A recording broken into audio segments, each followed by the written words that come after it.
I was afraid for a moment that you had forgotten our appointment. Why, you almost scared me to death.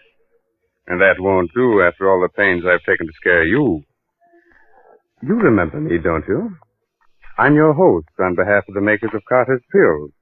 And you're to be my guest tonight in the mysterious circle of the inner sanctum.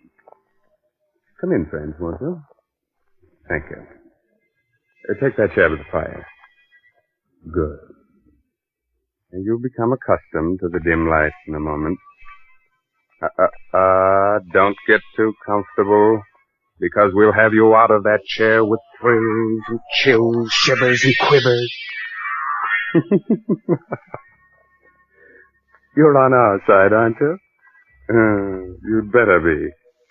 But don't worry. Instead of the arch criminals haunting us, we're going to haunt them. We're going to scare the daylights out of them. Yes. Welcome, then, friends. Welcome to the mysterious circle of the inner sanctum. And listen to as weird and strange a tale as ever was told. The amazing death of Mrs. Putnam.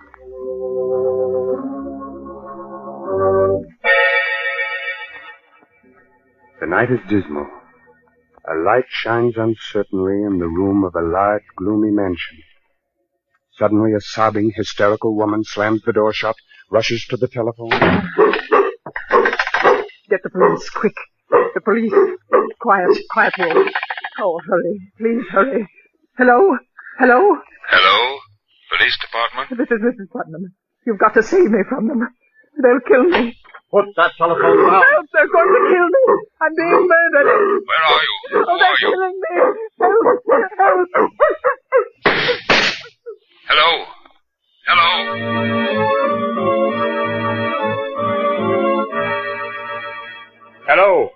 Hello? Hello, operator. This is Jeff Hansen, police headquarters. Trace the call that just came through to us. Hurry! That's funny, Jeff. You hear what I heard, Porky? I sure did, unless we're both having the same dream. Hold it, Porky. Yes? Yes, operator. Hansen, Jeff Hansen. You have? That's swell. Write this down, Porky. Yes, sure. Yes? The Putnam House, Maple Street. Thank you very much. The Putnam House? Yeah.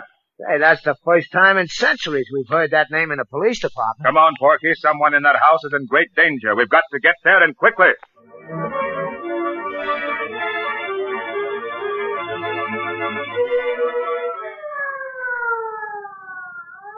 Put your foot all the way down on the gas. Oh, what's all the excitement, Jeff? It's just another murder case or something. We get 'em wholesale. Maybe you're right, Porky. You're too jumpy lately, Jeff. What's the matter with you? Oh, nothing. Just on edge. You ought to get married. Then you'd have so many other troubles you wouldn't have time to think of yourself. You know, everybody should get married. At least once. Especially you, Porky. Well, I'd get married tomorrow if I knew a girl who'd love me for myself alone. Keep your eyes on the road, Miss Advice to the Lovelorn. All right. I forgive you for the crack. Now, look, Jeff. You and me is a great detective. Only you can solve everything but the mysteries of the heart. So what does nature do? Nature endows me with the wisdom which you ain't got in that department. Ain't nature wonderful? Sending me to straighten out your amours. Now, first of all, you gotta learn to treat love light. This is Maple Street, Porky. Oh, okay. I'll take up the lessons in love where I left off later. Pull up, Miss Lovelorn. Here we are. Let's go. All right, Jeff. It's a pretty old house. Ain't exactly a haunted place, but a ghost could feel at home here. Don't be silly. This house is fairly modern. What are you muttering about? I'm counting the stairs. Didn't you teach me to observe everything? 7, 8, 10. Now remember, keep your eyes open and your mouth shut. You know how reliable I am, Jeff. Yeah, I do. Yes? We're from police headquarters. One moment, please. You can't come in like that. It's all right, Williamson. Yes, Miss Lois. Come in, please. Thank you, miss. My name is Jeff Hansen. This is poor, Ed Lamb, better known as Porky. I'm Lois Putnam. How you doing, Miss Putnam? Did you say you were from police headquarters? Yes? That's odd. How did you find out so soon? We had a telephone call. From whom? There was a woman. I believe she said her name was Putnam. What? Oh, no. When did you get this call? Only a few minutes ago. The woman screamed that she was being murdered. She cried out for help. Oh, no. What in heaven's name are you talking about? My aunt is dead. Dead? Yes. She died 2 hours ago. Her name was Mrs. Putnam? Yes, Martha Putnam. You say your aunt died 2 hours ago? Yes. But we received a phone call for help only 20 minutes ago. But that's impossible. Are you sure the call came from here? It was traced to your number. Besides, I believe the woman said her name was Mrs. Putnam. Isn't that right, Porky? Hey, sounded like it. This is some idiot's idea of humor. The poor woman has been dead more than 2 hours. Lois, you should rest. You haven't closed your eyes. I will, Doctor. These men are from police headquarters. Oh? This is Dr. Holloway. Doctor? Detective Hanson, did you say? Jeff Hanson. This is Ed Lamb. Hi, Doc. Were the police informed of your aunt's death, Lois? They traced a strange phone call back to this house, Doctor. Somebody screamed for help. From this house? Yes. Then why didn't we hear it? Perhaps we made a mistake. However, we're forced to sort of look around. Please forgive us, Miss Putnam. Do whatever you like. Thank you. Well, perhaps you'd better lie down, Lois. I'll be all right. Porgy, I want you to make a thorough search of the house and don't let anything go unnoticed. You betcha. Oh, Doctor. Yes. Be back in a moment, Lois. What is it? If you don't mind, Doctor, Do you wish to ask me questions? Please. Quite all right. What caused Mrs. Putnam's death?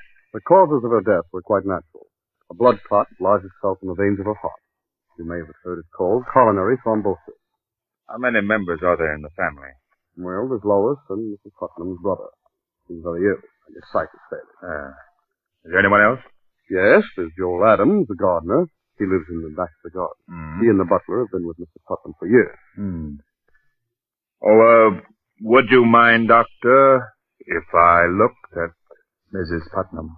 If you wish, just follow me.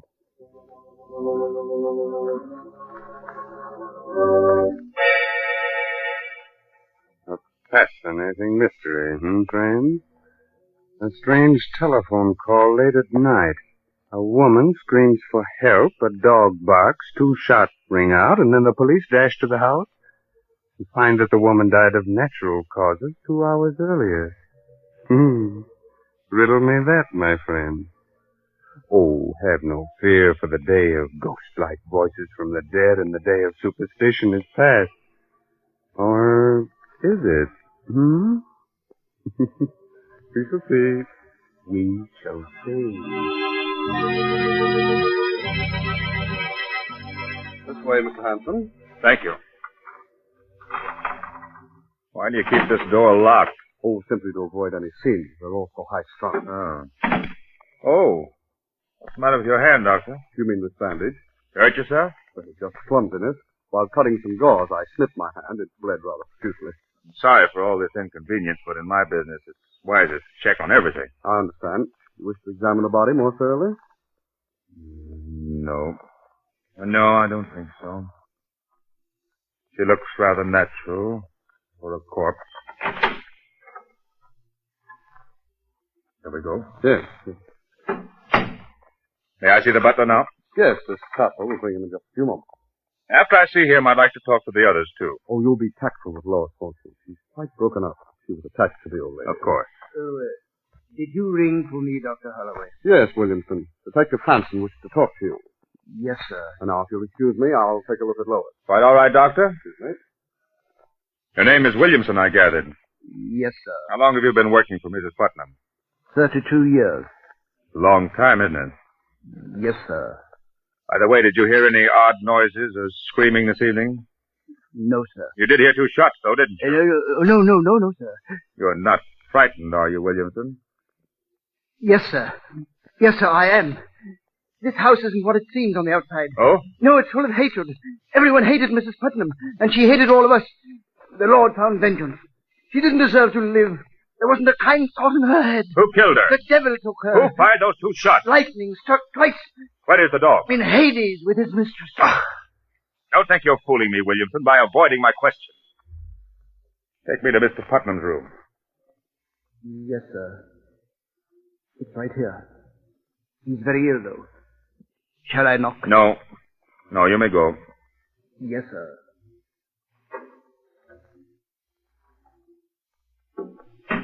Who is it?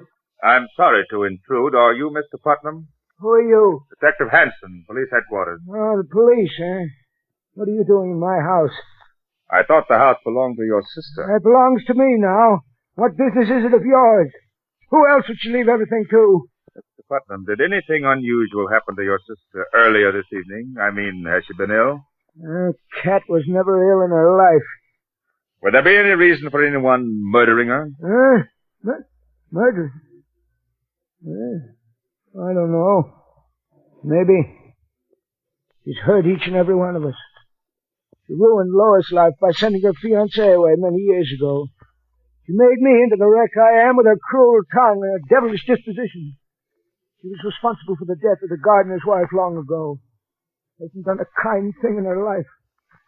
If she's been murdered, then I say good riddance. Is it possible that all of you had given her cause to treat you that way? Don't you dare say that. You stupid, foolish maniac. You didn't know her. How dare you? Get out of my room. Get out of my house. Get out of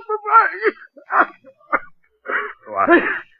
I'm sorry, Mr. Putnam. I didn't mean to upset you. I'll go now. Jeff! Hey, Jeff! Yes, Porky? Hey, I've been looking for you. Yes? Yeah, I've been all over the house. I checked on everything. 15 rooms, 19 windows, 8 beds, 3 fireplaces, and 3 bathrooms. And nothing looked suspicious? No. You think maybe there is some mistake, Jeff? I don't know. A phone call being traced here is absolute. They never make a mistake. But her voice and her death almost 2 hours before we got the call makes it strange. I must confess I'm stumped. Did you talk to everyone? I'd like to talk to the gardener, but right now we'll pretend that everything's all right, that we made a mistake. We'll drive away and then come back later. You mean you really ain't thoroughly convinced? That's right, Porky. I've got a hunch that we're up against a case that's stranger than any we've ever known or heard of.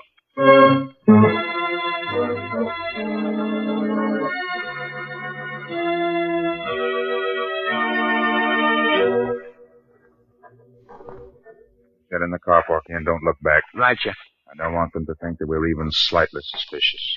They may be watching us from the window. Throw on your lights and get the car started. Yep. Porky. What, Jeff? Don't move. Just look over there. Where? Right straight in the beam of the light. Well, I don't see... Oh, you mean? In the garden. That mound of earth. Looks kind of fresh. Right. Holy Mazuma. You think maybe somebody's buried under there? We'll soon find out. Drive the car down a few blocks. We'll come back on foot and very quietly. Jump a catfish, Jeff.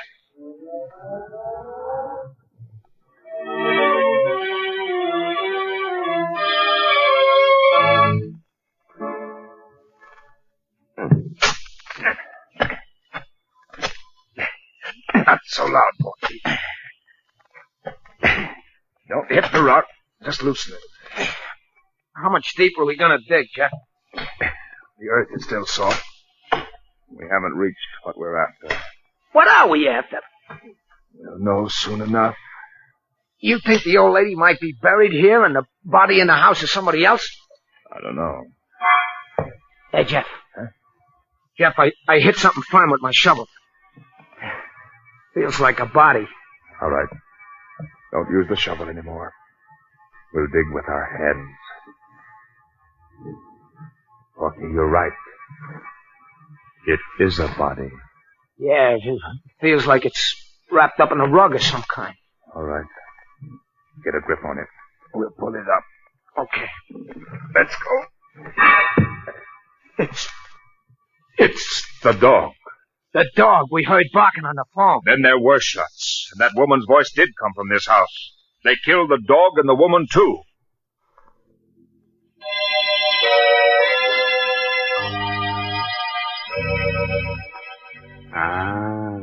Are you completely mystified? Wondering about the strange death of Mrs. Putnam? What will happen next? Well, there's no need to be frightened. We know how old-fashioned it is to stop like this suddenly and leave you in mid-air wondering about the outcome of the story. Oh, are you in mid-air? Good. Good. But we assure you everything will come out all right. We won't let you down. And this is as good a time as any to remind you of someone else who won't let you down. The makers of Carter's Little Liver Pills. When you don't feel good, try Carter's Little Liver Pills. They do the work of calomel, but have no calomel in them, for they are simple pills made of vegetable drugs. They wake up the flow of one of our most vital digestive juices. When this vital juice flows at the rate of 2 pints a day, it helps to digest our food and bring back the glorious feeling that goes with regularity. Then most folks feel like happy days are here again. But be sure you get the genuine Carter's Little Liver Pills.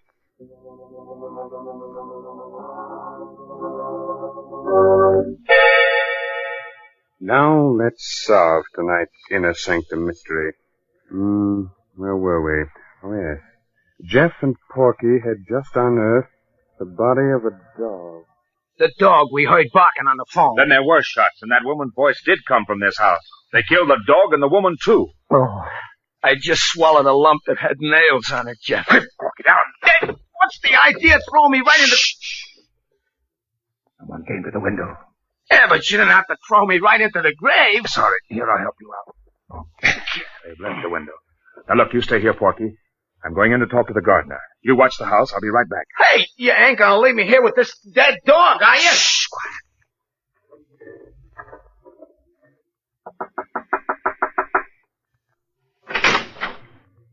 What do you want? I'm from police headquarters. You better let me in. What do you want? I want some information about that dog that was buried in your garden. You're crazy. Who buried it there? There's no dog in my garden. Was there a dog in the house? I don't know. You'd better answer my questions, Mr. Adams, unless you prefer going to jail. I don't know anything. Who killed Mrs. Putnam? Everybody. Everybody hated her. What do you mean by that? Everyone in that house wanted her to die. Her brother cursed her. Williamson might have poisoned her. What about you? Me? I didn't hate her anymore. She promised to leave all her money to me. Oh? Why? Well, it was her only sign of repentance. Why, no other reason? None that might be your business. Did you hear any shots from the house this evening? I was away. Jeff! Jeff! What is it, Porky? Hey, come quick, Jeff. What's happened? I had a brainstorm. Hurry, Jeff, hurry, come on. You'd better not leave your house, Mr. Adams. I'll be here. What's up, Porky? The windows. Huh? While I'm out here watching the house, I casually count everything. The stairs again. I count the colored bricks and the large bricks, and then I count the windows. Count them, Jeff. What are you driving at? Count them. Come on, walk around the house. Count them. 2, 4, 6, 8, 10, 14, 17, 19, 20. 20 windows. What? Great galloping ghost. 20 windows on the outside, and you said you counted... 19 on the inside.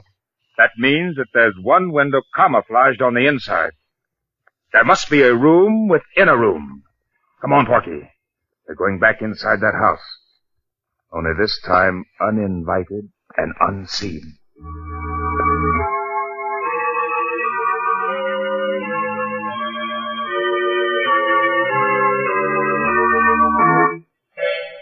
You think maybe the room is up around here, Jeff? Just keep trying, Porky. Run your fingers over every inch of wall and furniture. Yeah. You got something? Heart failure. I got a splinter in my finger. Why did I ever... Shh, quiet, Porky. I think I've got it. No kidding? Sit over here. Have your gun ready? There's a little knob here in back of the bookcase. I think it will swing the bookcase open and lead us into another room. Here goes. Look out, Porky.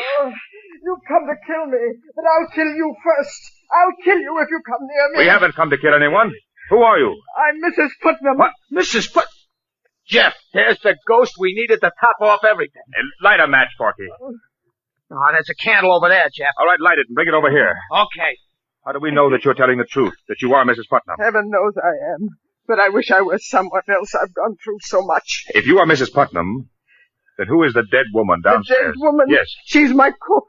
She took suddenly ill and died earlier this evening. Your cook? I can prove to you that I'm Mrs. Putnam. How? My signature. I signed a new will tonight. They forced me to will everything to them. Oh, you must believe me. We'll check on that.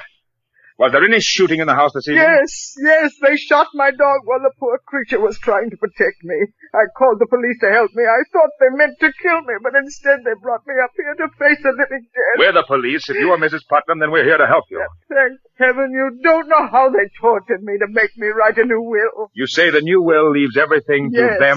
Yes. In that event, it will be a simple matter to trap them and for you to prove yourself. Have you got the old will? No, they destroyed it. Well, it doesn't matter. You'll tell me the contents of the old will. They'll give themselves away when they hear it read. And now, Mrs. Putnam, about those who tortured you. Who are they?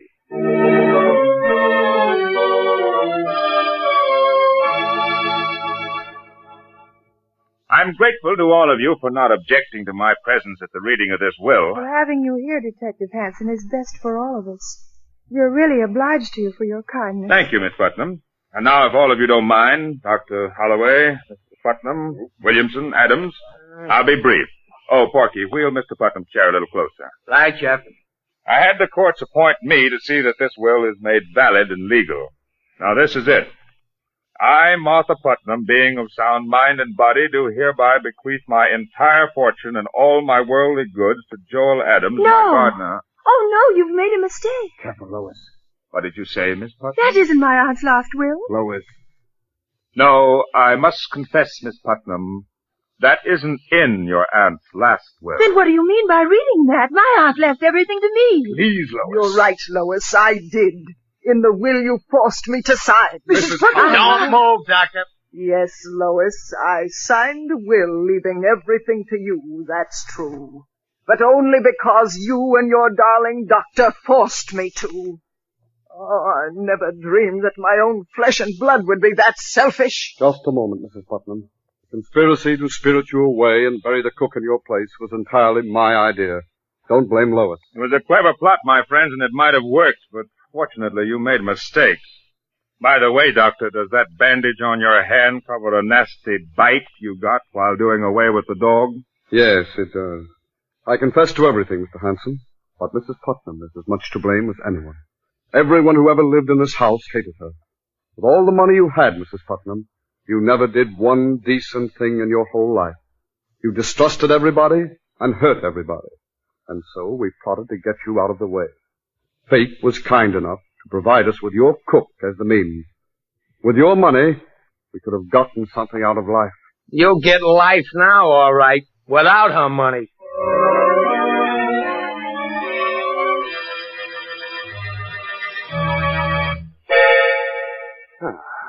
You can relax now, friend. This story is over. But still another plot is being formed for our next session in the inner sanctum. Are we scared? Sure. But what of it? Isn't the villain a great deal more frightened than we? But thanks to clever sleuthing, everything will be solved. And there's one more mystery we may be able to solve for you quite easily. When you don't feel good, when you're low and irritable and the whole world looks black and uninviting, try Carter's Little Liver Pill. Don't give in to that depressed feeling that bogs you down. Go to your nearest drugstore right now and ask for genuine Carter's Little Liver Pills. Regular size, 25 cents.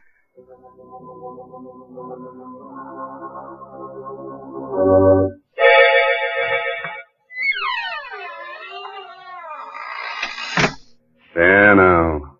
We've closed the door to the inner sanctum for another week. Time to go. But spread the news to all arch criminals that we shall ride again in their pursuit next week. This is no laughing matter for them, my friends, so take your tongue out of your cheek. That's better. Remember, we'll expect you next week at this same time in the mysterious circle of the inner sanctum. Oh, by the way, you like good mystery stories, so be sure to read this month's Inner Sanctum mystery, The Case of the Solid Key, by Anthony Boucher. Good night.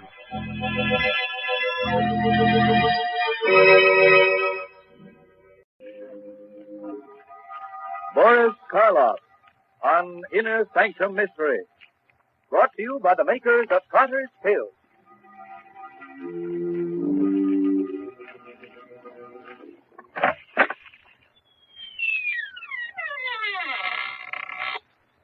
Good evening, friends. Let me welcome you once more to the inner sanctum. This is Raymond, your host. Come in, won't you, and sit down? No, I'm not being polite. I'd prefer you to sit, see? Because within the next 5 minutes, you're going to be so weak in the knees that you won't be able to stand.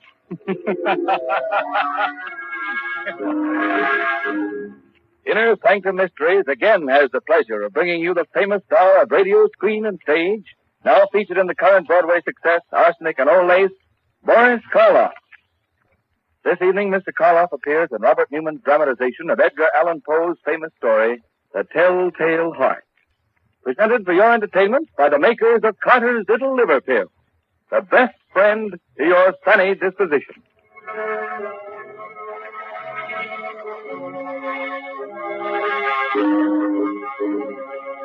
And now our story. Story based on a tale by the greatest master of the macabre that ever lived, Edgar Allan Poe. The story of a man who could hear not only every sound on earth, but even things that don't exist.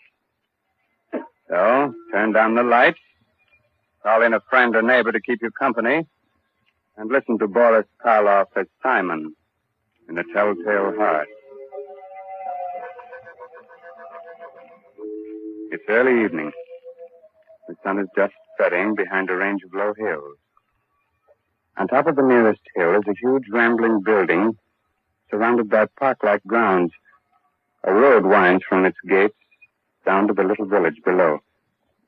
Down this road comes a man. He's tall, gaunt, his hair snow white. He's so busy with his thoughts that he doesn't see the small, dark man who sits by the roadside. But just as he is about to pass him... Good evening. Huh? Oh, why, good evening. Nice evening, isn't it? Nice. Why, it's the most wonderful, perfect evening I'll ever know this side of heaven. You don't say. You can't know what it's like to feel as if you've just risen from the dead. As if your tomb was opened, and you were told that you could return to the world that you knew and loved. Can't I? You can't. You see, my name is Simon. I was a musician. 2 years ago, I went stone deaf. Suddenly. Completely. Do you know what deafness means to a musician? It's like dying. Or worse, like dying and knowing that you're dead. Oh, I went to doctors, but they could do nothing for me. But finally, one of them sent me to see the doctor who has the place up on the hill here. Dr. Adair? Yes, Dr. Adair. He kept me with him for 6 months, and now I'm going home again. He cured you? You can hear? Hear? Listen. Listen hard, and tell me what you can hear right now. Nothing very much. The wind? Cricket? Cricket and the wind. Do you know what I can hear? I can hear the grass growing, the sap rising in the trees. I can hear the stars moving in their courses. I can hear things that no man ever heard before. Now do you know why I said that this was the most wonderful evening that ever was? Yes, Simon. But I knew why before. You see, I just left the place up on the hill myself. You left there? You mean... When I was taken there, I was blind. Oh, your eyes, yes.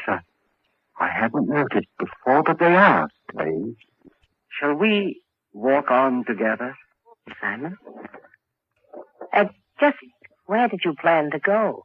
Well, I've been thinking about that for weeks now.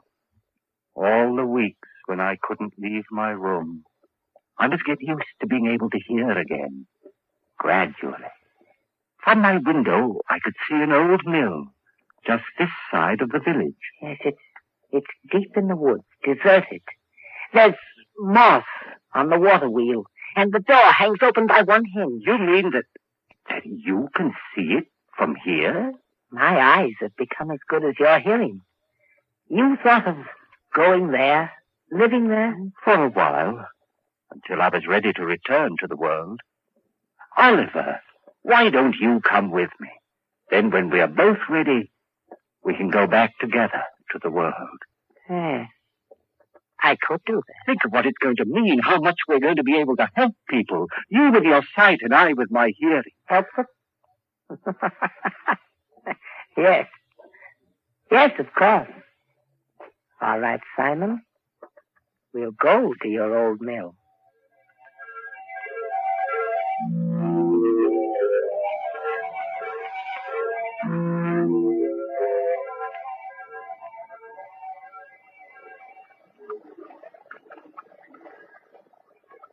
This way, Oliver. Up this path. Ozzy! What? Someone's coming. The farmer, he seems to be looking for something. Good evening. I'm looking for my cow. Have you seen her? Well, what kind of a cow is she? A brown and a white one with a crooked horn. Wait. I hear her. She's grazing in a field on the other side of the woods. Hear her? That's almost a mile from here. I have good ears. Good.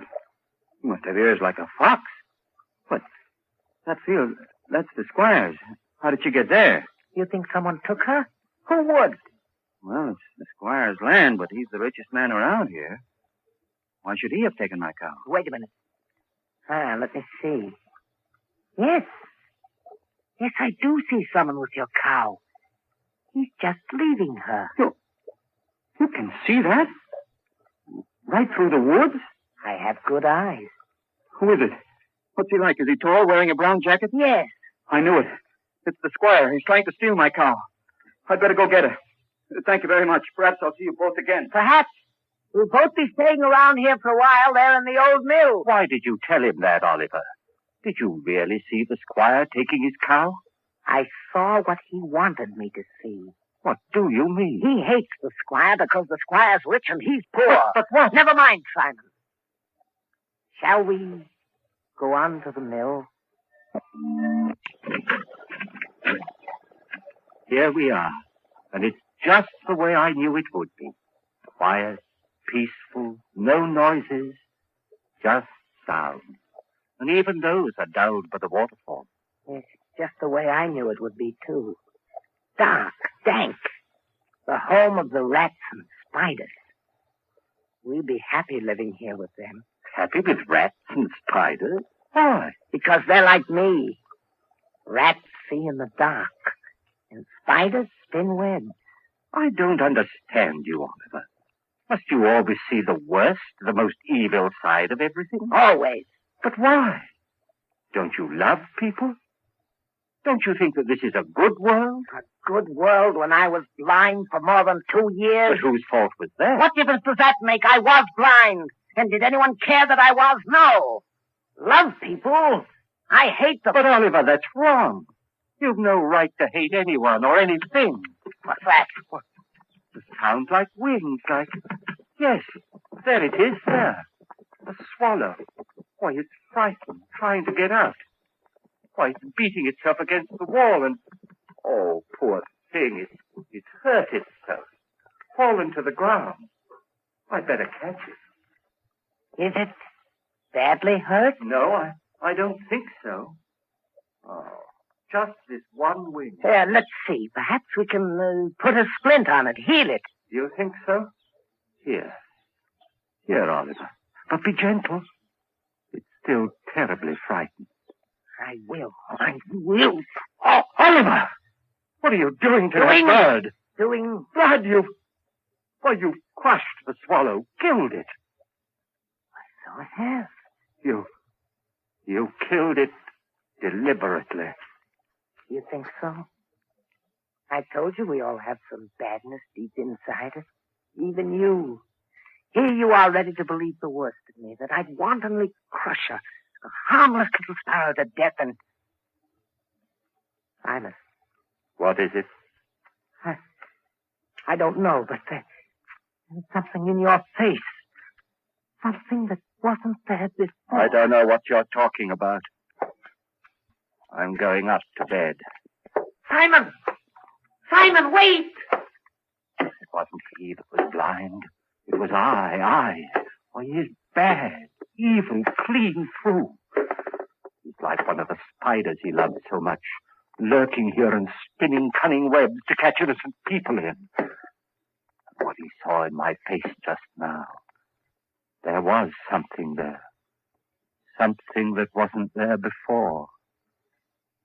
Death. Why did this have to happen to me? I was so happy just a little while ago. I loved everyone, the whole world. And now I have to kill him. And here I am, friend, Raymond, your host in the inner sanctum, who also loves everyone. So, Simon has decided he must murder his companion. Not because he wants to, but in order to keep him from spreading the hate and evil he seems to love. That's a charming idea. But if Oliver's eyes are as good as he says they are, good enough to see death in Simon's face, how will he be able to do it, Quite a problem, isn't it? Well, Raymond, everyone has problems. It's the answer that counts. It certainly does, Mr. Herlihy, in a mystery drama. Yes, and in a domestic drama, too. If you don't believe it, listen to what Agnes Vale says to her husband at the dinner table. Oh, Bob, you haven't said a word about the cake, and I baked it especially for your birthday. After 30, no one wants to be reminded of birthdays. Oh, that's silly. Besides, a person's only as old as they feel. Well, if that was the case, I'd be about 60. You mean 90. No one could save up the grouch you've got in only 60 years. If you felt as irritable, low, and out of sorts as I have lately, you'd be grouchy, too. Of course I would. Anybody would. So the thing to do is not to feel that way. What can anyone do about it? Very simple, my dear. Try Carter's little liver pills. Right, and when you don't feel good, try Carter's little liver pills. They do the work of calomel but have no calomel in them, for they are simple pills made of vegetable drugs. They wake up the flow of one of our most vital digestive juices. When this vital juice flows at the rate of 2 pints a day, it helps to digest our food and bring back the glorious feeling that goes with regularity. Then most folks feel like happy days are here again. But be sure you get the genuine Carter's little liver pill.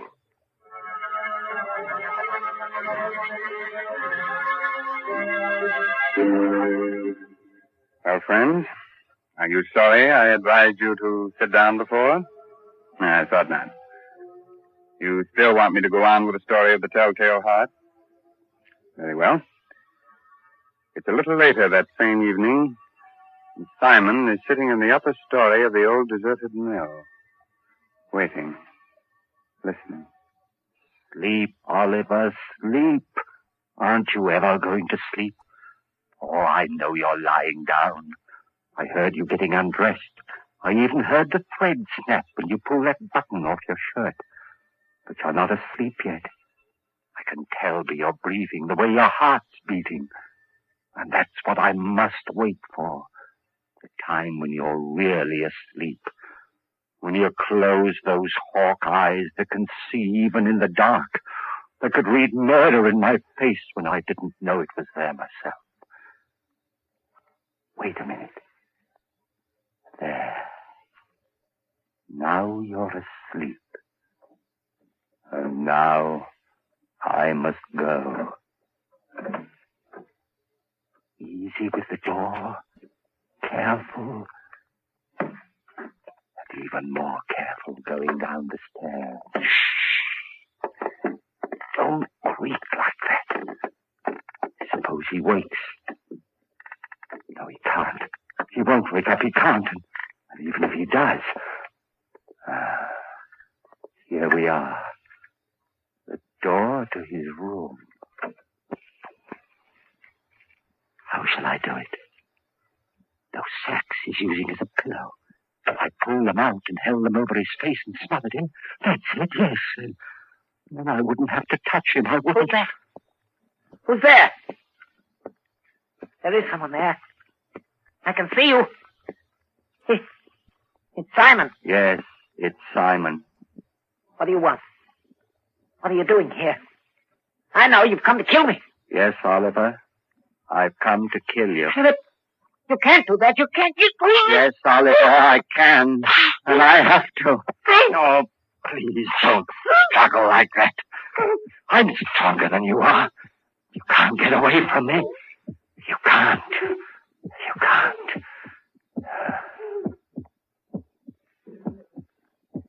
That noise. Hear it? It's your heart. Beating, pounding, driving the blood through your veins. Beating more slowly now. Slower and fainter. Running down like a tired clock. I'm not going to let you go until it's stopped. So don't struggle. Don't struggle, please. Just a few seconds more. I can hardly hear it now. Just a faint, throbbing murmur. And now, even that's gone. Yes, it stopped. And you're dead. Oliver, listen. I didn't want to do it. I didn't, but I had to. You were only interested in hurting people. That's why I had to do it. And that's why I'm not going to give myself up or confess that I killed you, because I could still help people. You understand, don't you? That's why I must get rid of your body, hide it somewhere. Oh, what am I to do with you? I know. I'll keep you here, tear up the floor and hide you underneath it. Yeah. Let's see now, this crowbar. Ball. And this one here, there. That should be big enough. And now, in you go.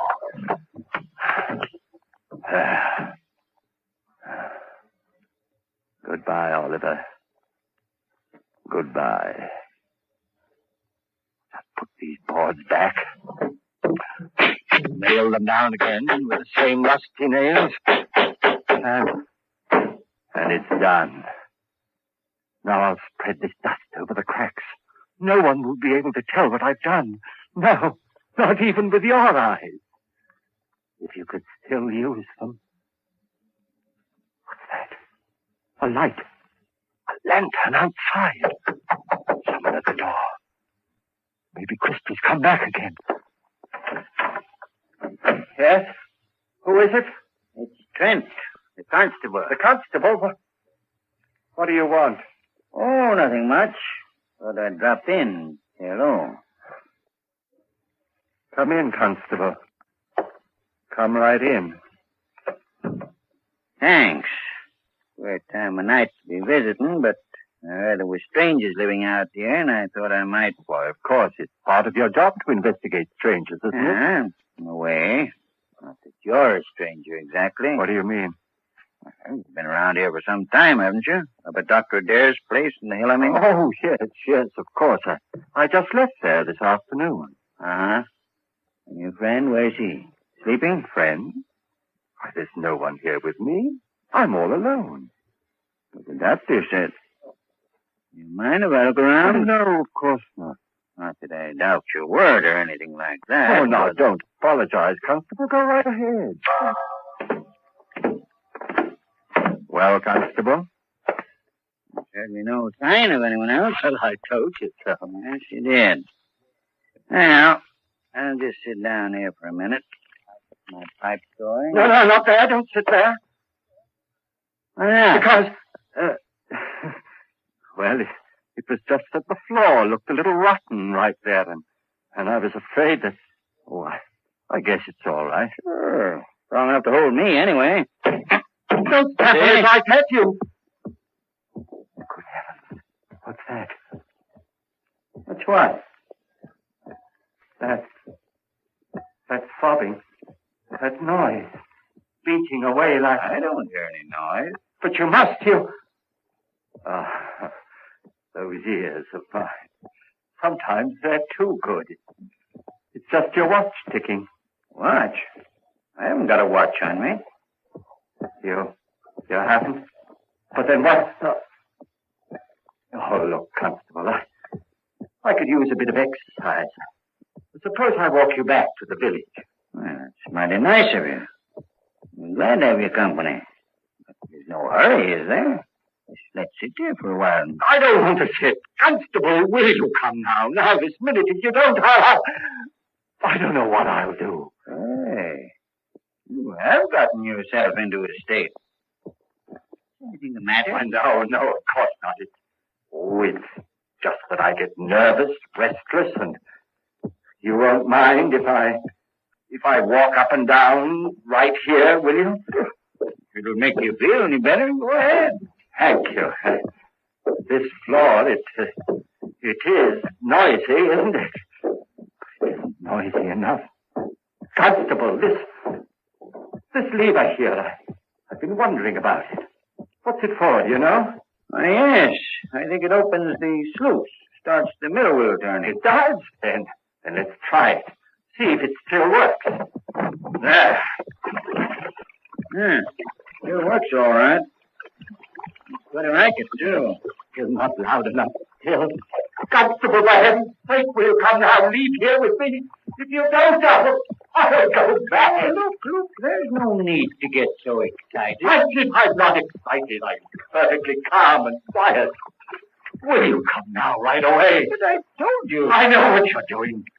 Sitting there, pretending you haven't heard, making me stay here and listen to it, beating louder and louder and louder. All right, I confess.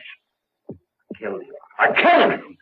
His body is right underneath you under the floor. I killed him, and that noise you hear is his heart. The beating of his telltale heart.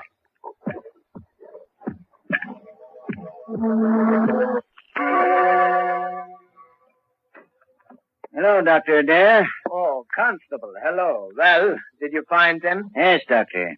I'm glad. Some of my boys will be bringing the other one, Oliver, along in a little while. Bringing him? What's the matter with him? Well, sort of. They were in the old mill by the river. Simon had evidently tried to kill Oliver, but he hadn't done a good job of it. He nailed him up underneath the floor. And when we got him out, he was unconscious. He was still pretty weak. I see, yes. Bring Simon in, will you? Sure. All right, Simon. In here. Yes, Constable. Now, turn him around so that he's facing me. That's it. Well, hello, Simon. Hello, Doctor. Simon, why did you run away from here this afternoon? Run away? I didn't run away. I left. What need was there for me to stay when I was cured? Oh. And what you did, or rather tried to do to Oliver? That was wrong. I know it was wrong, but I had to do it. He was bad, Doctor, bad. He hated everyone, wanted to hurt them, and I couldn't let him.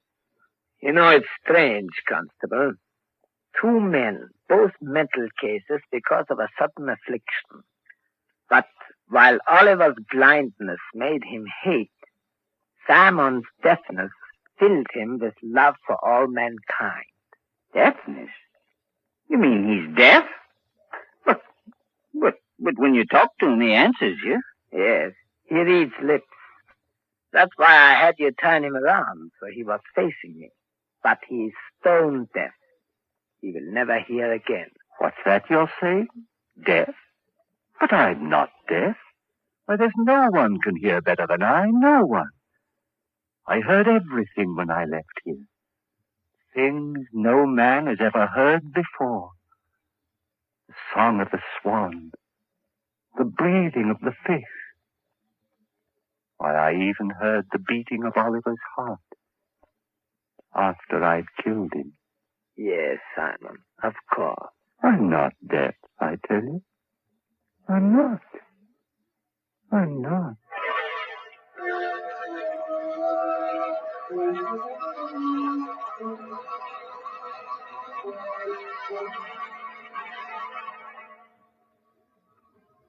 So, Simon did hear all the things he said he did. Even the beating of the telltale heart. And not with his ears, but with something else deep inside his poor, thick brain. Speaking of telltale heart, I saw it's not hard at all. It's just Mr. Herlihy's knees knocking together. And if you think you're kidding, Raymond, you're crazy. Oh, I'm not kidding, Ed. In Mr. Karloff's audiences, that's the equivalent of applause. Since everyone's generally much too scared to show the usual approval with their hands. So we won't take any chances. We'll just use words and say, Thanks, Boris Karloff, for your splendid performance of tonight's dramatization of Poe's The Telltale Heart. It was a pleasure, Raymond, to be able to bring our friends one of the world's most famous stories.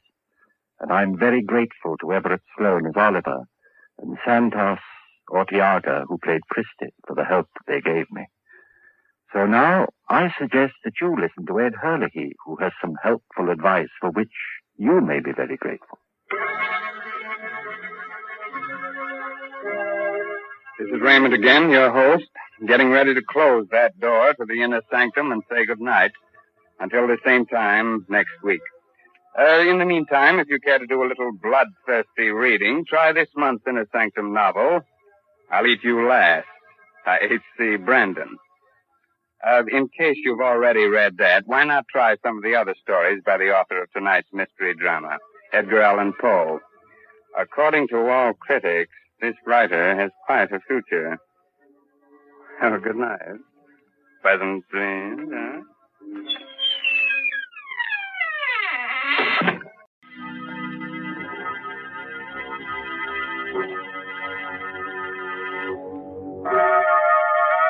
Inner Sanctum Mysteries, starring Ann Seymour and Myron McCormick. Brought to you by the makers of Carter's Little Liver Pills, the best friend to your sunny disposition.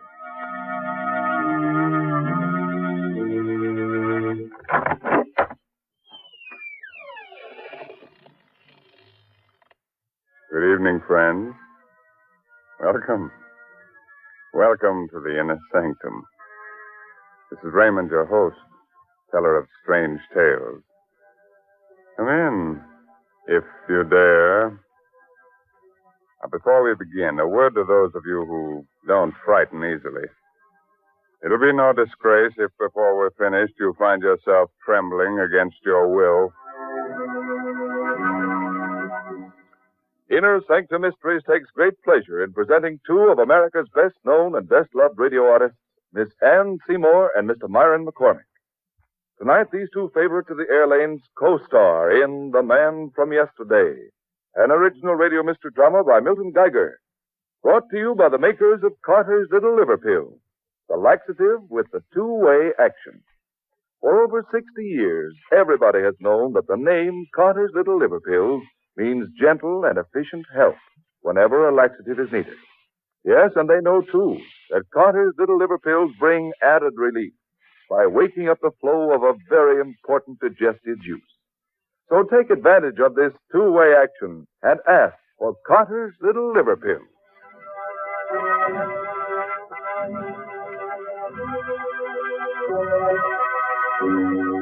Do you like to have your hair stand on end? You like to feel your blood run cold? Of course you do. Come along with me, then, to the jungle. Still and hot, weirdly yellow in the strange light of the tropic moon. In a clearing, the African natives of Dr. Robert Rand's museum party sway to the slow throb of their drums. A few hundred yards off in the thick bush, a monstrous humpbacked shape drops silently from the trees, moves swiftly across the shadowed jungle floor. Suddenly the earth gives way under the dark, crouching monster's feet. He struggles wildly a moment and falls, disappearing into the earth.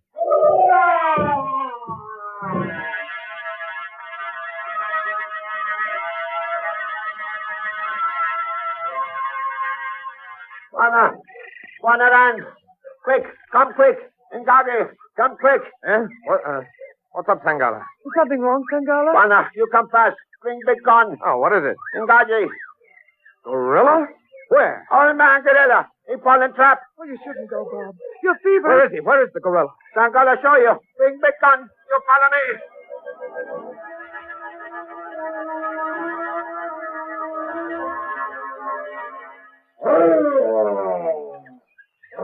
Can you see him down there, Bob?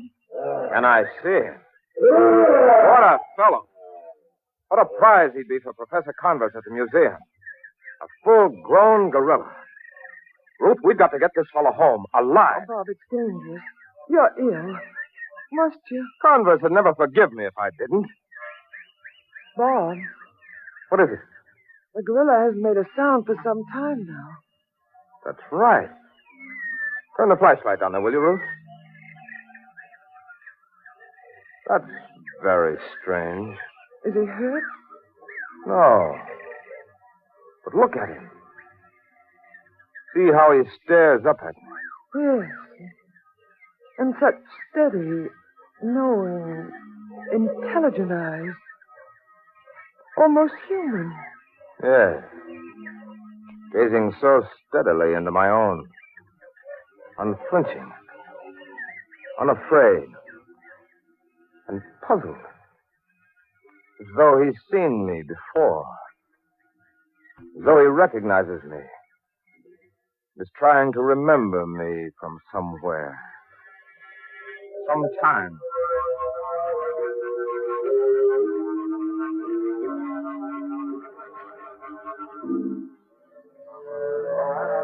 All right. Easy, man. All away. Ah, it's exciting, isn't it? Nerve-wracking, moving a great ape from where he obviously belongs to where he obviously doesn't. All right, hold it, man. Keep the cage from swinging as it comes down to deck level. All right. Lower away. Easy then, all right. All right. Good. That does it, man. Now cast away the lowering chains and begin closing the hatch. We'll be right up. I'm tired, Bob. A little. But it's a relief to have Ngaji safely stowed away down here. Ngaji. It's a musical name, isn't it? Means gorilla. Well, nothing to do but keep him safe in his cage, keep him from catching cold, and feed him wild carrots and parsley. If it were for anyone but Professor Converse, I'd chuck it all right now. Sorry I started it. I don't like him, Gadji. Oh, he's a gentleman and a scholar. Don't talk playful nonsense about him, Ruth. He's a killer. He is not. I happen to know. What do you mean you happen to know? Have you been around his cage again lately? Well, I've been teaching him a few simple tricks, if that's what you mean. What do you call a simple trick? Well, for example, shaking hands with a lady. Ruth, you haven't. I have, and is my arm torn from its socket? It is not. Ruth, don't you understand? You can't make friends with a gorilla. You can't compromise with the jungle. And Gadji is clever and he's dangerous. He'll watch with those beady little eyes of his. He'll wait with that tricky little brain of his. Until his time comes. Now, don't give him his chance, Ruth. Oh, you're not well, Bob. Until you magnify the dangers and the menace of the jungle and all that bookish stuff. All out of proportion to... Well, what's the matter? Look at him. He's been watching me all the time. See how he stares at me? Never batting an eye. Never moving a hair. Watching me. Matching my gaze, stare for stare. Oh, come out of it, Bob. Been like this from the moment we captured him. Ruth, that abysmal brute knows something. Darling, this stuffy ship's hold is getting you. Let's go and feed some quinine, huh? Very well. What'll I do with Ngaji back home? That's Professor Converse's problem, and he's welcome. Up the ladder with you. All right, man. Batten it down. Bye-bye, Ngaji. So long, old man. Be good.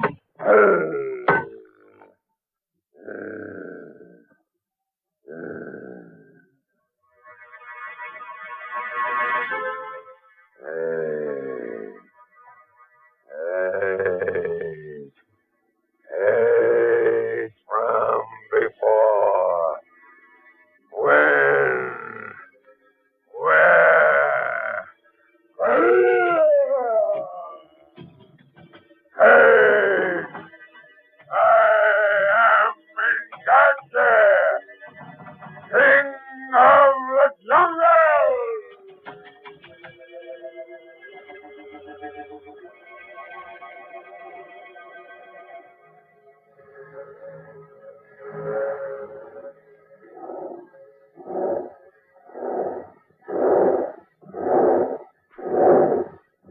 No, Ngaji. The other hand.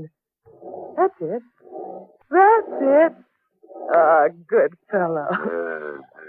Now, the other hand. Take my left hand now. The left. That's it. Oh, careful now. Don't squeeze so hard. Hey, Butch, take it easy. No. Mustn't pull it. Stop pulling, do you hear? Engage. That's better. Now let go of the lady's hand. That's it. Now then, how about some exercise? Think you could walk around the hold here with a distinguished dame on your arm? Yeah, let's see how this chain and iron pin work on this door. They think you can't be trained, but I know you can. Oh, this is easy. I'll have this iron pin up in just a minute. Just be patient, old fellow. Oh, here it comes. Oh. Well, better luck next time. You down there, Ruth? Coming, Bob. I was just having a word with Ngati. Well, hurry. We've got little old New York on our horizon, and I'm quite glad.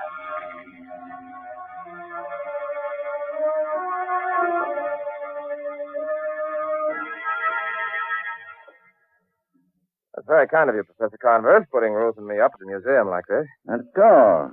It's an empty room. So I want to keep an eye on that fever of yours, because you won't. Well, nevertheless, Professor, we won't impose on your hospitality a moment more than it takes us to get settled again here in America. Yeah. Here's another door. After you, Rand. Thank you. This old wing is out of use, but it still has electricity. And what's more important, heat. So the zoo can build proper quarters for Ngaji. We'd better keep him in here where the temperature is even. I've been thinking, Professor. These oak doors wouldn't be any problem at all to Ngaji if he happened to get on the loose. True.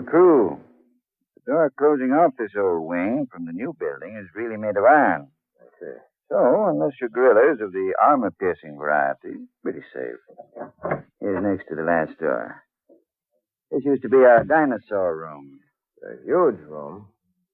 Well, here we are. Royal Suite itself.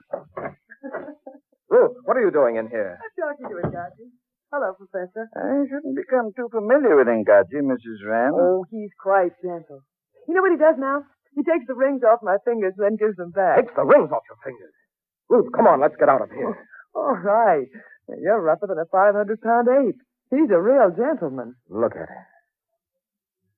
Look how he presses his face between the bars. Get a closer look at me. It's been like that. By George, I'll give him a good look at him. Don't get too close, Rand. Now, careful. Oh, he doesn't know you well, Bob. Bob. There, you ugly brute. Take a look. Take a good long look. Well, what do you see? All right, he didn't miss me. Could have shattered your skull with that blow, Rand. But it's only because he doesn't know you, Bob. He does know me. He looked into my face, and he saw something. What did he see?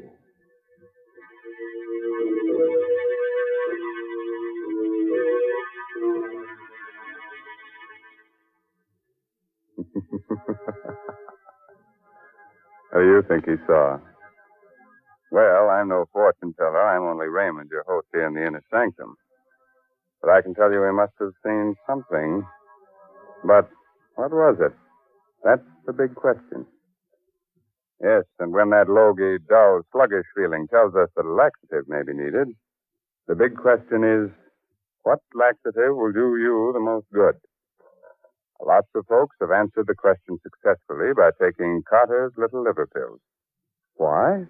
Because Carter's Little Liver Pills offer help in these two effective ways. One, they help relieve irregularity in an efficient, thorough, yet gentle manner. Two, usually within a half hour after taking them, Carter's Little Liver Pills wake up the flow of a very important digestive juice. It's this vital juice that helps tone up a lazy, sluggish digestive system so that folks can lose their grouch and feel better. You better keep that in mind, friends. And next time, remember Carter's Little Liver Pills. The laxative that helps in more ways than one.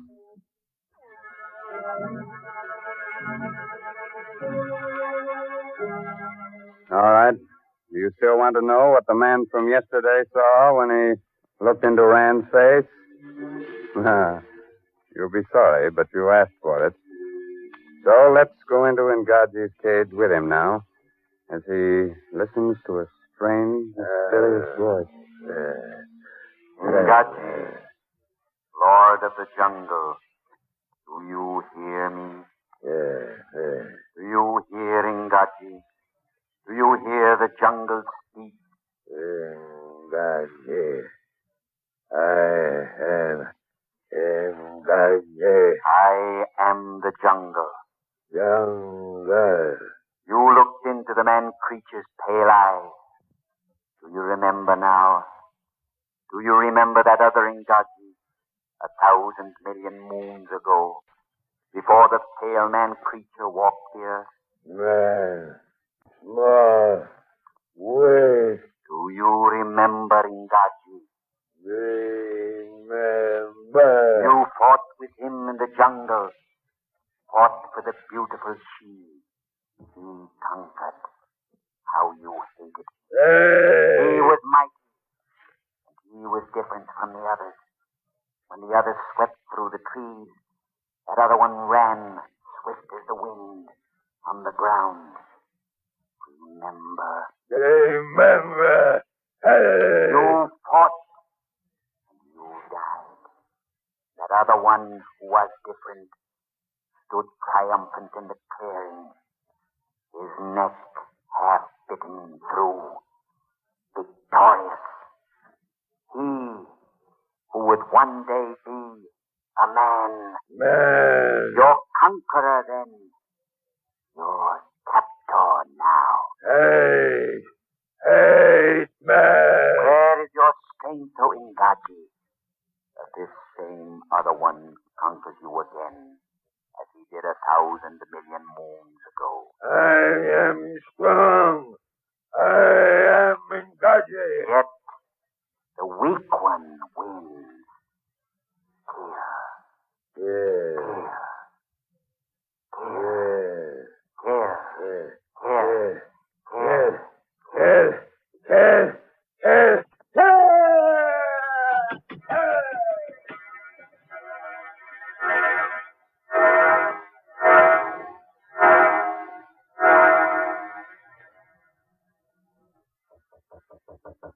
Come in, Rand. Come in. Good evening, Professor. So you know it was me. Of course. Well, That's exactly why I'm here, Professor. Getting to be a habit around here. There's a knocking. It must be that feverish fool Rand. come now. We want you here. There's such a thing as wearing out your welcome. You paid 1,000 times by bringing us back that magnificent gorilla. I don't consider that adequate compensation. Professor, I might as well tell you. I'm sorry I ever blundered over the brute. He's just getting you again. Go to bed and take No, some... no. I'm afraid of him, Gadget. Not in the physical sense. I could cope with his power, his force. But he's changed. I can't cope with what he's become. It infuriates and humiliates me that gorilla has something on me. Has me at some disadvantage that I don't understand. It's gotten under my skin. You remember when he struck at me 3 weeks ago? Do I remember? Of course I do. He changed after that. When he looks at me now, he isn't puzzled. He isn't searching his memory for some clue to me anymore. He knows. He knows who I am and what I mean. Whatever it is, he hates me. Hates me with a dreadful, consuming energy. I don't question that, Rand. Plain enough. Now, do you hear? He never had those tempers. Now something is tormenting him into a frenzy of hatred and defiance. Something in that secret brain of his. You'd better calm him down before he dashes out that secret brain of his. Come on, Rand. We'll talk later.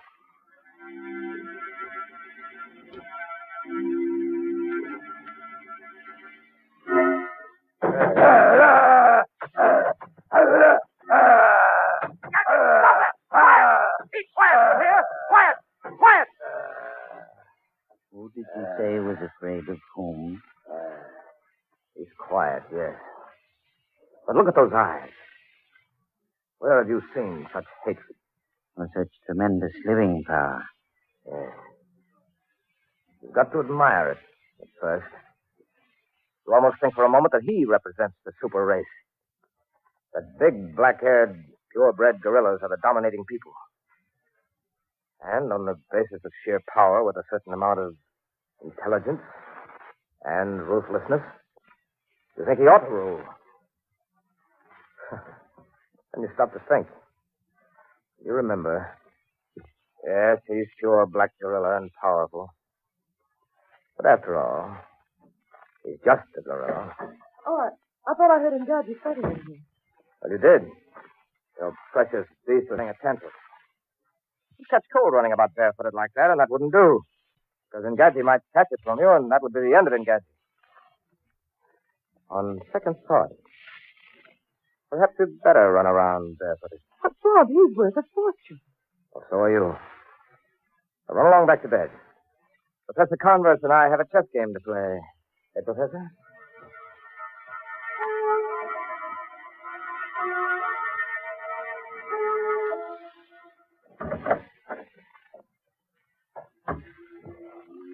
Engadji.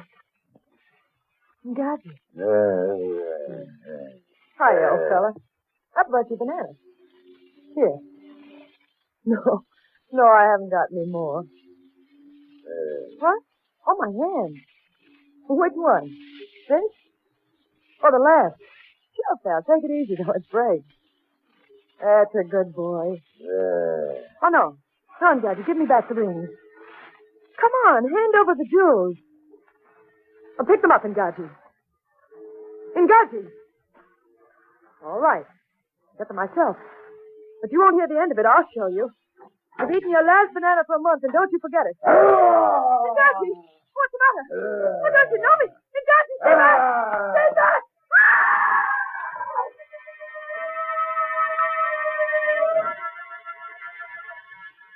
Your move, Professor. Hey, Scott, it's Ruth. There's a light in the wing. Look. It's Ruth. Ruth. Wait a minute, Rand. Here. Take my revolver. I'll come along. Never mind. Stay here. Call for help. I can't hold him with just a revolver. Hurry!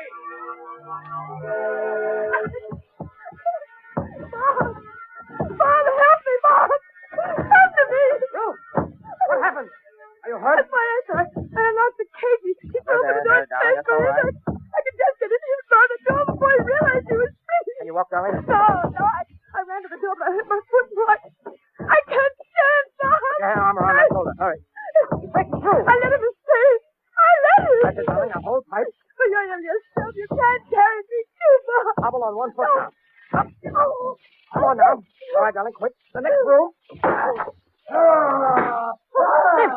Quick, in here. Now, the next room. We've got to hold him up. Throw him up. Come on, Ruth. Hurry, darling. I can't. I'm holding you back. Oh, leave me with a gun. I can shoot. Please. Please. No. In here. I'll try him. I got him.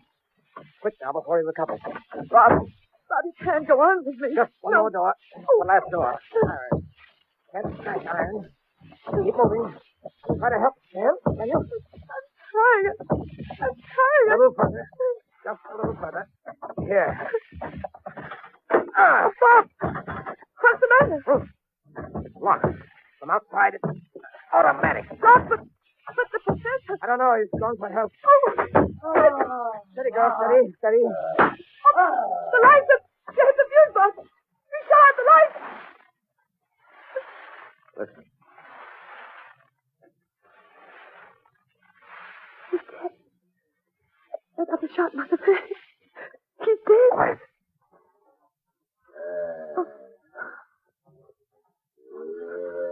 No. He's alive. He's stalking us in the dark. How many bullets? 3.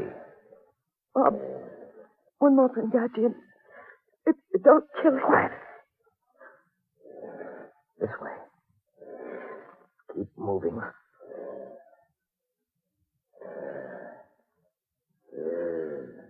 Now, Bob. He's against the window. Yeah.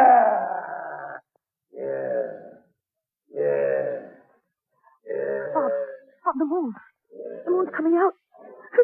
Find it. We'll see him, too. And I've got 2 shots left. Perhaps. The moon.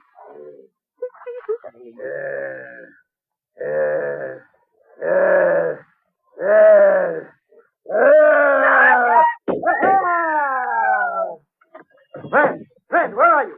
Friend! Why'd you light over here, Professor? Friend! Oh, thank heaven. You all right? Did you? Oh, my George. You did. Point blank range. My last 2 shots. Yes. In truth? She's a broken ankle. She fainted. She'll be all right, though. Oh. Well, Professor? That's the end of Fording Gachi, eh? Is it, Professor? You're certainly dead. Again.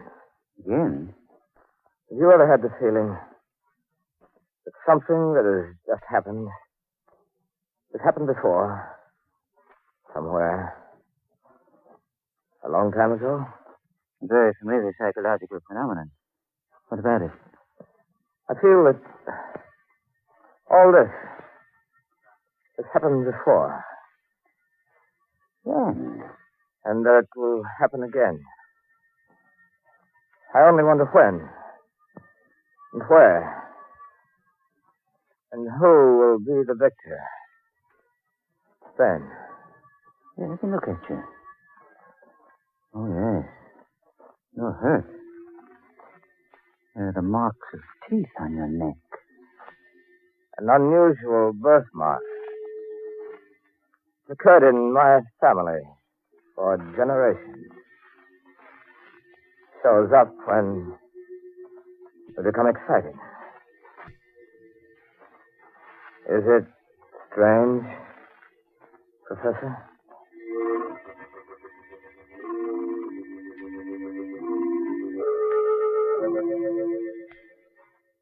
All right, friends. You can come out from under your table. Everything's all right now. Ngaji is dead, and we're safe for another 10,000 years. Good. Oh, Mr. Hurley, Ngaji was only imaginary, so don't let him worry you. Oh, you're right, Raymond. Especially when real things can be so much more troublesome. We mean things like an irritable, sour, out-of-sorts feeling that so often warns us a laxative is needed? Yes, and that's why folks have been taking Carter's Little Liver Pills for years. They know the name stands for dependable, gentle relief. Yes, and besides, folks know that usually within a half hour, Carter's Little Liver Pills will wake up the flow of a very essential digestive juice. This juice is all important to normal, proper digestion.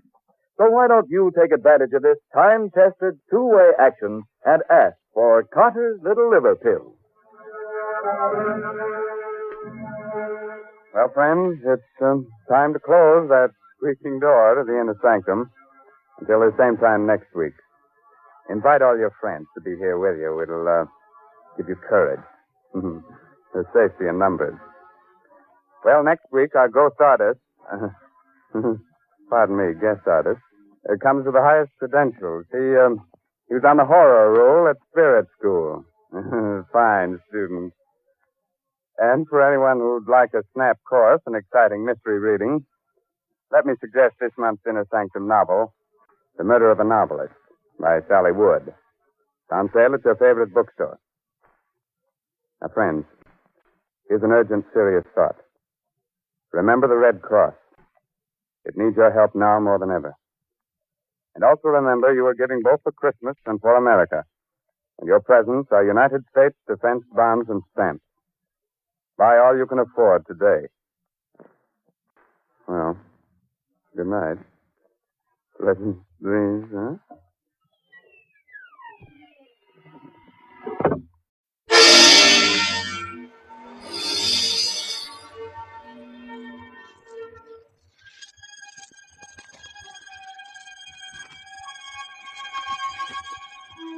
Good evening. This is Sergeant X. They say that ghosts and the like just don't exist. That when a person passes on, he just lies quietly, not bothering another soul, so to speak. You believe that, don't you? Mm-hmm. Well, did you ever hear about the skull that walked? No? Then listen, my friends, to the Mystery Playhouse.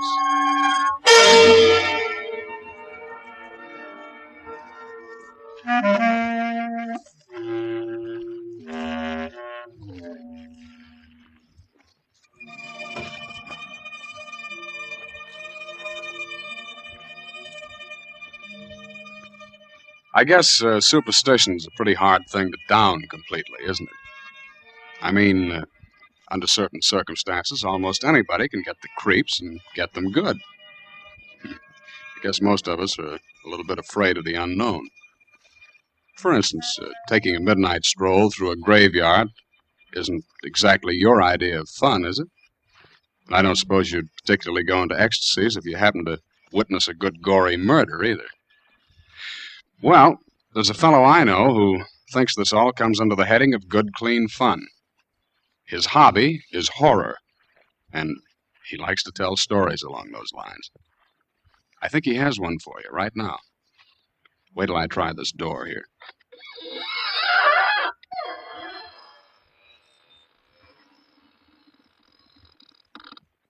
Good evening, friends of the Inner Sanctum. This is Raymond, your host. Well, come in, won't you? Yes, how are your spirits this evening? Oh, I'm glad to hear that. Our spirits are fine, too. Would you like to see them? Oh, it's no trouble at all. Now, which would you care to see first? The spirit or the body? Oh, well, the body is right over there on the floor. And the spirit is right next to it. Oh, you can't see it. I forgot to tell you, you have to be one in order to see one.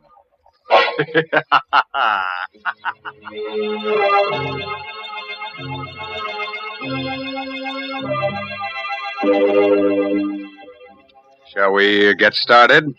Well, naturally. Now, turn out the lights. No, you won't see any ghosts in the dark, but they'll be able to see you. Far from town, there are a group of 3 hills. On the summit of the highest of them is the Cruz estate, owned by 2 brothers, Arthur and Carl. At this moment, Carl and his wife, Lucille, are digging a hole at the entrance of the estate, planting young poplar trees.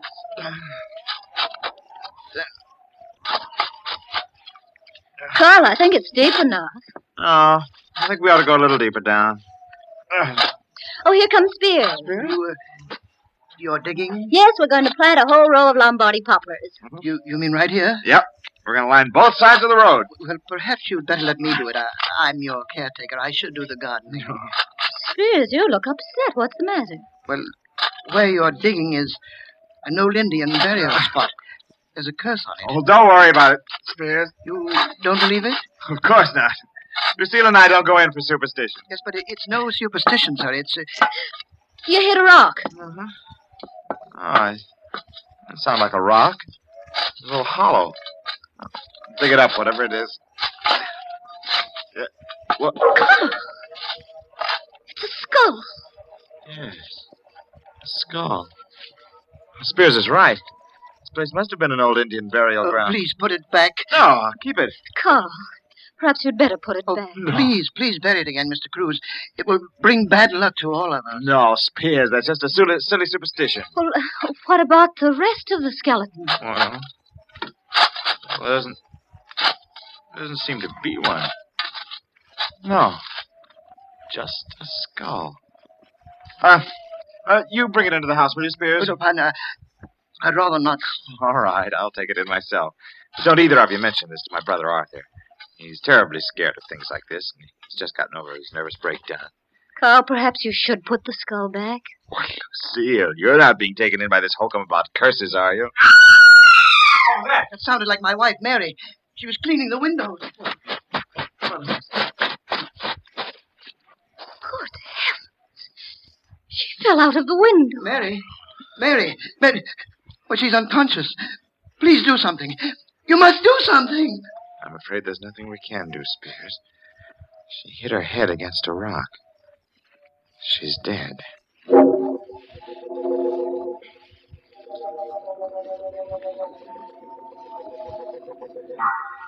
How's Spears? He's quieted down. I can't understand it. There's only one rock underneath the window, and Mary hit that. That one rock.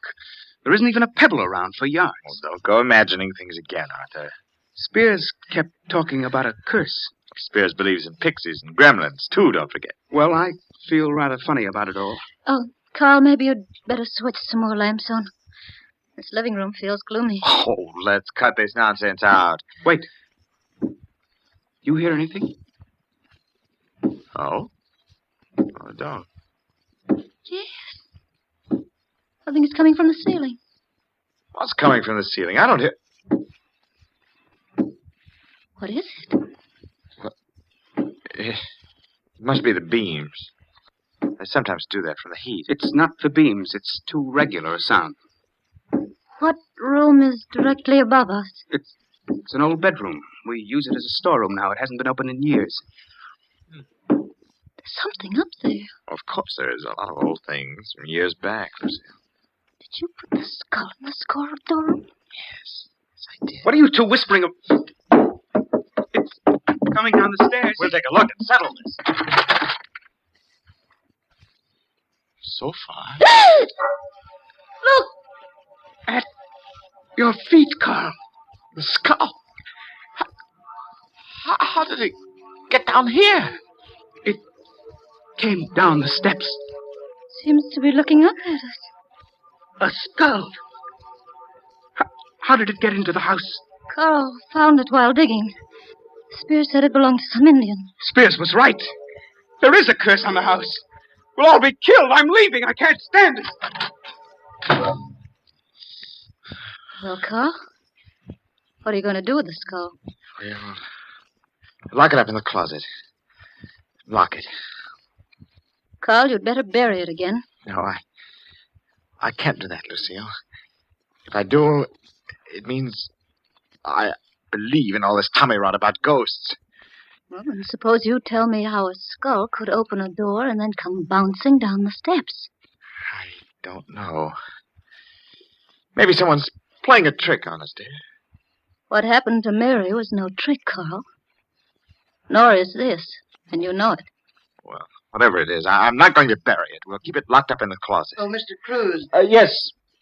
What is it, Spears? Well, it isn't my place to tell you, sir, but You're referring to the skull, aren't you? Yes, sir. Well, it won't bother us anymore. The whole thing's some queer trick. I've got it safely hidden in this closet. I'm putting a lock on the outside. But the lock isn't going to do any good, sir. It will break through the door, just like the last time. I don't think anything like that can happen again.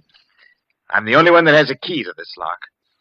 If the skull wants to break out, it'll have to come to me for the key.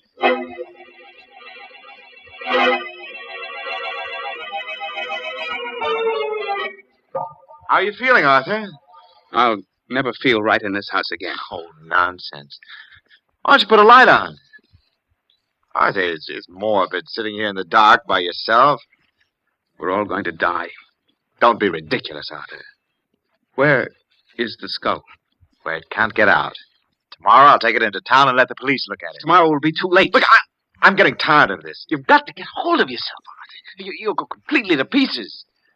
You think I'm a coward, don't you? Oh, Arthur, no. You're not a coward. You're just a victim of your own exaggerated imagination. Wait. There's someone at the door. I'll open it. Who is it?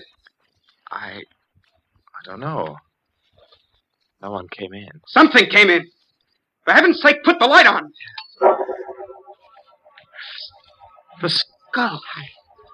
I can't believe it. You can't believe it. There it is, grinning at you from the floor, but you can't believe it. You don't believe in these things. I put a lock on the door. Locks aren't going to help. Nothing is going to help. We're all going to die.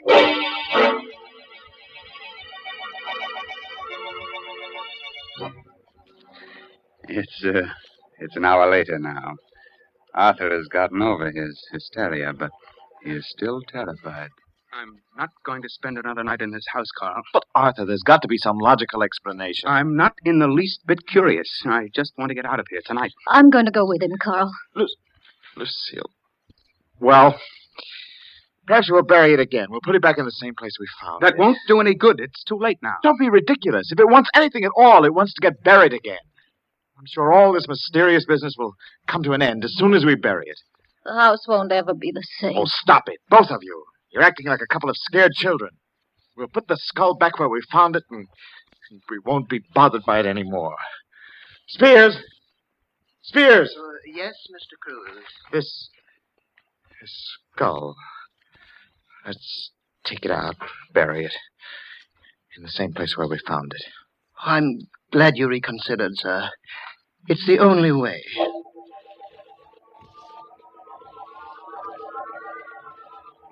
I don't seem to remember the spot. Well, it's on the other side, sir, right near the entrance road. Oh, yes. Yes, sir. Here it is. Yeah. But the hole we dug, it's not here. I filled it in, sir. Oh, well, we'd better dig it up. Yes, sir. If you'll hold the skull, I'll dig it open. We might as well do it right. I know exactly how deep it was. If you don't mind, Mr. Cruz, I'd rather not touch the skull. All right. Yeah, that's about right. There. Now we'll put the thing back. Well, it doesn't seem to want to go back. Oh, I just missed dropping it into the hole. Hold the flashlight down here. Yes, sir. Well, that does it. Oh, I hope we'll have no more trouble.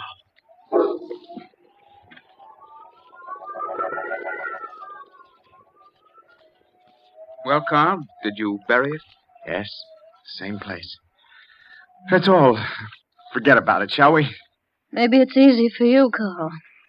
But I won't forget about it for a long time. Neither will I. I'll be having nightmares about it for months. I don't know what's gotten into you, Lucille. You were never easily frightened. I'm not. But skulls that roll by themselves give me a funny feeling. No, look, come on, let's play cards. Huh? Hearts? We don't need more than 3 hands to play. We'll forget the whole crazy business, huh? Okay? I might as well. All right. Deal the cards. Okay. You. Yeah, well, we're getting back to normalcy, huh? Arthur, pass your card. That wind came up suddenly. Who's first? You are, Lucille. Oh, all right. 9 of diamonds. Your go, Arthur. Come on, Arthur, throw a card. I think I hear something. Of course you do. The wind. No, I thought I heard a rapping sound. Look, just pay attention to the game and stop listening for sounds. Here's my card. You threw a club, diamonds the suit. Oh, I'm sorry. Did you hear that? What was that? It's only the wind blowing the shutter. Oh, come on, let's play. Throw a card, Arthur. There's someone at the door. It isn't the wind. Someone's outside. All right, I'll open the door. No, don't open it. Please, Lucille. Sitting here frightened isn't going to do us any good. We've got to open the door. Don't open it, Carl. Who is it, Carl? It's nothing. It's just the wind. You're lying. Your face is white as a sheet. I know. It's the skull. It's come back. I tell you it's nothing. It just the wind. Nobody was there. I'll see for myself. The skull.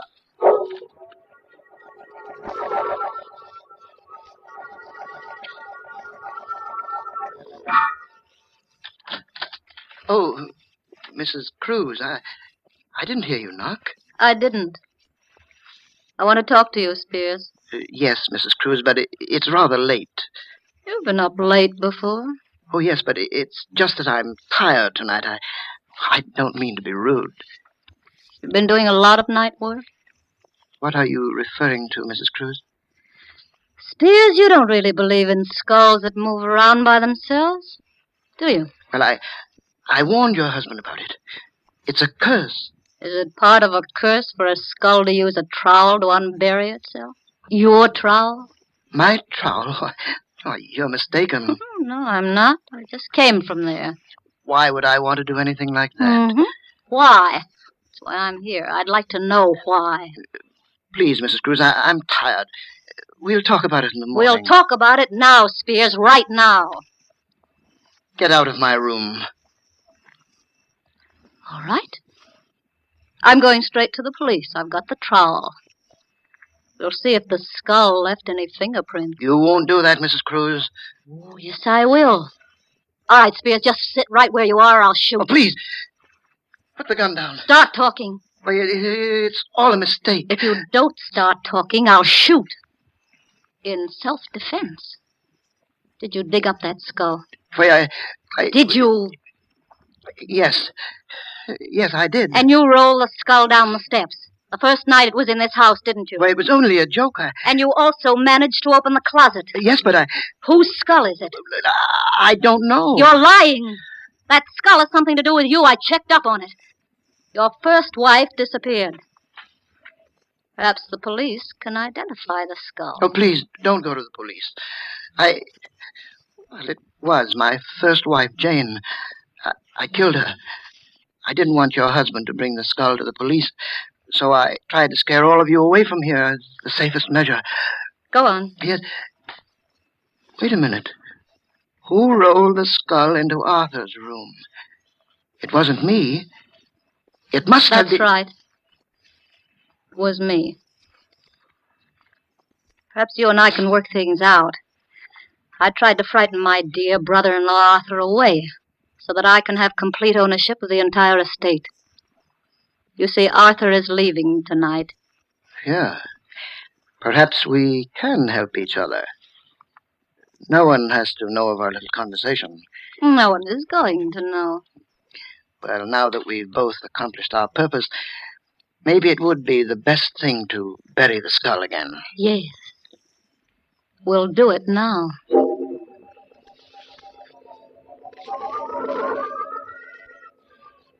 Well, here we are. Let's hurry. They'll miss me if I'm out here too long. Perhaps we'd better dig another hole. Oh, it doesn't matter. Will you hold the skull? No, I'd rather not.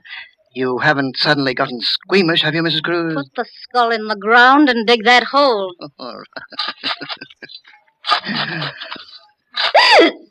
What's the matter? The skull. Look at it. What about it? It's moving. Can't you see? Well, it is just the wind pushing it. Hurry up. There. Yes, there. It's deep enough now. Hand me the skull. Oh, I forgot. You won't touch it. All right, I'll get it myself. What's the matter? My hand. I can't get my hand out. The jaws clamped down. Your hand. Please, help me. You've got to help me. Do something. You've got to do something. It won't let go. I can't. Oh, please, Jane. Jane, darling. I didn't mean to kill you. You're my wife. I didn't mean it. It was an accident. Please believe me. I'll do anything. Anything. Oh, no. No, Jane. Oh.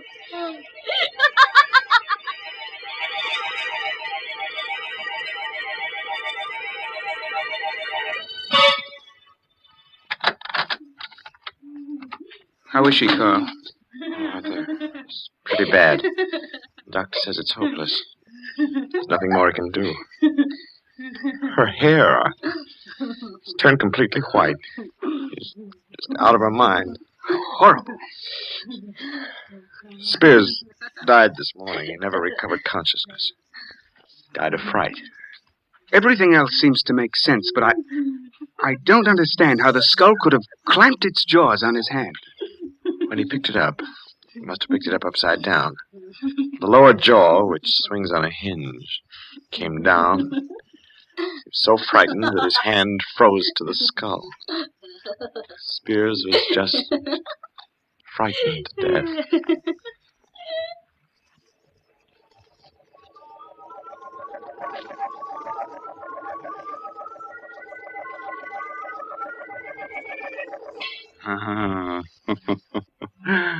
I want that skull.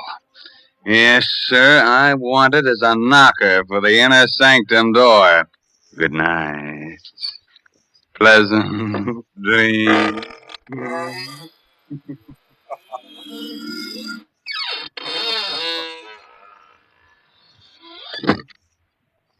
Well, thank you very much, friend Raymond. Your sense of humor is really quite refreshing.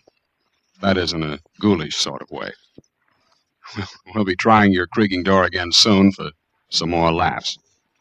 Well, right now, let's look in on the green room where the players are rehearsing the next performance in the Mystery Playhouse. Follow me, please. Come.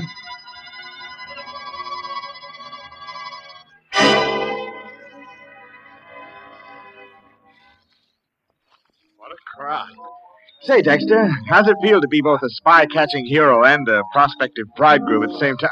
At the moment, it feels like being the 13th sardine in a tin built for 12. The doghouse is always like this. Hey, finish your story, Stanley, about Dexter reporting the German agent, that, what's his name? Quartz. Quartz. Well, Dexter here figures that Quartz is up to something, so he tips off the FBI. Hey, you guys, take a look at that gal in the black dress. That's fine talk for a guy who's about to get married. Well, go on, Stanley. Dexter's only trying to change the subject. Well, following up Dexter's tip, the federal men trapped Quartz. That was 6 weeks ago. So today, in 3 minutes, in fact, Quartz is going to get quite a shock. Quite a shock. You mean they're going to... That's right. At 6 o'clock, that'll be less than 3 minutes now, Quartz is being electrocuted. You ought to read the newspapers, Lieutenant, and find out about things. Well, when you've just got back from the canal zone, you're likely to neglect the newspapers for the first few days. Hey, the gal behind us. What'd you say, Dexter? The gal behind us. One in the black dress. Oh. Mob's too thick. I can't even turn around to get a look at her. Hey, go on, Stanley. What was this Quartz after?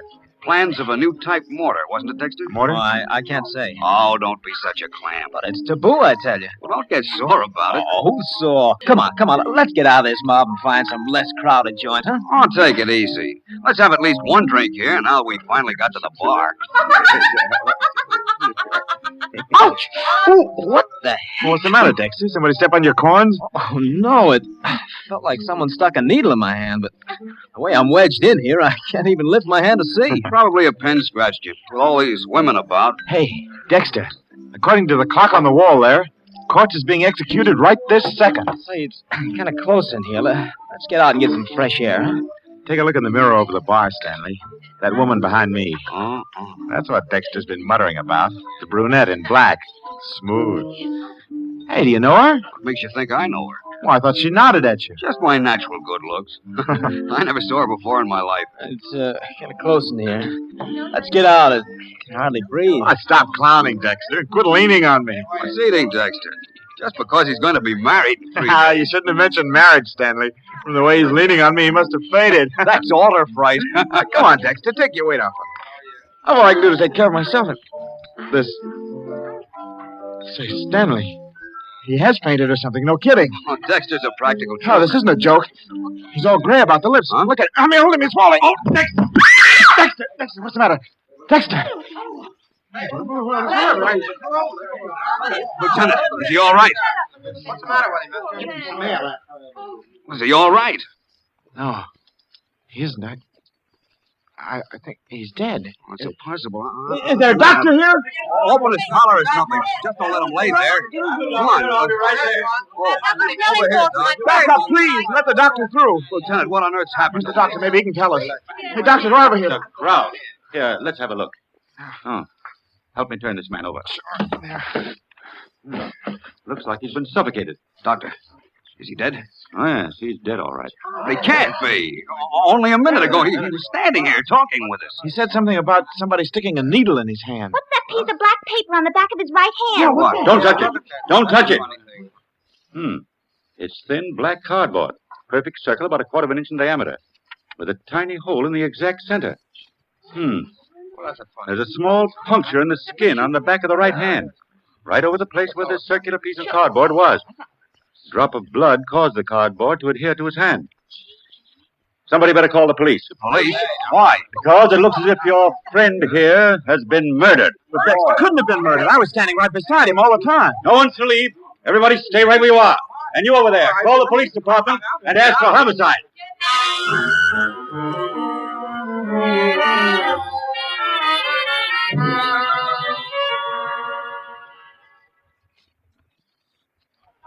All right, get out of the way. I'm Detective Sergeant Locke. Are you the doctor who called headquarters? Yes, that's right. Who's the guy on the floor? What happened to him? Willard Dexter. As to what happened to him... We don't know. What do you mean you don't know? Who was nearest Dexter at the time? Well, the lieutenant and I were with him. And I was behind him, and so was this lady. Oh, you were, huh? How about that, lady? Yes, I guess that's right. Okay, then I want to take you two ladies, and you, Lieutenant, and you, mister, aside for questioning. We'll go in this office here. Oh, and Doc, would you come along too, please? Well, of course, Sergeant. All right, just step in. All right, Blondie, you too. Oh, I can't. I got a date in 10 minutes. Go on, get in there. Am I arrested? Are you up? Look, Blondie, you will be in just about 1 second if you don't get in there. Oh, all right. But don't call me Blondie. Hey, Durkin, don't let anyone in here. Right. Now, we'll get a little privacy. Lieutenant, let's have your story first. Well, we were standing in the crowd. Your name? Lieutenant Max Lurbach. Okay, go ahead. Stanley and Dexter and I were at the bar. In what order? Order? Well, Dexter was on the right. I was in the middle, and Stanley was on the left. All right, go on. Dexter said that someone stuck a needle in his hand. And suddenly he went limp and fell to the floor. Sergeant, on the back of his right hand, I found this little black cardboard disc. Under the disc is a small wound, and I've made a study of poisons. I believe that this man, Dexter, was poisoned. Poison? Yes. There's a poison which, taken internally, may do no harm at all. But the smallest bit introduced directly into the bloodstream causes almost immediate paralysis of the nerves which control the breathing. What poison? Curare. Huh? There's a trace of what seems to be curare on the underside of that black cardboard disc. Then you think he was murdered? It appears probable. Your idea, Doctor, is that someone jabbed a poison-coated needle into Dexter's hand? A minute or so before he collapsed. Now, where would a guy get this stuff? Well, certainly not from the average drugstore. Curare is made by the South American Indians. It's very rare in this country. Say, Stanley, did you notice? Dexter died at the same time Quartz was executed. Say, I hadn't thought What's of that? The spy who was electrocuted? Yes, Sergeant. Dexter was the clerk in the Army Ordnance Department who suspected Quartz and tipped off the FBI. Yeah? It couldn't have been a coincidence that they both died at practically the same minute. You don't suppose that I don't agent... suppose anything yet. Hey, Sarge. Photo and fingerprint boys are here. Right with you, Durgan. Now, everyone, just sit tight a minute. Say, that's a rather unusual way to kill somebody, don't you think? I wonder if that police sergeant is right, and the killer really is one of those four people.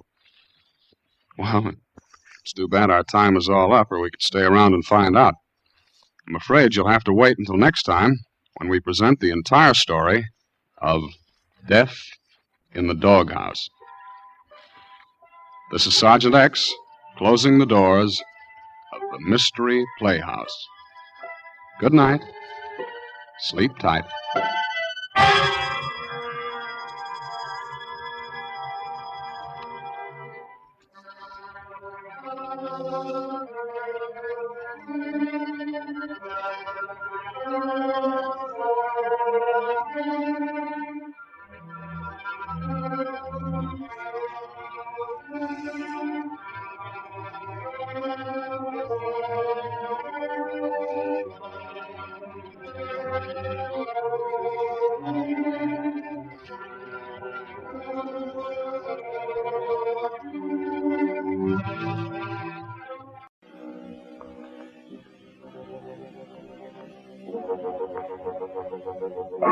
Palmolive Brushless and Palmolive Lather Shaving Cream presents Inner Sanctum Mysteries, starring Mary Astor.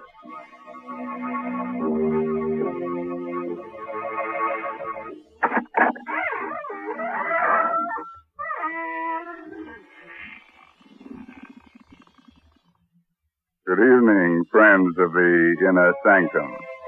This is your host, Raymond, welcoming you through the squeaking door. Well, we're having a gay musicale here tonight, featuring, of course, only haunting melodies. But I'm afraid none of the performers will get a hand unless it's a cold one. You see, it's so hard to applaud after rigor mortis has set in. But you can come in and set in, too. There are plenty of seats available. And if there's nothing left in the orchestra, we can give you a box.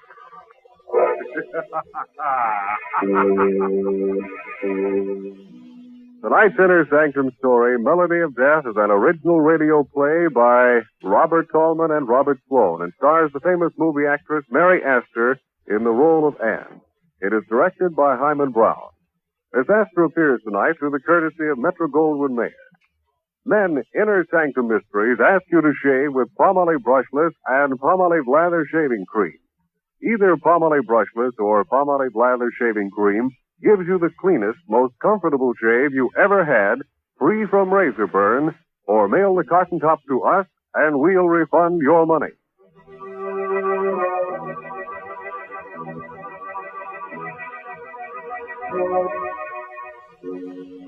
Have you a little gypsy in your home? One with a gold ring in his ear and a magic violin in his hand? Well, if he's anything like a fellow named Enrique, don't let him play an encore of the Melody of Death. Like a spidery web floating in midair, death hangs over the room where Anne is talking to her beloved David. Ghastly white, she summons the last ounce of ebbing strength to speak to him of love. Don't leave me alone here, David. I'm afraid.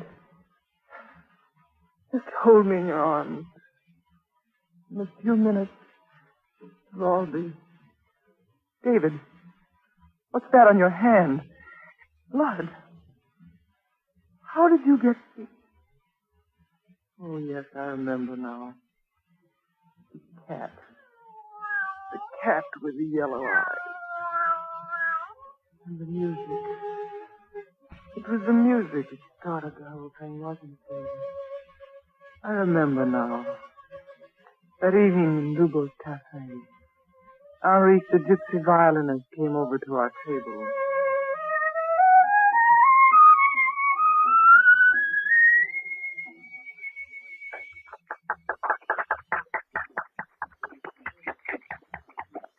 The senorita is very happy this evening, no? You don't need your gypsy magic to tell you that, do you, Henrique? The senorita is going to be married, no? You guessed it. Play for us, Henrique. You know the tune I like so much. Los Infelices? Yes, that's the one. Oh, I'm sorry, senorita, I cannot play that melody for you. Not this evening. Why not? You will say it is foolish gypsy superstition, perhaps, but in my tribe it is believed that for a girl newly betrothed to hear this music is bad luck. Very bad. What kind of bad luck? Because if she hears this music at such a time, she will never stop hearing it. It will haunt her from that time forward. And her heart will follow the music.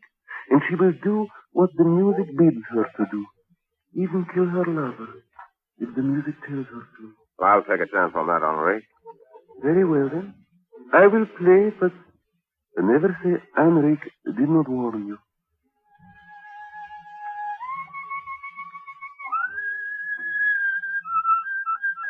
Anne, what is it?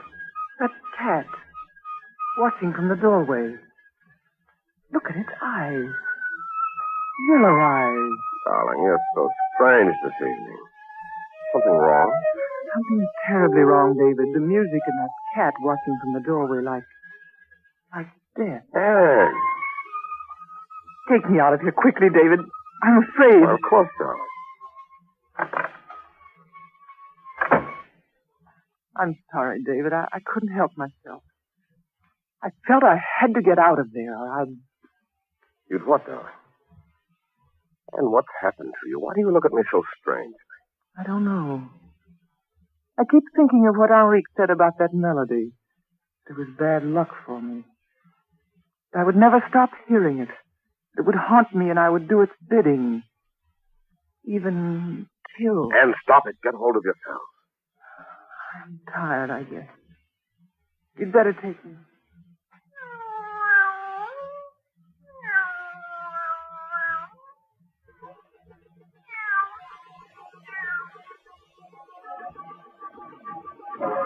As we walked away from the cafe that evening, I was like a person in a hypnotic trance.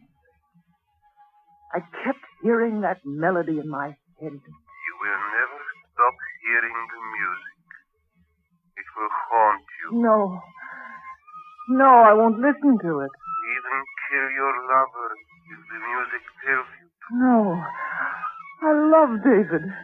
He'll help me to forget. No one can help you now, Anne. The music. And the cat with the yellow eyes watching from the doorway.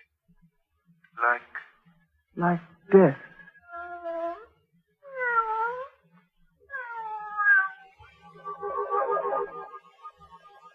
I fought it with all my strength, but it was no use.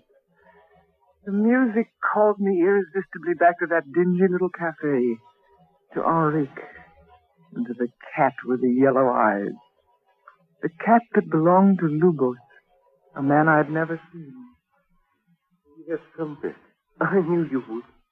It was the music, wasn't it? The music told you to come. How did you know? Did I not tell you it would be so? The other night, when you told the legend about that melody, something happened inside my head. And when you played it, it sounded so strange to me. And after that... You hear it all the time? Yes.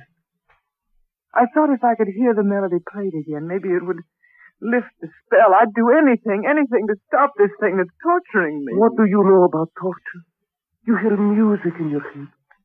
What do you know what it means to hate him and till your stomach turns inside out from hatred?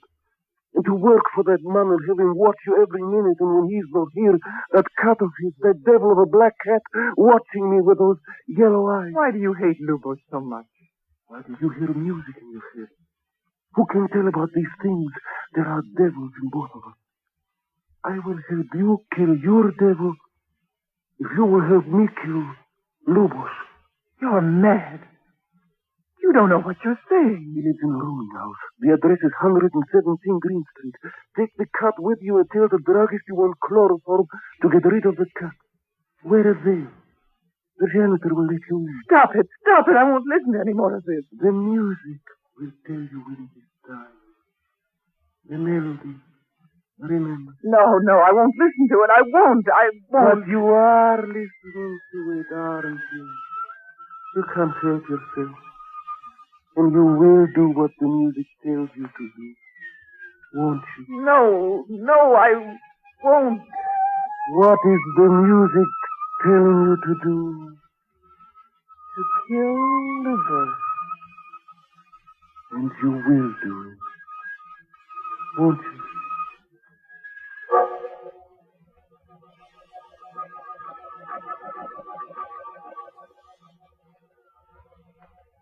No, sweetie. That's right. Take the cat with you. Hurry up. Got to get there before the drugstore closes. That's right. Open the door. Yes, miss. What can I do for you? A bottle of chloroform, please. Well, that's a handsome cat you've got there, miss. It's a shame you're putting him out of the way. It has to be done. He has a stomach infection, quite incurable. Well, those things will happen. Here you are, miss.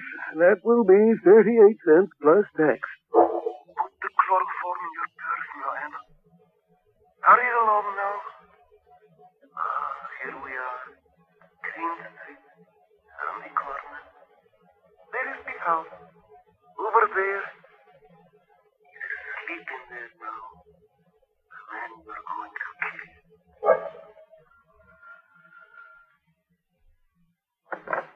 Who's that? I'm looking for Senor Lubos. I've brought his cat home. I live next door to the cafe and... All right. He's the first door at the top of the landing. Don't make no more noise on the stairs than you can help. You see, how simple it is. That's right, up the stairs. Wait now. Before you open the door, the bottle of chloroform. Get it ready. That's it. Now, put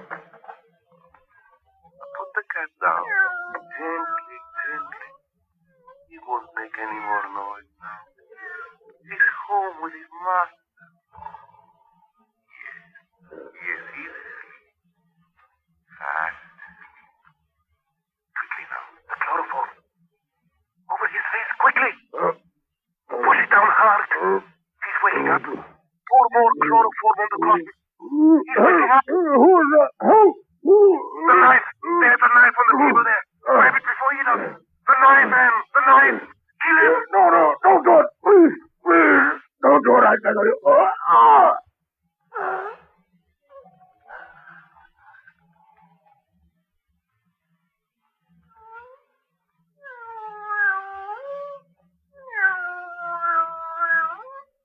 He's dead.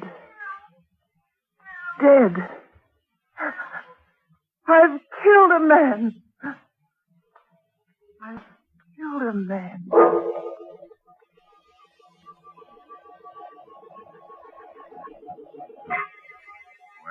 what are you waiting for? Come on and help her.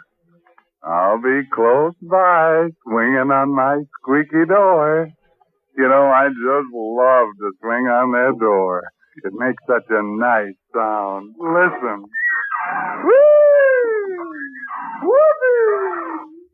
Why do I like the sound? Because it reminds me of painful, scratchy razor burn.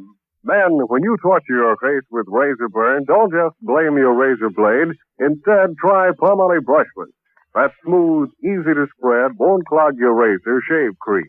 You see, Palmolive Brushless is made with real olive oil to literally lubricate your skin so your razor just glides along with no tugging, no scratching, no scraping. Yes, mister, even the toughest beards lie down and wilt when you use Palmolive Brushless. And your face is cool, comfortable, younger looking, not a bit drawn or dry. So why don't you quit bothering with a shaving brush and try Palmolive Brushless? You buy Palmolive Brushless in the big money-saving Victory jar, and we'll guarantee you the cleanest, most comfortable shave of your life. And we know you'll sing goodbye forever to painful razor burn.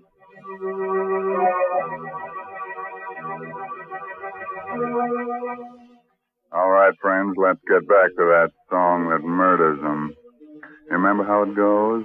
Remember how it haunted Anne into committing murder for Henrique? Well, it's still haunting her, and she's telling David about it in that room where death and its melody hover near. Yes, I was a murderer. I had plunged a knife into a man's throat and stood there watching while he died in agony, then went calmly home. You were waiting outside my door, David. Anne, where have you been? Out. But, Anne, your dress and your gloves. Why, David, it looks like... It looks like blood, Anne. It is blood. But I don't... Where did it come from? You mean you don't know? Oh, maybe it was on the seat of the taxi. Maybe somebody cut themselves in there before I... Maybe the driver had carried an accident case to the hospital. But why should you follow me into my flat in the middle of the night and cross-question me like this? What right have you? Maybe you've forgotten that this was our wedding day. I waited at City Hall until I was thrown out. Our wedding day. Oh, David. What happened, Anne?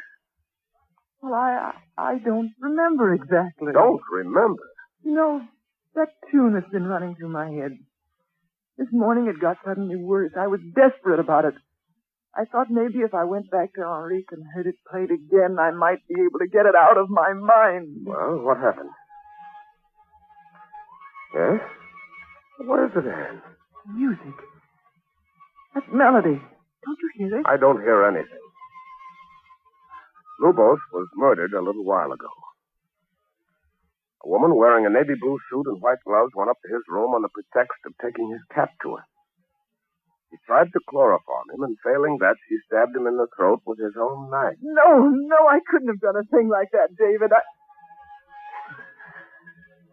There it is again. Can't you hear it? Anne, there's nothing to hear. It's just in your mind.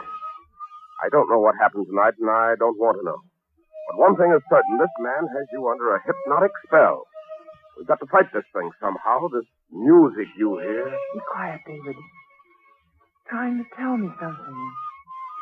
Trying to trap you, Anne. He's going to make you remember that you killed Lubos. You'd better kill him too, Anne. Before it's too late. Oh, no. Not even for the music. Not even the music can make me do that, Henri. Anne, what are you saying, Anne?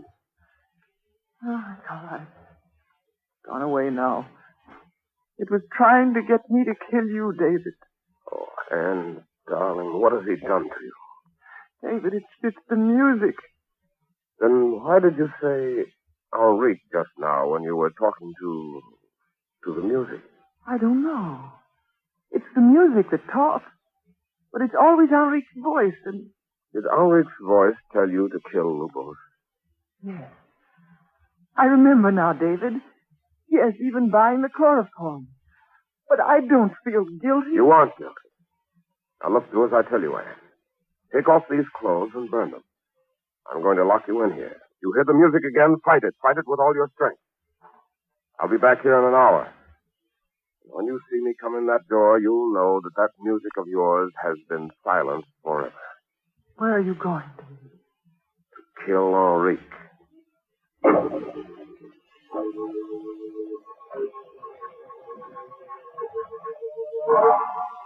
So you have come to kill me because I've put hypnotic spells on your beloved. Excuse me, what a joke, senor. No joke, Henrique. A man was murdered a while ago by you. I thought it was proven that Lubos was murdered by a woman. Besides, I was playing my violin in the cafe at the time of the murder. While Anne, under your hypnotic spell, was doing your dirty work. Nonsense. He was stabbed in the throat with a knife belonging to Manuela Rosales, a gypsy woman with whom he had quarreled. Do not worry, my friend.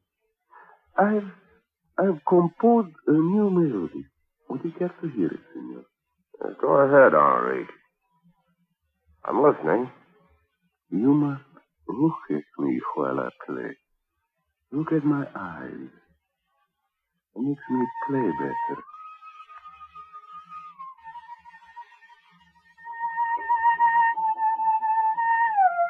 Well, what's the idea? What do you want me to do? Kill her. Kill your fiancée. Stop it! Stop it! So, I am under the spell of your music, am I? I'll choke the music out of your soul. Help me, I will. You are making a terrible mistake. A terrible...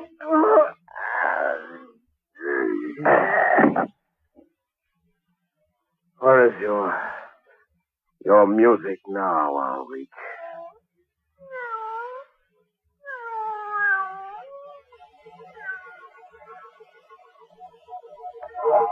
Now that Henrique is dead, we can go back to what we were before. We can be married. That's what you're trying to say to me, isn't it, David? Why not, Anne? Why not? Because when you opened the door and came back into this room a few moments ago, the music was still playing. Not playing now, is it, Anne? Is it? No, not now. Oh, David, take me in your arms, darling. Tell me it's all right. Tell me again so I'll really believe it. Oh, Anne. It was just a bad dream, wasn't it, David? They never really existed, did they? Henrique and Lubos and the cat with the yellow eyes. Of course not, darling. Of course it was just a dream. David! It's all right, darling.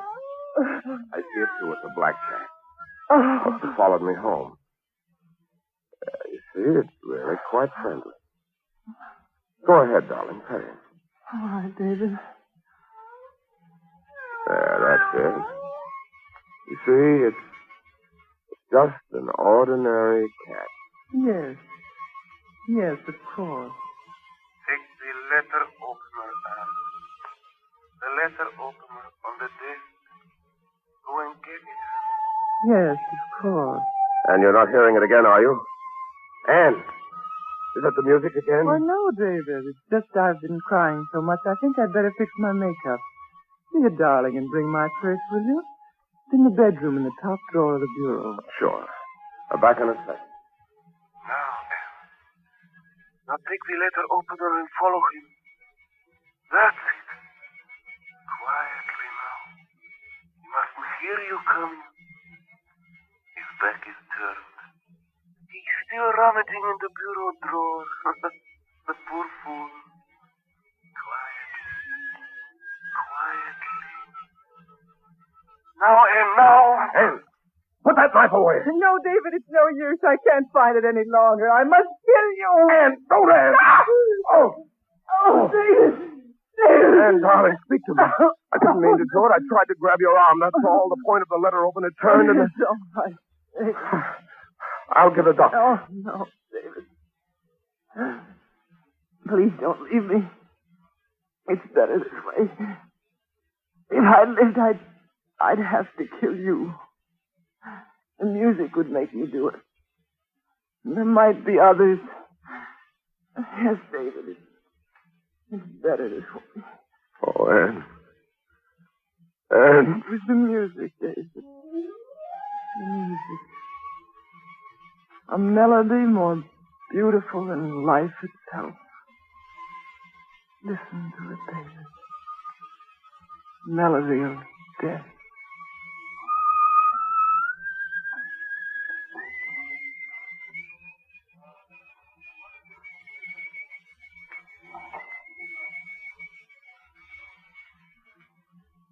Oh, sister. Speaking of melodies, I want that little number for our concert we're giving in the lower chamber of Music Society of Inner Sanctum. As a matter of fact, I want Henri to fiddle around. And I want... Oh, si, Senor Shaving Cream, what is it you want? I want lots of lather. I want lots of lather. Okay, you men who use a brush when you shave, you want lots of lather. And you'll get lots of lather simply by using Palmolive Lather Shaving Cream. For an honest whisker wilter, millions of men say there's nothing like it. In fact, more men use Palmolive Lather than any other kind. Here's why. First, Palmolive Lather Shaving Cream gives lots and lots of lather.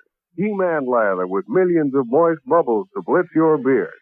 Second, Palmolive Lather is made with olive oil and oil from the coconut palm to lubricate your razor, speed your shave, smooth your skin. So, if you're a lather and brush user and want to get rid of razor burn, get Palmolive Lather for the smoothest, easiest shave you ever whistled your way through. Get Palmolive Lather Shaving Cream, knowing it's going to leave your face looking younger, your skin smoother, your disposition better, or your money back. Friends, what would you do if you found out that someone you knew was peddling stolen merchandise? You'd be horrified. But tell me something. Have you ever bought extra gasoline coupons or accepted them from friends? Have you ever bought gasoline without giving up coupons? Ah, well, you know what I'm thinking. That makes you a receiver of stolen merchandise, and that is a serious offense. Yes, friends, every precious drop of gasoline we can spare is needed for our armed forces. People who buy gasoline without surrendering their own coupons are getting more than their fair share of the fixed civilian supply. So play square with gasoline rationing. Use only the coupons issued to you legally.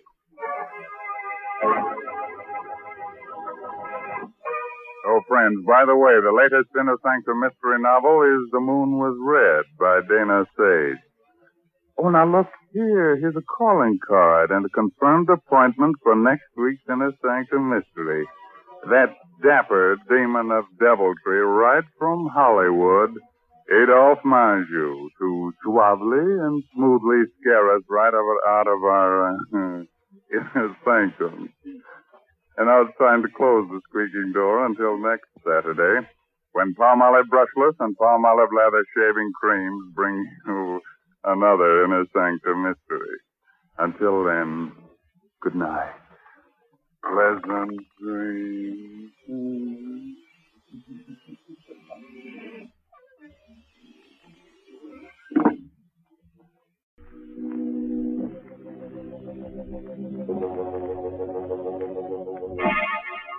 Palmolive Brushless and Palmolive Lather Shaving Cream present Inner Sanctum Mysteries, starring Mary Astor.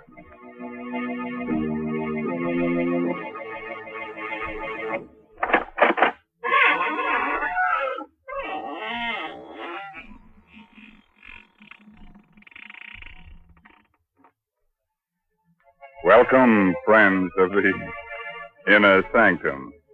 This is your host, Raymond, inviting you to come in through the squeaking door and... catch your breath. Now, don't be embarrassed. Many of my guests here are out of breath. But, they won't tell on you. I assure you they won't. Breathe a word of it. You see, they were warm, too, when they came in, but they've cooled off now. You see, I've kept them on ice. Now, if some of them seem a bit unfriendly to you, don't mind. They can't help being stiff.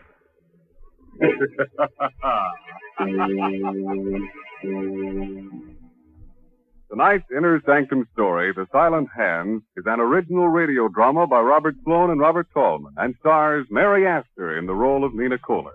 Miss Astor is soon to appear in one of Metro-Goldwyn-Mayer's 20-year anniversary pictures, Meet Me in St. Louis. Tonight's Inner Sanctum drama is directed by Hyman Brown. Men, Inner Sanctum Mysteries ask you to shave with Palmolive Brushless or Palmolive Lather Shaving Cream. Either Palmolive Brushless or Palmolive Lather Shaving Cream gives you a clean, comfortable shave every time, free from razor burn, or mail the carton top to us, and we'll refund your money.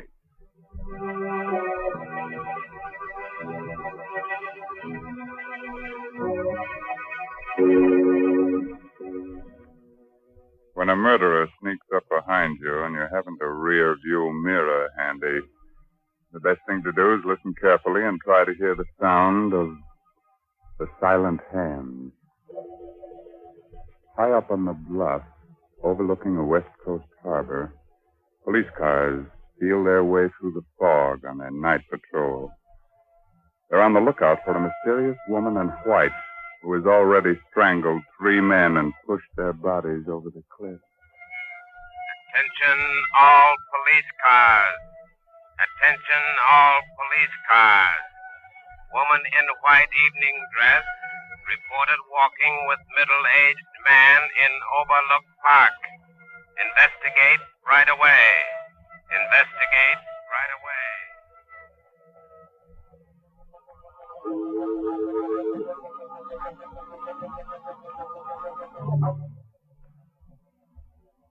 Michael, Yes, Nina. it's getting chilly. Oh? Finish your cigarette, will you? Let's go in. Of course, Nina. Here, take my coat in the meantime. Put it over your shoulders. Thank you. What? Trembling? What's the matter? Nothing, just nerves, that's all. Michael, What, dear? my bag, it's gone. Well, you sure you had it with you? Oh, yes, positive. Oh, it must be around here somewhere. Go on ahead, Nina. I'll find it for you. No, Oh, all right. But be careful of the cliff. Now, don't you worry, dear. Go on ahead. I'll catch up with you in a moment. Don't be long, Michael. Don't be long. I won't. Always losing a bag. I'm always finding it for her. There it is. This is. Oh! Let go of me. Let go of my neck. Your throat. No. Cliff! Don't push me over.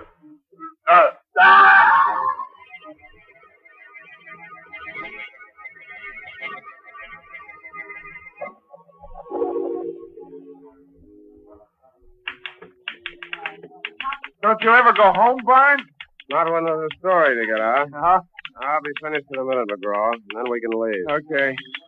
Oh. Hello, Barnes speaking. Mr. Barnes, Yeah? you want a good story for your paper. Get into a cab and drive to Overlook Park right away. The fourth victim of the woman in white has been found. What? Tell me that again, please. I didn't catch the address. Quick, McGraw. Get on another phone and trace this call. I'll stall as long as I can. Okay. Did you say that was Overlook Park, madam? Hello? Hello? Never mind, McGraw. She rang off. Well, who was it? Some dame trying to give me a tip on a murder. She said the woman in white had taken care of another victim. The woman in white? Yeah. We'd better get over to Overlook Park right away. There may be a story. Well, wait a minute, Frank.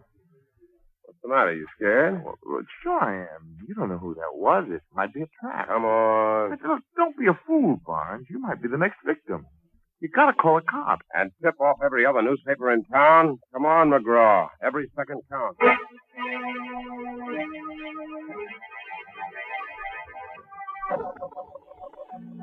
Holy mackerel.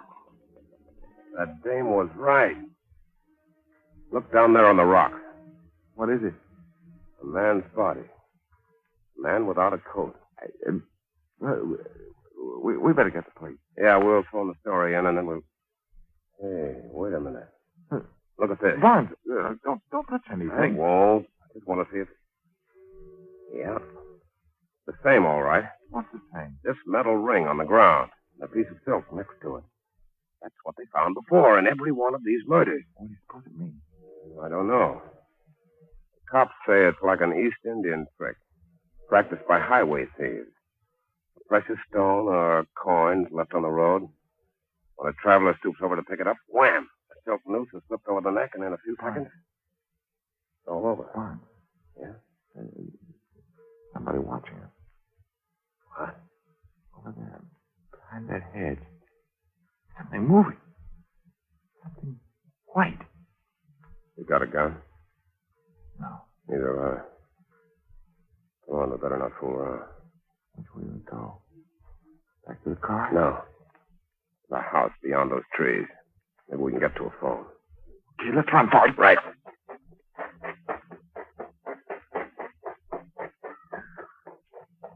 What the devil's that? Sounds like some kind of a tropical bird. You mean here in the park? This isn't the park, gentlemen. That tropical bird you hear is in the aviary next to the house. It's part of my private collection. You live in that house? Yes, with my sister. These are our grounds, gentlemen, and you're trespassing. Well, lady... We're looking for a telephone, madam. We're from the Chronicle. I don't care where you're from. You'll have to leave immediately. But someone's been killed. You'll have to leave immediately. My sister is ill. She can't have any excitement. Nina! Go back into the house, Carolyn. Nina! I've been looking for you. Where have you been? You know very well I've been out here feeding the birds. Why do you ask? Because I didn't see you. I thought perhaps you went back to the place where... Carolyn! You'll catch cold out here. We'd better go back in the house. But who are these men, Nina? Reporters, dear. We'd like to use your telephone, miss, if there's one in the house. Why, of course. Come along. I'll take you to it. Thank you. If you men are reporters, I suppose you want to phone your paper about... About what? Nina, you heard it. I'm sorry, dear. If I held your arm too tightly, I didn't want you to stumble. You're lying. You don't want me to talk. That's not true, Carolyn. You can say anything you please. Go ahead. Say anything you please. Oh, Nina. Please forgive me. I didn't mean what I said before. I'm just upset because you've left me alone so much tonight. But I haven't left you alone, dear. I've been in the house with you all evening. Don't you remember? Oh, yes, of course. You've been with me all evening. In the house. Carolyn. I think you're strong enough now to take these gentlemen inside and show them to the phone. I'm going to stay out here for a while and speak to the birds. Yes, Nina. This way, please. Now go along, McGraw. I'll be with you in a minute. Okay, I'll put the call through. Are you staying behind just to watch me? In a way, yes. You're a fool. Well, maybe I am. But these birds you've collected fascinate me. Especially the gaily colored ones which were brought over from the Orient. Oh, are you a fancier? In a manner of speaking. At least I know that the creature with the yellow bill and the green eyes is a very rare species. I had to write a story about it once. Indeed? Yes. It's found only in certain parts of India. What if it is? You've been to India, haven't you? Never. You're lying. I'm not accustomed to being spoken to like this. But you are accustomed to lying. Only that alibi about not being out of the house tonight won't stand up. Won't it? No. That dress you're wearing is torn. And the piece that's missing from it is in my pocket. I found it out there on the cliff, near a metal ring and a bit of silk. Now you're lying. I have the evidence right here in my hand. Give it to me. Not so fast. Let go of my hand. Let go. Open it. Open it. I'll dig my nails into you. Wait a minute. Wait. I'll open it. There. I knew you were lying. There's nothing in it. Oh, of course not. But I found out what I wanted to know. For a woman, your hands are abnormally strong.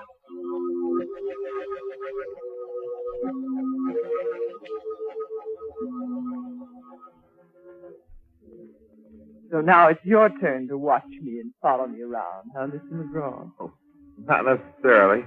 Your friend must think I intend to run off before the police arrive. But he's wrong. I have nothing to fear from the police. Of course not. Don't stand there and grin at me. I'm cold and miserable. If you had any manners, you'd take off your coat and offer it to me before I freeze to death. You can have my coat. Here, thank you. Wait a minute. Where are you going? Back to the house. There's a police car there now. Well, good. I'll go back with you. Just a moment. What's the matter? My watch. I've lost my watch somewhere along the path. Who are you kidding? I just saw you throw it over in the grass. Here it is. Right over here. What's it doing? Where'd she go to? Where'd you... Oh! Myself! No! Not on! Just pushing me up!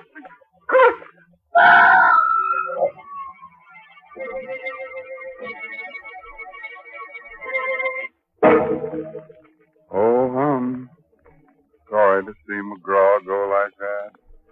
He was such a nice boy.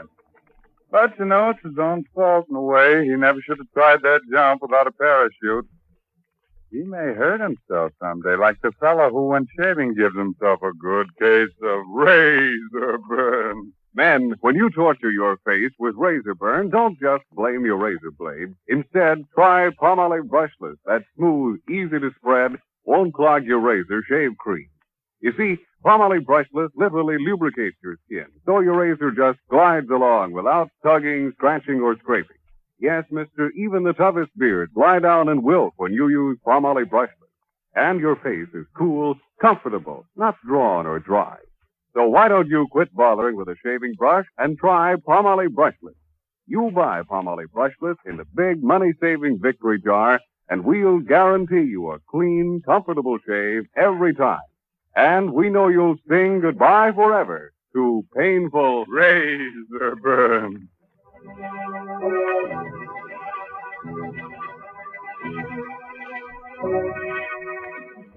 Let's get back to Nina and that beautiful Indian rope trick. After that double-header killing, Nina was picked up by the police and put in jail on suspicion of murder.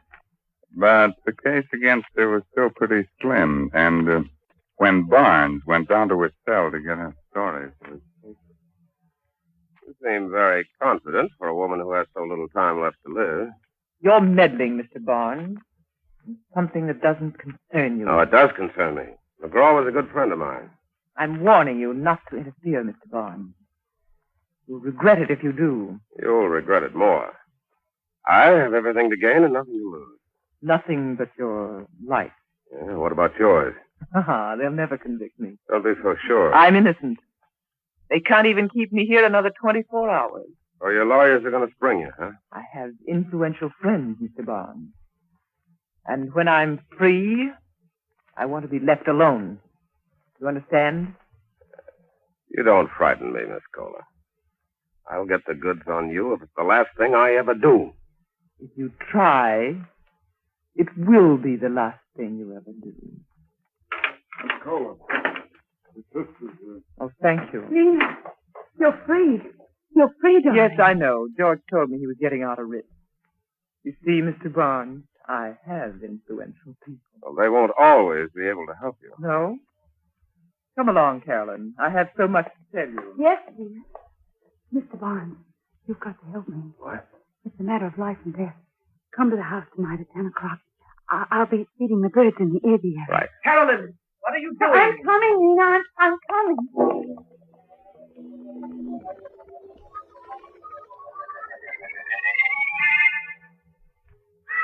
Miss Kohler. Miss Kohler. Oh, Mr. Barnes, thank heaven you're here. I was afraid you wouldn't come. You said it was a matter of life and death. It is. It is. My sister's been lying to the police, and she's made me lie for her, too. What do you mean? Well, that night you were here, that night Michael was killed, she told you she was in the house with me all evening, but she wasn't. She was out with him, walking through the park. Why didn't you tell the police? I couldn't. I was afraid of what she might do to me. You don't know her, Mr. Barnes. She'd kill me if she thought I was telling you this. But I've got to tell somebody. I've just got to. Wait a minute, kid. Get hold of yourself. The night this fellow Michael was killed, your sister made you say that she was home with you all evening. Yes, that's right. Did she tell you why she wanted you to lie for her? Yes. I don't believe her. She said she had nothing to do with Michael's death, but there was no way of proving her innocence.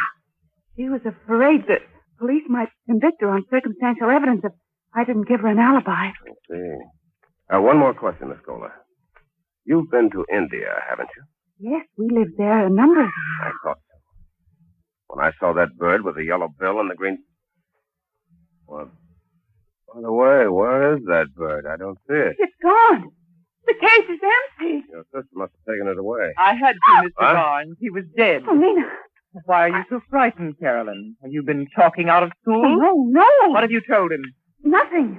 I haven't said a word. You're lying. Go into the house, Carolyn. Just a moment.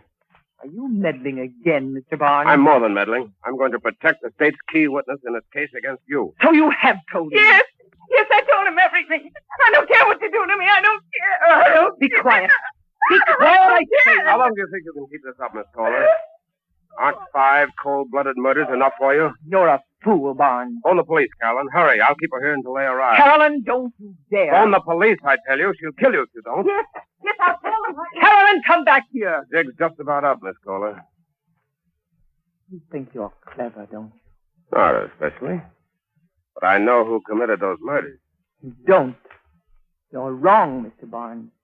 I can prove that you're wrong. You're wasting your breath. But I'm innocent, I tell you. And I can prove it if you give me half a chance. What chance did you give McGraw? I wasn't anywhere near McGraw when he was killed. And Michael was my best friend. Yeah, tell that to the cops. Give me a break, Mr. Barnes. I'll admit I was with Michael that night he was killed, but I didn't do it. I couldn't have done it.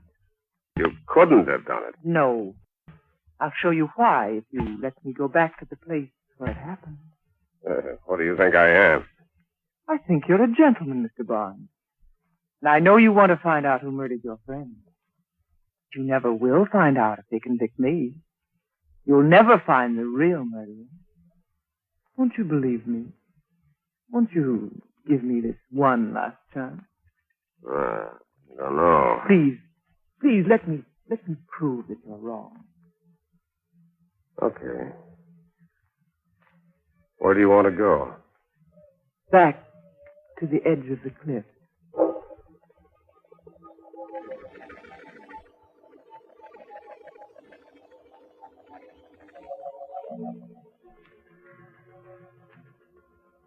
Michael and I were standing just about here, Mr. Barnes. Yes, go on. We were talking about the mysterious murders that had taken place on these bluffs overlooking the harbor. We were joking about the fact that I was a woman dressed in white. You're in white again tonight, Miss Kohler. Yes, it's my favorite color. I see. We stood here for a while, and then the cold air chilled me, so I asked Michael for his coat. May I have your coat, please, Mr. Barnes? What's the idea? I want to show you what happened. Well, do you have to be that graphic? Yes, it's important. The details are terribly important. All right, you can have my coat. But I'm warning you, Miss Kohler. I know the game. Slipping a silk noose over a man's neck is done more easily when his coat's off. That's why all the victims were found in their shirt sleeves. But Michael was the only one I knew. I couldn't possibly have had a motive for killing the others. They're complete strangers to me. That's not much of a defense. Psychopathic murderers often kill without a motive. They do it for the thrill it gives them, whether they know they're victims or not. All right, continue with your story, Miss Kohler. Well, after I put on Michael's coat, I started toward the house. Yes? And then I missed my bag. Yes? I guess I left it near the edge in this, over there somewhere beside that rock. Good heavens. What's the matter? Isn't that another bag over there? Where? Beside the rock. Get it, Mr. Barnes, and bring it here. What? Bring it here. Oh, no, you bring it here. Oh, all right. If you're that frightened of me, I will. Just an ordinary bag. I don't know why you were afraid of picking it up. Nothing could have... Oh, my neck! I knew you couldn't resist another victim, Mr. Barnes. But you forgot about my strong hand and this coat I borrowed from you. You should have known better than to try that trick while I still had it on. There are other ways of committing murder, Miss Kohler. And I'm sure a psychopathic killer like yourself knows most of them. Yes, I do. Stay where you are. You're smarter than I thought, Miss Kohler. I never dreamed that you'd plant a gun in that bag. That was the chief's idea. You underrated our police force, Barnes. We've suspected you for some time.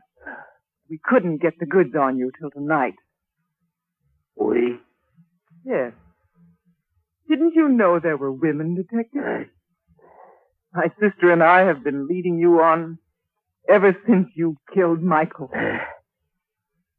And all the time I was figuring I could pin the rap on you.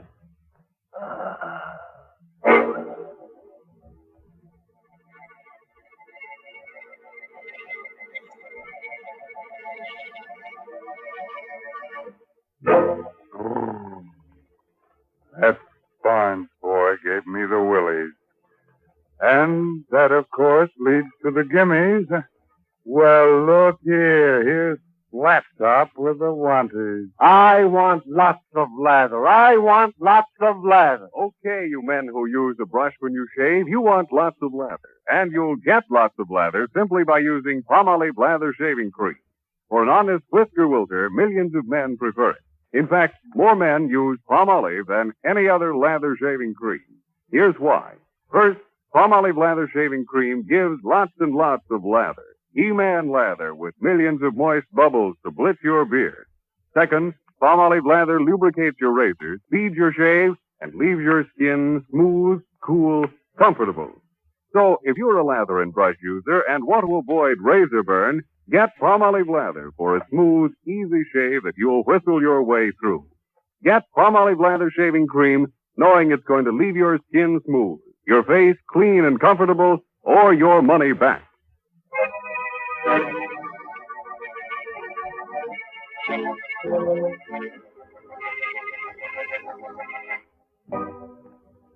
Well, it's time to fold up the ghosts now, those little folds, and put them back in the closet with the family skeleton, which is something. But remember, the next time you're out in the park on a foggy night, keep your shirt on. And keep your coat on, too. Although silent hands are liable to give you a pain in the neck. By the way, this month's Inner Sanctum Mystery is Said the Spider to the Fly by Richard Shattuck. Well, if there's no more business to scare up, I guess I'll turn on the darkness. Thanks. So, until next week, when Palmolive Brushless and Palmolive Lather Shaving Creams bring you another Inner Sanctum Mystery. Good night. Pleasant dreams.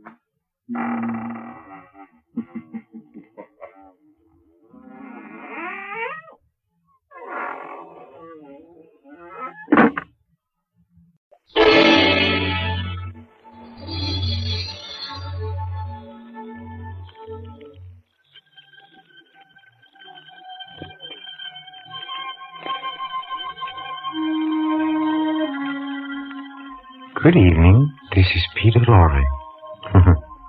Would it bore you to hear a tale of tragic murder? Are you unwilling to sit through the telling of a strange and horrible story? The brief narrative of a man caught in a web of evil? You're not? Then, my friends, keep right on listening to the Mystery Playhouse.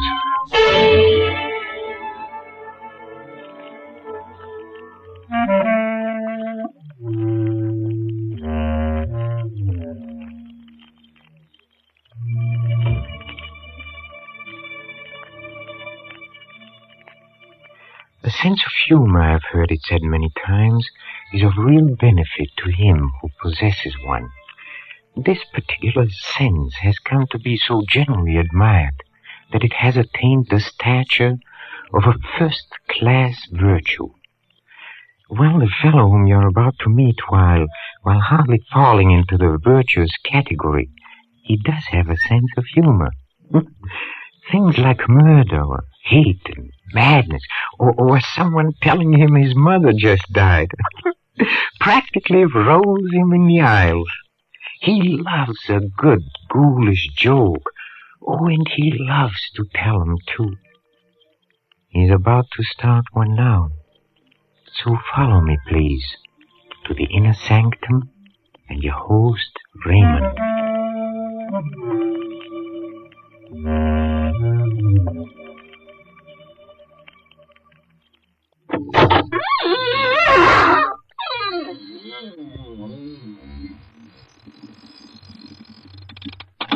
Good evening, friends of the inner sanctum.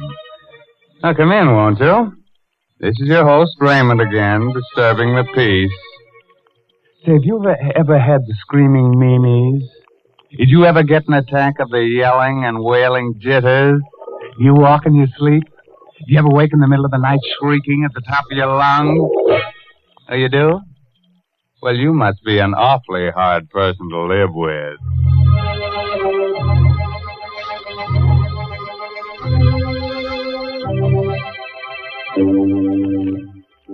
Well, friends, it's time for our story to begin. From this point on, forget everything pleasant. Get a finger ready to chew on, turn the lights down low, and listen to Peter Lorre tell you the blood-curdling tale, Death is a Joker.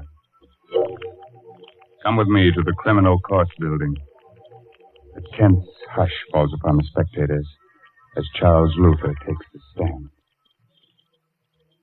Gentlemen of the jury, I'm accused of murder. I'm an actor, a comedian. Look at my face. Ugly, huh? Yes, so ugly that whoever looks at it laughs. I'm not telling you this to win sympathy for myself.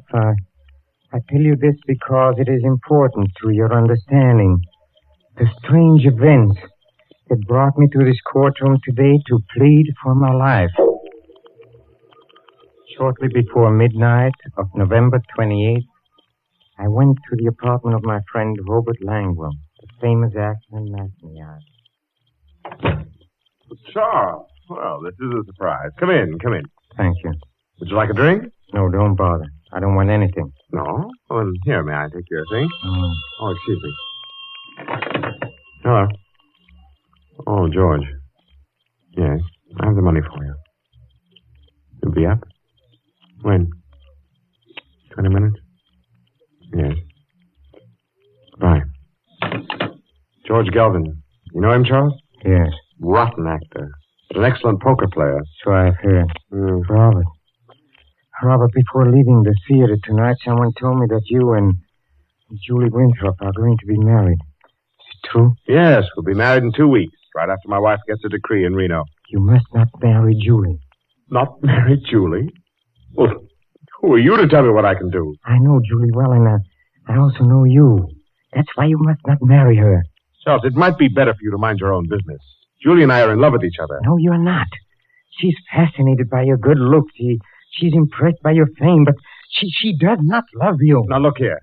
We may be old friends, but I've stood all I'm going to. Wait a moment. I get it now. You're in love with her yourself. I'm in love with Julie. No, we are just friends. Friends? You're madly in love with her. That's why you came here tonight, isn't it? No. Friend. Stop your laughing. You in love with a girl like Julie. Why should my love make you laugh? Oh, so you admit it, huh? All right, I do. Why is it so funny? Do you think she'd have you? You, a clown, ugly, clumsy. You in love with Julie? And why not? Why not? You! Stop your laughing.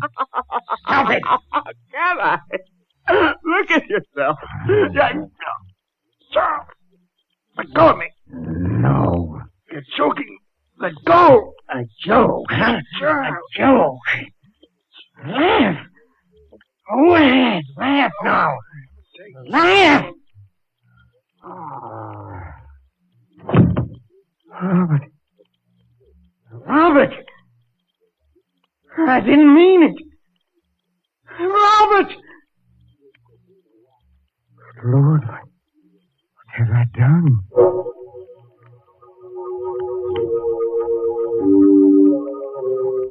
I rushed out of his apartment, trembling. I turned my coat collar up to hide my face. The streets were crowded with people coming from the late movies and restaurants. I tried to make myself act naturally, but it was impossible. Everyone I saw, every pair of eyes that looked at me, seemed to accuse me of my crime.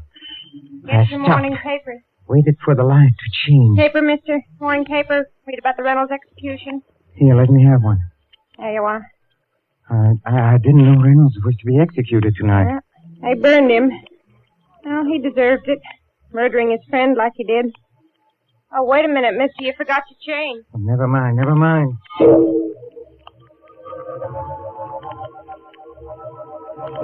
I went to my apartment and I looked at the newspaper I'd bought. There was a photograph of Reynolds on the first page. In his face, I saw my future. The shattered hopes, the torture of the trial, the horrible, nerve-wracking experience of waiting for death. I flung the paper away. I went to the window. I opened it. I looked down 17 stories to the ground. How tiny people look. The automobile lights moved like so many fireflies.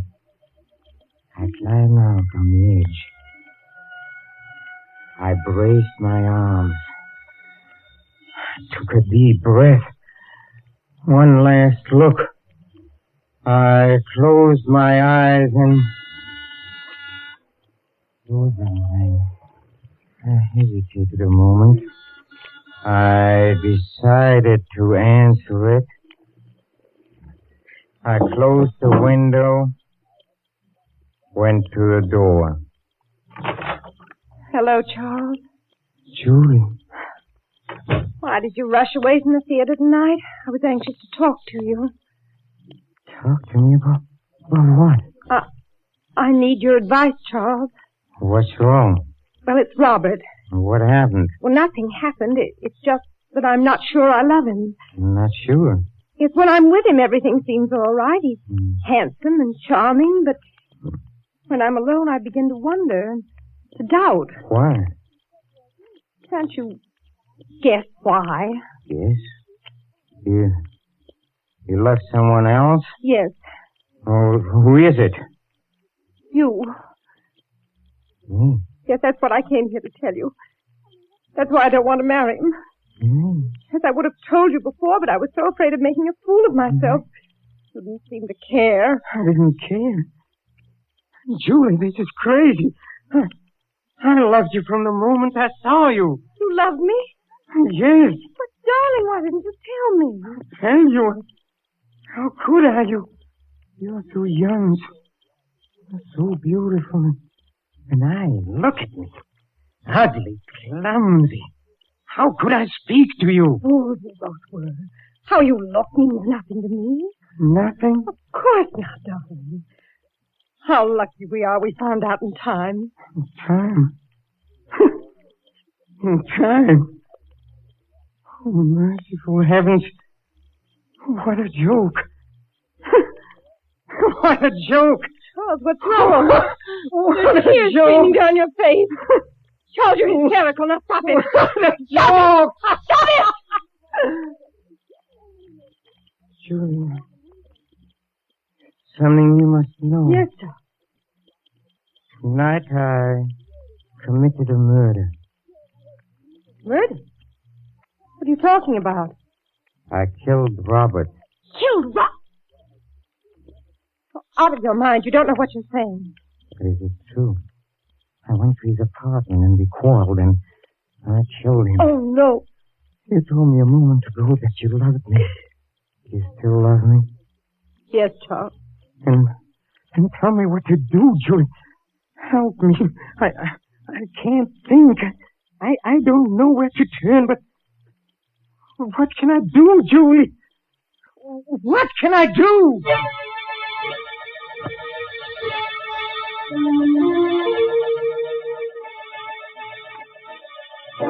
pull yourself together, Charles. This may not be as hopeless as you think. Why? Was Robert alone in the apartment when you called? Yes? Were you seen entering or leaving? No. Are you sure? Yes, his apartment is on the second floor. I walked up and down. What time did you get there? Shortly before midnight. And what did you do before that? Went to a movie. Movie. How long did you stay there? Oh, only about 20 minutes. Do you have the ticket stub? Huh? Yes, here it is. Charles, do you realize what this means? They may never find out about you. Never find out? That's right. They won't suspect you since they can't know your motive. No one saw you enter or leave, and you have an excellent alibi. Motive? Alibi, Julie. Do you realize what we are doing? We are talking of this as if we planned this crime, as though we were criminals. But I committed a crime, yes, but I'm no criminal. I didn't mean to do it. I know, darling, I know. You must think of your own life now. Oh, And mine. Yes, Julia. Oh, I see what you mean. I'm not a criminal, but I must play the role of a criminal now. A subtler, clever criminal who is cunning enough to escape punishment. Can I do it? Can I do it, Julia? Charles, listen to me. We must find out how much the police know. If it's hopeless and they have found out about you, then it would be best to give yourself up. But let's not make any decisions until we know. How can we know? Did Robert expect anyone tonight? Yes, George Galvin phoned while I was there. He said he'd be up in about 20 minutes. Then the body must have been discovered by now. Yes, I'm sure the police must be there by this time. I think that I'll go to Robert's apartment. No, Julie, no. I don't want you to become involved. I'm already involved. If it weren't for me, this horrible thing would never have happened. The least I can do is to help you now. But, Julie... Promise me you'll not leave this apartment, Charles. All right. I won't be long. Julie. Yes. If something happens, if something goes wrong and is separated before you return, I want you to know that I don't know what to say, Julie. You don't have to say it, darling. I know what you mean. Goodbye. Goodbye. Criminal. I have to think like one, to act like one, have to be one. What question would they ask? Where were you at 12 o'clock midnight of November 28th? I was in a movie. Here's the stub. No, they can see immediately that I'm lying. My voice must not tremble. I shouldn't be so quick with the answer. Where were you at 12 midnight of November 28th? Where was I? Let me see. Well, I left the theater and I went to a movie. It was a very amusing picture. Very amusing. Can you prove what you say? Proof? Well, I don't know. It would be difficult. One may have the ticket stuff somewhere. Yes, here. Let me show it to you. Here it is. Did you ever quarrel with Robert Langwell? Quarrel? We were friends. We played in many shows together. We were on the best of terms. That's all, Mr. Luther. You may leave now. Yes, I can play it. It is possible. I can't escape punishment. Police. Can it be the police? Or maybe it is Julie. Good evening, Charles. George Gallows. I know it's rather late for an unexpected visit. Yes, it is. But this is important, Charles. A matter of life and death, you might say. What do you mean? Have you a cigarette? Yes, here. Thanks. What's the matter, Charles? Your hand's trembling. It's nothing. You don't seem to be your usual self this evening. No quips, no jokes. What's wrong? I don't always feel like joking. Yes, Charles. It's strange about human nature, isn't it? Who would have ever dreamed that tonight, a few minutes before midnight, you entered Robert Langwell's apartment, quarreled with him over Julie, and choked him to death? What are you talking about? You're an excellent actor, Charles. But you're wasting your talents on me. Save them for the footlights. Or the police? Police? Will you please tell me what all this is about? Still acting, huh? Now look, Charles. You killed Robert shortly before midnight tonight. You are mistaken. I was in a movie at that time. Oh, so that's your alibi. Very clever. Now, Charles, either we discuss terms now, or I go to the police. Wait. How did you find out? That is my secret. What do you want? Money. All you have on hand. All you can dig up. All right. Come with me. I have some money in the bedroom. All right. Just a moment. What is this? Yes. Why? I'm taking no chances. Let's go. All right. Well, where's the money? Charles, stand back or I'll fire. Stand back. No! Let go of my hand. Let go. I'll twist it. I'll twist it till the gun points to your head. There. Charles, let go of my hand. You don't know what you're doing. Go on. Fire now. The bullet will enter your brain. Fire. Charles. Fire. Charles, don't. I'll make you fire. I'll squeeze your fingers. Charles, let go. This is all a joke. I'll make you. Stop it. Charles.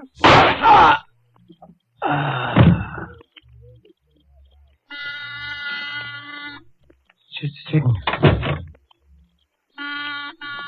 Just a second. Charles. Darling. Darling, there's nothing more to worry about. Everything's all right now. We can be married and go on living and never fear anything. What makes you say that? Darling, you didn't commit a crime at all.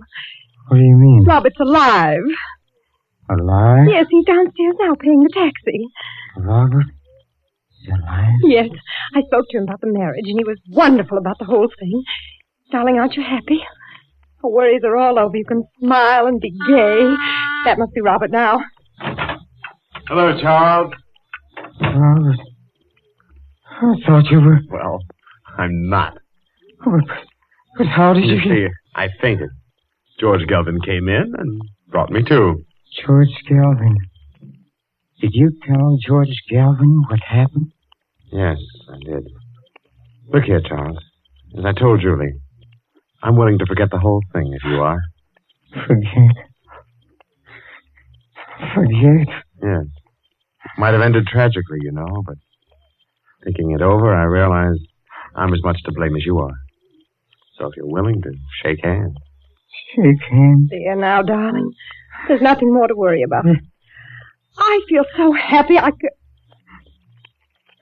Charles, what's the matter with you?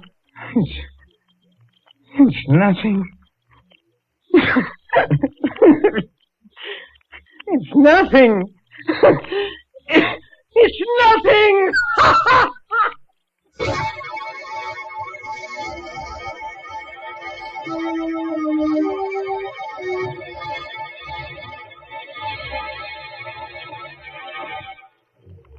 Gentlemen of the jury, I became a criminal because I thought I had committed a crime and I had to think like a criminal. My motives were those of all men. I wanted happiness and wanted marriage to the woman I loved. What would you have done in my place?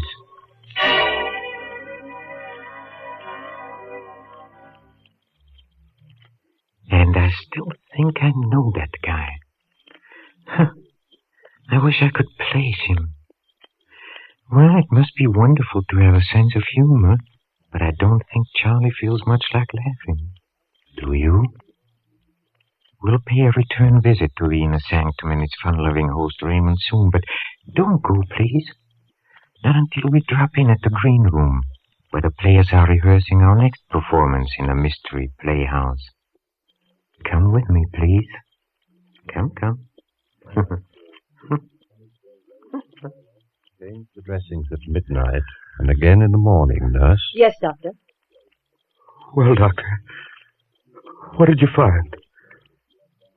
Will I be blind? Is it very bad? Now, take it easy, Mr. Denton. There's nothing to worry about. Nothing at all. You're sure? You aren't just saying that. I'm quite sure. Valerie, did you hear that? I'm not going to be blind. Valerie, where are you? Right here, darling. Did you hear? I won't be blind. Isn't that wonderful? Yes, darling, it's marvelous. You don't sound very excited. Valerie, don't you realize I'm going to see again? She doesn't sound excited because I don't want you to be excited, Mr. Denton.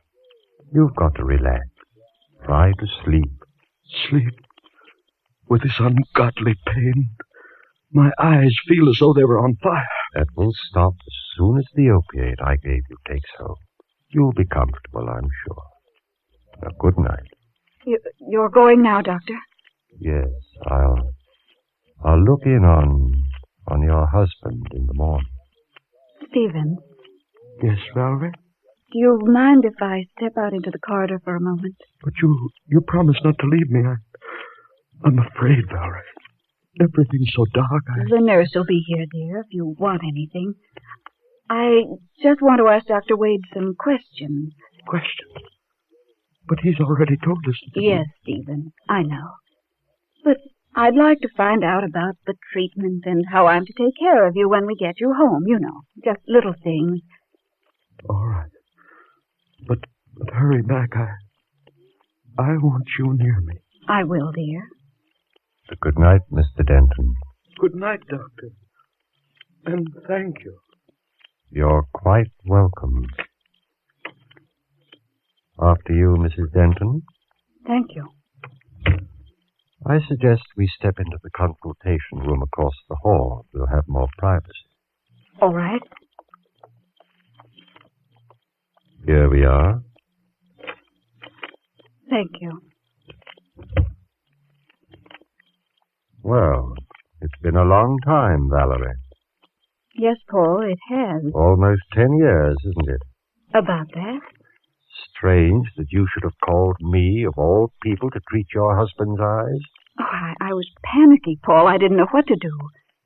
It all happened so suddenly. Stephen was working in his laboratory at the house when suddenly I heard a violent explosion. I ran in and found him clutching his eyes and screaming, "I'm blind!" First thing I thought of was an ambulance. Then you. Why didn't you think of me 10 years ago? It's not fair, Paul. Was it fair to turn your back on me and then to marry a man almost twice your age? Paul, please, why bring up ancient history? It isn't ancient history to me. I've never forgotten you. Paul, about Stephen's eyes. What about them? I have a feeling that you weren't telling him the truth. You're right. Oh, you mean he's not going to regain his sight? He's going to be blind? Oh, Paul. You don't expect me to be terribly concerned, do you, Valerie? After all, he did take you away from me. Don't be vindictive, Paul. It wasn't Stephen's fault. He didn't even know of your existence. And you never told him that we were on the point of being married. No, never. It's rather ironic that we should meet again at the bedside of my rival, your husband. A man who may forever walk in darkness. Don't say that, Paul. It's horrible. But unfortunately true. A moment ago you told me not to be vindictive. I'm not, really. But if I were, I could have my fill of vengeance if I told him about us. And then told him that he'll be blind forever. You wouldn't, Paul. Or I might take another form of revenge. I could tell you that an operation is called for. A very delicate operation. Are you trying to say that there might be a chance? Yes. But supposing I refuse to perform the operation? Paul, you're joking. You can't mean that. Perhaps not. But you call me vindictive. Suppose I operate and my scalpel slips. What if he dies? That would be murder. You're not a murderer, Paul. You wouldn't risk your professional reputation. Why must you torment me this way? You really love him, don't you? Yes, I do. Then forget the things that I've been saying. I want you to think of me as a friend. I want you to trust me. I do trust you, Paul. Thank you. Now as to the possibility of surgery. Here is the situation. The transparent film over your husband's eyes, the corneas, were burned and torn by the explosion. They've been so damaged that blindness will result, even though the eyes heal. But you think an operation would cure that? Possibly, although it's a very delicate job. The injured cornea must be peeled away and replaced by a fresh, healthy one. Where can you get healthy corneas? From the eyes of the dead. Oh. It isn't quite as horrible as it sounds, Valerie. You know, dying people often will their eyes for just this purpose. We maintain what we call a corneal bank. It's much the same as a blood bank, only but there's this difference. Corneal tissue can't be stored more than 48 hours. It must be fresh, or it's no good. You have some available in the bank? No, that's the trouble. I'm afraid we haven't. But there's got to be some, Paul. I don't know where, Valerie. Unless... Unless what? I was just thinking. Last night, one of the interns asked me to look at a charity case that puzzled him. The patient is a Hindu or a Persian named Chandra. He lives in a dirty little shack near the waterfront. Yes, Paul. I stopped by and examined him. I found an incurable condition. There's no way to save him. He won't live more than a day or two. But his eyes are healthy. You mean you think he might... I don't know. You'd have to have his consent, of course. Take me to him, Paul. I'm sure I can make him understand. Oh, it may not be so easy, Valerie. He's a strange person. A mystic and a spiritualist. Let me try. Just take me to him. All right. We can go there now.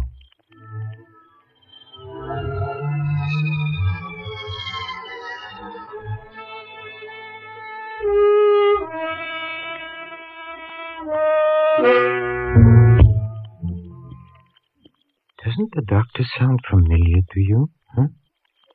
That's right. It's Boris Karloff, up to his old tricks. I think it might amuse you to be on hand for our next performance, when we present Mr. Karloff and Creeps by Night. This is Peter Lorre closing the doors of the Mystery Playhouse. Good night. Sleep tight.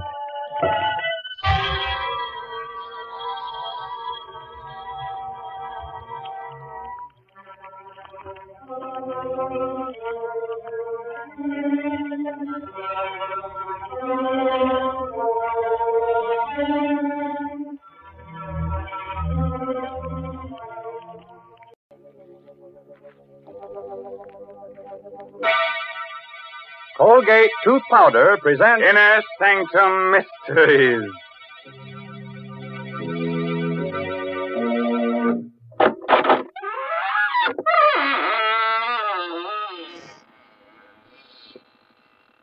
Good evening, friends of the inner sanctum. This is your host, Raymond, inviting you in through the squeaking door. Well, it's so nice if you'd come here tonight and help me sit up with the corpse. He's such dull company, so cold and stiff, bored with being dead. All the life seems to have gone out of him. What? You say you've seen him before? Oh, no, he's not that horror man who plays in pictures. But he does look like him. So much so, in fact, you might even call him a dead ringer.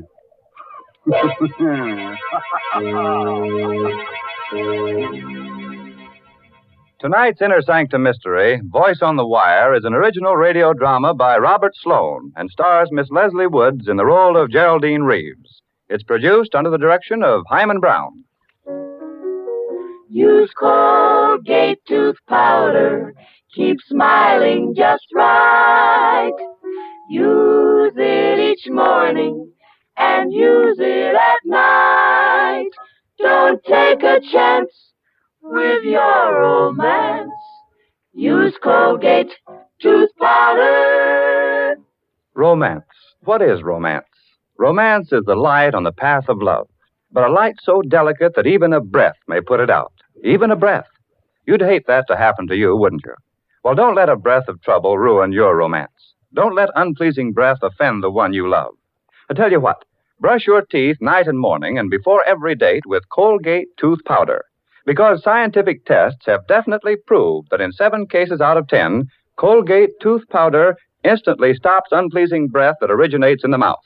And let me add, Colgate tooth powder is the only tooth powder that offers proof of this fact. And then, too, Colgate tooth powder cleans your teeth beautifully. No amount of money can buy you a dentifrice that will clean your teeth more quickly and thoroughly. Remember the name Colgate tooth powder, with the accent on powder.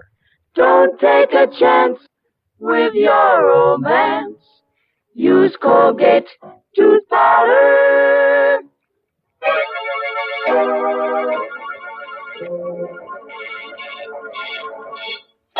No doubt the telephone is an ingenious invention, but as far as I know, no one as yet has been able to commit murder over it, although many people have wanted to. Still, there are worse things you can get on the phone than the wrong number, especially if you happen to call the voice on the wire. On a long, narrow island just off the shore of one of our larger lakes, Mrs. Geraldine Reeves, widow of the late composer David Reeves, lives alone in a gaunt, gray shingled house. Only a few hundred yards away are the charred remains of her former home, where David was burned to death in a fire just 2 years ago. It's after dinner now, and as the clock in the hall strikes 8. You've got to get hold of yourself, Geraldine. I can't help it, Doctor. You see, it starts every night about this time. What starts? The music.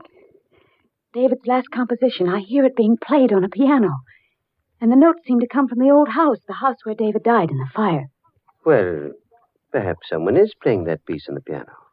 Someone on the island. No, there's only one other house out here, and those people are away.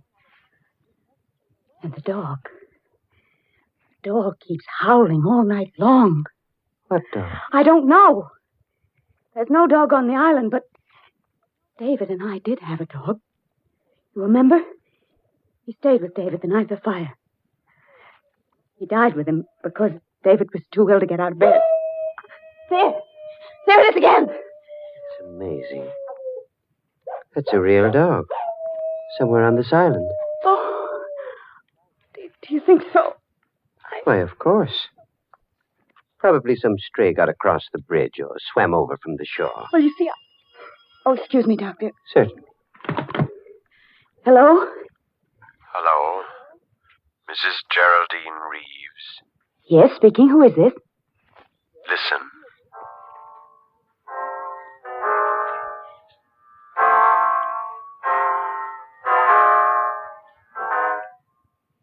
Good heavens! You have 4 hours to live, Mrs. Reeves. 4 hours to live. What? What did you say? Hello? Hello? What's the matter, Geraldine? The music. The same music. I heard it again. What? Over the phone. Someone's playing it on the piano. It must be some sort of a prank. No. A man spoke to me. He said I have 4 hours to live. 4 hours to... Here.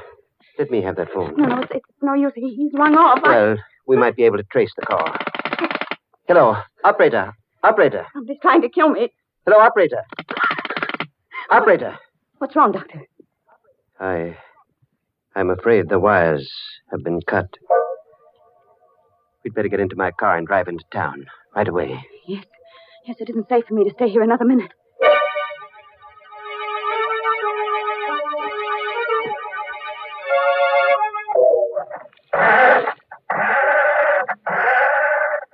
Can't understand it. The motor won't turn over. Somebody must have meddled with this car while we were in the house. Well, try my car, Doctor. I think perhaps I'd better. Is it in the garage? Yes, Great heavens, it's gone. The garage is empty. The car's been stolen. Now, let's not lose our heads, Geraldine. But... We're not completely cut off yet.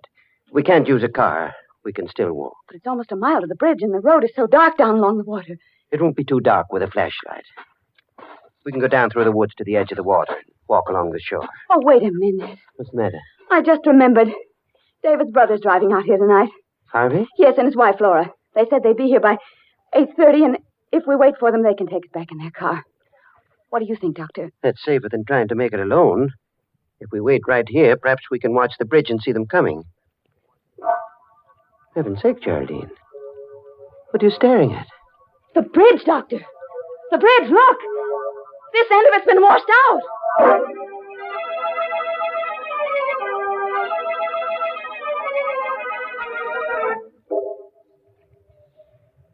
Oh, Doctor, this is crazy, searching for a telephone wire in back of the house. If we're seen out here, there's no telling what might happen. Please, Geraldine. We've got to find out where that wire was cut and splice it together again. It's our only chance of reaching the police. But it's almost 9 o'clock. We've wasted an hour already. If I'm not out of here by 12... Stop it, Geraldine. Stop it. I'm sorry. I didn't mean to. What's that? It's the dog again. That confounded dog is tied up around here somewhere. No, I didn't mean that. I meant the light on the road. There's a strange light on the road. The headlight of a car. Coming this way. A car? Yes.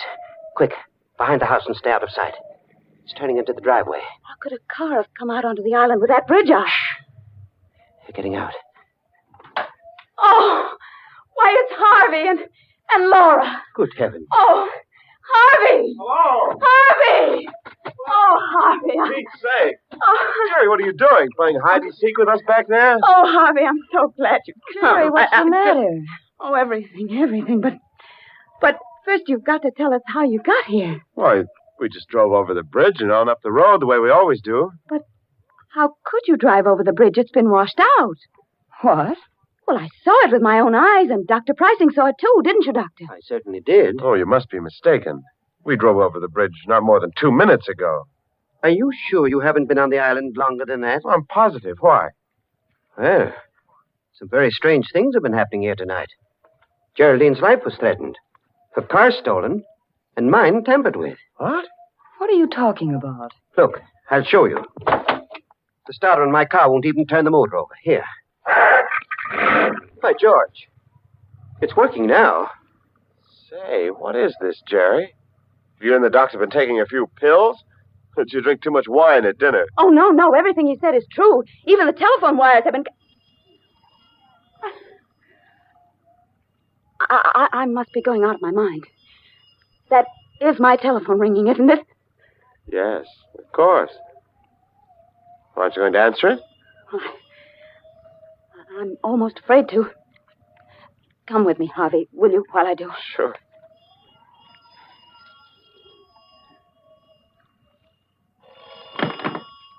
Hello?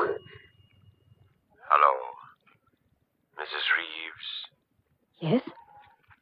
Listen.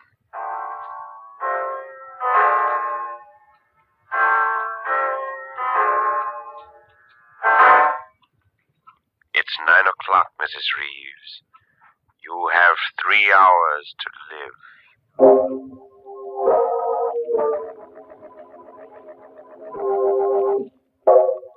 I can't stand this waiting, this endless waiting. Why don't the police come? Easy now, Jerry. They'll be here. You only phoned them a few minutes ago. Something can happen before they get here. I have a gun ready, just in case anything should happen. And I won't hesitate to use it. You have a gun, Doctor? Why, yes. Geraldine gave it to me before you arrived. Oh. What's the matter? You trust me with a gun, don't you? Why, of course. Laura, what is it? A face at the window.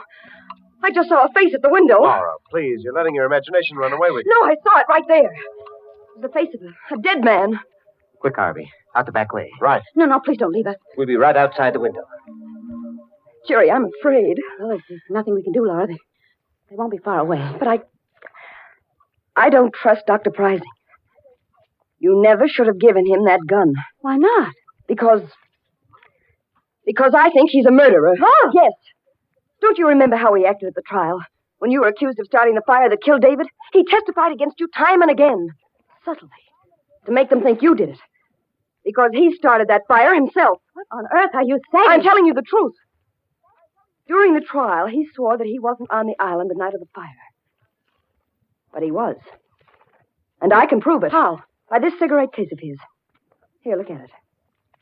You see how it's charred and melted on the side where his initials were? He must have left it in the fire that night, by mistake. But he couldn't have. The police searched everything the next morning. They would have found it in the ashes. Not if it wasn't there.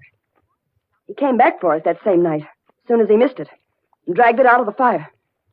He knew it would incriminate him if it were found in his possession, so he threw it into the lake as he drove home over the bridge. And that's where we found it, in the water. The last time we were out here. Oh, Laura, I hope you're wrong. So do I. But if I'm right, we're all in for... Laura! The lights! Somebody turn off the lights! Laura! Laura, where are you? Carry the door! Trying through the door, it's the face I saw! Laura! Laura!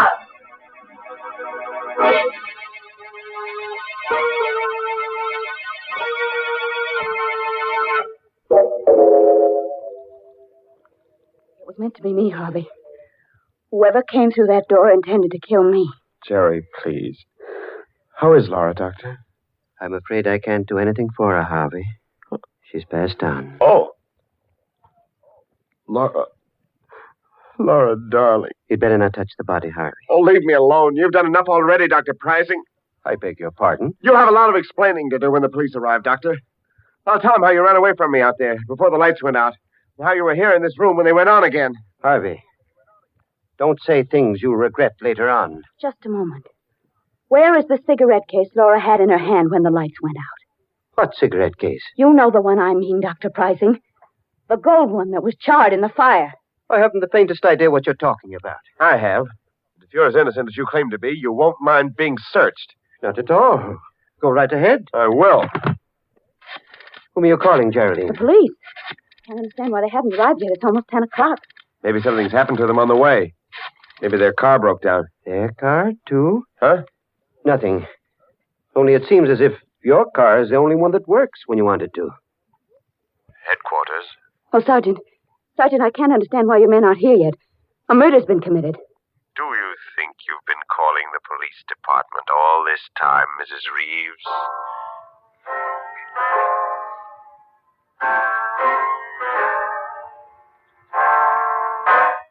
David's music.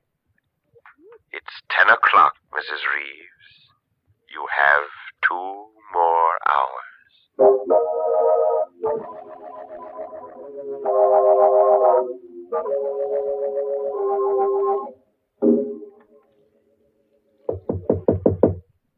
Jerry, are you in your room? Yes, Harvey. What is it? This is our chance, Jerry. We've got to run away from Dr. Prizing now, while we're alone. Yes, of course, Harvey, but how will we go? In my car. It's just... Wait a minute. Listen. What is it? It sounds like footsteps in the living room. Prizing must be in there. No, I saw him go outside. He said he wanted to see if he could find the dog. Oh, there's someone in there. I'm going to find out who it is. Be careful, Harvey. He may be standing just outside the door. Yeah. All right. You stay behind me. anybody there? Is anybody in the living room? No. There doesn't seem to be. Don't overlook me, Harvey. Oh. Well, Dr. Pricey, you've been standing at this door with your ear to the keyhole? No, not exactly. I thought you were supposed to be outside, looking for that dog. I was outside for a while. But I saw someone moving around in here, so I came back. When I got here, your wife's body was gone. What? Gone? Laura's body is gone? I assume that it's gone. It's not where it was on the floor. But how could it... Look here, Pricey. You were alone in this room. And so were you. After I left. Wasn't it, Geraldine? Well, yes, now that I think back, he was. Certainly. What's more, Geraldine saw me leave the house. And when I left, the body was still here. After that, I don't know what happened. What are you driving at? Draw your own conclusions. I've drawn mine. Why, you... Harvey, stop it! Stop it! I'm sorry, Jerry. I just... The dog again. Yeah. I can't understand why you didn't find that dog, Dr. Pricing. He must be right out there where the old house used to be. Well, if you think you can find him, why don't you go? Good heavens, man. What? Look. There's a fire burning out there. On the grounds of the old house. Pricing, you started that fire yourself, and you're burning Laura's body in it to cover up your crime. Harvey, where are you going? I'm going to the fire, Jerry. I've got to stop it. I've got to put it out. I'm going to lose my mind if someone doesn't stop these awful things from happening. Won't anybody help us? Easy, Geraldine. The man who hopes to kill you was trying to break you down first. It's part of his plan. Here. Take a sip of this brandy. It'll help you. All right, thank you, Doctor. What's the matter? Oh, nothing, really.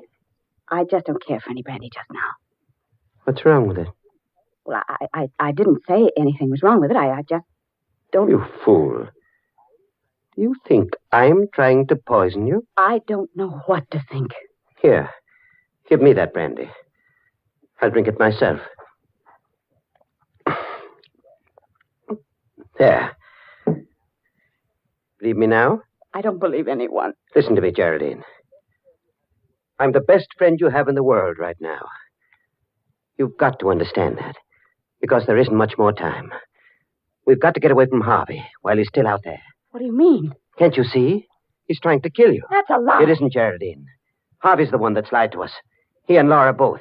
They intended to kill you when the lights went out. But in the darkness, Harvey made a fatal mistake. He thought it was you he was strangling, not Laura. I won't believe that. It's the truth.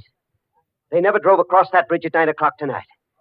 They've been here on the island all evening. How do you know? Because we saw that bridge with our own eyes. And I saw it again just 5 minutes ago.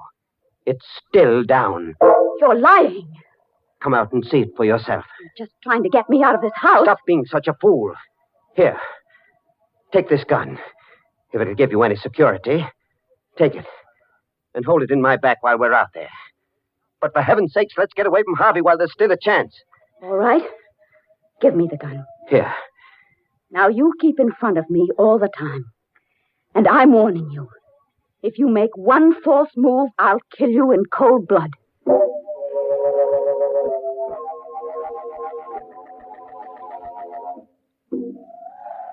You see, Harvey and Laura were lying to us.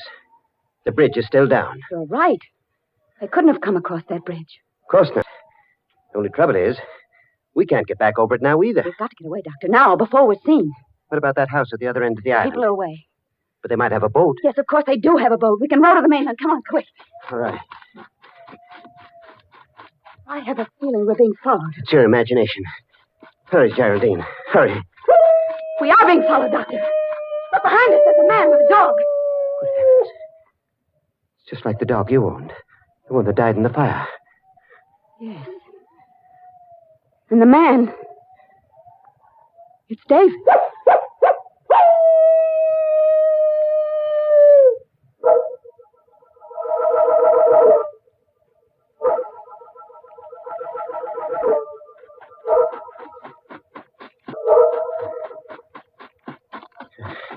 We've lost them.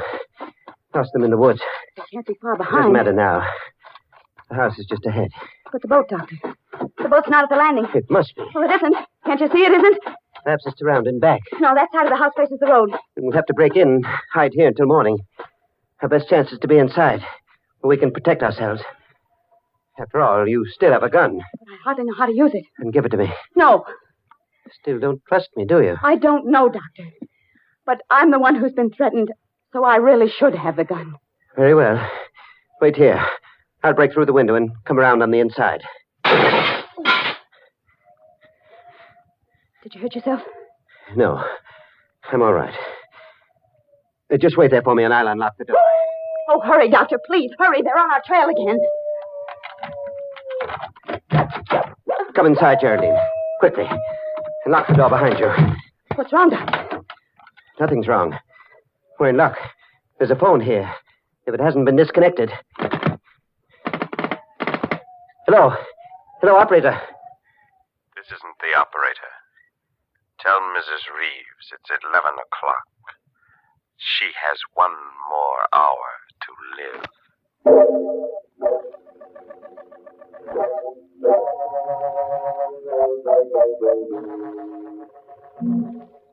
11:30. I won't leave this house. I'm not going to run away any longer.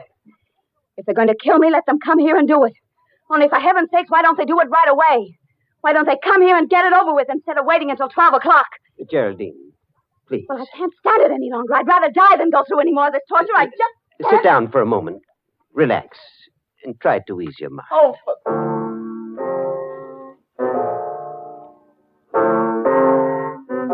Dr. Prizing, what are you doing?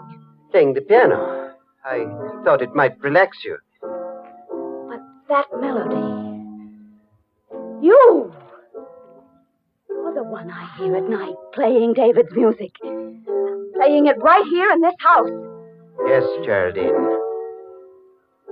I've rented this house to protect you from David and the dog. Well, stop it! Stop playing that piece! Stop it! Now stay where you are. Don't be afraid. I won't harm you. As long as you have that gun. But the gun won't stop David. David's dead. Is he? Listen.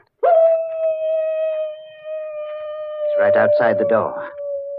And in a moment, he'll be here to take you with him. No!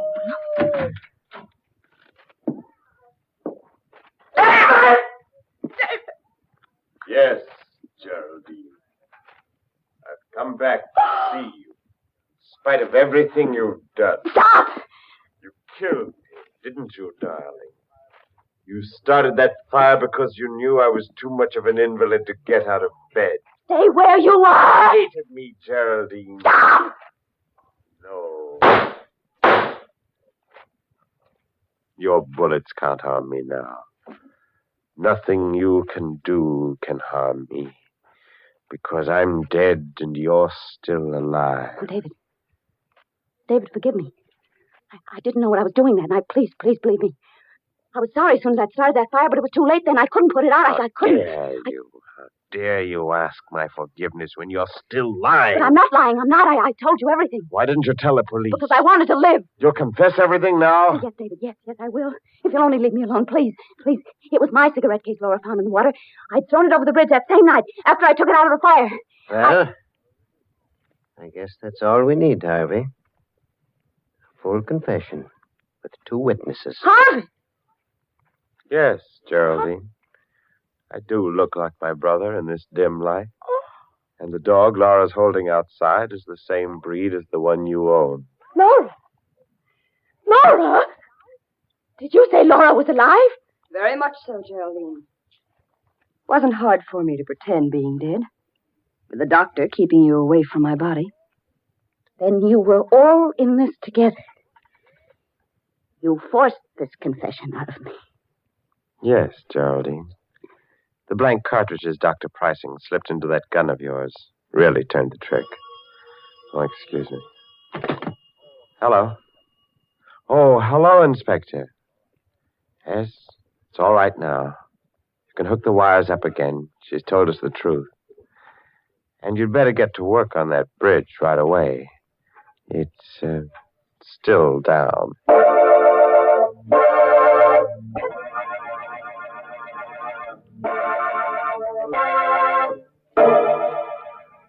What an outrage. All those opportunities for murder and not a drop of blood spilled all night long. Oh, well, some days you can't lay away a corpuscle. And now, a moment while our Colgate voices bring you a message.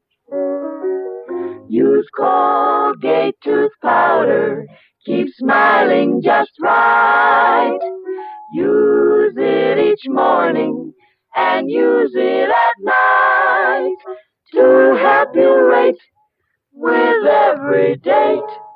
Use Colgate tooth powder. Tell me, do you really mean it when you say, I want to be alone? Or are you just pretending that you don't care about dates? Could it be that a little breath of trouble has cooled your romance? A little breath? What a pity to let unpleasing breath ruin your romance. Why not brush your teeth night and morning and before every date with Colgate tooth powder? Scientific tests prove that Colgate tooth powder, in 7 cases out of 10, instantly stops unpleasing breath that originates in the mouth. So use Colgate tooth powder for all it's worth. Enjoy its exciting cleansing results, too. No amount of money can buy you a dentifrice that will clean your teeth more quickly or effectively than Colgate tooth powder. Remember the name, Colgate tooth powder, with the accent on powder. Don't take a chance with your romance. Use Colgate tooth powder.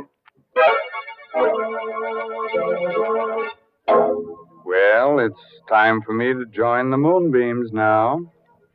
But before I leave under a cloud, before I'm missed, I thought I might pass on the moral of tonight's story. If you must light a fire under your husband's bed, be careful where you drop the ashes. By the way, this month's Inner Sanctum Mystery novel is Puzzle for Puppets by Patrick Quentin. Well, now it's really time to close that there squeaking door until next week when Colgate Tooth Powder brings you another Inner Sanctum Mystery. So until then, good night. Pleasant dreams.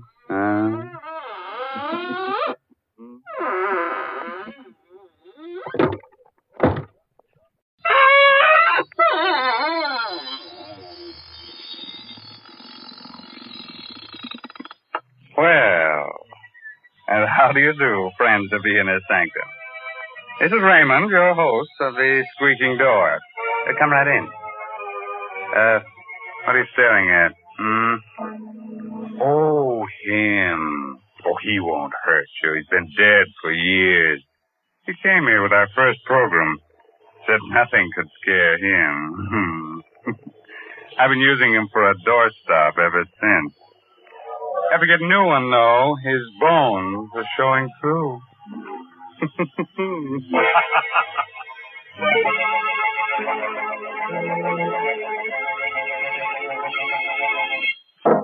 My friend, did you know that this is a bad winter for our ghost friends? Oh, my, yes. There aren't enough sheets to go around, and lots of them have horrible colds. They float around just coughing and coughing their heads on. Are you all set?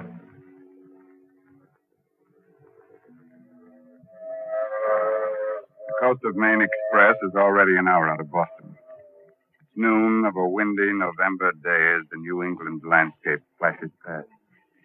On the train, the crowds of servicemen, doting mothers, babies, salesmen, and a man who was this day acquitted of murder because the police couldn't find the body. Richard Fenner sits alone, the suspicion of a smile tugging at thin lips that whisper what his eyes follow on the paper he's used. Body of Ole Sventorg, color chemist of Satan's Point, Maine, still unfound. Sventorg was known to be developing a paint formula, making it possible for colorblind people to see reds and greens as normal people see them. It is believed that the chemist had the final notes for his successful formula on his person. Richard Fenner, useful assistant, on whom Sventorg tested his pigments, admitted he may have killed Sventorg in a fit of temporary insanity induced by the experiment. He was found in a dazed condition with blood on his hands on the day of the chemist's death. Hello, friend. Anybody sitting here? No? Good. Have a peanut? No, thank you. Best food in the world, peanuts. Always eat 'em. Name's Botts, friend. Jasper Botts. Travel for Goodman's Textile. Don't feel like talking, huh? Got some thinking to do? Well, that's all right. I'll just read a while. Idiot. I've done my thinking. So many things to think about. So much for Anna and me to remember. It had been hard to convince Anna at first. Easy enough for me to say, we have to get rid of Ole. But Ole was Anna's brother. We talked it over on the cliff near the land. We have to, Anna. We have to go through with it. Oh, Richard, there must be some other way. The way things are now, everything's hopeless. You know that. With the paint formula cleared, we can be married. Richard, I love you so much. I'd do anything for us. But this is... Murder? Huh. You needn't look at it that way, darling. So far as you're concerned, Ole will just disappear. But suppose something goes wrong. Suppose you're convicted. Not a chance. You can't convict a man for murder until you find the body. And they'll never find Ole. We must, Anna. We must. Very well, Richard. When? When will you... The moment Ole finishes the formula. It's almost ready now. I'll have to do it that instant to make my alibi hold. Today, tomorrow, soon, anyhow. Everything else is ready. I love you above everything else in the world, Richard. I love you enough for even... Have a peanut, friend? No? Oh, snoozing, huh? Traveling on trains makes some people sleepy. Not me. Been on trains all my life. Never get sleepy. Going far? Satan's Point, Maine. Satan's Point? Never heard of it. Be a devil of a small place.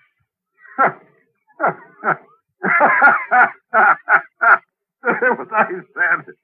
Satan's Point. Devil of a small place. Good, huh? Have a peanut? Devil of a place. Devil of a place. Devil of a place.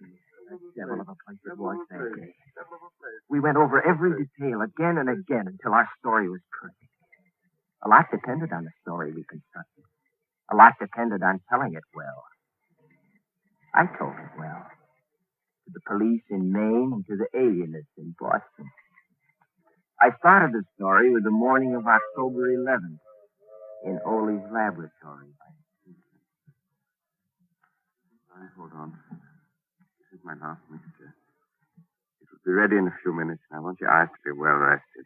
Think you've got it this time, Ole? No, there's no longer any doubt. When these pigments are mixed, I will paint a square board. It will look like a dirty green to my eyes. And to mine? To yours, and those of millions of others who are colorblind. Red. Red that you have only imagined till now. Red of the rose, red of a sunset, red of fire, red of blood. I put the blindfold on. I could sense Ole's tenseness. He'd worked 15 years to make this moment arrive. This is from all I can see. A miracle is about to take place. But I confess to one great fear. What's that, Ole? I'm not afraid the formula is wrong. I'm afraid for you.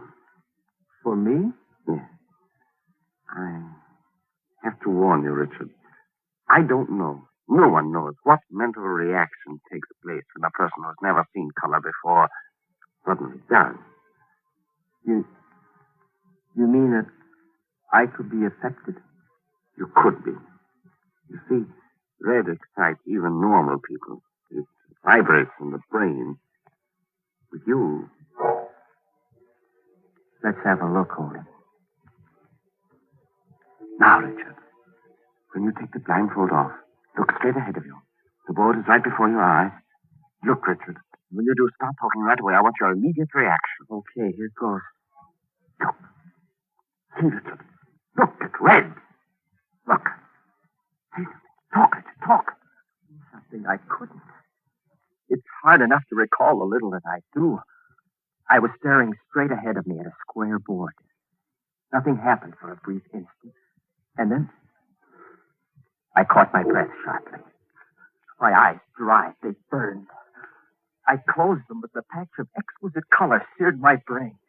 A single hot, flashing stab of pain pierced my head. And then I felt a surging power, a physical power grip me. And Ole's voice reached me, jabbed at me. My whole being seemed to focus on his voice. I had to choke it off. I vividly recall reaching for him across something and finding his throat. And then nothing more. Nothing but the breaking of glass and a sensation of violent action. Motion and action that lasted long after the voice stopped.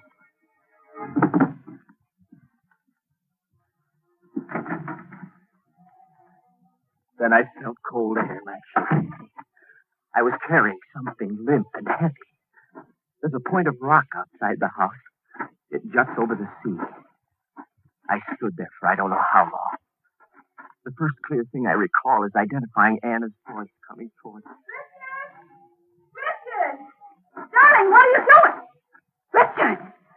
Your hands!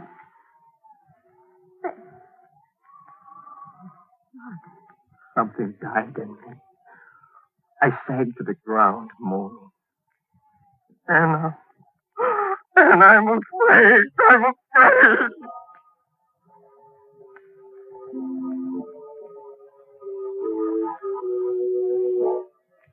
Well, that was my story. That's what I told them all. They didn't believe me, so what? They didn't find Ole. Anna told her own story as well, about coming back from town in the station wagon, finding me on the rock with blood in my hands. In the time they searched the house and the grounds, they came close, too close, just once. It was the day they gave up the search. I was standing in the yard with the guard when the inspector called me over to the little meat house near the cliff. Well, they'd been through it before, but the inspector held something in his hand. You sure in your day's meanderings you didn't come near this meat house, Fenner? Well, I can't be sure of anything, Inspector. I don't think so. Why? There's no felt hat over it before. Got the initials OS stamped in it. Holy hat. I left it out. Was our whole plan going to be upset by a hat? Hey, Fenner? It's Ole's. He always wore it out here when he worked on his meat. No? And the blood on the brim? Well, look around you for the answer to that one. Ole was proud of his larder. He just hung 2 quarters of beef the other day for aging. Right over there, see? It was fresh killed stock. Blood probably came from that. Yeah, they know the blood tested anyhow. All right, Fenner. You can go back now. I walked away a little elated. Habit's a funny thing. It plays tricks. Even on detectives. People are used to thinking of bodies as being so many feet long, with 2 legs, 2 arms, and a head.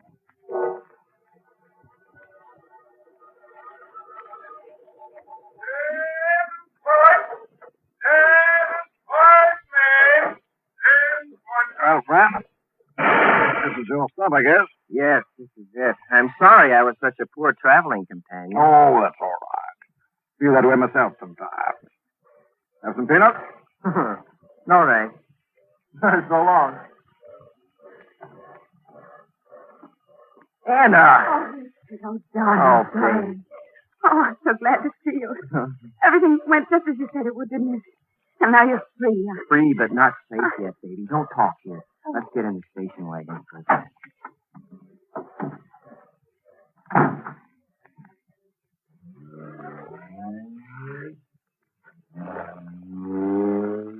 None of the papers believed our story, did they? No, it's just as well.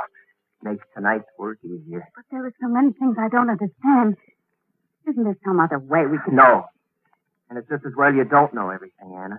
there's less chance of your making a slip. Seems to me that I'm in this as deeply as you are. All right. I'll tell you this much. The papers played up the fact that Ole had the final formula on his person when he was killed. The formula we thought was on the lab table, right? Yes. Well, that leaves two things I have to do. I have to search Ole's clothing for this thing, and, well, the other thing should be obvious. Oh, don't, Richard. You talk about those things so coldly. Well, it's a cold subject, isn't it? I see the house now. Put your lights on. Did you make the phone call I told you to? Yes, the man said all arrangements had been carefully made. He said the rest was up to you. You wasn't kidding. Okay, pull up at the garage.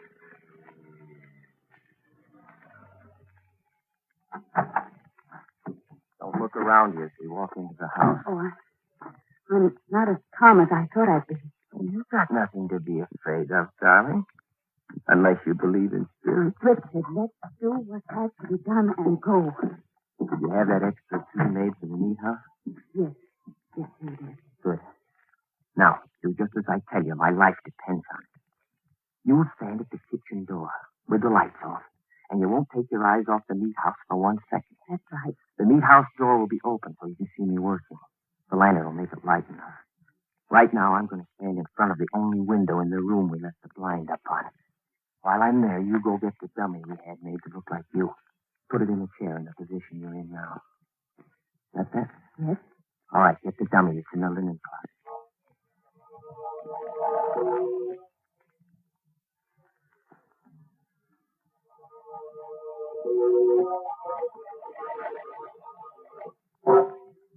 Are you sure it's arranged naturally? It looks a lot more natural and comfortable than I am. Good. Now crawl below the window level into the kitchen. Set? All set.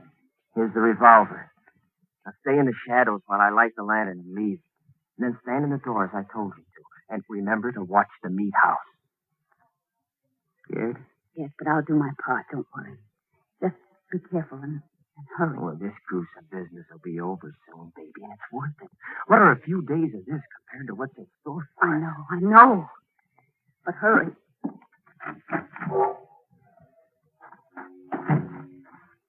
Well, this is it. Now I must work carefully. The meat house. Boy, this metal's cold. I'll bet Ole is, too. Now, let's see. Put the lantern here. So. And it's the 3 sacks on the meat hooks on the left side.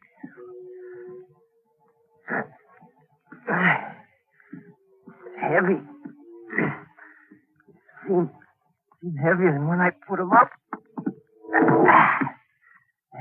I'll start on this one. My knife. Yeah, closer here.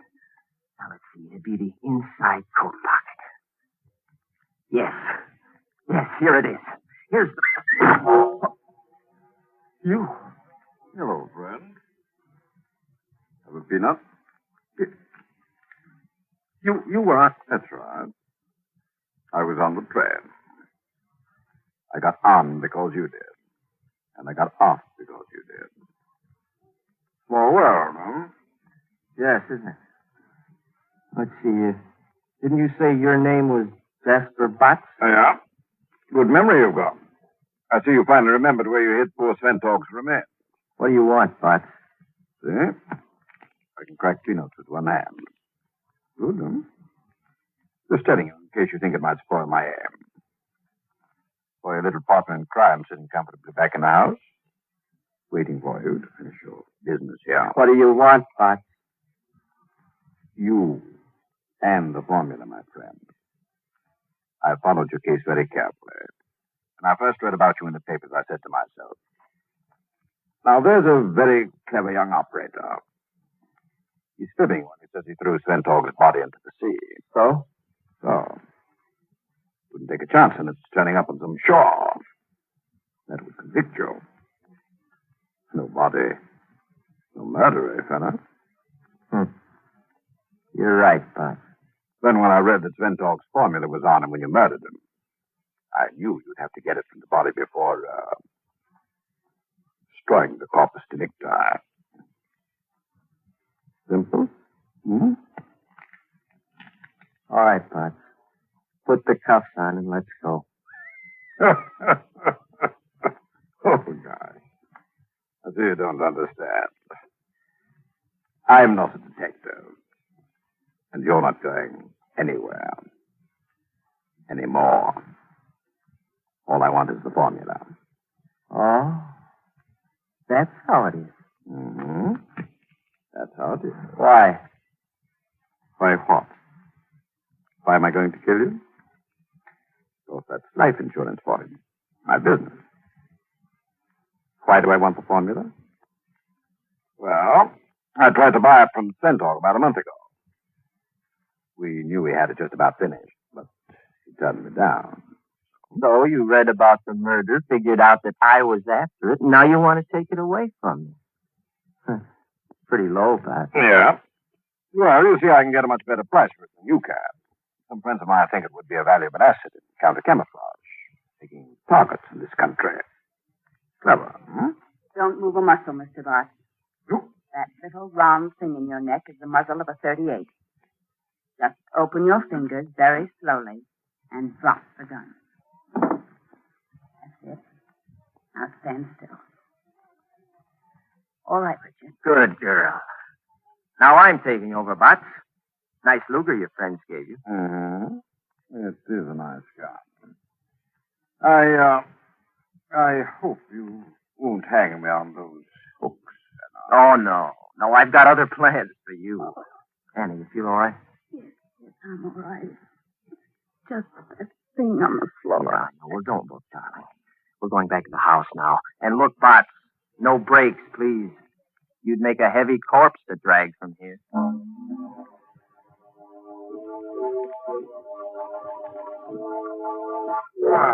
that's a very cozy little room.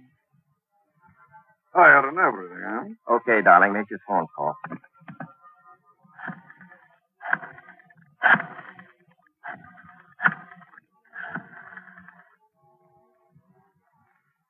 Hello? Hello, Mr. Walsh? Yes, we've been watching. You've got him? Yes, you can tell your men to close in on the house now. That was Mr. Walsh of the FBI, friend. Good piece of work all the way through, Richard. Yes, sir. My first and last case, Walsh. Well, we don't usually call on outsiders for help, you know, but this was such a natural. The boss is apparently the man who's been dodging us so successfully. He's one of the Nazis' best men over here. Slippery fellow. Yeah. When you and Mr. Centaur came to us a month ago about the suspiciously high offer you'd had for the formula, it sounded like our man. He's got lots of dough to play with. But why the elaborate story of murder and intrigue? Well, making Richard here out to be a murderer took away the suspicion of a trap. We knew Richard would be released, no matter how phony the story he gave, because the police wouldn't find Mr. Spentork's body, of course. We knew the man we wanted would follow Richard here as soon as Richard was freed to get the formula. But we didn't have the slightest idea of what he looked like or who he was. Now, you know. Well, I admit that was clever. My friends will be disappointed. And the son of a gun sat next to me on the train for 8 hours. A dull trip, wasn't it? But what about the meat house angle? The sacks. That's beef. Just good prime beef. In sacks, it looks a little like I planted Ole's clothes there. Oh, Richard, stop. I've had enough. By the way, where is Mr. Spentor? Oh, my gosh. He came up here from the hotel this afternoon. I'm so used to thinking of him as dead that I forgot all about him. He's probably lost it in the...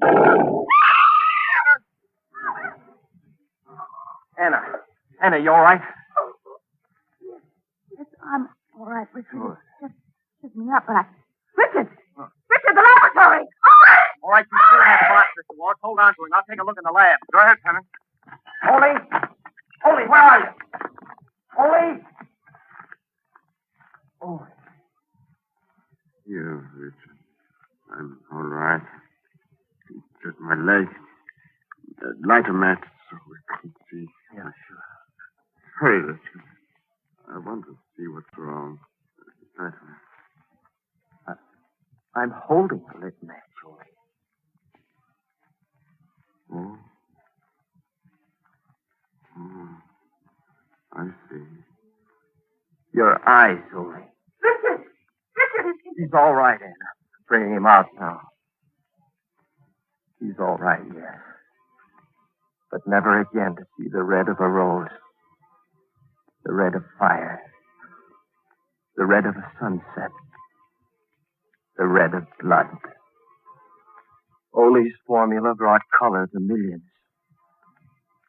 Now, he's blind.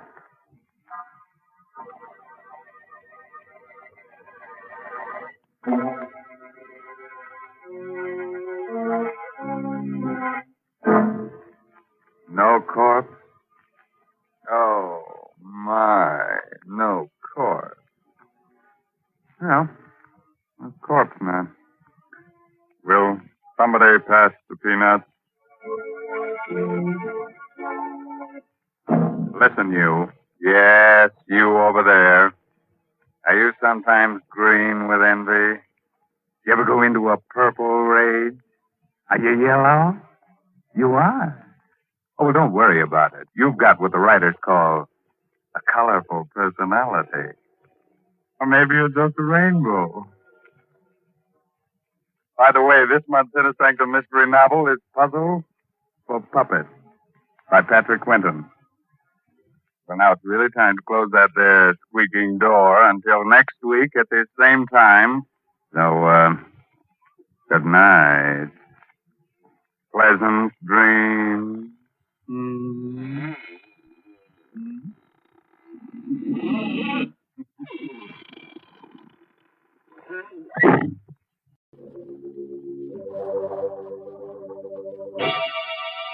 Lipton Tea and Lipton Soup present Inner Sanctum Mysteries.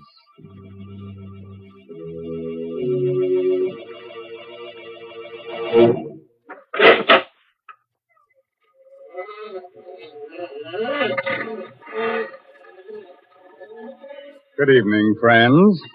This is Raymond, your host. Welcome again to the Inner Sanctum. Come in, won't you? You'll have to excuse me for not getting up, but I have an awfully stiff neck. You see, I was out with a certain lady last night who collects very curious things.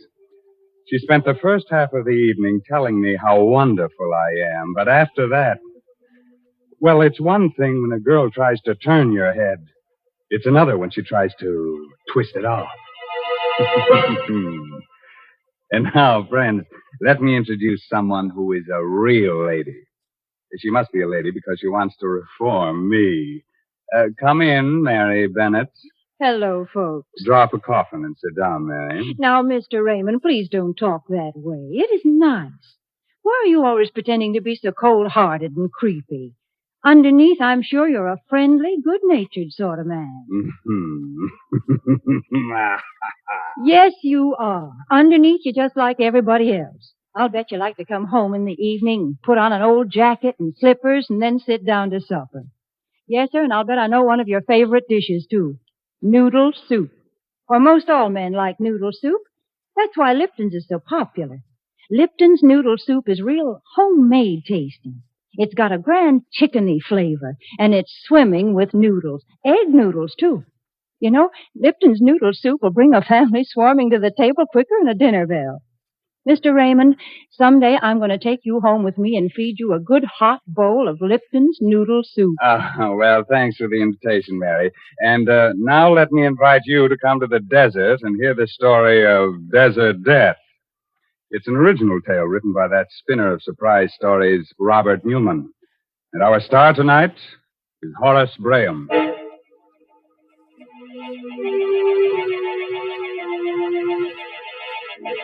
The desert, eerie and mysterious at sundown. The sun sinking slowly in a purple haze. The cactus casting long and weirdly twisting shadows. The hot winds still. The silence over all. Driving fast, a dusty car comes down the narrow desert road. At the wheel is Dan Darrell, a rancher. Next to him is his Indian friend, Toby Priest. Still worrying, Toby? Stop teasing me, Dan. You know I never did worry. I just told you what my people used to think it meant. Used to think. Didn't you say we ought to postpone our trip into town today? I did. And when did you say it? Right after you saw them. 3 vultures lying together toward the sunset. That means 3 days. A bad omen for a journey. Hey, look. I see him. What's a man doing out here in the middle of nowhere on foot? Anything the matter, stranger? Need any help? You're very kind. Our car broke down and, well, we were in a bit of a spot. Didn't know whether anyone would be likely to come along here or not. We? Oh, I didn't see your friends. Well, come in. We're going to Palo Verde. We're glad to take you that far. Well, that's very decent of you. Thanks. Thank you. My name's Darrell, Dan Darrell. This is Toby Priest. Well, I'm very happy to know you. I'm Richards. This is Brennan and Smith. How do you do? Howdy. You're British, ain't you? Why, yes. Clever of you to spot it. We're on our way out to the coast. One of those hush-hush missions. That's why it's so important we get into town. Oh, sure. Which way'd you come? Medicine Creek or Route 12? Why, Medicine Creek. It sounded more scenic.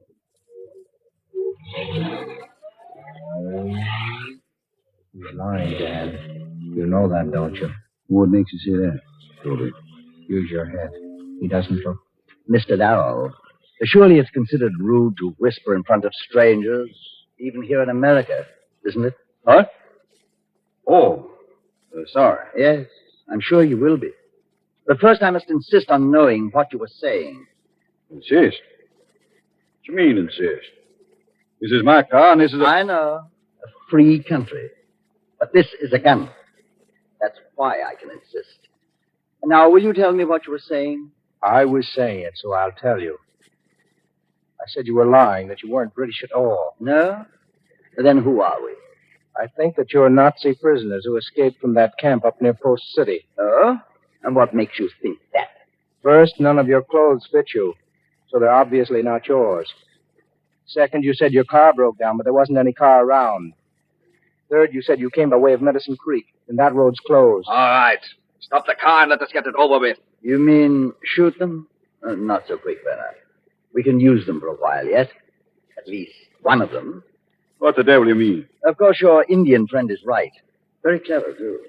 But since I have a gun, you will take orders from me. Our first need is water. You have any in the car? No. And then we will have to find some. Yeah? Where'd you expect to find water in the desert? I told you we were Nazis, Darrell. I did not tell you that we were Rommel's men from the Africa Corps. That means we know the desert, any desert, better than anyone on Earth. Those hills off there to the left. Take the left-hand road at that fork there and head toward them. But do as I say.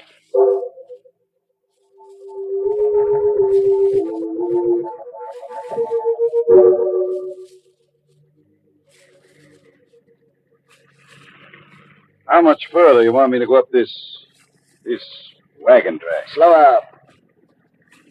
Isn't that yes, the shack right next to the cliff. Stop.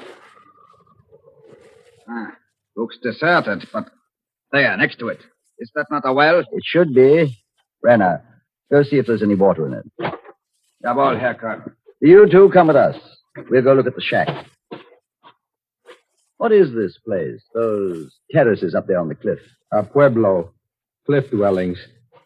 Centuries ago, my people lived in villages like this. There is water in it, Herr Colonel.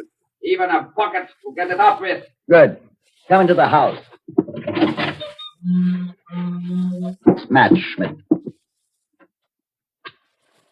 From the dust, I'd say no one had been here for a good many years. Prospector's cabin, wasn't it? Probably. That means... there's what I want. Shovel.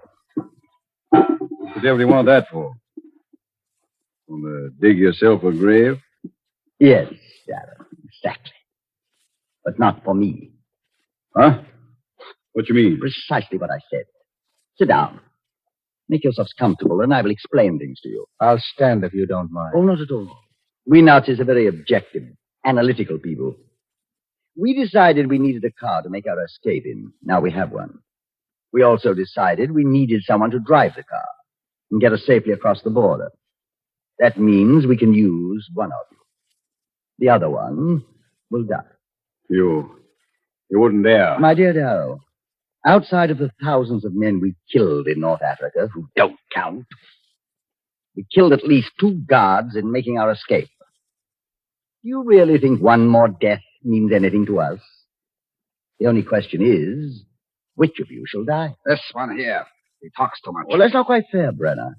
He's just, shall we say, less stoical than the Indian. On the other hand, I think that in the long run, he would probably prove easier to handle, less dangerous. That means that the Indian dies. What? Why, you... Shut up, you... Thank you, Brenner. Schmidt, take the gun, the shovel, and our Indian friend, and watch over him while he digs his grave.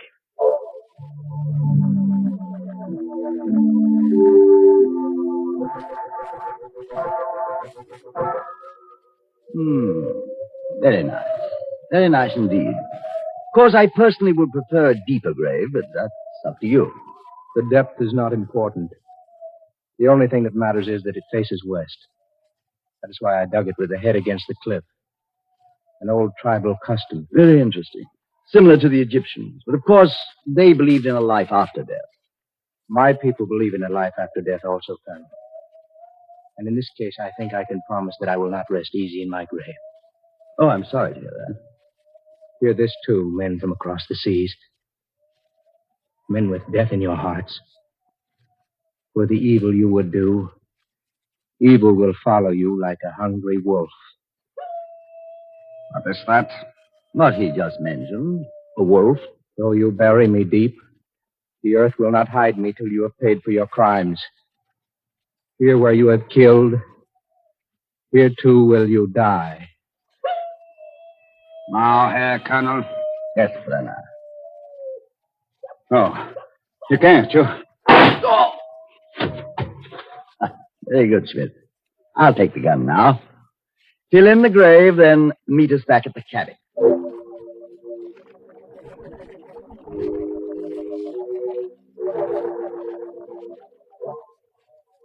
What a place. It's worse than Qatar. I wish you'd sit down, Darrell, and stop staring out of the window. You're worried about your friend. I buried him very nicely. I'm not worried about him. I'm thinking about what he said before you killed him. I should think that you think about it, too. That? We have had more curses laid on us in more languages than you have hairs on your head. What's that? Must be the wind. No, it is different. More like some kind of musical instrument. But there's no one around here but us. There hasn't been anyone living in those houses up on the cliff for centuries. It's just the wind, I tell you. But if you want to, go take a look. Go take a look, I said. Ja, wohl, Herr Koll. It's too dark. There's too much sand blowing to see anything. But wait! Go there near the foot of the cliff. There's something. It looks like... Lieber Gott! It's the Indian. He's lying there. Out of his grave. Oh, you bury me deep. The earth will not hide me till you have paid for your crimes. Here where you are killed, here too will you die.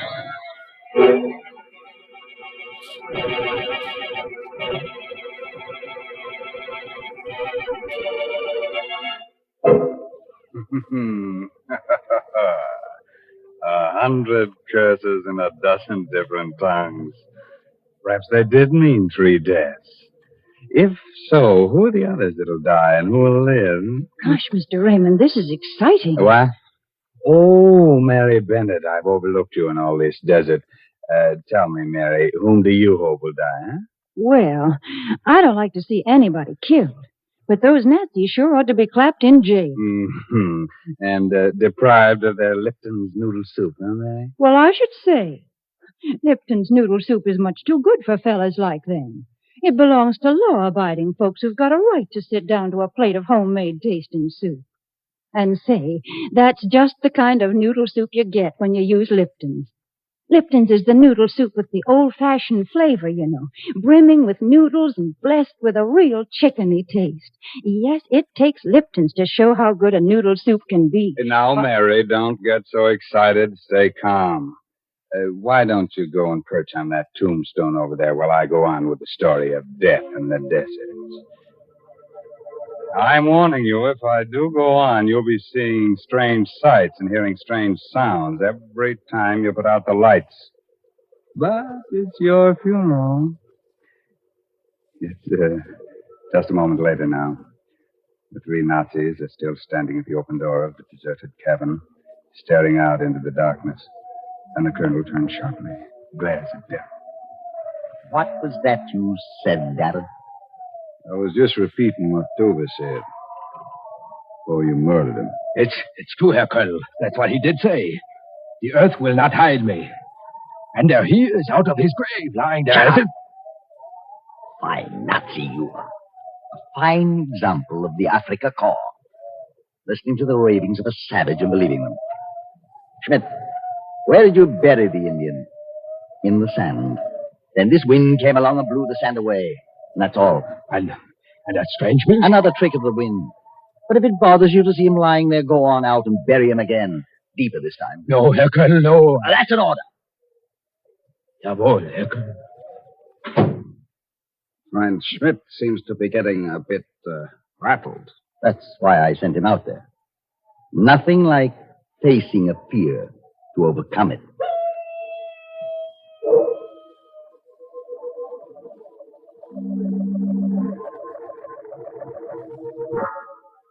Colonel Ulrich, do you not think it is about time that Schmidt came back? He's only been gone about 5 or 10 minutes. I told him to dig the grave deep this time. I know, but I do not see him out there anywhere. Well, how could you expect to when it's so dark and when the sand is blowing like that? Maybe we'd better go out and see what's taking him so long. And you too, Mr. Darrell, if you don't mind. Not at all. Schmidt! Schmidt, where are you? Blasted idiot. Probably wandered off into the desert.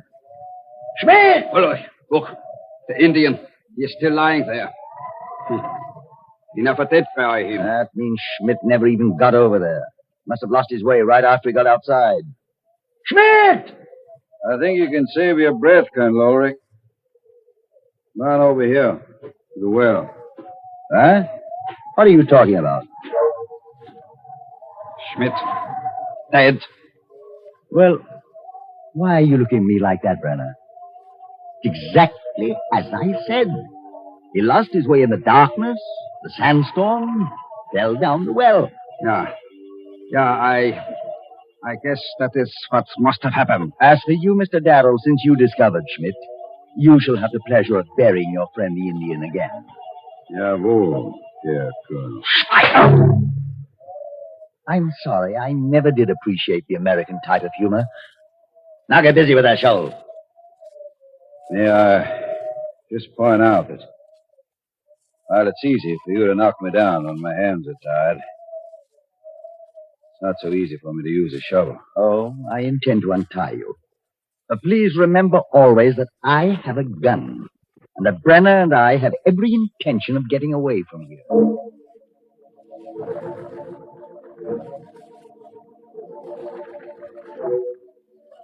I'm happy to see that you've stopped pacing the floor and looking out the window, Mr. Darrow. That means you've stopped expecting something miraculous to happen that will save you. Is that what you think it means? Frankly, no. In fact, I think just the opposite. You're looking much more cheerful than before. You're thinking one of them is dead. Now it will be that much easier to get away. It really pains me to disillusion you. Schmidt was a sergeant, a fool. I can assure you that neither Brenner nor myself are going to be bothered by strange noises or tricks of the wind. Right, Brenner? Of course not, Colonel. Good. And now, if we're to make an early start, I think we should get some rest. Brenner, you take the first watch and wake me at midnight. I advise you to get some rest, too, Darrell. Maybe you'll be able to dream of some way of escaping. Thanks. But I'm not sleeping. As you wish. Good night. Quite a character. He was one of the best soldiers in the Africa Corps. Yeah? Where's Africa Corps now? Where are you? This isn't Africa, Brenner. This is America. This is a part of America where strange things happen. Things that even the Indians can't explain. Indians. Ignorant savages. That devilish music again. Where does it come from? I thought you said it was a wind. Or was it Ulrich that said that? It must be the wind. It must. Bury me deep. The earth will not hide me till you pay for your crimes. What is that? That was what Tova said just before you killed him. Schmidt was first, Brenner. You will be next. I'm waiting, Brenner. Waiting. You heard that too? Yeah. I heard it. You're lying. You're lying, I say. You're just trying to frighten me. What? Who's trying to frighten you? What's going on? It is nothing here, Colonel. Just that music again. For a moment, it sounded as if someone was calling my name. Someone was calling your name, Brenner. A dead man. You know you heard it. So? There it is again. You hear it? Just that same noise, the wind. Look, Ulrich, look. That Indian is out of his grave again. How can you tell? It's too dark to see. But I know he is. I know it. I'm very disappointed in you, Brenner. You're losing your grip, slipping. I'm sorry, Herr Colonel. It is just this place, the nervous tension, the waiting. Just being sorry isn't enough. Fear is a weakness. As much of a weakness as pity. You know that as Nazis we cannot tolerate either one. You also know what you must do, don't you? No. No, Herr Colonel. No. You must face your fear and overcome it. You must go out there and prove to yourself that you are not afraid. That you've just been imagining things the way Schmidt did. But Schmidt was a fool, and he had an accident. You are an officer, and you will not have an accident. Now go ahead and convince yourself that this is all nonsense. Jawohl, Herr Colonel. But leave the gun with me. What's out there is imaginary, but Mr. Darrell is very real. If I didn't have a gun, he might get ideas. Jawohl, Herr Colonel. Here. I will be back in a few minutes. You're looking at me very strangely, Mr. Darrell. Perhaps now you're starting to understand the fiber of the Nazi character. And perhaps now you're beginning to realize why you can never win this war. Because we allow nothing to defeat us or stand in our way. Any sign of weakness is ruthlessly stamped out. And Abel, God, what's that? Sounded to me like Brenner. Outside, quick. And don't try to get away or I'll shoot you down in your tracks. Okay. Which way? Towards the cliff, where we buried the Indian. That's where he went and... What's that over there? My guess is that it's your friend, Brenner. Maybe you'd better make sure. It is Brenner. Dead. Strangled. So it was all imagination, huh? Just face your fear and overcome it. Aren't you feeling just a little frightened, Colonel? Yeah. No. There's some rational explanation for everything that happened. Look. The Indian. He is out of his grave again. And that's the answer. He wasn't dead. But this should take care of him. There. And you will notice that even at a moment like this, I look ahead. 1 shot before and 4 now. That still leaves 1 bullet for you, if it should prove necessary. You think of everything, don't you? Yes, my friend, everything. Now get into that car. We're not going to wait until morning. We're leaving here right now. I thought you had everything figured out. You weren't frightened. What's that? What's what? That noise, that music. It's like the music we heard after we killed the Indian. I don't hear anything. Oh, but you must hear it. You must. Listen. It's coming from over there. For the evil you have done, evil will follow you like a hungry wolf. Though you bury me deep, the earth will not hide me till you have paid for your crimes. Did you hear that? Did you hear it? Yeah. I heard it. Here where you have killed, here too will you die. No. You're dead. You're dead, I tell you. I killed you. First Schmidt, then Brenner, now you. But you're dead, I tell you. And the dead don't speak. I can't be really hearing you unless... Mad. No. I can't let that happen. I can't. There's one way. The Nazi way. A way to fool you all. This is why you'll never beat us. Never. Never.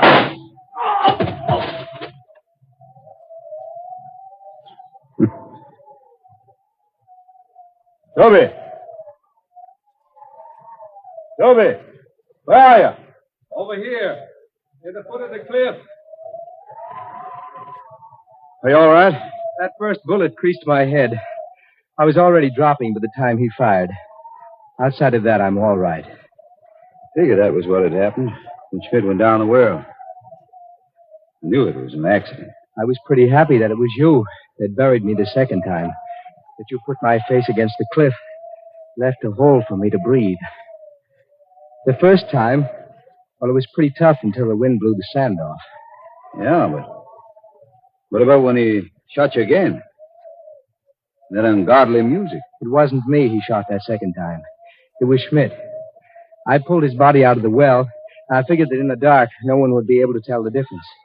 As for the music, that's why I dug the grave here. You see these holes here in that cliff? My people drilled them centuries ago. The wind blows through them. Makes weird music. This bottom hole was blocked up, but I opened it while I was digging the grave. Talking of graves, there's 3 of them we should be digging right now. Just one more thing I'd like to ask you, Toby. What's that? What you said this morning. Those 3 buzzards flying together toward the west. Does it really mean 3 deaths? There were 3 deaths. Weren't there, Dan?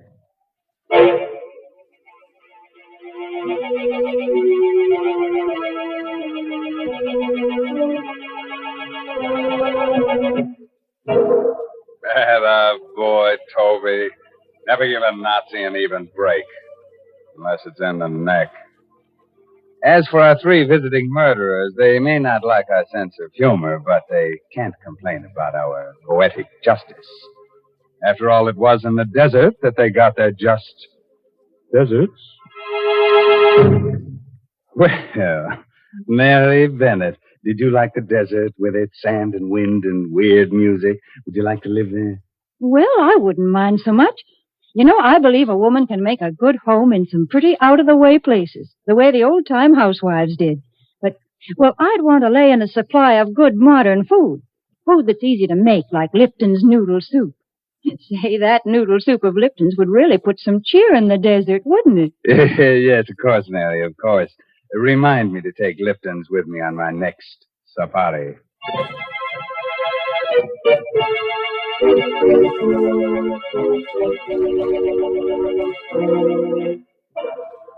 We must have a word of advice. Here it is.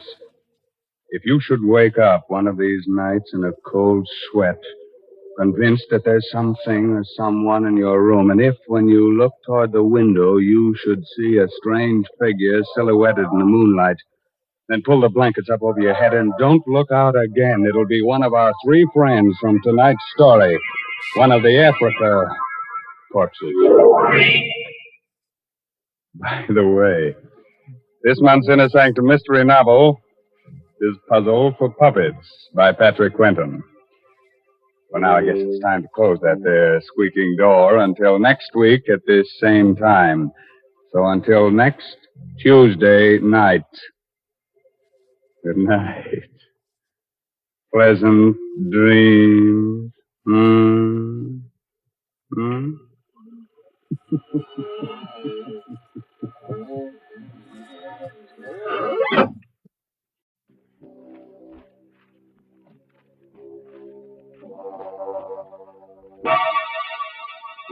Tea and Lipton Soup present Inner Sanctum Mysteries, starring Lee Bowman.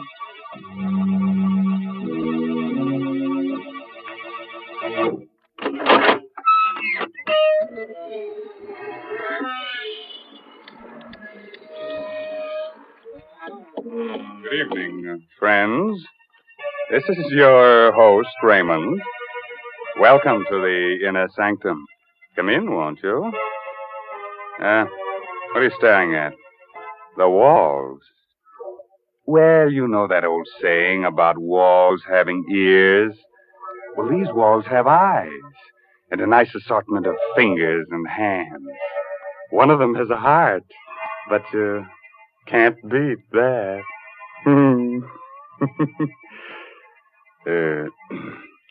Don't mind me, friends. In my old age, I'm getting to be a bit of a gore. You're getting to be a crotchety old bachelor, that's what. Who said that? Oh, Mary Bennett. Hello. Tell me, Mary, do you think I should get married? You know, I used to have a girlfriend, but she threw me over. She was a vampire. She said I wasn't her blood type. Mr. Raymond, please, what a silly thing to say. More and more, I'm convinced that what you need is a wife. I'd just love to see the way a wife would handle you. Would you send me a wedding present, Mary? I sure would.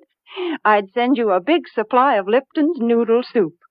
You know, I'll bet your wife would appreciate that.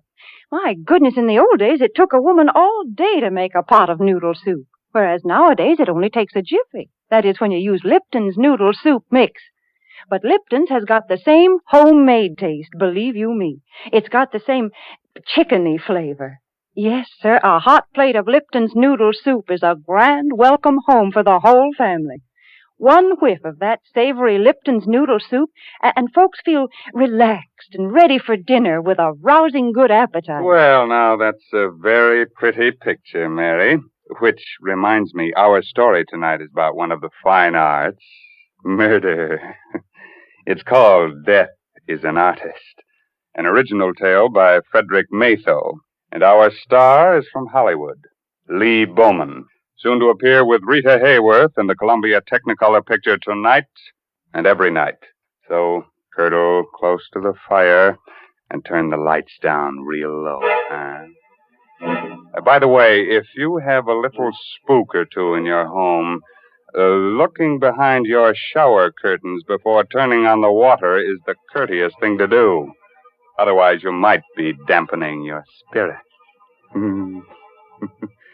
Now let's get on with our story. I'm Stevie, a reporter. I'm what's called a police reporter, because I hang around police stations for my stories. But tonight, I'm the best reporter in the world, because I've got that kind of a story that's only given to one writer in 1,000, once in a lifetime. This story begins with the end of a man's life.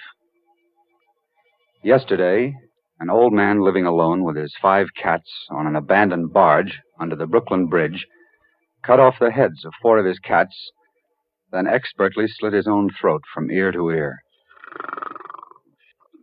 At 6 o'clock on the morning we got the flash about this old man, I was playing cribbage with Mike, my police pal, at the station house squad room. Burke, the desk captain, was snoring his head off. Okay, Mike, there it is. Go, 121 points. That last run made it. Yeah, you're the luckiest jerk, Stevie. We're both lucky. Not a call the whole night. I sure hate to drive out to anything in this blizzard. Uh-oh. Police, 84th Precinct, Brooklyn. What? Yeah. Wait, say that slower. You haven't seen him in a week. His cats ain't around. Oh, but lady... Huh? Blood in the snow. Well, that's different, sure. Yeah, okay, thanks. What's up, Captain? Some dame passes an old barge down the foot of the bridge on her way to work every day. Says an old bum lives there with his cats. Don't tell me I gotta rescue a cat now. No. This coot talks to her real polite every morning. But she ain't seen him in a week. Today she goes to look close like and finds blood in the snow near the door. So we go see. Well, probably went south for the winter. Coming along, Stevie? Yeah, but I don't like it. Burke mentioned cats, and I hate cats. And I hate people who keep cats.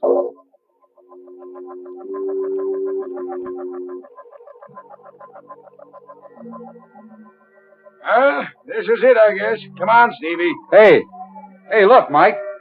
There's a snowman. So what? Haven't you ever seen a snowman? Yeah, but look. That's not an ordinary snowman. It's a beautifully sculptured head of a woman made out of snow. Ah, come on. It's cold. Let's get inside this scow here. Hey, open up. Open up there. Open up inside. There is blood out here, Mike. Look. See? Here's where the woman's footprints stop. Okay, Sherlock. Help me bust this door.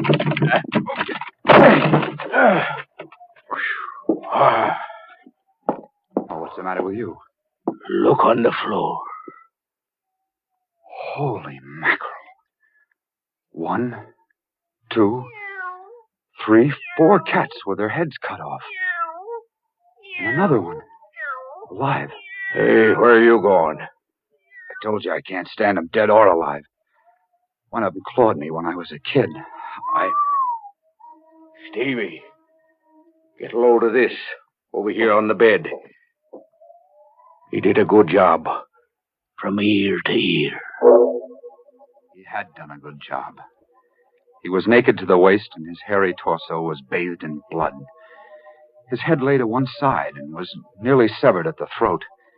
His mouth, a strangely sensitive mouth, hung foolishly open in the middle of a matted mass of beard. But it was his eyes that stirred something inside me. They were coal black agates that smoldered with defiance, even in death. They seemed to carry a message only I was meant to see. I turned away and stumbled over a small wooden box. It contained clay fragments. An impulse seized me, and I carried the box outside. What do you want that box of trash for? I'm not sure. I just felt I ought to take it along. Mind? Just junk. These bums collect the screwiest stuff. Come on, I'll drop you off at your paper. You'll get a news beat on this anyhow.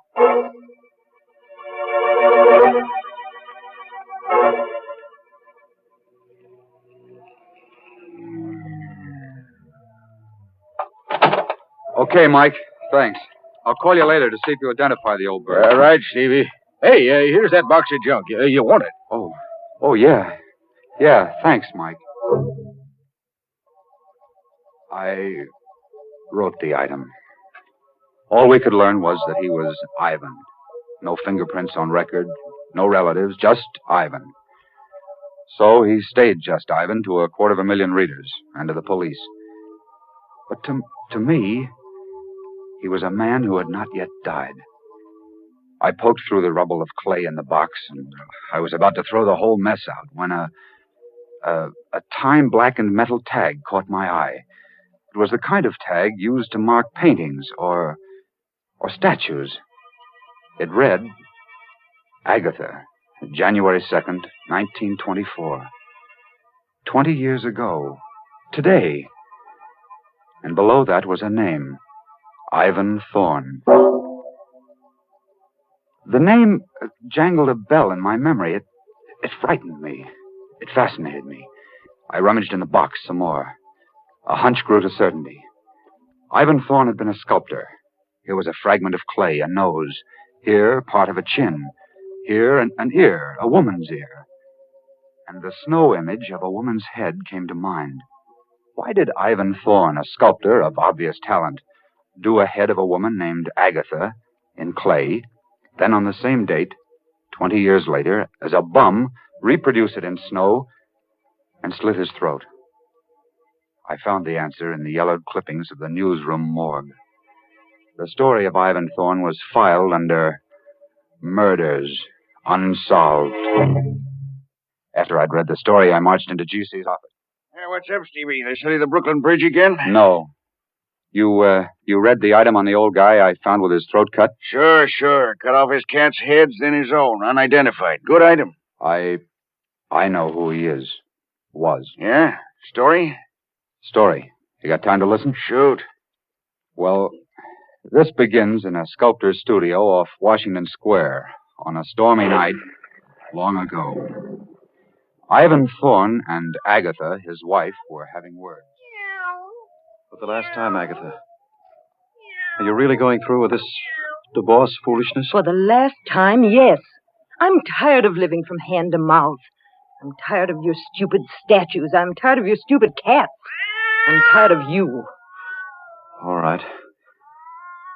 I'll give you the divorce. You can marry Greg Stevens. He'll give you everything you want. But Horace stays with me. I want custody of the boy. The court will decide that. Agatha, I've been working on that head of you for a year. It's good. I think the museum will... Oh, that thing? It doesn't even come close to looking like me. Of course, that head isn't you. It's what I remember you as when I first met you. Ivan, let go of me. You're hurting me. All right. I'll let go of you. But I'm going to finish that head, Agatha. And you're going to help me. I will not. You'll get your divorce. Only if you agree in writing to pose me one day each month for 6 months. I must finish it. 6 months, hmm? And what about Horace? He's away at school all the time. We'll let the court decide a decent arrangement. All right, Ivan, I'll do that. Give me that pen. Here. I, Agatha Thorne, agree to pose for a sculptured head by Ivan Thorne on the first day of each month for 6 months. Signed, Agatha Thorne. There you are. Now, get out. Get out before I break your neck.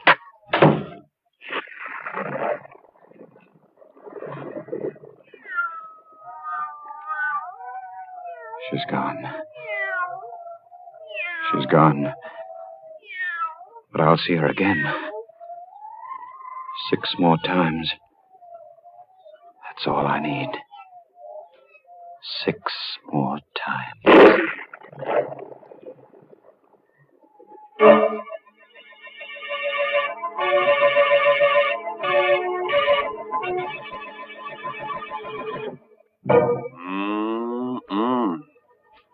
Sounds to me like this Ivan guy is working up a neat little catastrophe.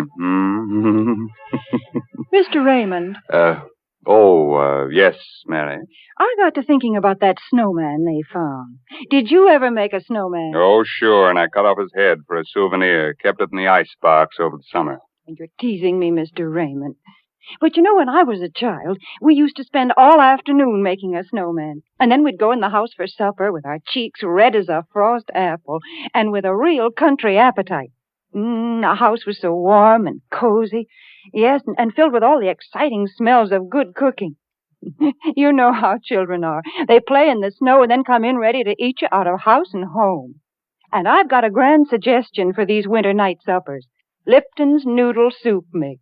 It's such a heartening dish. Thrifty, too. Costs a lot less than canned soups. Yes, Lipton's Noodle Soup just seems to belong to folks young and old who've got a healthy appetite and a yen for homemade chickeny-tasting soup. Mary.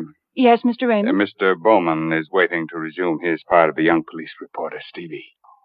That's right. You remember, Stevie told his editor that Ivan was divorced by his wife, Agatha, 20 years ago, and how the events that followed turned the sculptor into the tired old bum he was when he slit his throat under the Brooklyn Bridge. Well, Stevie, did Agatha get her divorce? Yes, and the court gave her custody of their 6-year-old kid, Horace. She married Greg Stevens, and according to these clippings, she kept her agreement with Thorne. She posed for the head he was doing of her so that he could finish it. The first day of each month for 6 months, huh? Yeah. How'd he take the divorce and losing his kid and all? Beautifully. So everybody thought. It got to be the talk of the town. The three of them, Agatha, Greg, and Ivan, seemed to get along fine together. The Stevenses were frequent callers at Thorne's studio. Oh, I say, Thorne, why won't you show me the head you're making of Agatha? That isn't fair, you know. Not till it's finished, Greg. You wouldn't appreciate it as it is now. It really is good, Ivan. When will you finish it? Yes, Ivan, when?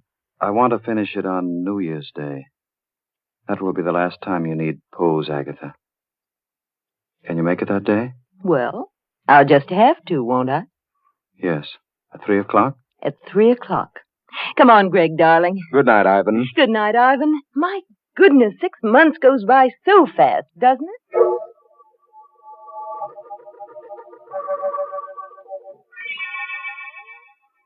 Six months. I gave them 6 months. Monday it's over. Monday is the last day she poses for me. Monday I'll finish that head. I love her. And for 6 months, 6 centuries, she belonged to that idiot. He took my son from me. You can't hear me, Agatha. Can you? This is you and Clay. You can't hear me. Everybody thinks it's wonderful that Ivan Thorne is such a good sport about it. I fooled them all. I fooled you. Yes.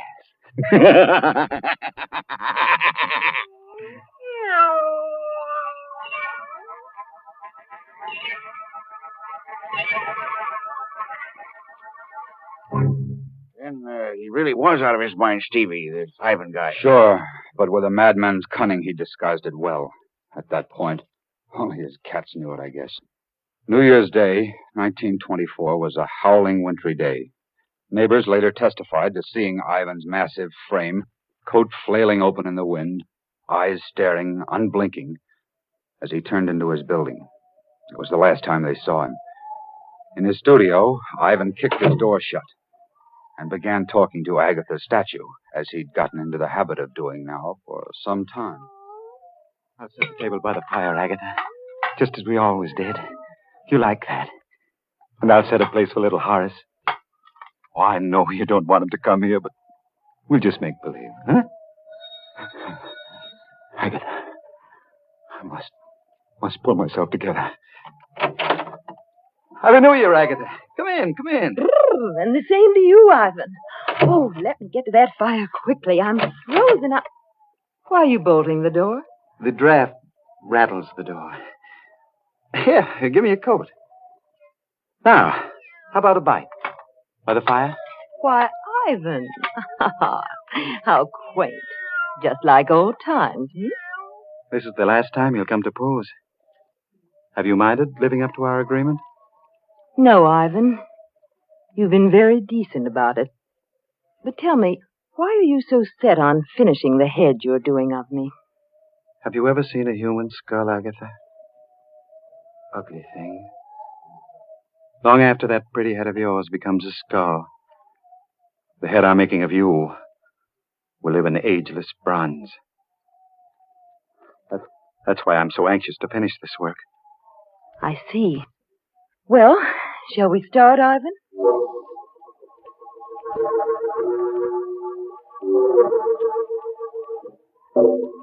Ivan, you're not working. You're just staring at me. I'm studying the line of your neck, darling. It eludes me. Well, hurry, please. I've sat here for 2 hours now. I'm tired. I'll be finished soon. Then you can rest, darling. Then you can rest. Ivan, you're looking at me as though... Ivan! You've moved your head again, darling. Here, let me show you. There. So. Just like this. Don't move, Agatha. My fingers are loose on your throat. But in a split second, I can sink them into you tight. Like this. Don't. I've loved you more in these few months you've been away from me than I ever did before. I'll always love you. But if I can't have you, no one else can. Ivan, you're mad. You can't do I gave you 6 months with that fool because I wasn't sure. I thought I could get over losing you and the boy. But I can't. We all thought you would. Resign. No.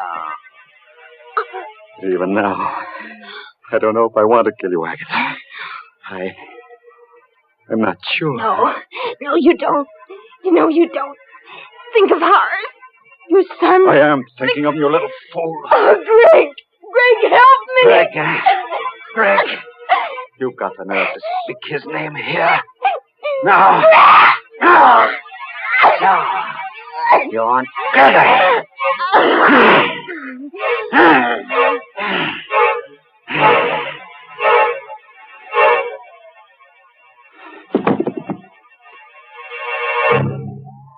Agatha, I did it. But you made me do it. How beautiful you are. Dead. Look at this gray head. Agatha, see, I was wrong. You're much more beautiful. I've changed my mind. I don't want fame. I don't want a statue. I want you. See, Agatha, I've broken it, smashed it. It's Greg Stevens who should die. He did all this to us. I'll go see Greg. That's it. But I must be careful now. I must make Greg suffer. Oh. I have it. Yes. He must know that he, too, has lost Agatha.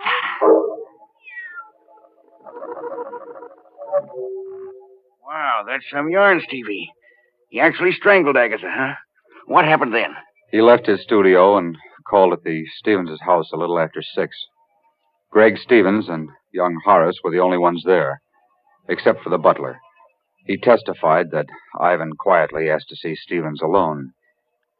He had a bundle in his arms, covered with a piece of black velvet, when Gregory greeted him. Ivan, well, glad to see you and Happy New Year to you. But where's Agatha? She was supposed to be with you. She'll turn up shortly. Said something about a girlfriend she had to stop by for. Oh, I see. Well, come on in, Ivan. We can have a glass of sherry while we wait.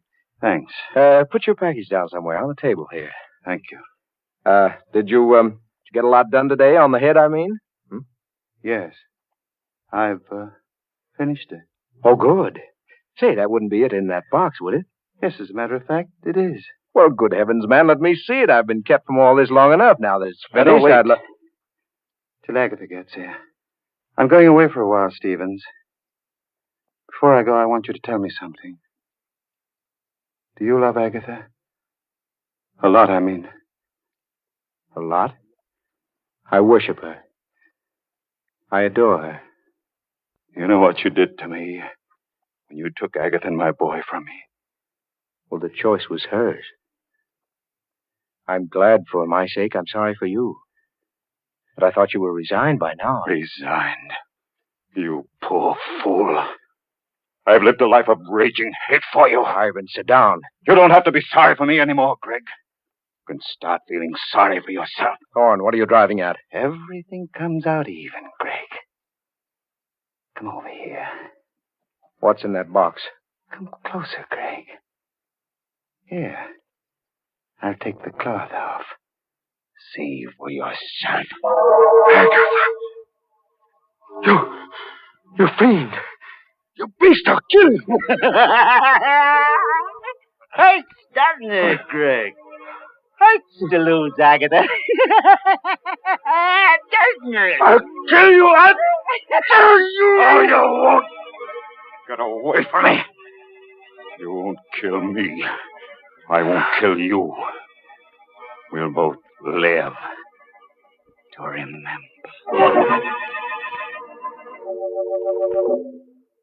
Thorne didn't kill Stevens? No, GC. He knocked him out. They found his footprints in the snow along with the kids. He must have stopped to say goodbye. What a story. He slit his throat this morning as a bum on a barge. Yeah. Took his cats with him. The clay fragments I found in that box on the barge were all that was left of the clay head of Agatha. Nobody even found out how he got away or managed to stay hidden for 20 years? No. That's his secret. Well, write it up, stupid. I can't. I won't, GC. You can't print that story. The devil I can't. Where's this Greg Stevens? Where's Horace the kid? Find him. Greg Stevens died penniless and insane a year later.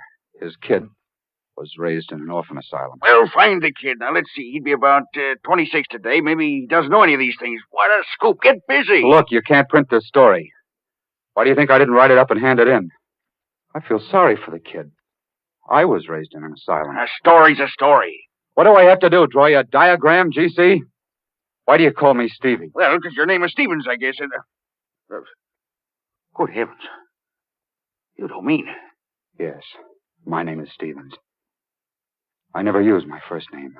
I don't like it. It's Horace. That's right. You're Horace Stevens. Yes. My father was Ivan Thorne.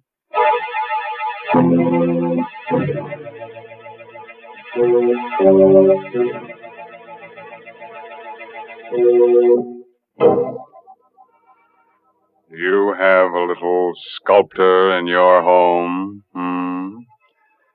Better take his modeling away from him. Might grow up to be a bust. That's enough to give anybody the creeps. It certainly is, Mr. Raymond. Mary Bennett. Say, didn't you like our story tonight? Well, it was exciting, all right, but why don't you tell stories about normal, happy people? Of course, folks like that never get murdered or anything, but interesting things happen to them. Nice things, too. Like discovering Lipton's noodle soup, huh, Mary? Well, why not? Lipton's noodle soup is a good way to brighten up a meal, and good meals are a mighty important part of life. So, folks, maybe you've tried other envelope soups, but if you've never tried Lipton's noodle soup, you've got something real nice ahead of you, because Lipton's is the favorite noodle soup of them all. Our moral for tonight is don't drive alone. If you have a car, lucky you, form a carpool. Then, if you should have a flat tire, you'll be among friends on that cold, cold highway. Fun, huh? And Uncle Sam says join a carpool, too. He's not kidding. He says your carpool will help save gas and tires, so look to it, Mac. Yes, this month's Inner Sanctum Mystery novel is Net of Cobwebs by Elizabeth Sanksay Holding. Oh, yes, and you won't forget to look for Lee Bowman with Rita Hayworth and the Columbia Technicolor picture Tonight and Every Night. Well, now it's time to say goodnight until next week at the same time when Lipton Tea and Lipton Soup again present another Inner Sanctum Mystery directed by Hyman Brown. Good night. Pleasant dreams.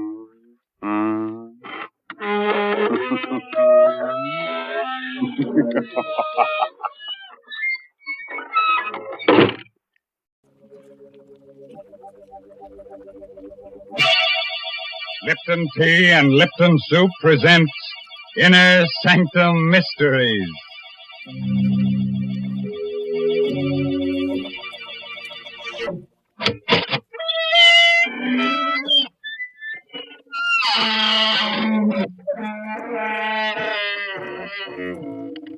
Good evening, friends of the Inner Sanctum. This is your host, Raymond, inviting you once again to join our scary company. Please come in, won't you? We have a full quiver of shivers this evening, and what? You say it's rather cold in here. Well, some of the chills of our story must have leaked out. Why don't you all huddle together? There's so much comfort in having someone else beside you instead of being besides yourself. Now, Mr. Raymond, that's no way to welcome people. You're apt to chase them away talking so scary-like. What? Oh, hello, Mary Bennett. So, you don't think I'm a good host, huh? Maybe I should say, lay your little head on a pillow. Are you comfy? There. Now, Uncle Raymond will drone you to sleep with a bedtime story. And when you wake up, Aunt Mary will give you a nice hot plate of Lipton's noodle soup. Oh, dear. There's just no talking to you. Folks, please don't listen to the way he talks about Lipton's noodle soup. Try it for yourself. You just don't know how good noodle soup can be until you've tasted Lipton's. It's got such a grand chickeny flavor. It really tastes homemade. And then, of course, Lipton's noodle soup comes in a package, so it's no work to prepare. You just empty it into boiling water, and in a jiffy, soup's on. And another thing, Lipton's makes lots more and costs less than canned soups. Well, thanks for the hot facts, Mary. And here's a fact for you. Did you know that more than 2/3 of the Earth's entire surface is unknown? The salty wastes of the sea? Only a short distance under the surface, death lurks in 100 different shapes. And that's where we're going to take you tonight in Robert Newman's strange story of Death in the Depths.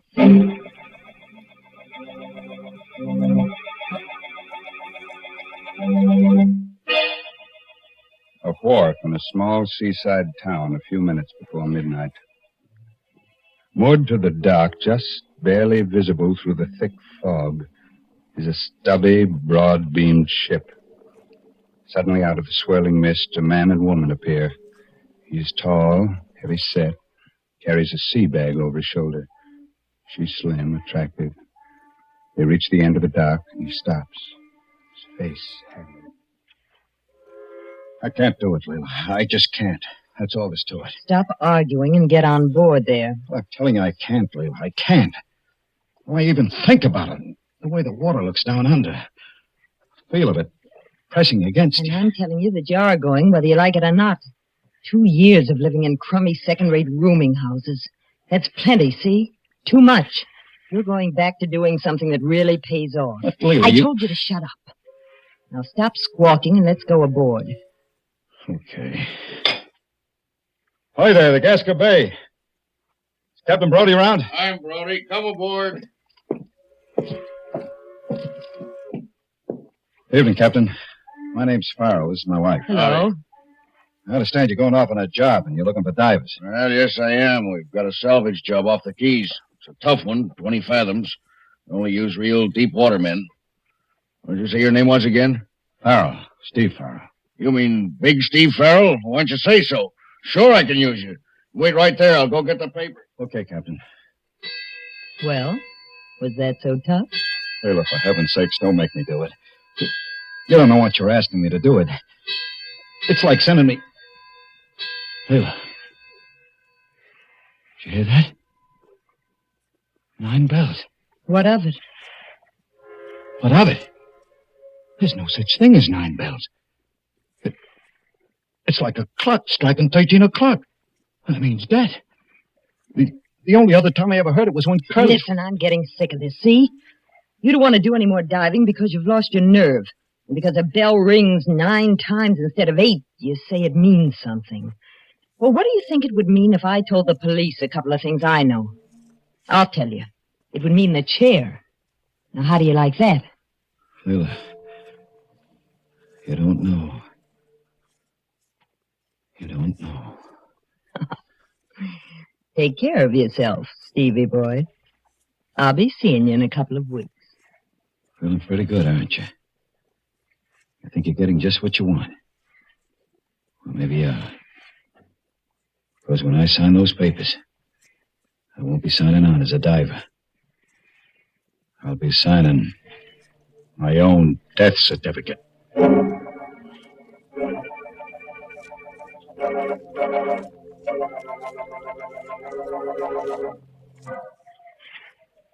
All set, Captain. Any instructions before they close me up? No, Steve. Can't expect much on a first dive, but see if you can determine the extent of the damage. All we know about her now is that she's about 1,500 ton. Her name was the Santa Elena.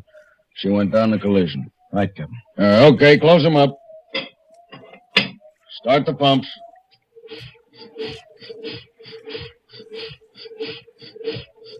Go away.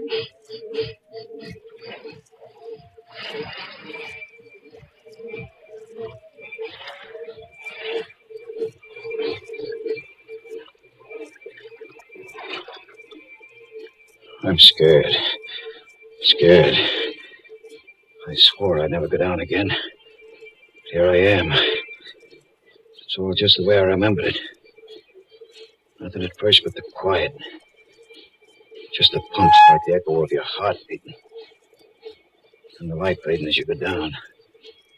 Getting darker. And the cold. The pressure building up. Pressing harder and harder. Gripping you tighter and tighter as if you were being swallowed by something alive. Always down below where you can't see it. Something waiting. Something that... Stop it. Gotta stop it. There was a time when I really used to like diving. When did it all begin? This fear. Yes, that night in the bar in Tampa. She told me she married Curly. Well, this is certainly quite an evening you're giving me, Steve. It's more like a wake than a celebration. Why are you looking at me like that? Wondering whether I should kill you. Whether I should talk to Curly and let him do it. What do you mean? You know what I mean. You know Curly. You ever found out how things go with you and me? Well, he's just young enough and crazy enough about you to put you away for keeps. I can handle Curly with my little finger. Besides, you wouldn't do anything like that. Wouldn't I? Why'd you meet me here tonight? You know it's because you wish you were married to me instead of him. So what? What are you going to do about it? You know darn well he'll never let me go. No. I guess he won't, but... We've got to do something. Yeah, but what? After all, he wakes for me. Diving's kind of dangerous. As a matter of fact, we're getting off on a job tomorrow that's pretty tricky. Steve. When you want something badly enough, there's always a way of getting it.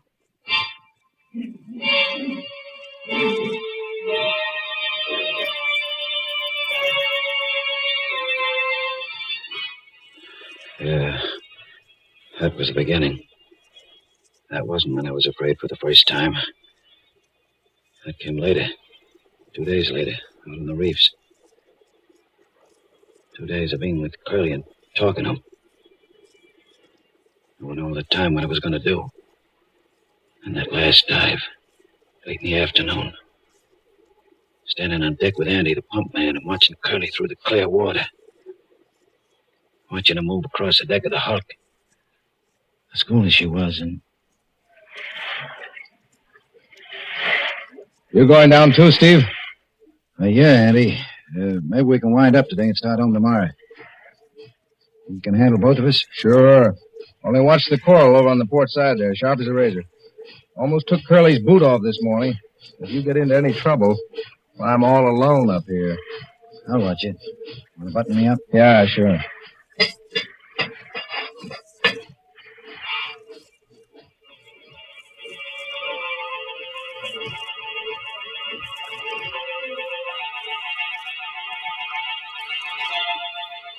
Going down then. Just the way I'm going down now. I still wasn't afraid. Not yet. I was too busy figuring out just how I was going to do it. And landing on the bottom and starting to work my way toward the Hulk, over the coral. There was Curly's hose and safety line. Lying on the coral. Sneaking its way to the Hulk where he was working. I didn't have to look up. You could tell by the shadow I was under the hull of our ship, so Andy couldn't see me. And I came to a place where Curly's line was lying right next to a coral spur. And I knew that was it. I bent down, looked it around the spur so Andy couldn't pull him up. Hello, Curly. Curly, try your line. I think it's fouled. And I did it. Took out my knife and cut Curly's air hose. Andy must have known it even before Curly did. As soon as the bubble started pouring out of the end of the hose. Hello, Curly. Can you still hear me? I think you're in trouble. Your airline's cut. Hold it and save whatever air you got. Steve's on the bottom, too. He'll get over to you. Did you hear, Steve? Yeah, I heard. I'm going as fast as I can. Steve, you gotta hurry. Where are you? I just hit the deck, but it's clouded up and I can't see anything. Where's Curly? Up forward near the ship's bell. Listen, he says he's going to ring it so you can follow the sound. And for heaven's sake, hurry. Oh, the sound. As if I didn't know where he was. Straight forward. I could see him now, his lifeline taut, so we couldn't move. Holding his air hose with one hand and ringing the bell with the other. He was swaying back and forth. And I started counting the strokes. 5, 6, 7, 8, 9. Then he slid down onto the deck. The air bubbled out of his helmet, and I knew he was dead. I remember thinking, 9 bells. 1 bell after midnight. And suddenly it came over me that this was something I was never going to be able to forget. Never. But every time I went down, I was going to see him swaying there, hanging on to the bell, waiting for me. Waiting.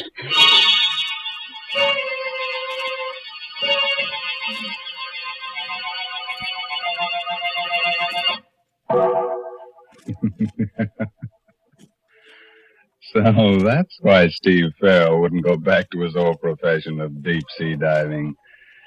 I should think it would lose some of its appeal if you expect to meet a dead man every time you go down. How about that, Mary? Climb aboard and tell us what you think. Well, Mr. Raymond, I certainly wouldn't like to be a deep-sea diver. To be all alone down there in the cold water with fishes and all sorts of things swimming around you. That's not for me. Oh, but just think, Mary, when you come up, you could have a nice hot plate of Lipton's noodle soup.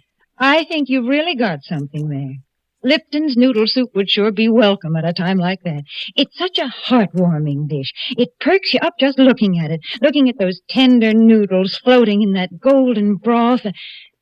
Why, I'm getting to talk fancy.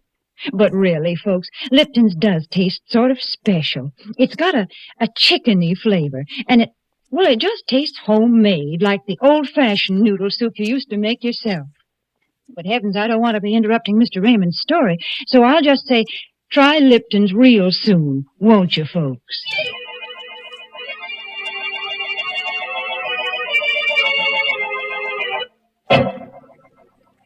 Now, shall I go on with the story of death in the depths of the sea?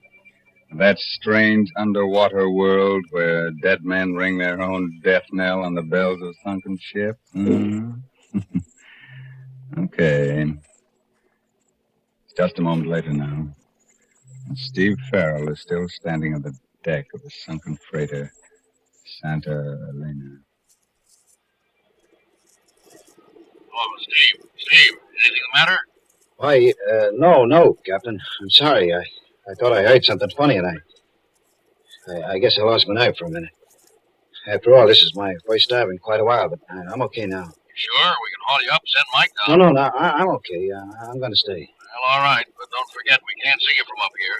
So keep talking all the time so we'll know exactly where you are and what you're doing. Check. I'm up forward now on the port side of the deck. I'm just going inside. The companionway door is jammed shut, and I'm working on it. There she is. Now I'm inside in the car door. It's pretty dark.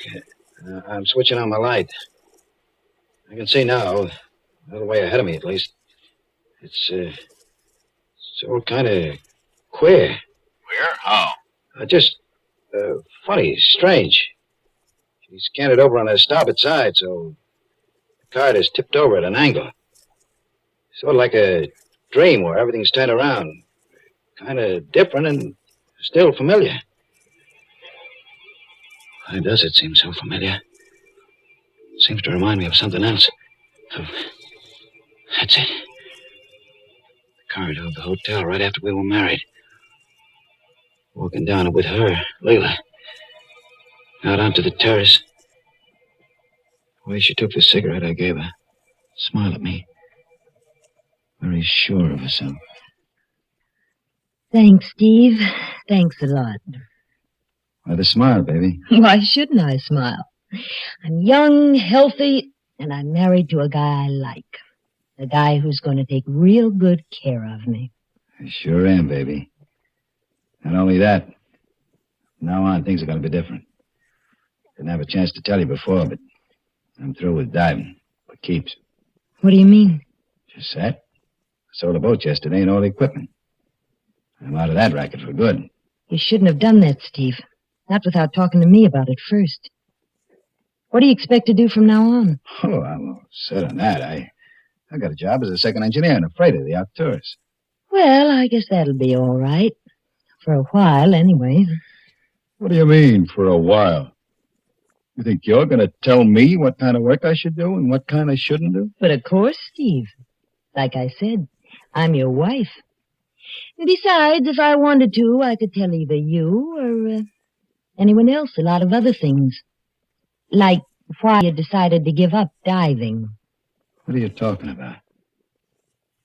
Gave it up because I was sick of it. Is that the reason? Or is it because you're afraid that if you did do any more diving, you might start seeing things? Seeing what? Well, after all, you were right there when Curly had his accident and got drowned.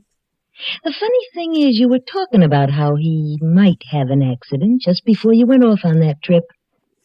I've been thinking I really ought to talk to Andy about it since he was there, too, and find out just how it happened. Andy's not around anymore. He left town right after I paid him off. Oh, I see. Well, remember that the police could probably find him, Steve, if they should ever want to ask him any questions.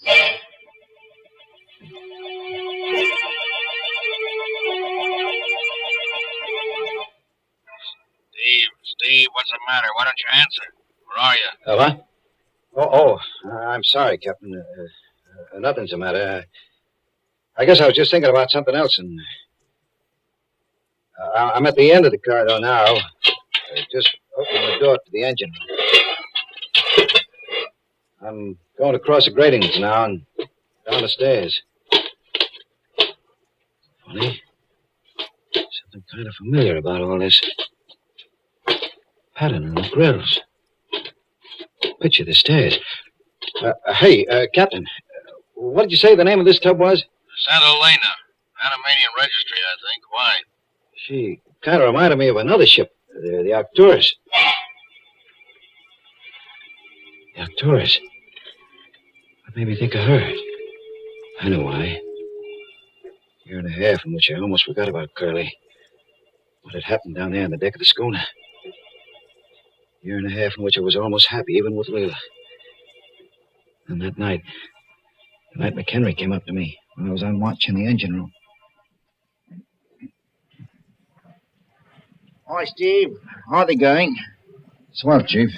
I just cut number 2 in again, and she's burning like a kitten. Good. Look, Steve, the old man claims she's handling a bit heavy. Wants us to sound out the pumps and check the bilge.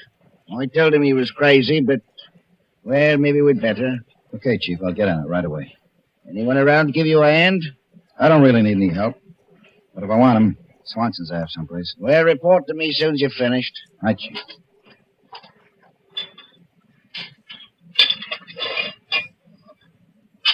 Oh, there you are, Swenson. Hey, where you going? Come back here. Go. Hey, wait. Wait a minute. You're not Swenson. Who are you? Hey, I'm nobody, Chief. Stowaway, huh? Hiding down here behind the boiler. Give me a break, will you, Chief? I ain't doing nobody any harm. Where I'll be. Steve, big Steve Farrell. Andy Andrews. And I wanted a break. This is terrific, Steve, like money in the bank. What happened to you anyway? Oh, usual thing, run of tough luck. Been out of work for about a year now. Look, Steve, I'm pretty hungry. I ain't had nothing to eat since we left port. Well, I guess I could pick up some stuff from the galley for you. But you have to be careful. It'd be the devil to pay if they found out I was hiding you. Good old Steve. I know you wouldn't let an old shipmate down. And, Steve, while we're at it, I could use a little cash, too. Yeah, I figured that. Well, when we get to port, I guess I could let you have 10 or 20. That's not enough. I was figuring on, like, 500 for a starter. 500? Are you nuts? I don't think so, Steve. You see, after Curly had his little accident and you sold the boat and all the equipment, I figured you'd given up diving because you were kind of upset about it. Then I heard you'd married his widow, that Leela dame. I started thinking back. I remembered how Curly's air hose looked after we pulled him up. The place where it was cut wasn't rough, like it had been done by Coral. It was clean, like it had been done with a knife. You. So that's it. Blackmail. Oh, why do you have to use words like that, Steve? Okay, Andy. It's going to be a little tough to get, but... Wait a minute. What is it? Someone's coming. One of the wipers. We got to find some place for you to hide. I know. Down there in the bilge. Here, climb in. Right down through that But it's almost full of water. There's plenty of room, and you'll be safe there. Really safe. Oh, okay. But you better not... Oh, what are you doing? Let go of me. Let go. Help. Help. You'll be safe here, all right. I'll see to that. Stop struggling like that, Andy. It's not going to do you any good. And I'm in too deep already to let you go wandering around with what you know. You weeks before they find you down here in the bilges. Maybe they never will. And if they do, they'll figure you tried to hide down there and got drowned all by yourself.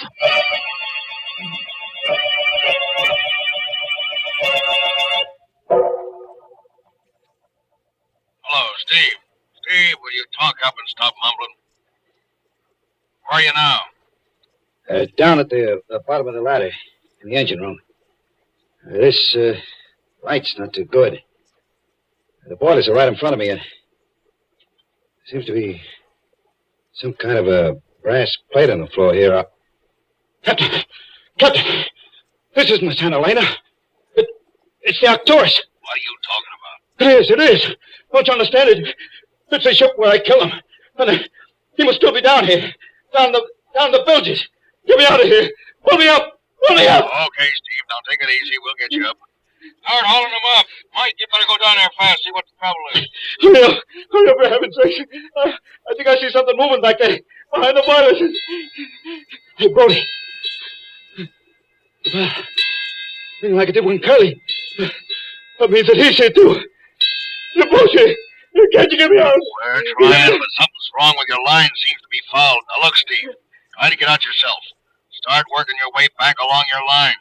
No good, Steve. You know that, don't you? You're here to stay. Andy. It is you. Sure, Steve. And I got a friend with me. A friend of yours, too. He's standing right next to you. Curly. We waited a long time, Steve. But now you're here with us. And now you're going to know exactly what it was like with both of us. You're going to know what it's like to drown. Steve, why don't you answer? What's the matter? Steve, your lifeline and air hose, I think they're gone. Hey, Curly, no. Let me go. Let me go. Too late, Steve. This is it. This is the way it was with us. Trying to fight it first, holding your breath. Then, when you can't fight it any longer, letting go. The water rushing in, into your mouth, nose. You choke at first, try to fight some more. Then everything starts to go black, and you relax. There are lights moving in the darkness, and suddenly you feel very peaceful. And very free. Peaceful. Very free.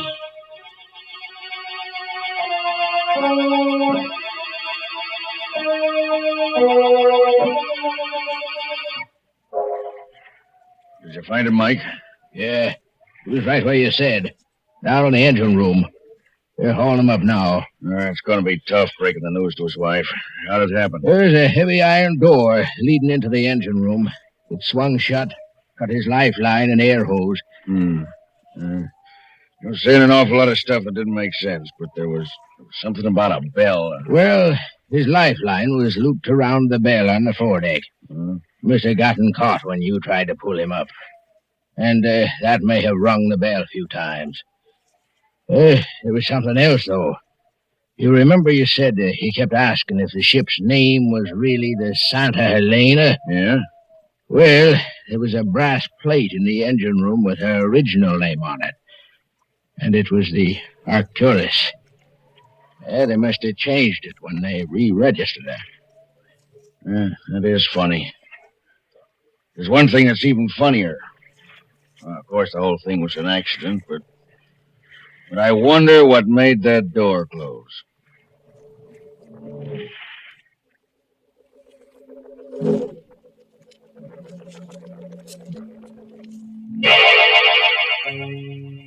Oh, you do, huh? Even with two able-bodied ghosts about? But that's the way we like to leave you, with a couple of things to keep you wondering. And when we do, then we've known we've really rung the bell, the funeral bell. Oh, Mr. Raymond, with all the different kinds of bells there are, why do you have to talk about that kind? All right, Mary. Pick your own bell, see if I care. All right, then I'll choose a dinner bell. Will you ring it 9 times? Huh? No, sir. You only have to ring it once if you're serving Lipton's noodle soup. And folks will come swarming to the table, because they know it takes Lipton's to show how good a noodle soup can be.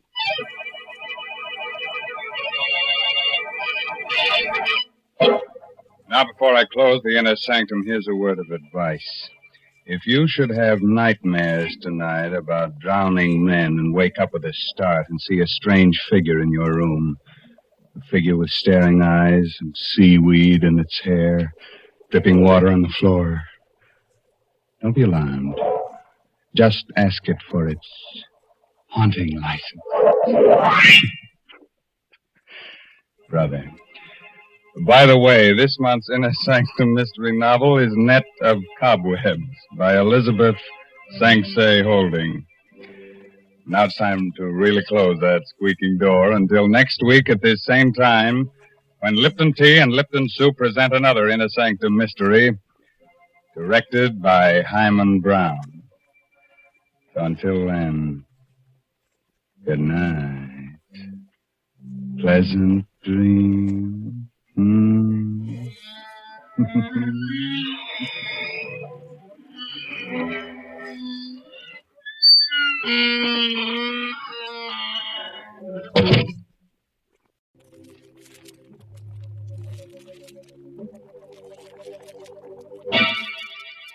Lipton Tea and Lipton Soup present Inner Sanctum Mysteries.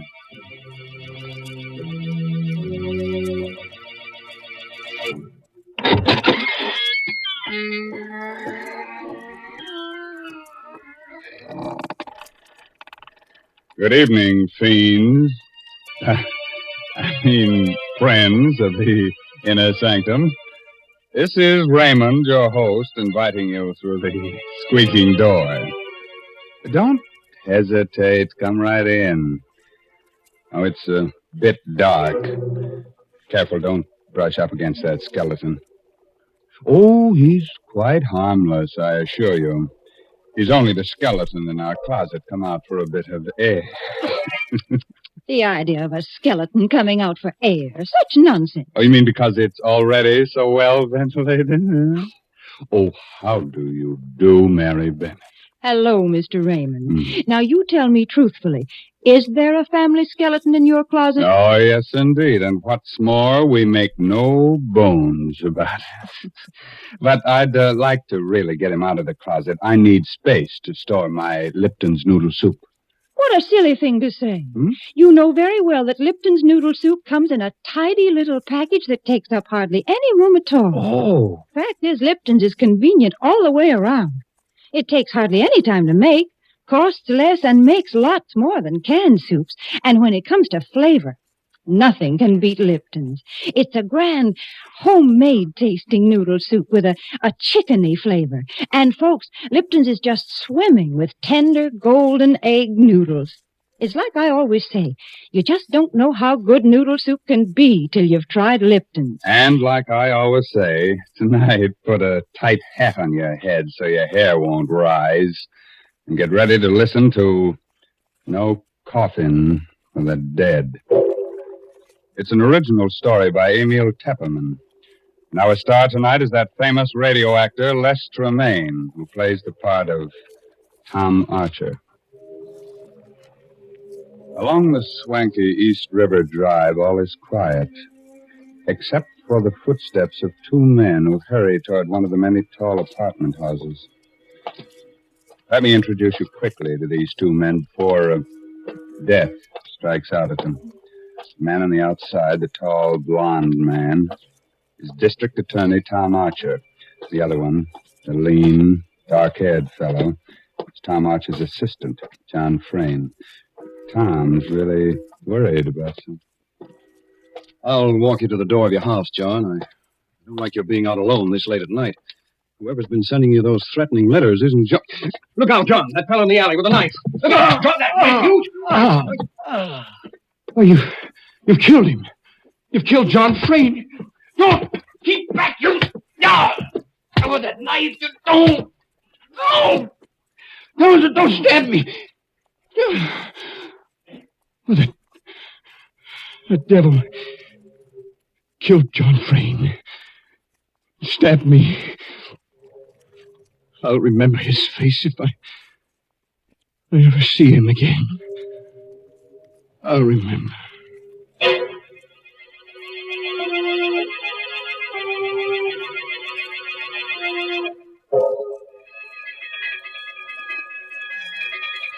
When I began to regain consciousness after that attack, I was lying on the ground at the mouth of the little alley near John Frayne's home. A fussy little ambulance intern had just finished working over me.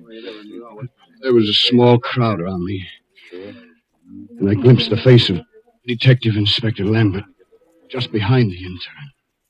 There. Feel better now, Mr. Archer?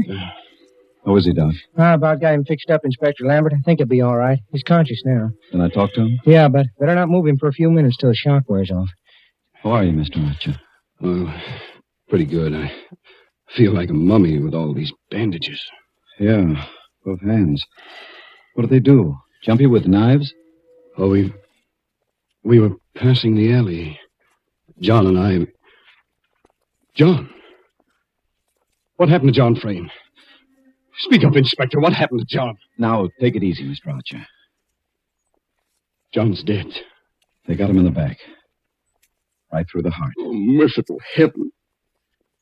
John? Did you get a look at the killers, Mr. Archer? Could you identify them? Well, there was only one man. He came out of the alley. He stabbed John, and then he swung at me. I didn't have time to go for my gun, so I caught the blade in my bare hands. He ripped the knife away and stabbed at me. I don't know how many times. 6 stab wounds, Mr. Archer. You're darn lucky none of them hit a vital spot. That was a brave thing, grabbing the knife with your bare hands. Probably saved your life. That's the mistake the killer made, leaving me alive. I've seen his face. I'll catch up with him, if it takes the rest of my life.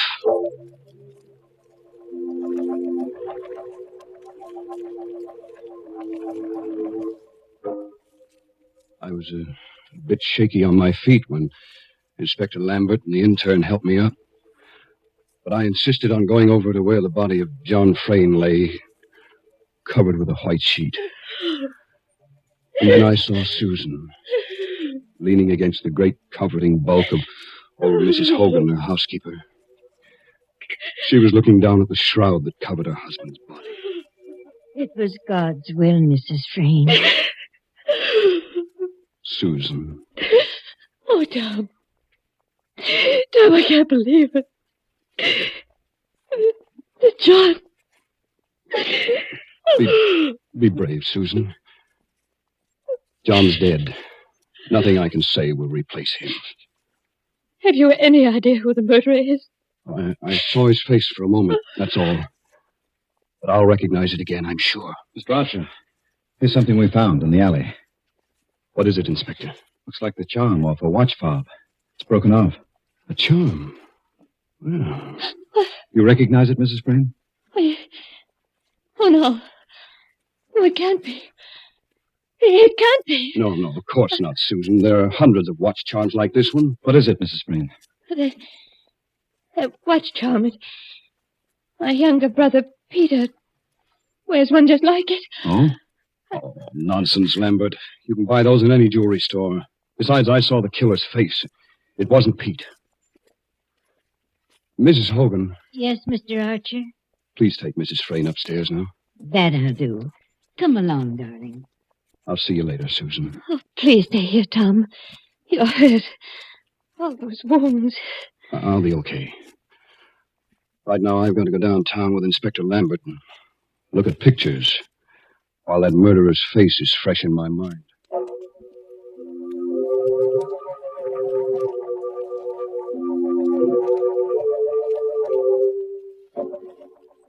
At headquarters, I looked through hundreds of pictures in the Rogues Gallery. It was just 2 hours before I came upon the photograph. Lambert, this is our man. You're sure? Positive. I'll never forget that face. Turn it over. Let's see the name, quick. Right. Bart Hogan. Good heavens. Bart Hogan.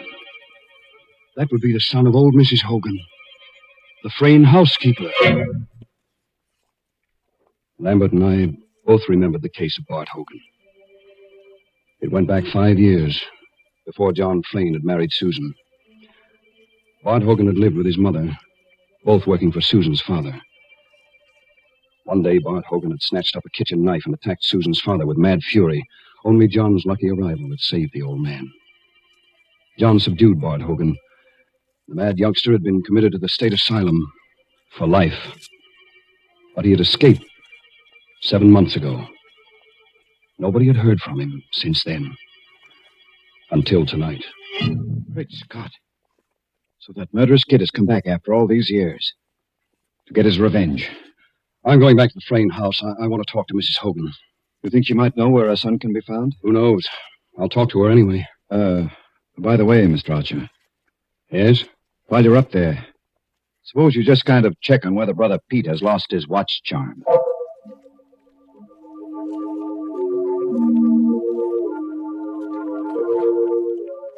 The Fraynes occupied a top-floor duplex in the riverfront apartment house. I took the elevator up, and Mrs. Hogan admitted me. I'll take your hat and coat, Mr. Archer. Thank you. Mrs. Hogan, where's your son, Bart? Bart? Well, why'd you ask after Bart? Have you seen or heard from him since he escaped from the state asylum? What makes you ask that? Mrs. Hogan, there's reason to believe that the person who attacked us in the alley is your son, Bart. Oh, no, never say that, Mr. Archer. I'm afraid it's true. No, it couldn't be. I swear to you, it couldn't be Bart. Why not? I can't tell you why. But it wasn't Bart, I'm sure. What makes you so sure? You know where he's been hiding since his escape? You know where he is now? Oh, heaven help me. If you know where he is, you must give him up. But he didn't do it. He didn't. Believe me, Mrs. Hogan, I understand how you feel. But it'd be far better for Bart to go back to the state asylum than to be hunted for this new crime. If he didn't do it. Mr. Archer, if I prove to you that Bart couldn't have done it, would you let him be? Not make him go back to the asylum? Well, I don't know what to say. You see, I was downtown just now, and I recognized the picture of the man who attacked us. It turned out to be your son. There's very little chance that I was mistaken. But if I prove he couldn't have done it? How can you prove it? Well, come, I'll show you.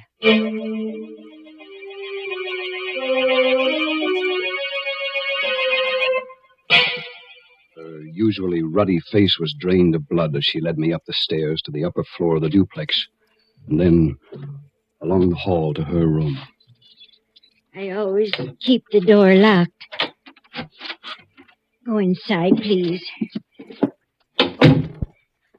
Oh, I don't see anything in this room, Mrs. Hogan. Well, over here, please, the closet. Is that you, Ma? Is that you? It's all right, Bart, darling. I brought a good friend. Good heavens. You've been hiding him here in this closet? For 7 months now. When he escaped from the asylum, he came here. I cleared out the closet. It just holds the cot. He lies in there night and day. Where's he, Ma? Why'd you bring him? What's he want? Don't be afraid, Bart. Mr. Archer won't hurt you. He wants to ask you some questions. Bart, have you been out of this room tonight? Out? Me? Not a chance. He tells the truth, Mr. Archer. Here, I'll pull the blanket back and show you the proof. There. Look at his legs. He was shot in both legs when he escaped from the asylum. I couldn't get medical attention for him, and the wounds never healed properly. I see. You must believe me now, Mr. Archer. Bart couldn't be one who attacked you, because, well, he'll never be able to walk as long as he lives.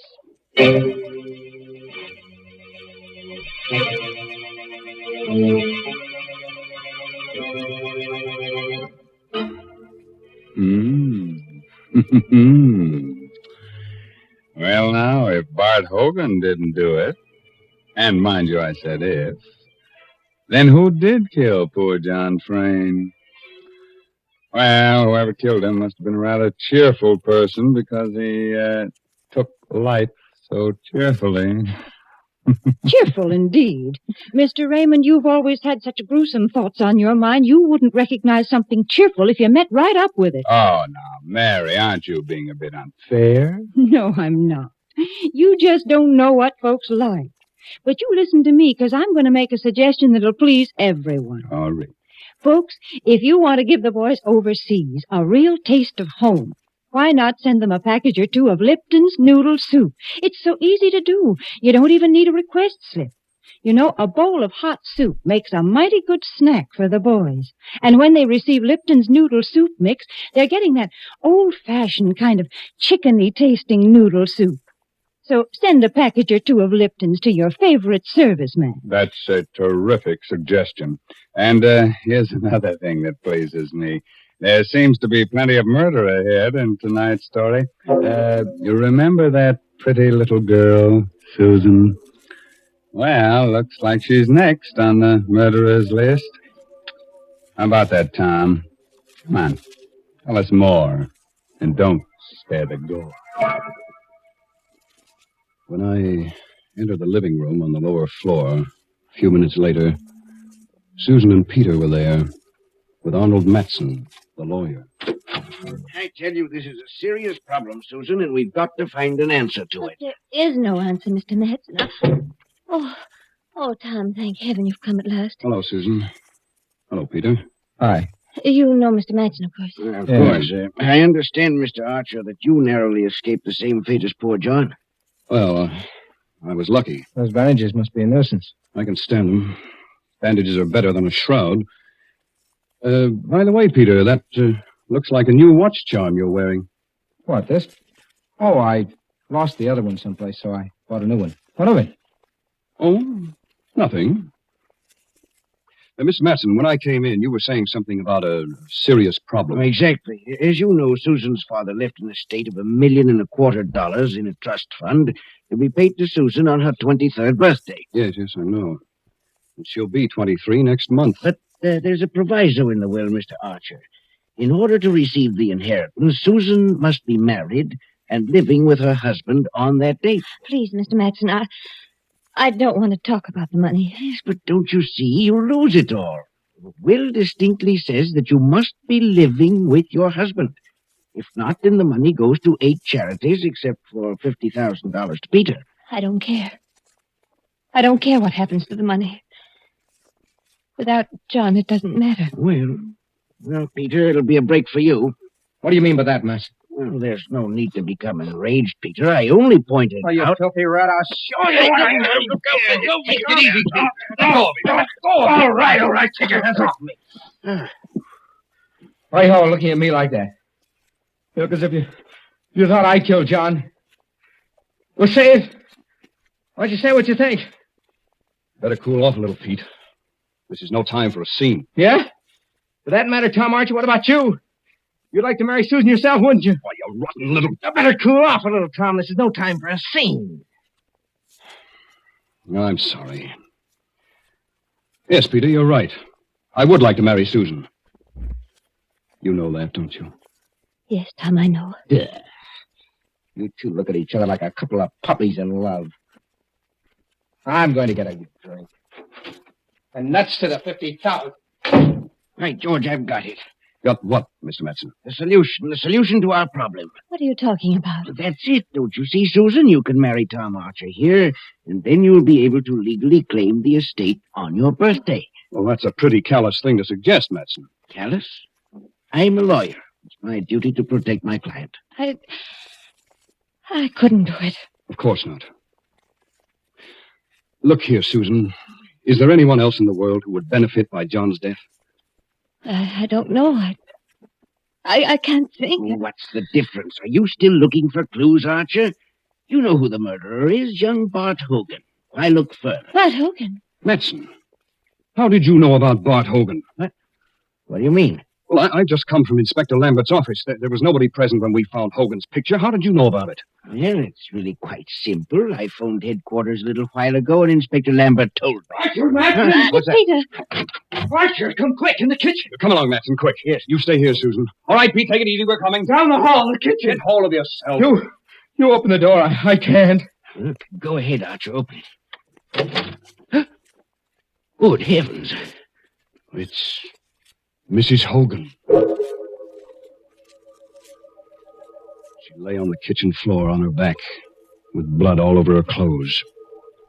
The blood came from a gaping knife wound in her throat, and the knife lay on the floor alongside her. I found her that way. Her body's warm. She was killed within the last 10 or 15 minutes. Then the killer's running loose somewhere in the house. Susan! She's alone! Good heavens. There, on the floor. Susan, darling. Is she dead? No, she's only fainted. The shock. Oh. It's all right, Susan. What happened? Was it Mrs. Hogan? Yes. Who? We don't know. But the killer's in the house. That madman is liable to kill us all, one at a time. I have a revolver. Let's search the house. Right. Matson, you go in the kitchen and stand guard over that knife. There may be fingerprints on it. Very well. Peter, you stay here with Susan. Here's my gun. Don't be afraid to use it. Wait just a minute. What is it, Matson? Has it occurred to you the killer may be one of us? One of us? What are you looking at me for? You were out of this room for quite a while. Why, you are... I'll kill you! Look out, the gun! That's better. I'll take the gun. He was going to shoot me. Sorry. I lost my head. Oh, Susan, I'm sorry you have to go through all this. Everybody's on edge. There's a killer loose in the house, and we've got to find him. Yes, Tom. I know you'll do whatever's right. I'll try. You two. You can both stay here with Susan. I'll search the house myself. Matson, call the police. Yes, but how can you hold the gun with your hands all bandaged? You can't pull the trigger. I'll use it as a club. All right, now. Don't move out of this room till I return. Be careful, Tom. You mustn't let anything happen to you, too.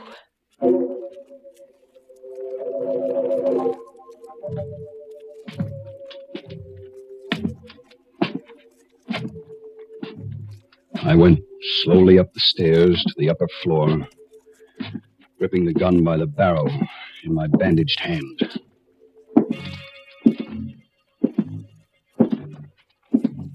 At the end of the hall, I stopped before the door of Mrs. Hogan's room. I opened the door with the keys. Inside the room, the closet door was open. Bart Hogan was still lying on his cot. He must have been expecting me. His eyes were wild with terror. He had a long pencil clutched in his right hand, the only weapon he could find to use against me. His left fist was clutched into a tight ball. He watched me, stiff with fear, as I moved slowly toward him, across the room. Keep away from me. I had no time to waste on him. I swept aside the fist that clutched the pencil. Help! And brought the revolver butt down hard on his forehead. I went over to the window, opened it. Then I went back to the bed and pulled the sheet, pulled it away, lifted him. His weak and withered legs dangled uselessly. I carried him over to the window, rested him against the sill. He opened his eyes. He was recovering from the blow. I didn't wait. I pushed hard. He went toppling out of the window.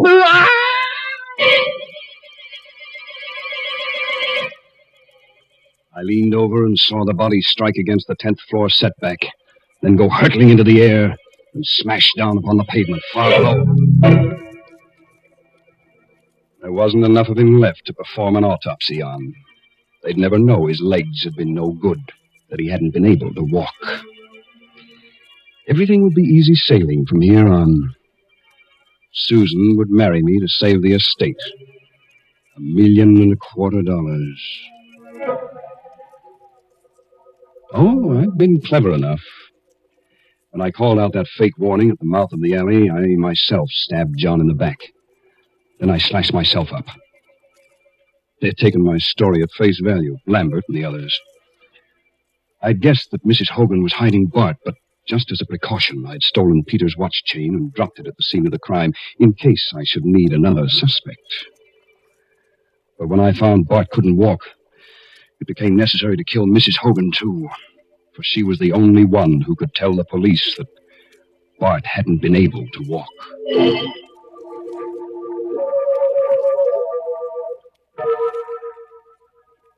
All I had to do now was go down and say I'd found Bart, we had fought, and he had fallen from the window. The perfect crime. I took one more last look down into the street, where a crowd had gathered around Bart's body. I was able to make out the figure of Inspector Lambert, bending over what was left of him. And I saw Lambert force something out of the clenched left fist of the dead body. In a flash, I remembered that feeble little pencil with which Bart had tried to defend himself. I pulled in my head from the window and glanced across to the closet. I saw it at once. A small white scratch pad. I rushed across the room and snatched up the pad. There, on the topmost page, were the indentations of what Bart Hogan had written on the page, and then had torn off. I could read it clearly. I could almost imagine his terrified voicing of the frightened appeal as he wrote it. Archer was here. He means to kill me. He wants them to think I killed John Frayne. But I can't walk. I've got 2 bullets in my legs. For God's sake, save me. Bart had written that note, meaning to throw it out the window. But I'd come back too soon for him, and I had thrown it out of the window for him. I went back to the window and looked down. I saw Lambert peering up. Then he turned away and hurried toward the entrance of the building. He's coming for me. There's only one thing for me to do now. I've locked the door. It'll take time to break it down. In the meantime, I've taken the bandage off my right hand. I'm writing a full account of tonight's work. I gambled for a fortune, and I lost.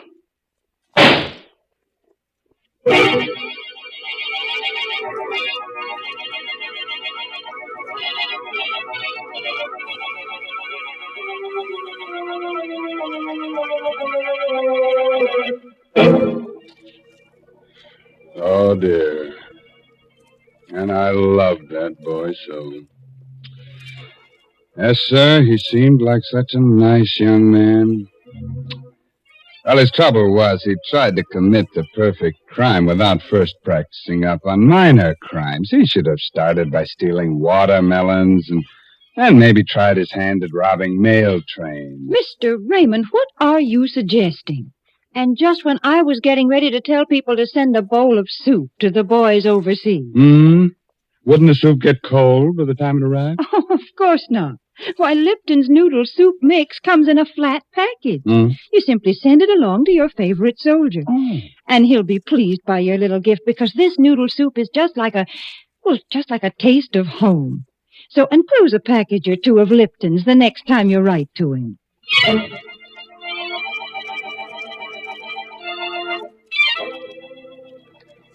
Oh, gosh, I'm sorry you have to go so soon. But drop in again next Tuesday for another little blood fest. You know, some people have to commit murders to get a kick out of life. Others get their satisfaction from listening to Inner Sanctum. But, word of advice. If you've got to commit a murder, please don't get yourself caught. Because if you do, you'll surely get a free ride with the only person never bothered by backseat drivers. I mean that they're hearse drivers.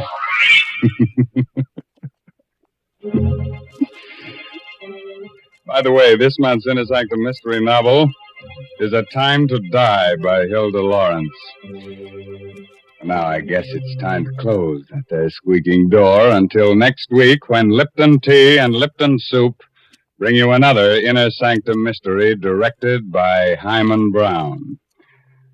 So until then, good night. Pleasant dreams.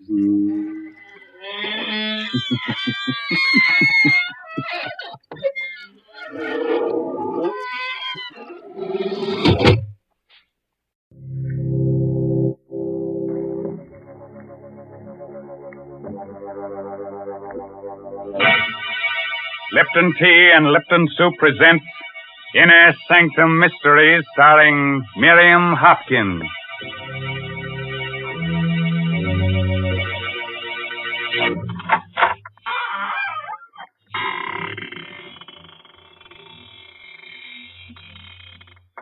Good evening, friends of the Inner Sanctum. This is your host, Raymond, ready as always to provide you with your weekly ration of screams, gurgles, and blood. All in a spirit of gentle fun. I have no other object in mind, except to reduce you to sniveling wrecks of nerves and shudders. Have you got a white sheet handy? You might wrap it around yourself in case a ghost shows up. You'll think you're in the business and pass right on through you. Now, Mr. Raymond, don't be so silly. You know there are no such things as ghosts. Who said that? Oh, hello, Mary Bennett. So you don't believe in ghosts, huh? And, what's that standing behind you, huh? Oh! Oh, you shouldn't have done that, frightening me that way. Shame on you. Oh, I'm sorry, Mary. Can I make amends? Well, you might tell the folks how much you enjoy Lipton tea. Oh, gladly. Friends, just the other day, a ghost and I were having a conversation about Lipton tea. Now, here. Enough of that. Nobody is interested in what you and the ghost said about Lipton tea. Oh. No. Let's talk about real people and the solid pleasure they get from Lipton. They drink it at meal times. They serve it when friends drop in for a visit. And, of course, they often brew themselves a cup of Lipton's during the day, just because it's so nice to relax and enjoy that famous brisk flavor. Oh, by the way, that word brisk, B-R-I-S-K, is one that tea experts use. Brisk means that Lipton's always tastes tangy and bracing. It's never flat or wishy-washy. Yes, you just don't know how good tea can be until you know how good Lipton's is. Okay, Mary, suppose you go fry me a cup of tea. But keep the kitchen door open because you're about to hear the story of the Bog Oak Necklace.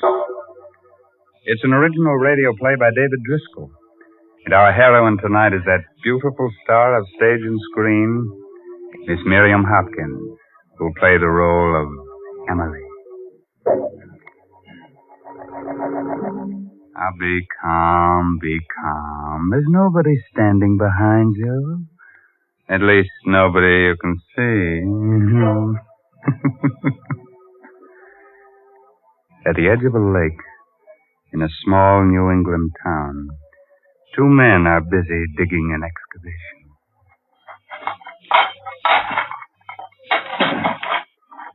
Must have been like a cave around here once, huh? Yeah, old Miss Bristow used to own this property before she sold it to this here city man who's building. Used to be a fine apple orchard right up there. And was all fine trees once. Let's dig. That's what we're getting paid for. Hey, what's the matter with you, Paulie? Look down there what I just hit with my shovel. Huh? Oh, bone. Oh, some cow, I expect. Cow? That ain't no cow bone, Jerry. Hey, Paulie. Huh? Look at this with the bone. Yeah, I see it. And you call that a cow bone now? No, I don't. This here must have been a graveyard once. This here was never no graveyard. The river used to come right up to here almost before the big flood. Before they built the dam. Hey, what are you doing? Get your coat and hat. You bringing that with you? Of course I am. Hat and this. Yeah, but there must be a skull here, too. Of course there must be. But we don't have to look for that, Polly. That ain't our job. Come on.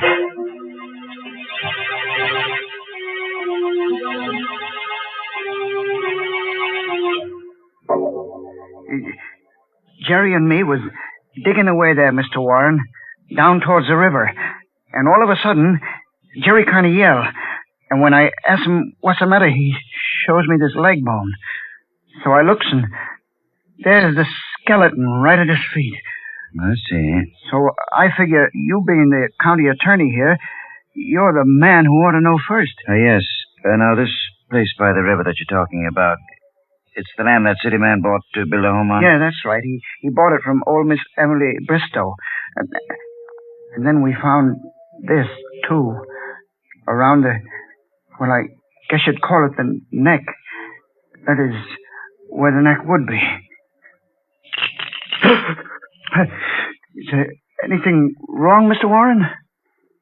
Where did you say you found this bone and this necklace? Well, Jerry and me is making a trench for a water pipe, and we're digging where the old riverbank used to be. Right near the river edge. Leave the necklace with me. If I need any more help, I'll get in touch with you. That's all. Yeah, yes, sir. 40 years. 40 years. Emily Bristow.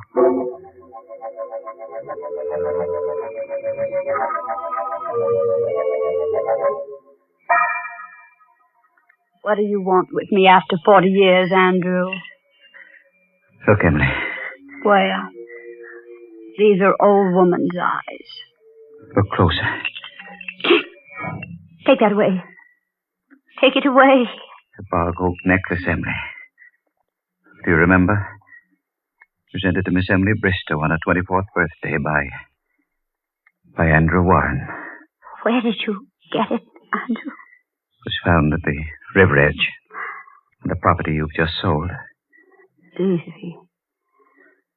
Daisy. It's come back to us, Emily. After all these years. It's come back to us. The bark oak necklace. Necklace that meant the death of your sister, Daisy.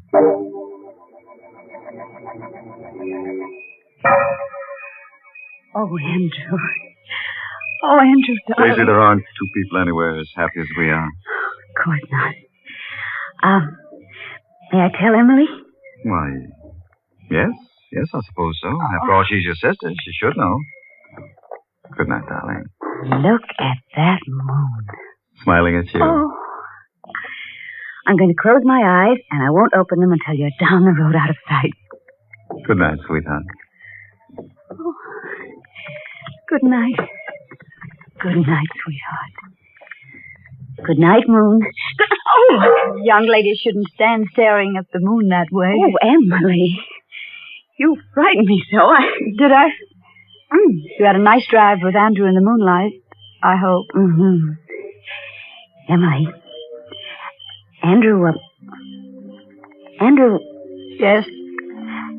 Andrew and I, we're... Oh, darling. How will I ever stop my heart from beating so? I can't let me say it for you. You're engaged. And there you are. It was easy, wasn't it? For you? You've no idea how easy it was for me.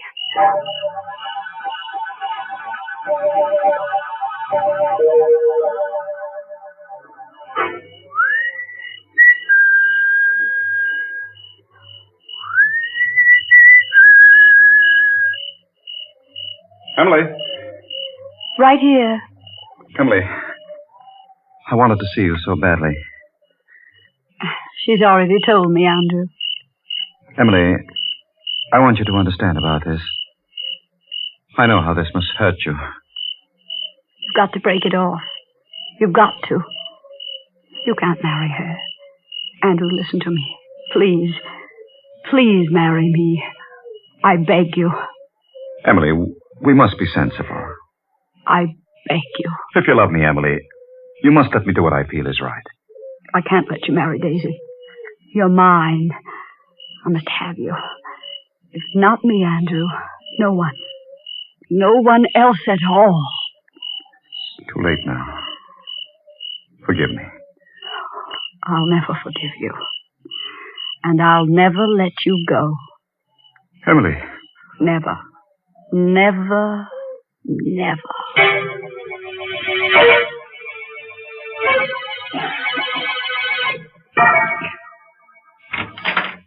Emily? Emily, are you asleep? Go to bed, Daisy. Oh, Emily, don't be cross. I can't sleep. You can't sleep. No, I'm so excited. Why, Emily, you're still dressed, too. Oh, so I am. What's the matter, dear? Don't you feel well?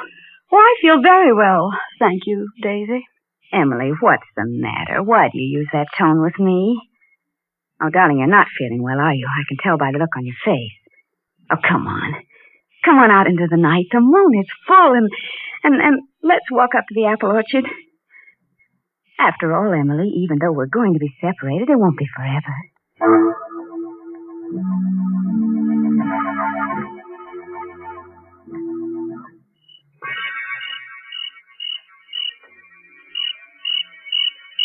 Aren't you afraid to be out here at night?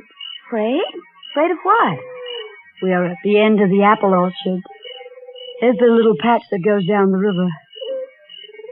I think you'd better go back now. I go back? Well, what'll you do? I'm going to stay here. I wouldn't dream of going back to the house alone. I thought you weren't afraid. All alone? Of course I'd be afraid all alone. Daisy, I don't want you to marry Andrew. Emily? You know what you've just said? Certainly. Why, Oh, Emily, I'm surprised at you. Well, you're jealous. That's right. I want you to write to Andrew and tell him that you've thought it over and that you've decided you don't love him and you're not going to marry him. How dare you speak to me that way? Now get out of my way. I'll never talk to you again as long as I live. Have you thought that you mayn't have very long to live? Emily! Emily, I'll scream. No, you won't scream. You won't scream at all, and do you know why? Down in that little pigeon heart of yours, you're frightened. Frightened? Let go of my arms. You're hurting me. You're out of your mind, Emily. I'll let you go when you promise to write that letter. I promise, Emily. Now let go of me. As soon as we get back. Yes. And don't you dare breathe a word of this to anyone ever as long as you live. I promise. Now, I think we understand who loves Andrew. I'll let you go. You don't know how close you came. Come back here, Daisy. You'd run away, would you? Emily! Emily, I wasn't running away. Please let me go. Oh, what are you doing with that necklace? Emily, no! I knew I couldn't trust you. I knew I never should have told you. Stop, Emily! You're choking me. I can't breathe. I can't breathe.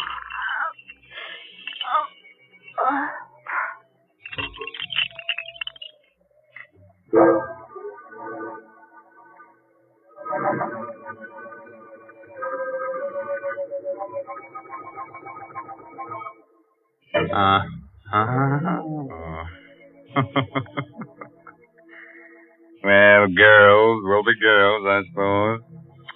That's kind of pity about little Emily, though. Just think what a wonderful hangman she'd have made if she'd been born a girl. Kind of cute, huh?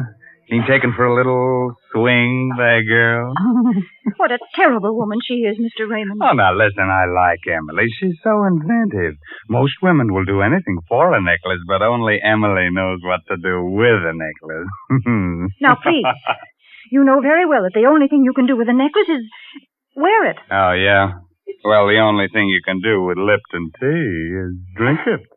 Well, what's wrong with that? And, Mr. Raymond, maybe you don't realize how often folks do drink Lipton tea. Why, it's the perfect beverage for so many occasions. And that's why it makes sense to have a good supply on hand, to buy the larger, more economical size packages. And it is more economical that way, too. Oh, yes, it's wise to have a large size package of Lipton tea on your shelf, because that well-known brisk flavor, that bracing, full-bodied taste, makes Lipton's always welcome. That gives me an idea. Maybe we should have had Emily and little Daisy talk out their quarrel over a cup of Lipton tea. Oh, man, that'd be chummy.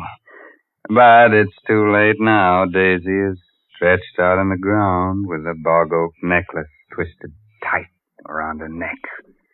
She's not sleeping now. She's just dead to the world. So, let's get back to our star, Miss Miriam Hopkins, who plays the role of Emily. Daisy, get up. Get up this minute and stop teasing me. You're not hurt that bad, and you know you're not. Please get up, Daisy. You're frightening me. Daisy. Daisy, you're acting just as though you were dead. I am dead, Emily. You murdered me. You strangled me with the bog oak necklace. You see, you wouldn't be talking to me if you were dead. You've killed your own sister, Emily, because you were jealous. That voice, that Daisy's voice. But your lips are not moving. How can you be speaking to me, Daisy, when your lips are not moving? They'll find me here in the orchard with your necklace around my neck. And they'll know you did it. And they'll punish you. You'll never be allowed to marry Andrew. I will marry him. I will. Oh, what am I saying? Who am I talking to? Somebody's speaking to me with Daisy's voice. And all your life I'll be speaking to you. Just like this. Because you murdered me with the bog oak necklace. I must do something. I must get some help. Somewhere I must get some help. She can't be dead. I just pulled the necklace a little bit, not tightly at all. You pulled it very tightly, Emily. Look at my neck and you'll see. You'll see how tightly you twisted the necklace. Stop it. Stop talking to me. I'll never leave you, Emily. Never as long as you live. You are dead, aren't you? I murdered you. Something dreadful will happen to me. I've got to do something. What can I do? The river. I'm near the river. Stones, yes. With twine. Strong twine wound around the stones, and I could tie the stones to her, and I could throw her into the water from the crag on the hill, and the stones would make her sink to the bottom, and then she'd never come back. Never. And who would know? You know, Emily.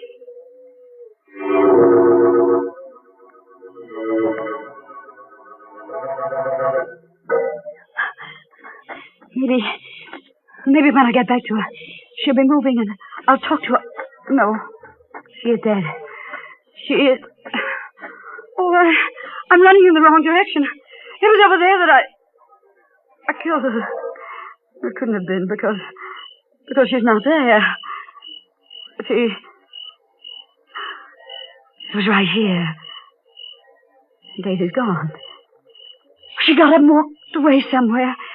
She's alive. Emily. I found her, Emily. Strangled to death. I know nothing about it. What are you doing then with that twine in your hand? You wanted to tie stones to her, didn't you? Throw her in the river. I killed her because I was jealous. You're as guilty as I am. Because you should have married me. Yes, I am as guilty as you are. What will become of me now? All my hopes, my ambitions. If we can get rid of the body, then we can get married after all. It'll only take a little while for people to forget, and then we can go away somewhere. Begin I never all want to look over. at you again as long as I live. And I hate you. Came back here to speak to you again. I wanted to tell you I'd done a wrong thing. That I ought to marry you. I wanted to arrange with you about Daisy. How we could tell her without hurting her too much. I was heading toward your window when I saw her. Strangled with a bog oak necklace. What have you done with it? Exactly what you plan to do. Because no woman would have the strength to do it. I had rope in my rowboat. I tied stones to the body. Rowed a bit into the river with it. Dropped it overboard. The plan works, you're safe. If it doesn't, he'll die. And I'll go to prison. I'm going now. The moon is down already. Soon it will be dawn. The necklace. What did you do with the necklace? I left it where it was. Around her neck.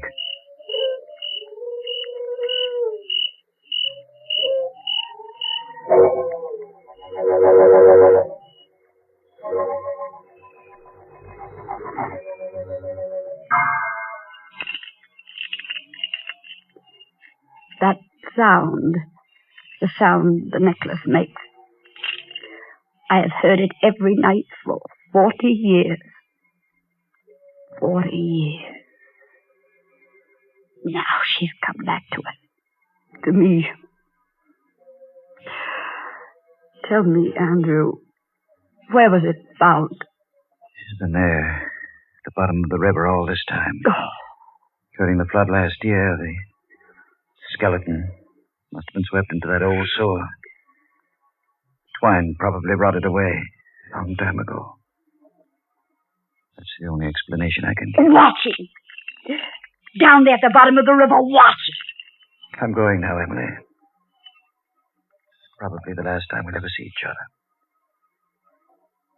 I'll leave the necklace with you. It was to you I gave it 40 years ago. Emily. What's that?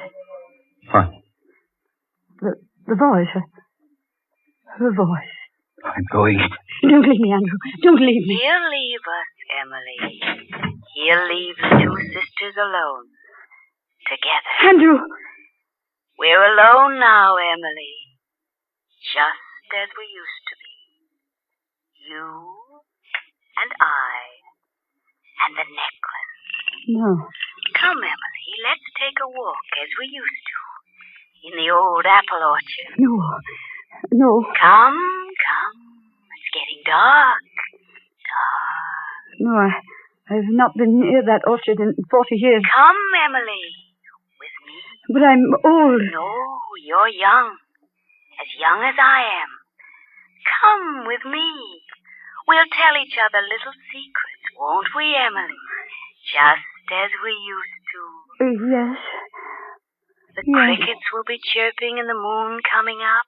All as it used to be. Yes. And you'll be wearing your necklace. The bog oak necklace that Andrew gave you when he thought he loved you instead of me. You'll wear it the way you used to when you'd steal up there to the orchard to meet him. Remember? When he used to roll to the bottom of the hill and wait for you, and you could stand in the orchard until you heard him whistle. Yes.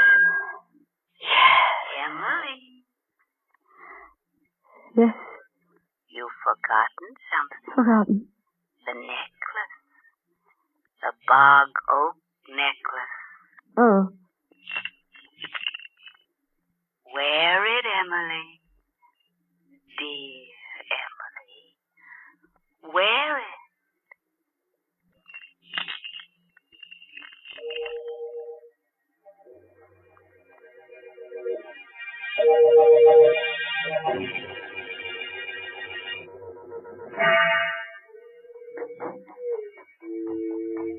Come, Emily, come.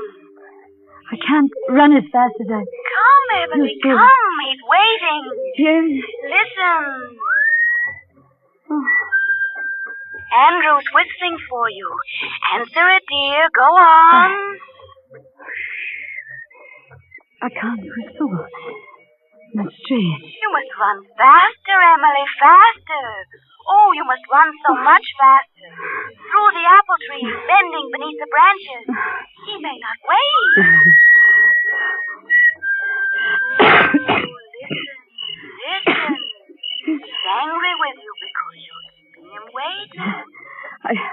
All out of breath. These apple trees, the branches, they're in my way. I can't bend over. Faster. He may run off with Daisy. No. I'm coming, Andrew. I'm coming. Wait for me, Andrew. Wait for me. Oh, that necklace. Emily, you caught it in a branch. Turn around, Emily. Turn around. And loosen it. Turn quickly, Emily.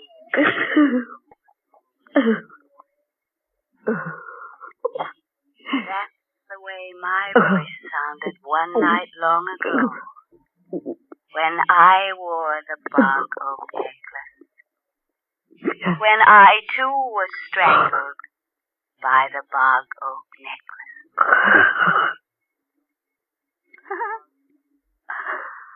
Come, sister. Come. It's so cool here in the river.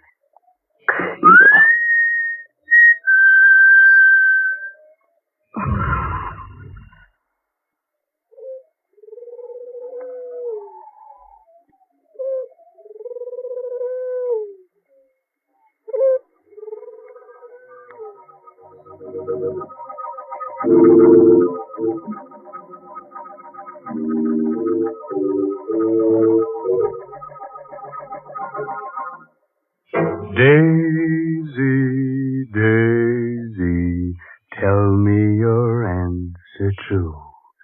Who gets choked first? Me or lovely you? If you'll be the first to strangle, I'd appreciate your angle.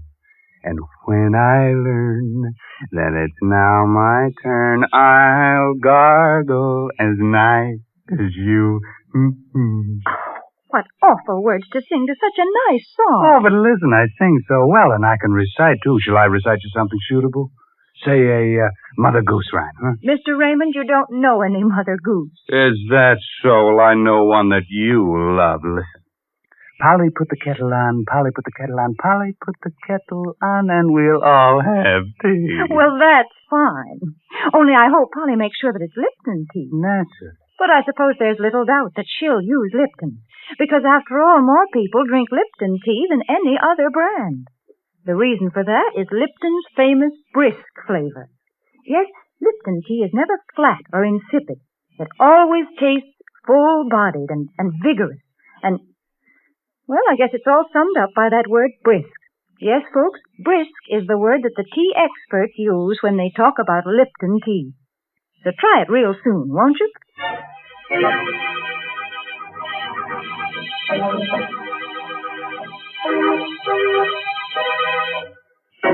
They say... Of course, I just tell you what the gossip is in the morgues I visit. They say that Daisy and Emily can be seen almost any moonlit night. Skull gently touching skull, floating through the old apple orchard as of yore. If you'd like them in your home, you could use their ration coupon. Outside of rattling a bit when the wind blows, they're very nice and companionable, especially on dark nights. And in the summer, you can always use them for scarecrows in your victory garden. By the way, this month's Inner Sanctum Mystery novel is The Outsider by A.E. Martin. Well, now it's really time to close that there squeaking door until next week at the same time when Lipton Tea and Lipton Soup will once again bring you another Inner Sanctum Mystery produced under the direction of Hyman Brown. So until then, good night. Pleasant dreams.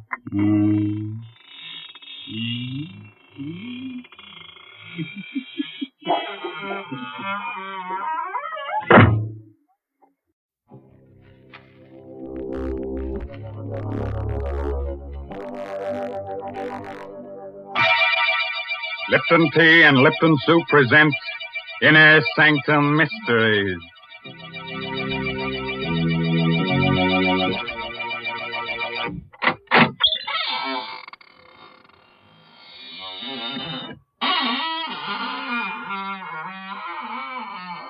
Good evening, friends of the Inner Sanctum. This is Raymond, your host, at the squeaking door. Come in, won't you? Well, you're shivering. Cold? Oh. Well, don't let it throw you. Just remember that many are cold, but few are frozen. Well, our story, to be different tonight, is about murder. Murder and a clock. So, if you've got a little time to kill, let's do it now, huh? Why, Mr. Raymond, nobody can really kill time. Well, maybe not, but you certainly can frighten it. Didn't you ever hear of an alarmed clock? Mr. Raymond, someday you're going to choke on one of those puns. And won't that be nice, Mary? Then you can revive me with guess what, Lipton tea. Oh, dear. Must this go on week after week? Why must I talk to the only person in the world who doesn't know the proper uses of Lipton tea? Oh, don't say that. It isn't used to revive people. At least not in the way you mean it. Of course, lots of folks do find that Lipton's makes the day seem brighter. Yes, it sort of helps them through their housework to sit down now and then between meals, as well as at dinner and supper, and enjoy a cup of Lipton tea. And the reason why Lipton's is so satisfying is because of that one little word, brisk. B-R-I-S-K. Tea experts say that Lipton's has a brisk flavor, which means that it always tastes tangy and bracing. It's never flat or wishy-washy. So folks ask for Lipton tea at your grocer's. You just don't know how good tea can be till you've tried Lipton's. Yes, and when you leave the grocer, step next door to the clockmaker's shop and ask him for the Judas clock. If he doesn't have it on hand, just ask him to give you the works. Yes, the title of tonight's story is The Judas Clock. It's an original radio play by that old clock watcher, Christopher Mayo. Our star is Barry Kroger, who plays the role of Sebastian Packer. I'm a clockmaker. I carry on the profession my father taught me in London. I like clocks, all that is but one. For 30 years I've looked for a certain clock and a certain man. The clock is known to collectors as the Judas clock. The man I swore to kill when, as a boy of 14, I closed my father's glazing eyes and wiped the froth of blood from his lips. Last night, I found the Judas clock. Tonight, I may have found the man. I'm told you're an expert clock repairman, Mr. Packer, madam. Well, yes, I suppose I am. Well, I have a clock. Rather, my husband had, and it hasn't run for years. Would you have a look at it? Well, can't you bring it in? Heavens, no, it weighs 500 pounds. Oh. One of those huge marble things. Italian Renaissance, I'd say. Marble? Italian? Well, can you describe it further? Well, it's rather unusual. Black marble, heavily carved with biblical characters.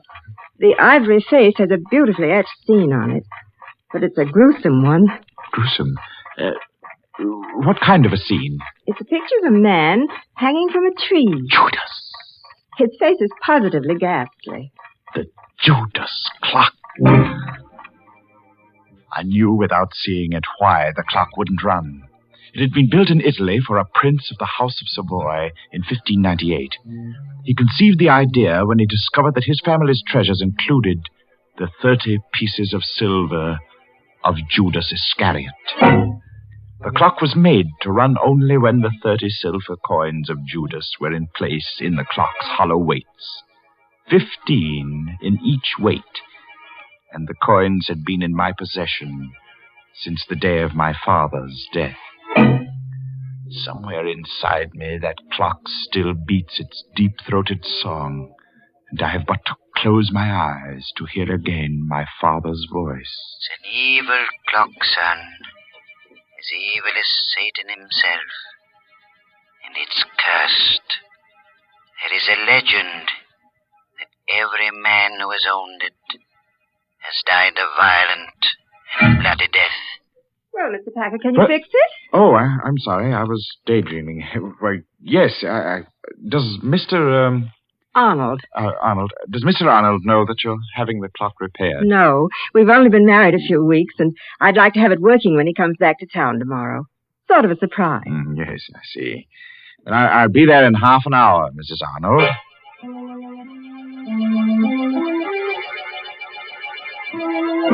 So last night, I went to the Arnold house and found the Judas clock again. I started to work. Foghorns from the East River sounded much as I remembered they did in London. And suddenly, I was back there on a fateful day about a fortnight after the clock had been uncrated by my father. I was in the shop when the man from Scotland Yard stepped in. He walked straight to the clock and stared at it. Good afternoon, sir. Does the clock interest you? Very much. When did you acquire it? A cousin bought it at an auction in Italy, and I'm displaying it for sale and consignment. My name's Pettibone, Scotland Yard. I've been looking for this clock for a month. It was stolen in Italy. Stolen? Yes, Mr. Packer. And worse, murder was done. Afraid you're involved in a bit of something here.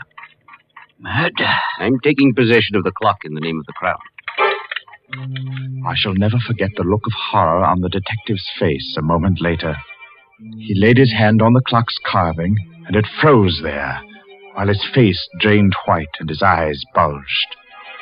He opened and closed his mouth soundlessly and crumpled to the floor with his hands to his throat. He was still and twisted and very dead. Mr. Pettibone had died of a heart attack the moment he took possession of the clock.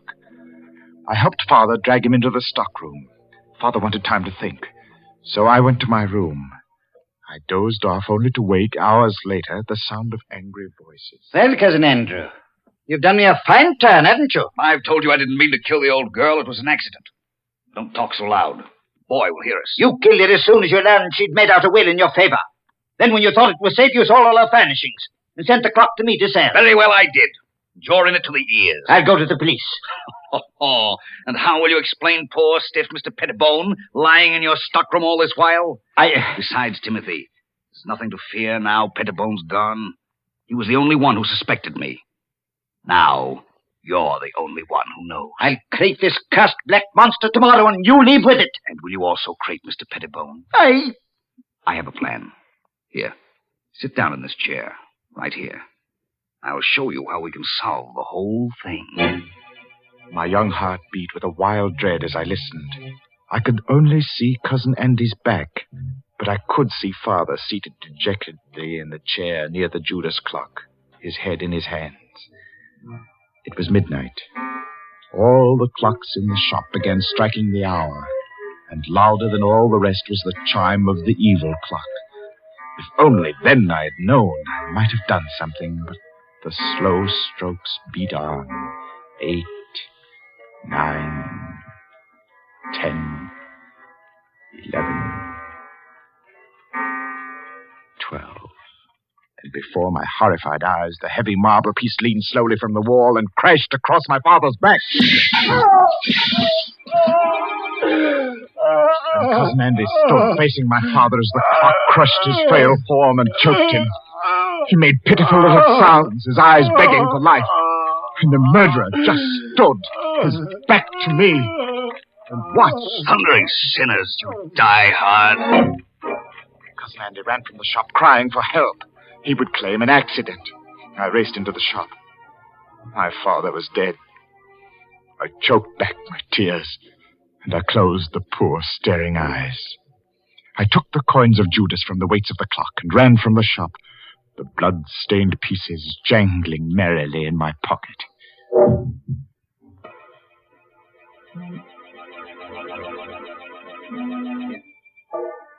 Armed with the notion that the coins were of value, and the definite notion that I must eat, I approached one of the many dingy little curio shops in the Limehouse district. I stepped through the fog toward a shop where a dim light burned in the rear. Every inch of wall and ceiling was hung with curios, old armor, swords, and shields. I would have run out, but a weazened, apish man barked at me from the rear. Well, what do you want? I have something to sell. What you got? I have the 30 pieces of silver that belonged to Judas Iscariot. I'll twist this scrawny neck off you. Pulling me leg, eh? Oh, no, sir, I'm not pulling your leg, sir. Here they are. Fine. Silver, right enough. Where'd you cop them? Oh, I didn't steal them, sir. They belonged to my father. A likely tale, that. Will you buy them? Buy him, he says. Buy him.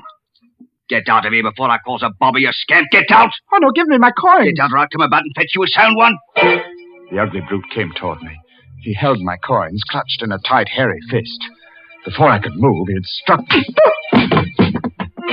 And I hit the wall with a clatter. And then it happened again. For the second time that night, the curse of the Judas clock struck. As I hit the wall, my eye caught a metallic glint above, and a heavy object dropped from the ceiling. The man was about to strike me again when the object struck his head. And remained part of him. He fell.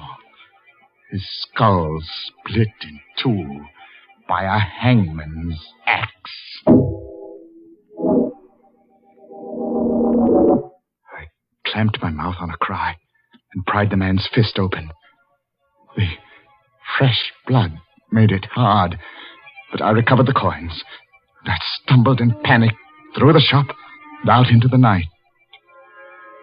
And the fog of London never swallowed a more frightened and lonely boy.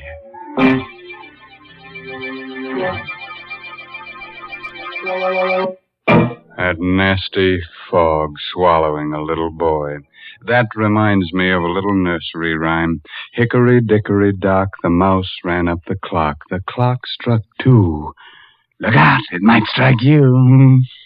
Heavens, I'm glad I don't own that terrible clock. Oh, don't say that, Mary. Just think if you had the Judas clock, then time wouldn't hang heavily on you. No, it would fall on you. Well, if it did fall and you rescued me, wouldn't that make you a time saver? Well, split my sides with an axe if Mary didn't make with a joke. Well, a very little one, Mr. Raymond. That's true. But seriously, I do have something to say about a time saver. And I'm thinking about Lipton tea. You know, Lipton's is such a handy beverage. It takes so little time to prepare, and it's always so welcome. Yes, its famous brisk flavor makes it enjoyable, not just at your own meal times, but between meals and whenever folks drop in for a visit. That's why it's a good idea to buy Lipton's in the larger, more economical size packages. That's right. The larger packages are much thriftier. So you see, it's wise to keep on hand a really good supply of that brisk-flavored Lipton tea. Oh, sure, it'll come in handy to warm up the chills you get from these inner sanctum stories. And, brother, you're going to shiver plenty with Barry Kroger as Sebastian Packer as this story goes on about the Judas clock. I hadn't touched those horrible coins of Judas Iscariot since the day the storekeeper was killed. By now, I half believed the legend that death followed them. I began to feel that the only way I could escape their curse was to find the Judas clock and put the coins back in its weights where they belonged. One day, as I read the notices in the Times, my heart skipped a beat. It said, auction of clocks. At Chopin Place, auction room, Saturday at 7. Rare items, one of them fine Italian Renaissance piece of black marble. Rare treat for collectors. Come early. Interested in something, young man? Oh, why, yes. Well, that is nothing in particular. Just looking at these splendid pieces. I thought I might stay for the auction. Look about. Auction won't start for a bit yet. I sauntered toward the black clock. My hand had scooped all the coins from my pocket. I would have to work fast and noiselessly. My sweating fingers began to unscrew the small cover on one of the weights. I would soon have the coins put back. Just as I thought. What have you got in your hand there? Let's have a look. No, nothing at all. I was just examining. Examining my foot? You've got a flock of coins there. You must have taken them from somewhere in the clock. Here. No, give them to me. Sometimes when things happen quickly, the mind retains details that would otherwise escape notice. As the men and I struggled, I dropped the clock's weight. It hit a short, round bit of metal directly below it. The man had a vice-like grip on my clenched hand. Blasted little wretch! No! I'll wrench your hand off for you! I heard a whirring sound within the clock, and before my horrified eyes, the supporting panel at the front of the clock's base slowly lifted on hinges. The clock was off balance and began to fall forward. I screamed a warning. Look out!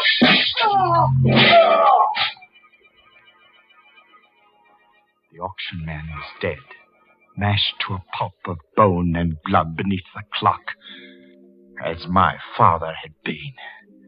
I ran to the door and out into the street. I was right back where I'd started. Only now I knew that my father had been murdered by Cousin Andy.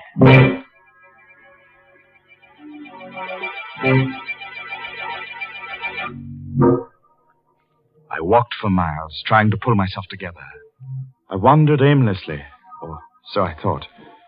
But fate had traced my path before me, because I was startled to find myself staring into the shop window of a rare coin dealer named Megaroyd. I walked into the shop. Mr. Megaroyd was a nice little man. He smiled a bit quizzically at my firm belief that I possessed the betrayal coins of Judas. I poured them onto his counter. Oh, I say, you could be right, you know.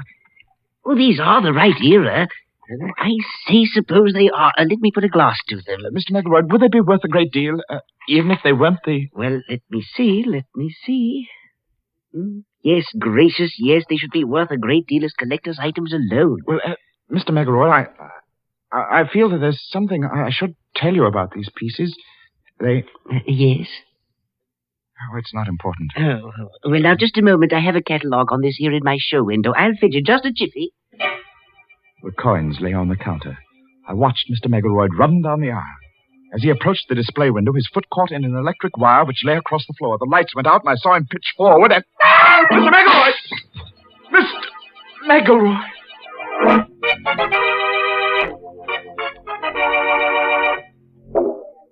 The streetlight peered through the broken plate glass and played across a grotesquely sprawled form in the show window. I needed no more light than there was to see what had happened. The upper half of the heavy plate had broken and dropped flat against the solid lower half. There was no need to ask how he was. No guillotine could have done a neater job. Mr. Megaroyd had no head. Who else but death can own the coins of Judas?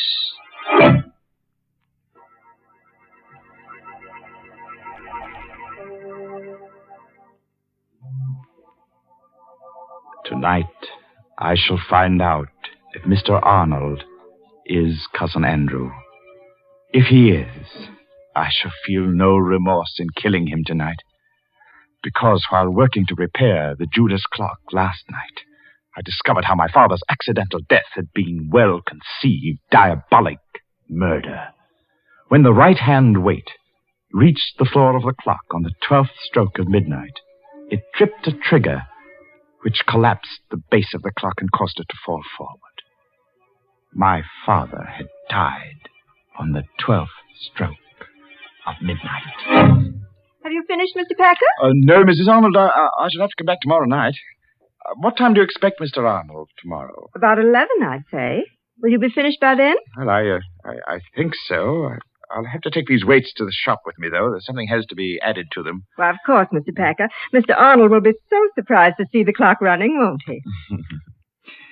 He'll be very surprised, Mrs. Arnold.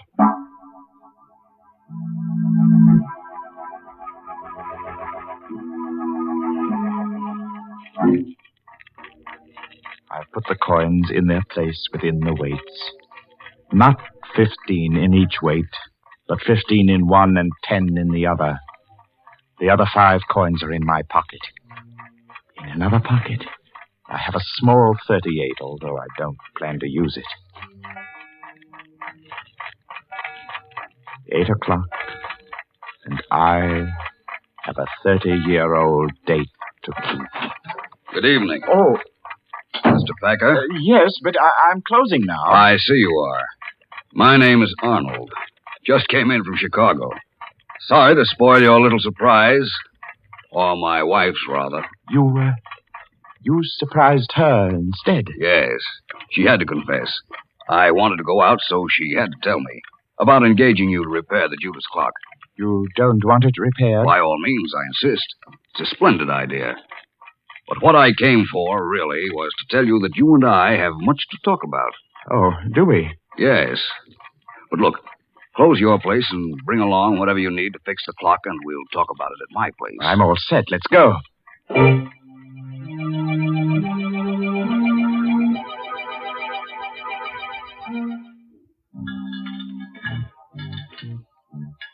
Think you'll have it fixed in time to strike midnight? Oh, yes. Yes, it will strike at midnight. Yes. Well, there we are, Mr. Arnold. Weights are in place. Let's see. It's exactly 10 minutes before midnight. Set the hands. And just a little shove on the pendulum. So. And the Judas clock ticks again. It's an evil clock, son. Evil as Satan himself. The Judas clock wakes from a 30-year sleep. Hey, Cousin Sebastian. Cousin? What? That's what I wanted to tell you. My wife told me your father owned this clock in London. Well, yes. I was your father's cousin. You're Sebastian Packer, the little boy who ran away that night. Cousin Andy. Yes. I wonder how much you know of that horrible night when your father was killed. Well, I know the clock fell on Father. I heard the sound from my room, and I was so frightened. I ran down the rear steps in time to see them carry Father away. He was all covered up. So that was why I didn't find you in your room afterward. It happened so fast. We were sitting, talking. The clocks were striking 12. Suddenly, the base of the clock seemed to cave in, and... I know. I bought the clock at an auction a few years later. Had it all fixed. It's good and solid now. I saw to that. Yes, sir. Well, I suppose I'll run along now, Cousin Andy. Nonsense. Let's make up for lost time and get acquainted. Well... Come now. I have some fine old port from England here. Sit down a while. No, not that chair. No? This one's a lot more comfortable. It's a funny thing. When you work with clocks, as long as I have, you get to philosophizing about time. That's so. How? Well, here I sit by the big clock, just as my father sat 30 years ago. You know how many seconds ago that was, Cousin Andy? No. Do you? Well, 315,360,000 seconds in 10 years. That'd be 9,460,800,000 seconds in 30 years. You've got quite a mechanical mind, Sebastian. Here, try this port. Thank you. Here's to Father.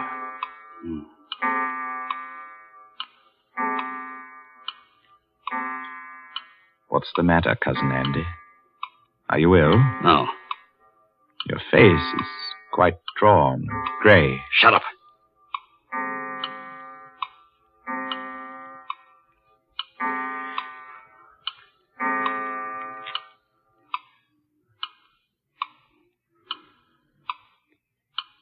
Well, Cousin Andy, it's late. I guess I'd best go. You know, you do look awfully sick. Oh, don't get up, old man. Sinners, Here, sit down and relax. Take my chair. It's the more comfortable. Why, you're shaking like a leaf. Now, just sit quietly. I'll see myself out. Thundering sinners, Good night, Cousin Andy. Oh, Sebastian! Get it off! Back! In heaven's name! Poor Cousin Andy. You're choking to death. You die hard, too, don't you? It was just a matter of timing. I set the hand a minute fast and the weight didn't touch your clever little spring device till just now because it's lighter. by 5 pieces of cursed Judas money.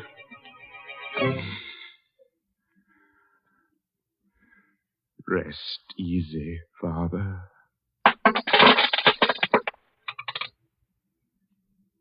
And he cast down the pieces of silver in the temple, and departed, and went and hanged himself.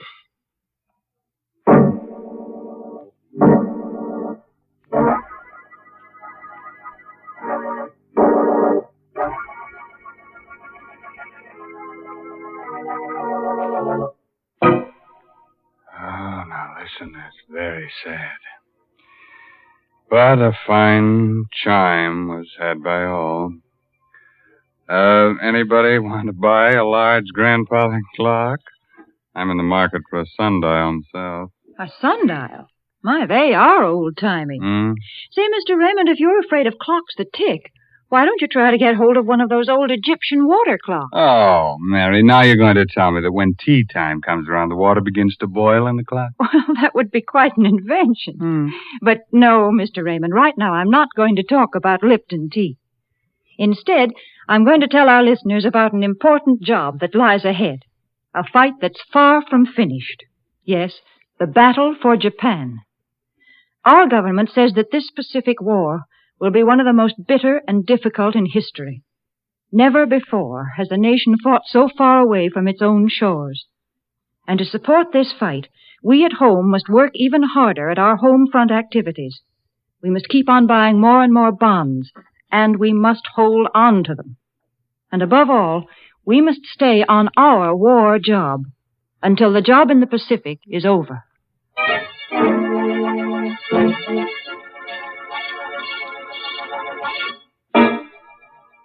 Well, I'll leave you with a cheerful, timely moral. Oh, that goes with tonight's story. No extra charge. Now, you can figure out how many seconds you've lived.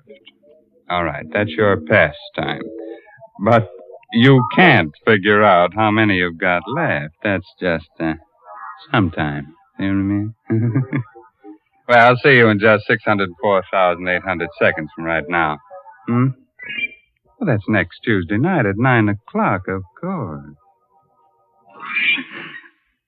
By the way, this month's Inner Sanctum Mystery novel is The Lucky Stiff by Craig Rice. Well, now it's really time to close that there squeaking door until next Tuesday night when Lipton Tea and Lipton Soup bring you another Inner Sanctum Mystery, directed by Hyman Brown. So until then, good night. Pleasant dreams.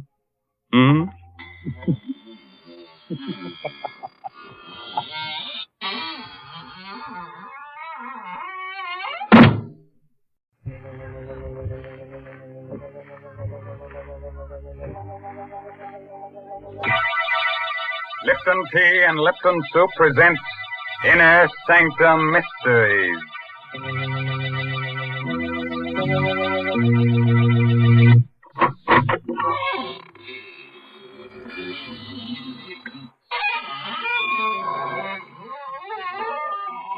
Good evening, friends of the Inner Sanctum. This is your host, Raymond, the gay ghoul. Friends, would you like to fly through the air with the greatest speed?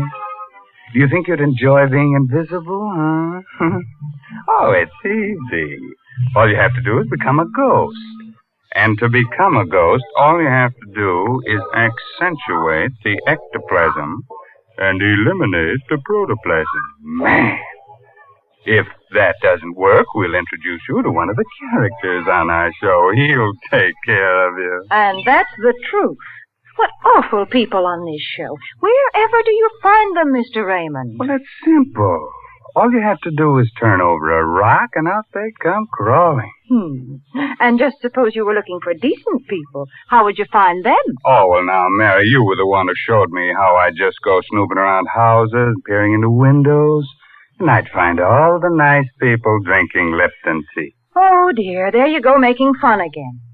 You know, maybe if you drank Lipton tea, you wouldn't be such a bitter, unhappy person. Yes, there's something so warming and cheerful about Lipton. I guess that's why lots of folks drink it not only at meal times, but between meals, or whenever they get a chance to sit down and enjoy Lipton's famous brisk flavor. That word brisk, B-R-I-S-K, explains a lot when it comes to tea flavor. Brisk means that Lipton tea always tastes tangy and bracing. It's never flat or wishy-washy. That's right. You just don't know how good tea can be till you know how good Lipton's is. All right, Mary. As long as you're in the kitchen, you'd better sharpen up a couple of knives, as our main character tonight is going to use them. The story is called Song of the Slasher. It's an original radio play by Milton Lewis and stars Arnold Moss in the role of Detective Dan Miller. Are you ready? Then gather close and listen. If you find you're getting too many chills, then just sit in the fire. A thick, murky fog hangs like a damp veil over the waterfront. Streets are deserted. The buildings loom like tombstones in a cemetery. No living soul can be seen, because people with sense stay behind locked doors. The slasher has murdered and mutilated his fifth victim in 8 days. In a drab, lonely little room, a young woman suddenly looks up when she hears a door close. Well, what's the matter? Can't you speak? Hey, you get away from me. Get back up. That knife. What are you doing with that knife? You're a slasher. Help! Help me, someone! It's the slasher! Hello, police headquarters. Hello? It's the slasher. What are you talking about? He's here. 12 Dock Street. He's upstairs. Mr. Nell's apartment. I can hear her screaming now. He's with her. I go upward. I'm an old man. It's the slasher. He's killing her.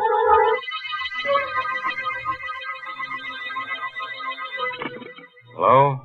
Sergeant Miller? Speaking. This is Captain Quinn, headquarters. Here's the chance you've been waiting for. The slasher's at 12 Dock Street, right around the corner from you. On my way, Captain. Bye.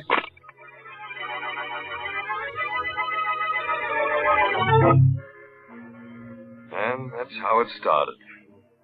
A detective is asked to do some queer things in the line of duty. I didn't mind moving down to the dump at the waterfront with my wife, if it would help catch the slasher. So when I got the call, I rushed out of my joint and beat it down to 12 Dock Street. Oh. Where is he? Where'd he go? Hey. Listen,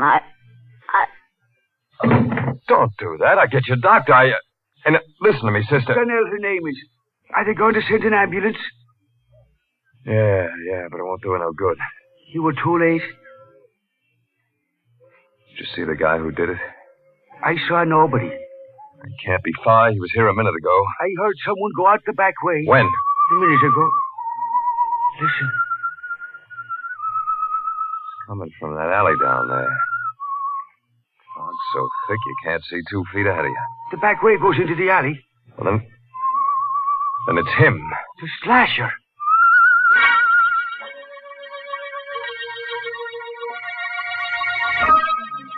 I got down to the alley, the radio cars and the men from the precinct were coming. We went through that neighborhood with a sieve. But we couldn't find the guy who whistled that queer tune.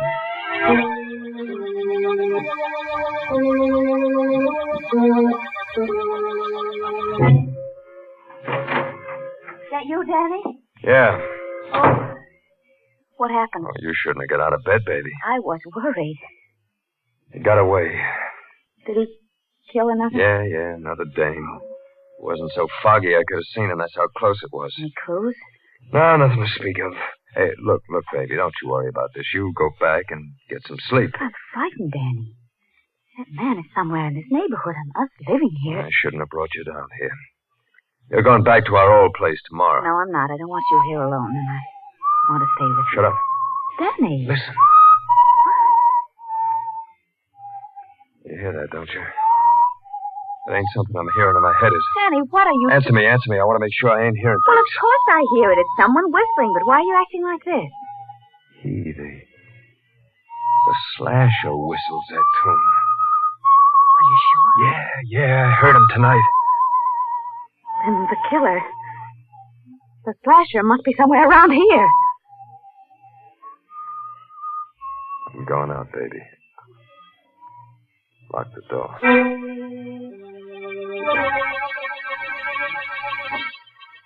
The whistling was somewhere in the building. I listened. Where was it coming from? It was gone. I looked at my watch. 4:30 in the morning. I walked down the stairs listening for the whistle. I walked on my toes, listened at the other flats. I didn't hear a thing. I went down into the cellar. There was someone there, all right. Oh, who's there? It was Sykes, a janitor. I came closer. Oh, it's you, Mr. Miller. Yeah, Mr. Sykes. Hey, what's the matter? You're shaking like you got a fever. You frightened me. Why? I thought you were the slasher. Yeah? He's around here, you know. He might be hiding in these shadows. He might be anywhere. Everybody's afraid of him. Everybody. Yeah, so I hear. What time did you come down here?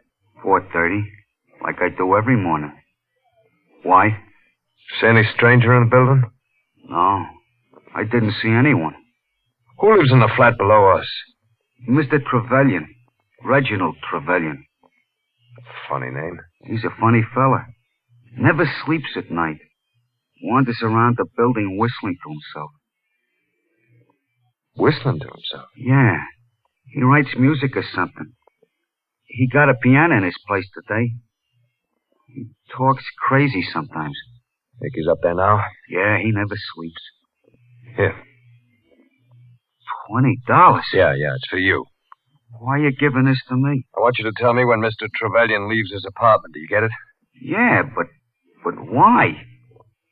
I ain't paying you $20 to ask questions.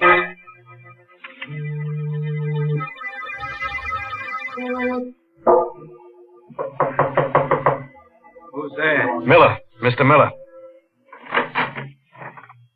Yes? What is it, Mr. Miller? My wife and I live upstairs. I know it's kind of late, but, can I come in here for a minute? Of course. Hope I'm not disturbing you. No, it's quite all right. You the people who moved in a few days ago? That's right. Glad to know you. My name is Reginald Trevelyan. Dan Miller's mine. You been up all night? Yes. Why do you ask? Because maybe you can help me. Someone tried to break into our place at about 4:30 this morning. Really? Mr. Miller, you think your wife would be very annoyed if I played the piano now? No. No, I don't think so. She likes music. Does she? Seemed like a charming girl. I noticed her when you first moved in. I'm very lucky to have such an attractive wife.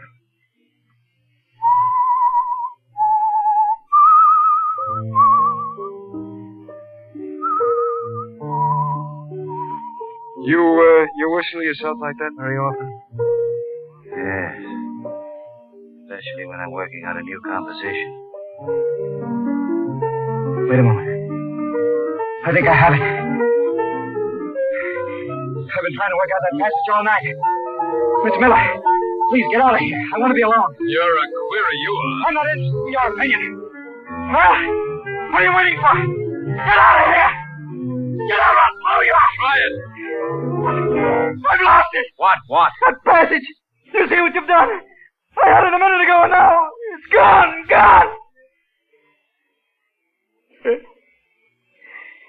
That's how it's been lately. I keep forgetting things. I'm sorry I was rude to you. I didn't mean to be. Mr. Miller. Good night. Mr. Miller. Is it really true what it says in the papers about the slasher? That he has the whole neighborhood trembling in terror? Yes. Lovely. Trembling for their miserable little lives. Worried about their dirty little souls. Shivering in fear in their ugly little rat holes. If I knew who the slasher was, I'd embrace him and give him every penny I have. Why? Because I hate them. Because they laugh at me. Because... Good night,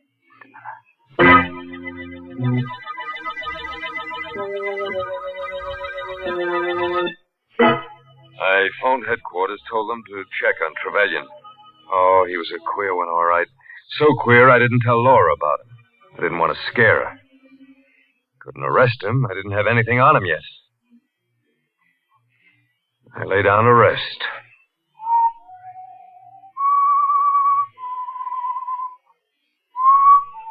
Maybe I heard it in my dream. Maybe not. I heard that whistling again. That same tune. I think that's what woke me. I looked around. Laura. She was gone. And the door was open.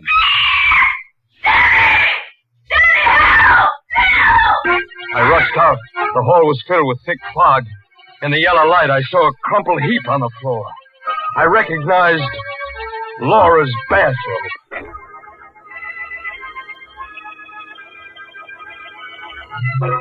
Ah, that slasher, that's my boy. He's not the type of low character who goes around murdering his friends and relatives. No, he's so big-hearted he murders anyone. Even people he's never introduced to. He's no snob. Snob? He's much worse than a snob. He's a lunatic. Oh, Mary, you're so unsympathetic. He's just lonely. He wants to get close to people with a knife. Well, if he's so lonely, then why does he go around cutting people? You see, Mr. Raymond, I can say the same kind of things you do. Don't you dare just be your sweet, practical self, or else... You can't frighten me, Mr. Raymond. But as a matter of fact, I do have something practical to say.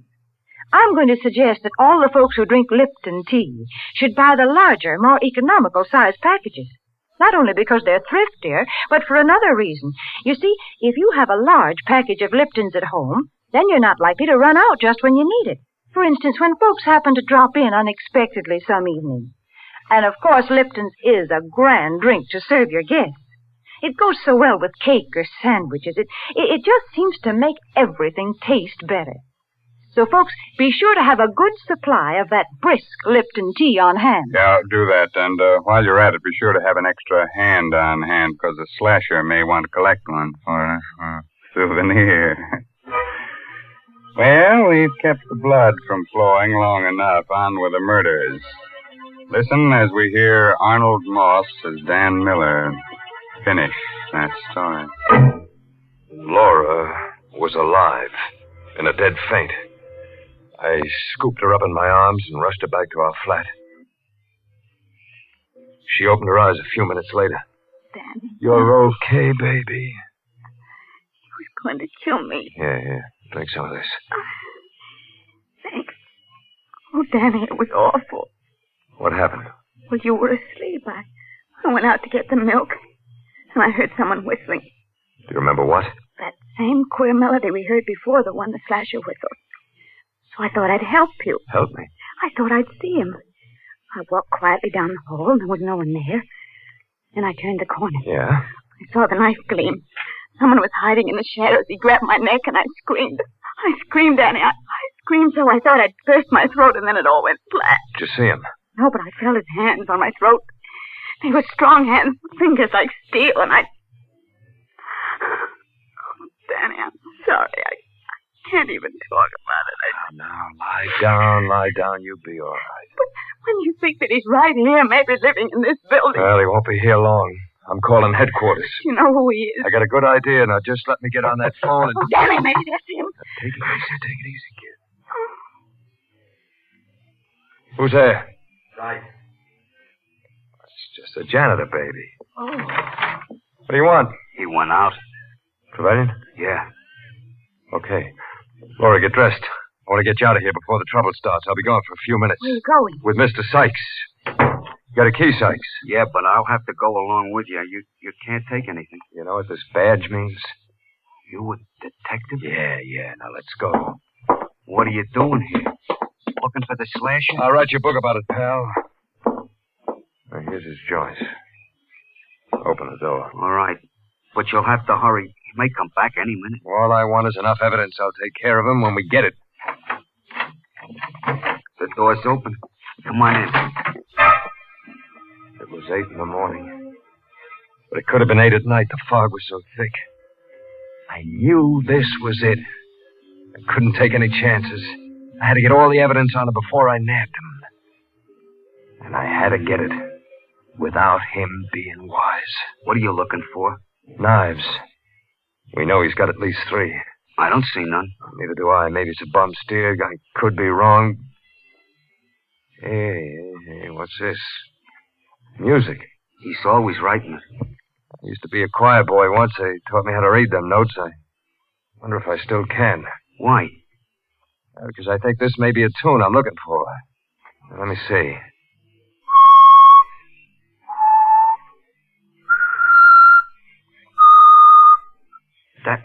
That song. Did you ever hear it before? Yeah. Bet you did. He's always whistling it. I heard it myself when he killed the last one. You've got to find those knives. You better hurry. I think he just went out to get some breakfast. I looked everywhere. Couldn't find the knives. I couldn't bring a guy in just because I heard a song. I found a bunch of keys. They were trunk keys. But there was no trunk. I think I hear him coming. Never mind what you think. Where does he keep his trunk? In the storeroom in the cellar. He's always going down there for things. Hold it. That's him. Yeah. Come here. There's room behind this upright piano for both of us. What, the piece to Shut up. Get behind here and hurry.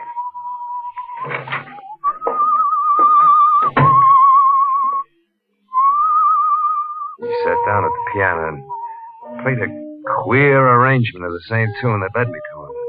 I reached for my gun just in case. Suddenly,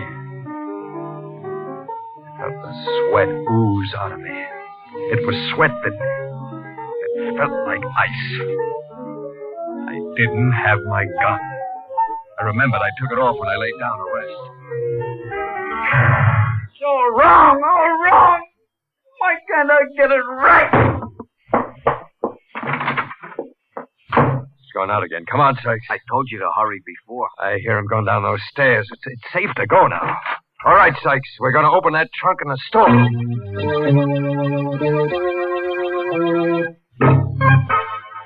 Here's his trunk, Mr. Miller. This key should open it.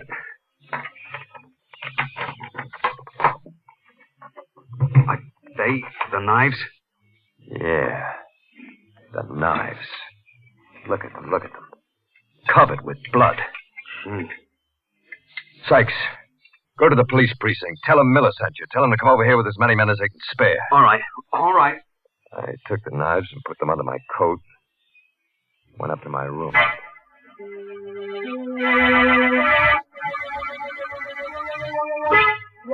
Yes, I'm leaving. I'll be home I soon. could hear Laura talking on the phone to someone. I opened the door. Oh, of course. I better hang up now. Danny just came in. Goodbye, darling. Who are you talking to? Mother, I'm ready to go. Oh, wait a minute. There's no rush. Listen, Danny. It's that man at the piano. Sounds like the Thrasher song. Yeah. What have you got there? My gun. Come on, baby, we're going. That man playing the piano. Are you sure he's a Thrasher? Yeah. Positive. Oh, Danny, you're hurting my arm. Oh, I'm sorry. I'm nervous. That's his place. Come on in with me. Come in with you? Yeah. I figured out a way to trap him. But Danny, Don't be scared, baby. You'll be okay. Oh. You? Yeah, Mr. Trevelyan. I'd like you to meet my wife. I'm delighted. How do you do? Would you like to hear something? It's a composition I've just completed. I've had a great deal of trouble with it. But I think I've got it right now.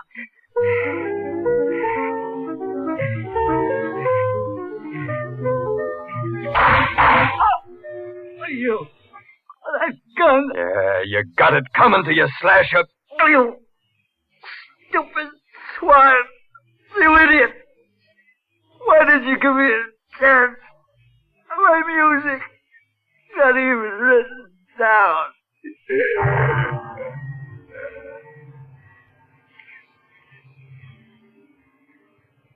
Danny, you murdered him. Yeah, Why? you'll find out. What are you going to do with that knife? It's one of his knives. Stand still, Laura. Danny, go with me. In a minute. Danny, what's the matter with got you? it coming to you, too. Danny! I know who you were talking to on that phone. It wasn't your old lady. What? It was Jerry Boyd, that guy who lives next door, wasn't it? Answer me, wasn't it? No! Lie to me. So this is why you made me come down here with you. You planned this all along. That's right, baby. And that's why I had you insured for $40,000. Oh. You made one bad mistake. You married a smart cookie. You're going to kill me and blame it on the slasher. Yeah. No! Help me, someone help me! Danny, don't!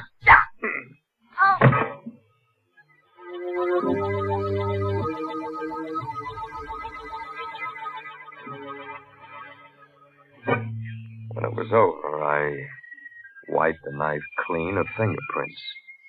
And then I smeared Trevelyan's hand over the handle. I knew what to do. Made it look good, made it look perfect. There's a way to get away with murder. And I found it. I thought.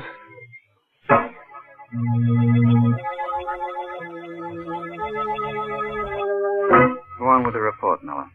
Well, Captain Quinn, after I sent Sykes to the precinct, I went upstairs for my gun. My wife wasn't there, and got the gun, and I heard a scream. I rushed to his place. I opened the door. I saw Laura. The second I thought I'd pass out. Yeah? He grabbed a knife and come at me, and I shot him and killed him. Oh, Laura. She was insured for $40,000, wasn't she? Yeah. Yeah. Well, what difference does that make now? A lot of difference, Miller. I want you to meet someone. Come in, Sykes. Yes, Captain. Did you hear Detective Miller's report clearly? Yes, sir. Was he telling the truth? No. He lied. What are you talking about? I didn't go to the police when you told me. I hid in the cellar. I saw you go upstairs. I saw you get your wife and go to Trevelyan's place. I listened at the door. I heard you shoot Trevelyan and then murder your wife. Captain, the man's insane. Yes, Miller. A homicidal maniac. I'll take away his coat. You see? He's handcuffed. I don't get it. He's the slasher. He? It's impossible. I told you about that melody. Why, it's still on Trevelyan's piano. Trevelyan copied down that melody after he heard Sykes whistle it. Yeah. I whistled the whole thing for him. But the knives I found in Trevelyan's trunk. I put them there. I knew who you were. Sykes was trying to frame Trevelyan. He's made a complete confession, Miller. But how did you find out when that you asked us to check on Trevelyan, we discovered that he's quite a famous, if eccentric, composer. I checked up on the other people in the building at the same time. I found out that Sykes escaped from the State Institute for the Insane 2 years ago. He's confessed. Yeah. I'm the slasher. Why should Trevelyan become famous for what I'd done? You had a perfect crime all figured out, Miller. But you made one little mistake. You decided the wrong person was the slasher. Even a copper can't pull a perfect one, Miller.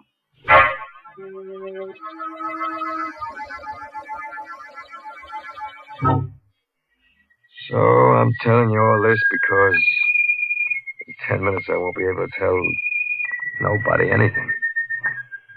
Ever since I made my report, I've been hearing that song in my head. Like somebody whistling it. Soon I won't hear that either. It's a nice tune. Kind of sad.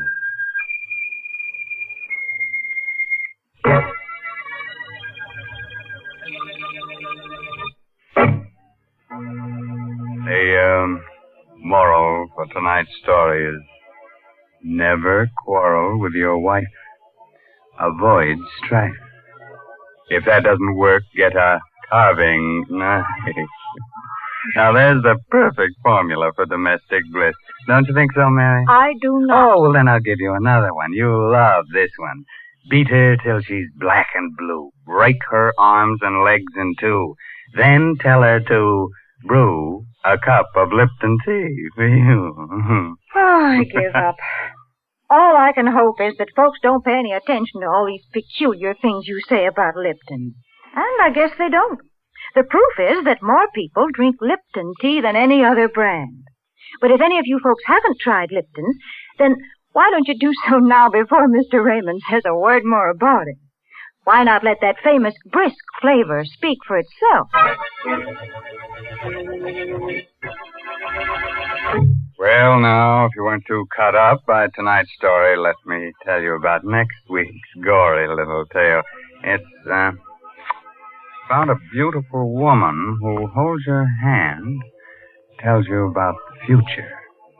Of course, she's kind of pessimistic. She sees a man with a knife stuck in his throat, the girl waving gaily from the gallows. And listen to this. Our star will be the glamorous motion picture actress, Wendy Berry. Let's make it a day, now. Oh, by the way, this month's Inner Sanctum Mystery novel is The Lucky Stiff by Craig Wright.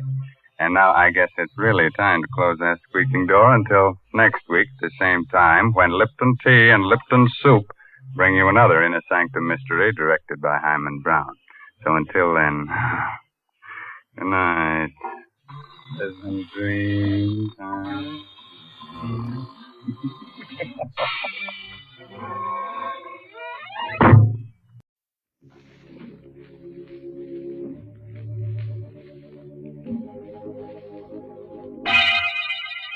Lipton Tea and Lipton Soup presents Inner Sanctum Mysteries starring Wendy Berry.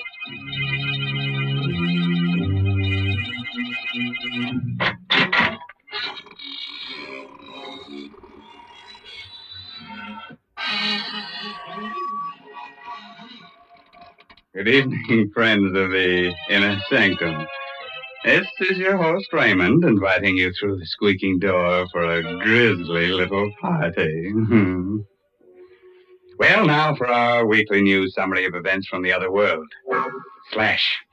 The Galloping Ghost defeated the marauding murderers in the opening game of the Ectoplasmic Baseball League last week. An invisible crowd of 20,000 saw the contest. Slash. The Slimy Spooks Union is considering a strike to charge people for overtime when they scare them during the day.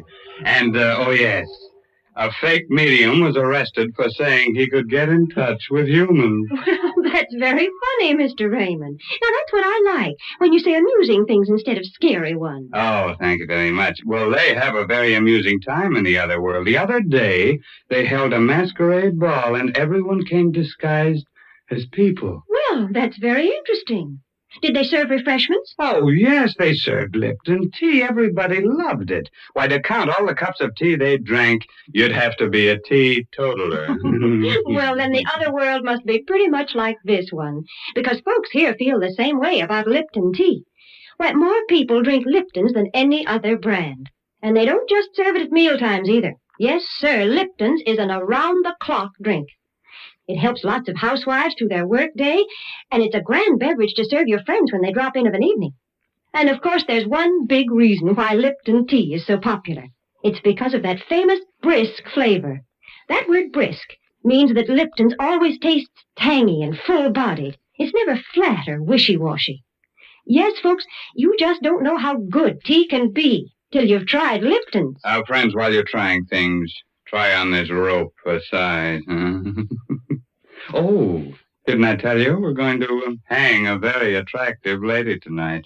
Our story is called The Girl and the Gallows. It all adds up. It's an original radio play by Milton Lewis, and our star is that glamorous motion picture actress, Wendy Berry, who'll play the role of Karen. All right, friends. On a nice spring evening like this, a few chills running up and down your spine are just what you need. So get yourself a sweet companion, Turn the lights down low. Put your arm around her. Oh, brother, sit back and get ready to have the wits scared out of you. Let's go. The door was open, and I walked into the strangest apartment I'd ever seen. A sweet, sickening odor overwhelmed me as I looked around. It was a rare incense, burning in a hollow skull that stood on the mantelpiece. I looked closely. The skull was human. I felt someone's eyes on me, staring, watching every move I made. Good evening. You're Karen Marlowe, aren't you? How did you know? I'm Laura Mason. Oh, Father's told me so much about you. I had to come and see you. May I call you Laura? Of course. I thought it'd be best if we met like this by ourselves. When you marry Father, you're going to be my mother. I never had a mother. She died when I was born. Yes, Dennis told me. I can see now why Father's so much in love with you. I can grow to love you, too. What has your father told you about me? That you were quite an extraordinary woman. Can you really foretell the future? Why did you come here? I told you. You're going to be my mother. That's not the reason. I don't understand. Sit down, Karen. Before you leave here, you will understand. And you'll believe everything your father told you about me. She sat next to me, held my hand. Hers felt like ice. Suddenly her body shook and quivered as though she were being seized by some terrifying unseen demon. Her eyes had little dancing flames. Then they were gone. They became hollow, endless, like two round black holes of infinite space. She was in a trance. Her hand held mine like a vise. There's not going to be any wedding. What are you saying? I see a coffin. A coffin? There's a man in it. Dennis, your father. You don't know what you're saying. On the floor of your home, a dagger in his throat, his head in a pool of blood. Stop it! Murdered! Stop it! You struck me. I had to wake you out of that horrible trance. How can you say such awful things? They're true. They can't be. But they are. I still remember the last vision I saw. It should interest you very much. I don't want to hear about it. You were in it. I? How? There was a figure hanging from a gallows. It was you. You hate me, don't you? You want to see me dead. That's why you're telling me this. No. I'm not afraid of you. You're rotten and evil and loathsome. And I hate you. I hate you. I could kill you.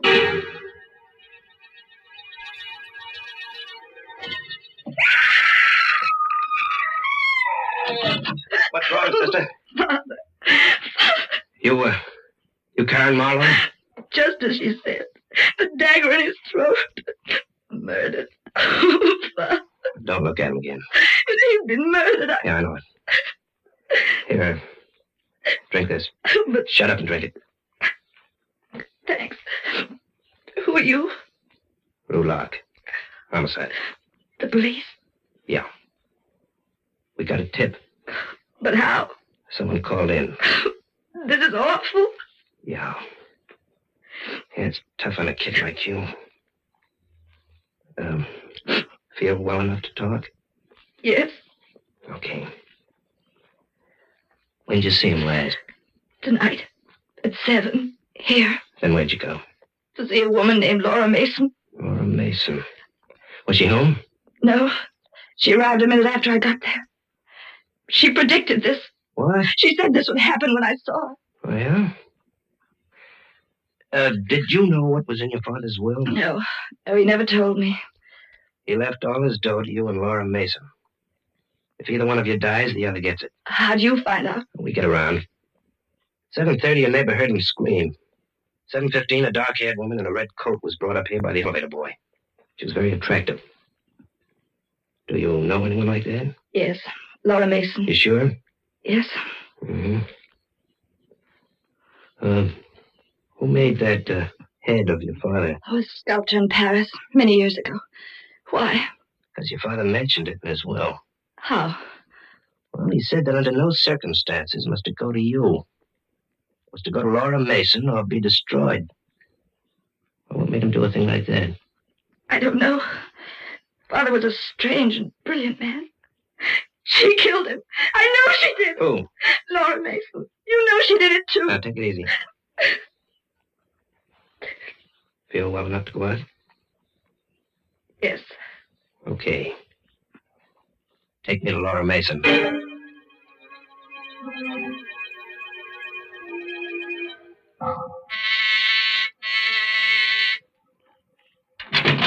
Yes? I'm Lou Locke. Homicide. Police? Yeah. Where's Laura Mason? Laura Mason? Don't play dumb. Oh, I never heard of her. Ever seen this lady before, Miss Morrow? No, and I've never seen this apartment before either. Did you make a mistake? No, this is the building. This is where the apartment is, but I don't understand it. Neither do I. I told you how strange it was. Yeah. Hey, the skull on the mantelpiece, I don't see it. But it was here, only a few hours ago. What's your name? Maxine Maynard. How long you living here? 5 years. You must have made a mistake, Miss Morrow. I didn't. I know it sounds crazy, but you don't believe me, do you? You don't believe a word I told you. Let's go back to your place. The boys must have finished up by now.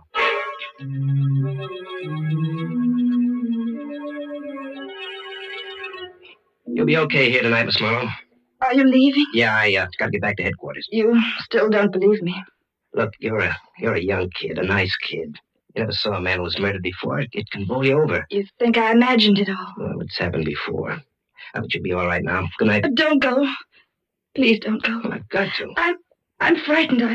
I don't want to be here alone. There's a cop in the car. If you want him, call. I don't want to be in this apartment by myself. I've hardly ever been without my father. Don't go. Please. Easy, kid. I'll come back if I can. Was I losing my mind? Did I imagine the strange interview with Laura Mason? I was alone in the apartment where my father was murdered. I was too frightened to think. Suddenly, the door buzzer sounded. I rushed to open it. No one was there. I sat down. Was this something I imagined, too? The phone rang. I picked up the receiver. Hello? Hello? Hello? No one answered. Was it all imagination? Had something happened to me? I went to the window, opened it. I heard the traffic far down in the street. Jump? Why not? Father was dead. My life was a nightmare. I couldn't go on like this. Yes, jump. It'd be all over. The torture, the fear, the madness, all gone. I leaned over the ledge. One move would be all over. I would jump. Come back here. Let me go. Let me go. You don't. I don't understand. Never mind what I don't understand. You're just lucky I came back. I'd been better if you hadn't. Something's happened to me. I see things that never existed. I hear bells, the phone, the door buzzer. And all the time I feel that woman's eyes on me, watching me. Cut it out. Why didn't you let me jump? I'm no good to anyone this way. Why did you come back? Because I... Come here. Don't. Let go of me. Shut up. You kissed me. Yeah. That's why I came back. You... Let's not talk about it now. Oh, but why? Because you're beautiful. I wanted to do that ever since I saw you. You still want to jump now? No. No. Okay.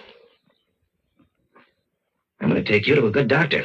You think there's something the matter with me? We'll let him decide. But I did see that woman, just like I told you. We've been checking. We can't find any trace of a Laura Mason. Why'd you jump like that? The door buzzer. You did hear it ring, didn't you? That was the door buzzer. Sure, I heard it. Oh, thank heaven someone else heard it. I'll open the door. What's the matter, Karen? Oh, it's her. Standing in the doorway. It's Laura Mason. Good evening, Karen.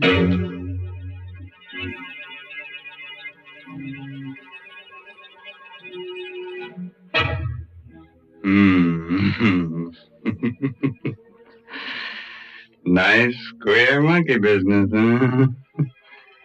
Say, I wonder what happened to that apartment with the burning skull in the fireplace. Oh, that'd make a cozy little place for a vampire. She could invite her friends up and have a few drinks. Oh, now, Mr. Raymond, I just can't stand the thought of vampires. Oh, well, tell the truth. I feel the same way, Mary. I always say that I could kill a vampire and it wouldn't bother my conscience at all. After all, I wouldn't be spilling her blood. It'd be somebody else's. Now, please, please, there are no such things as vampires. So let's talk about something else. Something sensible. Heaven forbid. Well, then you just be quiet, because I'm going to give some sensible advice. I'm going to remind all the folks who drink Lipton tea that it's wise to buy the larger, more economical size packages. Oh, yes, it's thriftier, but that isn't the only reason. I mean, Lipton tea is the perfect drink for so many occasions that unless you keep a good supply on hand, you may be caught short just when you need it, such as when friends pay a surprise visit to your house. So, when you buy Lipton tea, the tea with the brisk flavor, be sure to get it in the larger size packages. Oh, sure, and there's still a large package of murder ahead tonight, so let's get back to our star, Wendy Berry. Let's see, where were we? Oh, of course, Karen was trying to make up her mind if she was going bats, when suddenly the door opened, and in walked Laura Mason. I'm Detective Lou Locke, homicide. Better sit down, Miss Mason. Thank you. Karen, will you please fix me a drink? Yes, but you've got to tell him what happened this evening. He doesn't believe me. Fix her the drink, Karen. I'll do the talking. All right. I suppose you've been wondering about me, Mr. Locke? Yeah. Did you know about his will? I did. I suppose you've gathered quite a bit of evidence against me. We've got enough. Did you kill him? Do you have my drink, Karen? Yes, here. Thank you. No, I didn't kill him, Mr. Locke. We'll let the jury decide that. Would you care to know who did murder him? I have a certain curiosity. She did. Karen? Yes. You don't know what you're saying. Why don't you tell him, Karen? Why don't you confess? But I have nothing to confess. I didn't kill my father. Lou, you don't believe her, do you? You know she's lying. I listen to everybody. That's my business. Are you going to confess, Karen? What are you trying to do to me? You know I didn't kill him. You know because you killed him yourself. Miss Mason, I understand you saw the body of Dennis Marlowe in a vision. Yes. The vision came after the murder. After you were known to come to this apartment earlier this evening. She killed him. That's why she could see these things in her vision. What have you got to say to that, Miss Mason? I see I'll have to convince you too, Mr. Locke. You don't believe in these powers of mine? No. You will. Let me hold your hand. She held his hand, just as she held mine. That same strange shudder went through her body. Her eyes again became the round black wells of infinite space. In a moment, you'll be looking at the body of a woman, Mr. Locke. She's lying on the floor of this apartment. She's dead. Yeah? Who is she? I can't see her face yet. Wait. I'm beginning to see it now. What's the matter? This drink has been poisoned. What are you talking about? Karen poisoned my drink.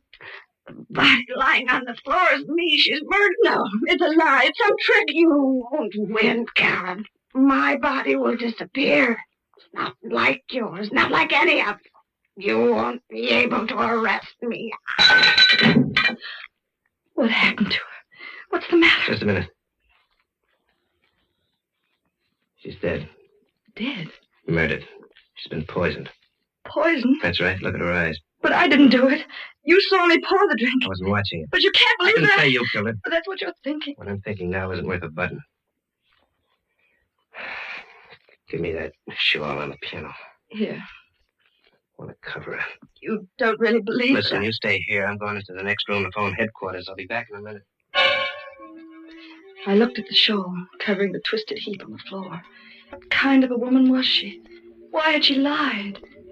As though hypnotized, I walked over to her, picked up the shawl. She was beautiful, even more beautiful in death than in life. Then out of space, just as I'd felt it before, I felt her eyes on me. They were closed, yet I knew she was watching me, staring at me, looking at every move I made. Suddenly I heard myself screaming at her, "You can't see me! You're dead! You're dead! You can't see me!" I couldn't bear it another moment. I ran out of the room, terrified and hysterical. "She's watching me, Lou! I can feel her! Karen! She's watching me!" Karen, get a grip on yourself. I tell you, I feel her! Karen! You must believe me. Please, believe me. Now, look, you'll be okay. I finished my call. I want you to come back inside. No, I can't. You've got to. Look, if you'll only realize that there's nothing to be afraid of, you'll be all right. Come on. I'll go. I'll go if you tell me you don't believe what she said. I don't believe it for a minute. She put that poison in the drink herself. She knew the game was up, but she just wanted to make trouble for you. The whole thing was an act. Here's the... Lou, look. The shawl's on the floor, but Laura Mason has disappeared.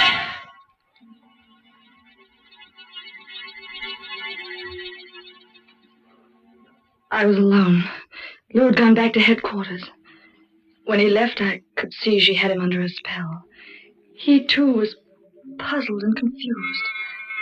Just as before, the door buzzer rang. No one was there. The telephone rang. I picked it up. Hello?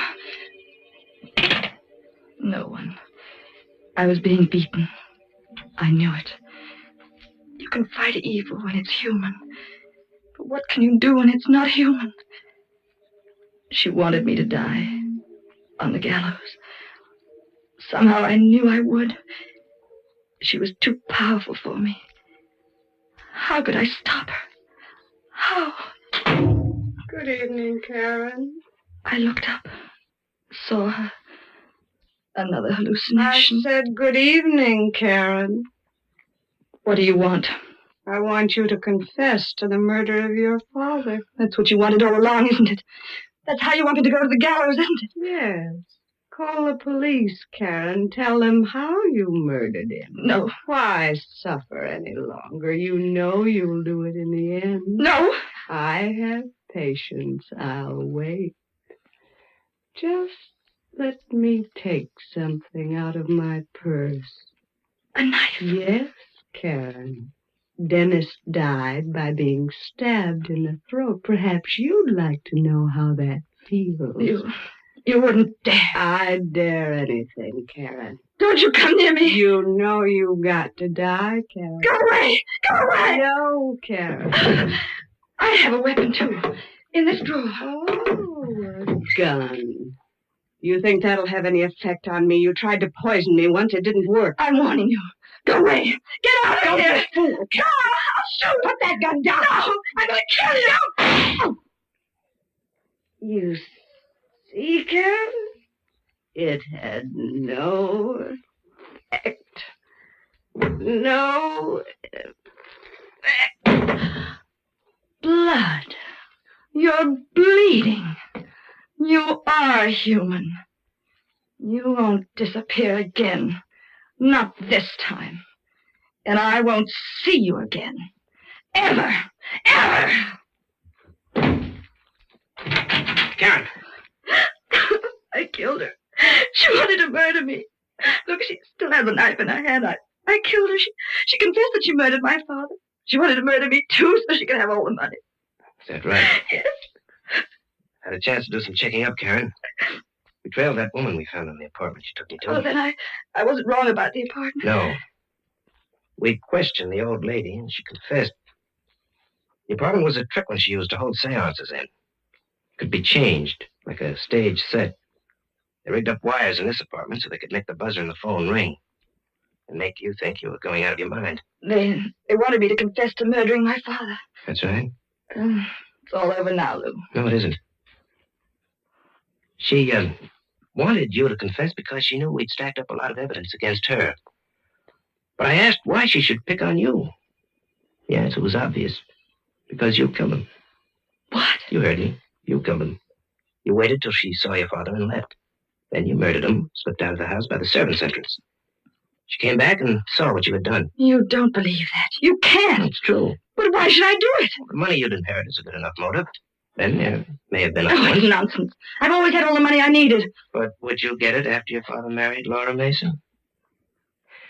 You know, that piece of sculpture interests me. Why should he say you weren't to get this? Don't you touch it. Why not? You'll break it. No, I won't. You broke it. You deliberately broke it. Oh, he's dead now, and that's all I have to remind me of what he looked like. I could kill you for this. I could kill you. Like you killed him because he wanted to marry Laura Mason? Yes. That's enough, Karen. That's all I wanted to hear. Lou, listen to me. I must have been out of my mind when I did it.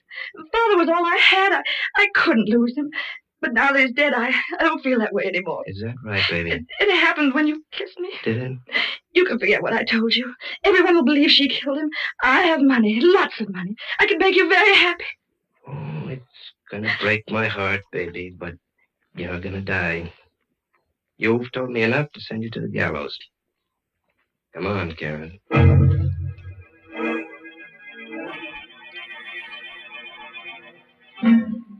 I pleaded temporary insanity. It failed. This is the last night. That noise. The gallows. They're testing it. Laura Mason was a strange woman. All I can think of now is what she told me. It seems so long ago. There was a figure hanging from the gallows. It was you.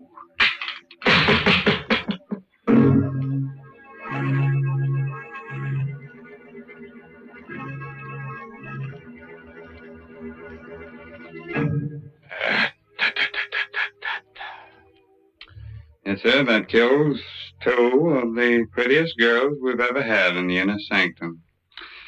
Karen should have pleaded guilty to having killed her father and asked for clemency on the grounds that she was an orphan. What a terrible crime that was. Yes, man. She seemed like such a polite young girl, the kind of girl who goes to finishing school and learns how to pour tea. Now, see here, Mr. Raymond, you don't have to go to school to learn how to pour tea. No? And as far as enjoying tea is concerned, you only have to know one word. Yeah? Lipton. Yes, Lipton tea has a special, full-bodied taste. It always tastes fresh and tangy and bracing, never flat or insipid. Tea experts sum it all up by saying that Lipton tea has a brisk flavor.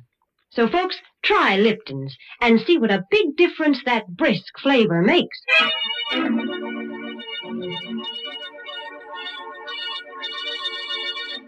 A word of advice, naturally.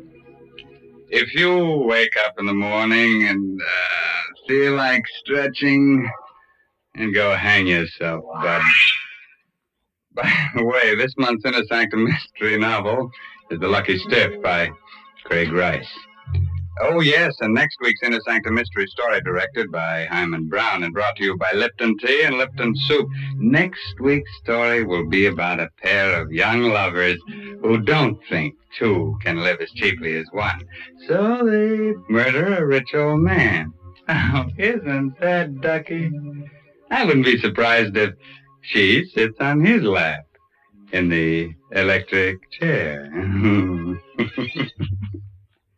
Oh, well, now it's really time to close that squeaking door until next Tuesday. So until then, good night. Pleasant dreams. Unfortunate.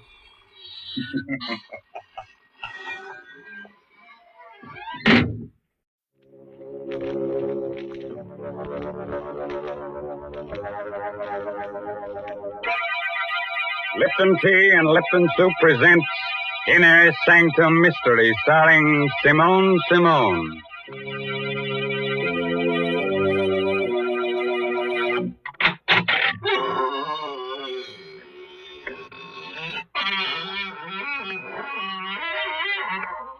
Good evening, friends of the Inner Sanctum. This is, of course, Raymond, your host. Please come in, won't you? Make yourself comfortable in any gloomy corner. We had intended to have a real surprise for you tonight. Instead of myself, we were going to have a guest ghost to act as host. But, unfortunately, this real ghost caught pneumonia, and he's in a very grave condition. The doctors have given up all hope. He's, going to become alive. Well, Mr. Raymond, I must admit I'm glad that ghost couldn't come. It's difficult enough to talk to you. But heavens, I wouldn't know what to say to a ghost. Oh, well, that's simple, Mary. All you have to do is find out whether it's a he ghost or a she ghost. And if it's a she? Oh, well, then you compliment her on her appearance. You say, darling, what a divine sheet you're wearing. That's right, Mr. Raymond. The ladies are always interested in something new to wear. And right now, I'm going to tell them about something they'll all want.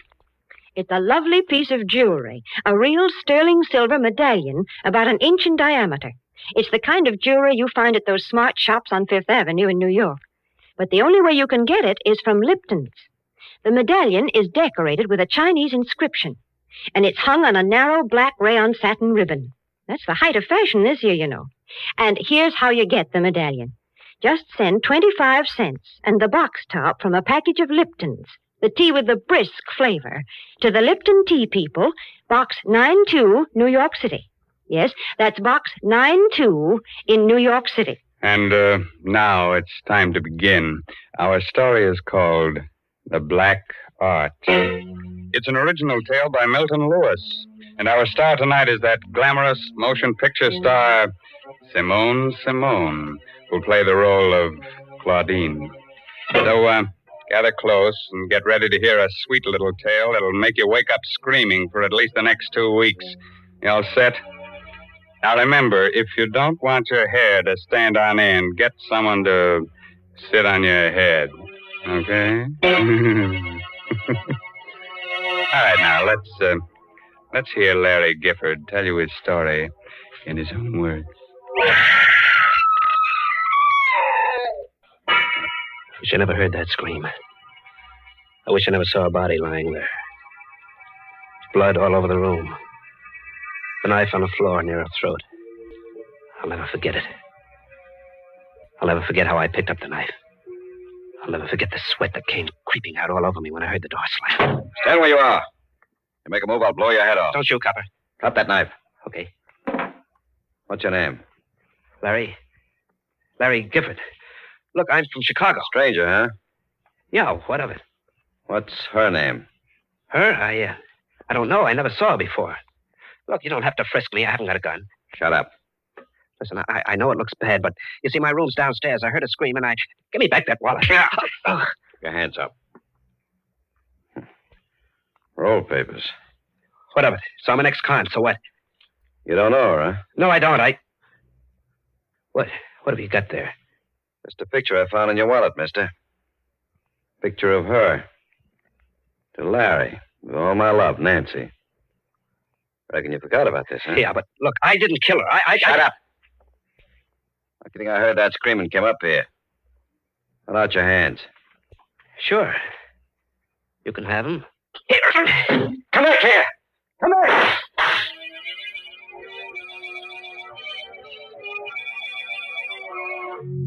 I didn't get far. The crowd in the streets nabbed me. They got it when they heard the shots and the scream. I was dumped in jail. Well, this was a little burg in the bayou country, not far from New Orleans. I was the biggest thing that hit the town since Ripley's Believe It or Not. For them jerks, my trial was a bigger show than Carmen Miranda and Gypsy Rose Lee doing a trapeze act. In no time at all, they sentenced me to be hung. It was the night before they were going to take me to the state pen for the necktie party. I was sleeping, dreaming I was in Africa. They were beating them drums, tom-toms. Suddenly I woke up. Moonlight was shining through the bars of my cell. I listened. Someone was beating like a tom-tom on the wall of my jail. Who is it? Who's doing that? Larry Gifford. Yeah, that's me. Were you beating on the wall? Yes. I'm under your cell window. What do you want? Drop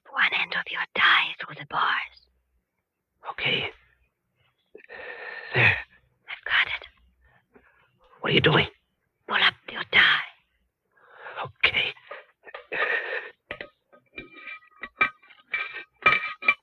Got it? A gun. Yeah, I got it. Good luck. Thanks, baby, whoever you are. What's going on there, Gifford? Huh? Oh, nothing. Why? I heard talking. Oh, I was talking in my sleep. You never done that before. I never was going to be hung before. What you holding there? Come here, I'll show you. What's that? A gun? Yeah, and it's got enough bullets to fill your head with lead. Go there. Open that door. Open it or I'll give it to you between the eyes. Go on. Don't shoot. There. Okay, now take your gun. Give me those keys. See how you like it in there for a while. So long. Stop him! Please need a escape! Let me out! Please need a escape!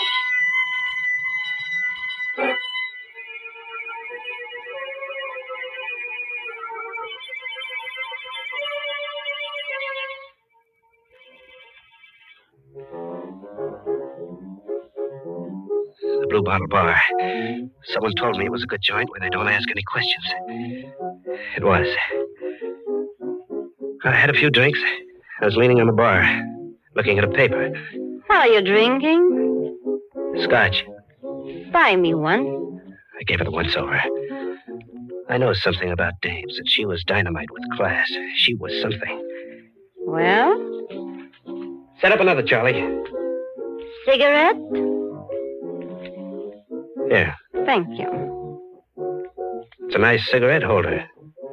Must cost at least a C. You know a lot, don't you? Enough. I know you. Do you? Sure. There's something about... Wait a second. Here in this evening's paper, your picture. Oh, it's not a very good picture, is it? After seeing you, no. Claudine Lucin, recently returned from France, elected head of art committee.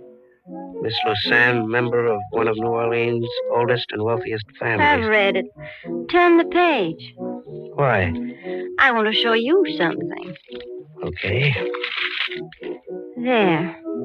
Larry Gifford of Chicago, wanted for murder, is sought by police after sensational jailbreak. Better not read anymore. Why? Feel something against your side?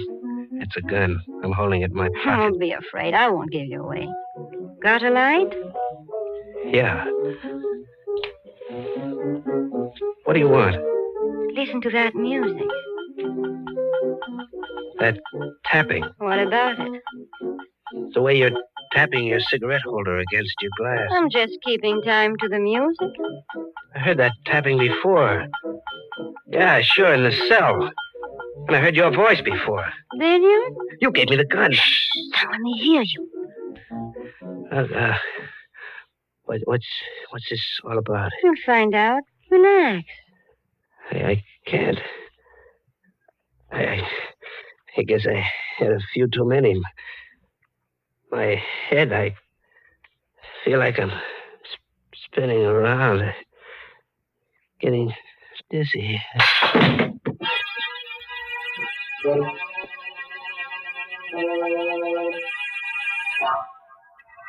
Two green eyes, pink with blood around the edges, looked at me out of a queer, furry head. It was the head of a bat.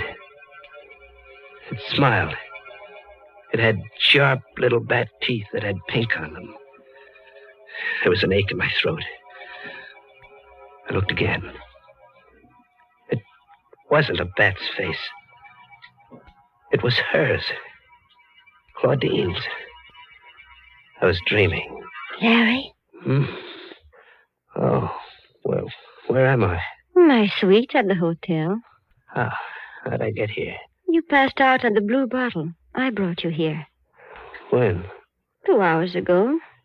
Oh, I must have been sleeping. I had the queerest dream. I thought... Oh. What's the matter? My throat. That pain, like a knife. Those green eyes of yours. That red mouth. And those white teeth. Look, we're going to have a showdown right now. I'm... Where's my gun? I took it. Look, what do you want with me? Nothing you don't want to do yourself. Don't talk in riddles. Have you ever been in love? Sure, dames are always falling for me. Why? I guess that's what happened to me. Are you kidding? No. Do you think I'd get you out of jail if I were? But I never saw you before. I saw you at the trial. That's where it happened. Oh, how can a dame like you go for a guy like me? I don't know. But it happened. I don't believe it. I'm sorry. Come here. Yes? I'm going to kiss you, baby. Larry. Oh, Larry. Yeah, it's a funny thing to do. Kiss a guy on the neck. Better wipe that lipstick off. Hey. Look. What's the matter? My handkerchief. That ain't lip rouge on my neck. It's blood. No, you're making a mistake. My neck's bleeding. What kind of a dame are you, anyway? I'm getting out. No, don't. If you go, I'll tell them who you are. Oh, you will? Yes, and I... Ow! You won't tell them for a while, baby.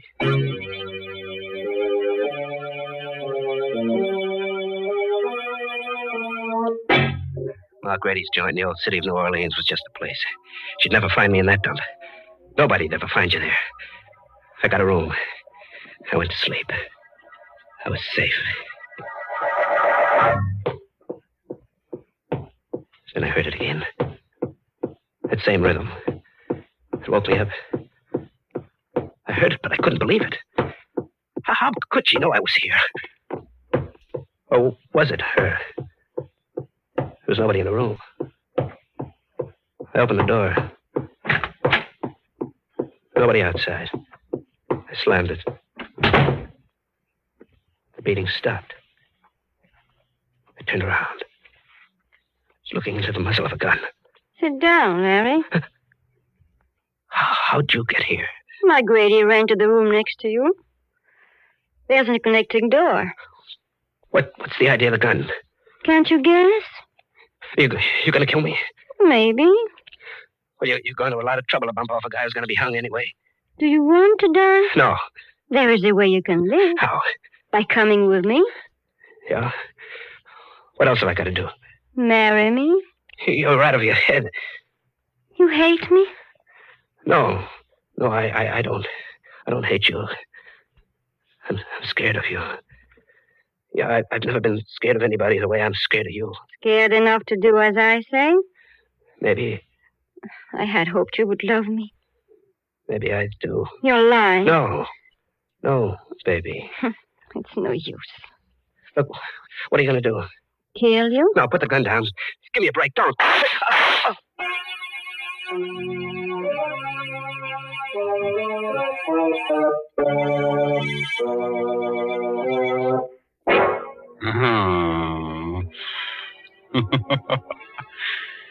Man, that Claudine's a kid of her words.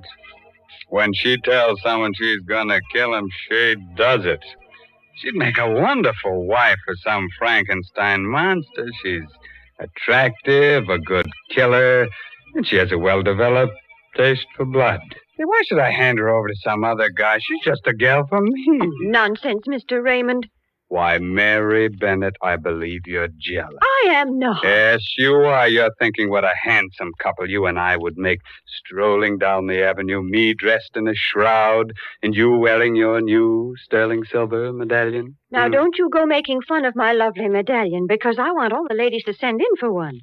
I know they're going to enjoy wearing it, because it's made of solid sterling silver, and it's really a fine piece of jewelry. Besides, there's a true story behind this medallion, an inspiring story. It seems that the original was given to an American flyer by Chinese guerrillas who rescued him after he'd bailed out over enemy territory. The flyer was told that the Chinese characters on the medallion would identify him and bring him safely through the lines. Well, he did get through, and only then did he learn that the medallion said, "Good luck," in Chinese. Now, there's a story to tell your friends. And to get this good luck charm, just like the one the flyer carried, all you have to do is send 25 cents and the box top from a package of Liptons. the tea with the brisk flavor, to the Lipton Tea people, Box 92. That's Box 92, New York City. Now, let's get back to our star, Simone, who seems to be making life hard for a guy named Larry. The last time we looked in, she had just shot him. But I've got a tip that that's only the beginning of his troubles. How about it, Larry? What happened then? I went down in a heap when she fired. The bullets caught me in the thigh. I lay there. I made out like I was dead. Larry. She fell for it. She bent over me, a gun in her hand. Larry, are you... Oh! Take it easy, kid. Let go of my hand. How do I get that gun? Let go. Let go. Get that gun if I have to break your arm. No, oh. Okay. I've got it now. You shot me in the leg, but I'm still strong enough to get rid of you. Larry. I'm no angel, baby, but you're worse. Here's something I heard about, but I never believed. How'd you know I'd be here? How'd you know I'd be in the blue bottle? Go on, answer me. I've got nothing to tell. No, you don't have to. It was magic. Black magic. Somebody nobody'd believe if I ever told him. There's only one thing to do with you. Yes? Kill you. But I ain't taking any chances like you did with me. When I kill you, you're going to stay dead. Those tom-toms are going to stop forever. You think so, Larry? I know it. Come here. Larry, Shut up. Oh! I knocked her out cold. She lay on the floor. Put the muzzle of the gun to her temple. She was so beautiful it made you shiver. I pulled the trigger. I looked. What I saw nearly made me pass out. A little blue vein on her temple was beating. There wasn't a scratch on her. A little curl of red hair was twisted around her ear. Was I seeing things? I aimed the gun at her heart. Nothing. Not a speck of blood. I stuck the muzzle between her eyes.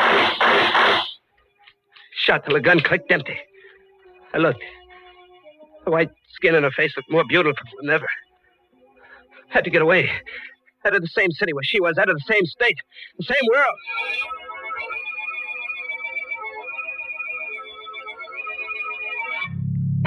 I let out for the open country, to the bayous on the river back in New Orleans. My wounds festered as I dragged myself through the swamps. And I got a fever. It was like a nightmare. In my head, I kept hearing those tom-toms. I couldn't take a train or a bus or go to a doctor. I'd be caught. One night I saw a big house shining in the moonlight. I decided to take a chance. I knocked at the door. What is it? Sorry, miss. I was hunting. I had an accident in my leg. Oh. If you let me come in and call a doctor, I'd be very grateful. You don't want to come into this house. Can't you see I need help? You'll never be helped here. There's nothing good here, only evil and fear. So go away, please. I'm warning you.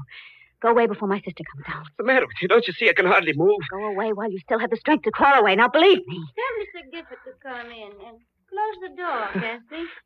That voice. That's my sister. It's your sister. Claudine Massan. Good evening, Larry. I was wondering when you'd get here. You know him? Yes. Mr. Gifford and I are old friends. Friends? How can you have a friend? Now, Cassie. He's someone like you. You mustn't mind her, Larry. Cassie isn't quite well. I don't know who you are, Mr. Gifford. But I do know that she's brought you here to kill me. Cassie? I knew it would happen on a night like this when the moon was full. She's been preparing for it for months. I've told everyone about it, but no one will believe me. I've told them again and again, and they say I'm insane. They think I've lost my mind. But she is going to murder me tonight while the moon is full. She's going to murder me. Oh, go to your room, Cassie, immediately. Oh. Yes. Yes. I'll go. I'll go. How did you get here? I live here. Come, Larry. You must know by this time that you can't fight me. Yes, I thought I'd never see you again. I'm not well. I got a fever. Hey, that tom-tom beating in my brain. I can't stop it. It's getting louder and louder. What? I blacked out. When I opened my eyes again, I was in a soft bed with clean sheets. Someone had dressed my wounds. The moonlight came into my room like a living yellow ghost. Then I heard it. scream. Just like the one Nancy made when she was killed. I limped out of bed, went to the room next door. It was Kathy on the floor, murdered. The knife was still in her neck. And I heard it again. The tom-tom. Queer sounding this time. I felt myself beginning to sway to the rhythm like a dancer. Then I did something I couldn't stop myself from doing. I put my hands down, drew out the knife. I wiped my bloody hand on my shirt. Suddenly I looked up. She was there. Claudine. Drop the knife, Larry. What have you got in your hands? These? These came from the skeleton of someone who was once alive. You're not a woman. You're a devil. I'm gonna... Don't come any closer, Larry. I don't want to kill you just yet. Just yet? So we're close to the payoff. Yes. You're trembling, Larry. Who are you? There's no reason why I cannot tell you now. You don't believe, do you, that there are unseen powers that can be controlled by someone who knows how? I can believe anything about you. Thank you, Larry. Your heart is pounding like a throbbing drum, isn't it, Larry? You can feel death close, can't you? What have you got to say to me? I'm going to tell you a story, Larry. The story of a child who was brought up on this estate by a strange old woman, a conjure woman. In her head were all the black arts of the world. She taught me. Why are you telling me this? It amuses me to watch you a murderer, helpless and terrified. So terrified you can hardly breathe. I find it very exciting. Then it was blood I found on my handkerchief. Yes. It is one of the ways to gain complete power over a person. And a tom-tom. Another spell to make you do what I want. And the murder of your sister? You want me to be the patsy for that? You're beginning to understand. You see, Cassie and I inherited the estate. There's really not enough for both of us. You'll tell him I did it. Yes. And that I killed you in self-defense. What are you looking at me that way for? I was remembering something. Remembering? Oh. That kiss, baby, wasn't it? You're a devil, but still a woman, ain't you? You didn't forget that kiss, did you? No. Well, what are you going to do? Come here. Closer. Well? Don't move. There. You're going to let me live? Live when it's my life against yours, you fool. I'll put that gun down. When I'm finished. Please, give me a break. I'm begging you. Begging you? I'll do anything you say. Just give me a chance, please. Here it comes, Larry, between your eyes.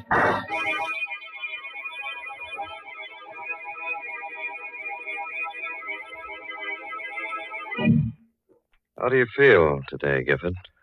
Much better, officer. Leg's healing fine. We checked that crazy story you told us. It's all true. Tell me something.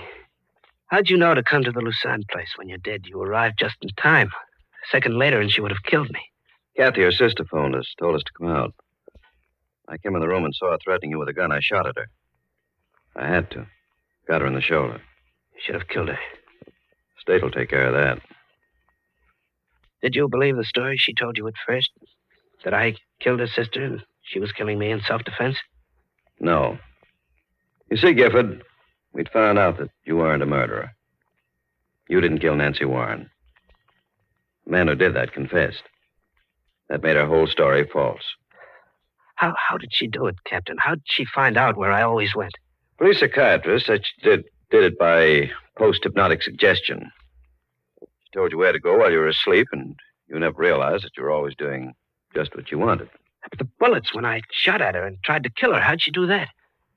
It was all carefully planned. The first shot she fired at you were real bullets. The others in the gun were blanks. She wanted to get you so thoroughly under her power that you think she couldn't be killed. You see, all this so-called black magic has an explanation. Has it? I wonder.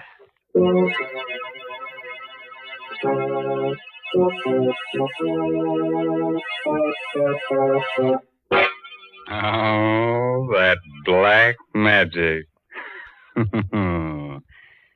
I tell you what I'm going to do. Step right this way, friends, and get yourself a post-hypnotic suggestion. Spell it backwards, and you get murder. What's that? You can't spell. Ain't you lucky? Talking of luck, Mr. Raymond, I think Larry Gifford was mighty lucky to escape that awful woman. Oh, well, you see, Mary, it's very simple. He probably wore one of your good luck medallions. Oh, now that's plain silly. A man wouldn't wear a medallion on a black rayon satin ribbon. It's the ladies who like jewelry. Yes, that's why I know that they'll appreciate this solid sterling silver medallion that the Lipton people want to send them. And, ladies, here's how you get it. Send just 25 cents, which includes tax and postage, with a box top from a package of Liptons, the tea with the brisk flavor, to the Lipton Tea People, Box 92 in New York City.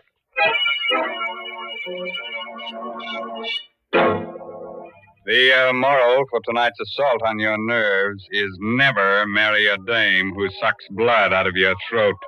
Such dames give you a pain in the neck. By the way, this month's Inner Sanctum Mystery novel is The Red Right Hand by Joel Townsley Rogers. Yes, and don't you dare miss next week's story, directed by Hyman Brown and brought to you by Lipton Tea and Lipton Soup. Next week's story is about a pair of murderers who get scared to death. They're more frightened than the guy they're murdering. So if you hear some static on your radio next Tuesday, it'll just be their knees knocking together. Well, now I guess it's really time to close that there squeaking door, so good night, for real. Pleasant dreams.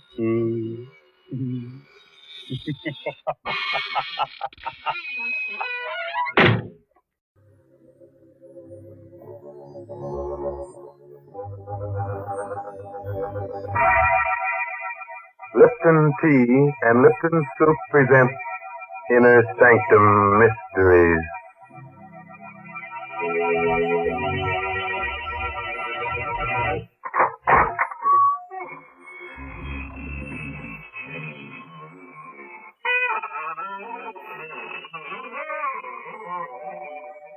Good evening, friends. This is your host of the Inner Sanctum, welcoming you again through the squeaking door for an hallucinating good time. Why am I smiling? But I always smile when I open the squeaking door on Tuesday night.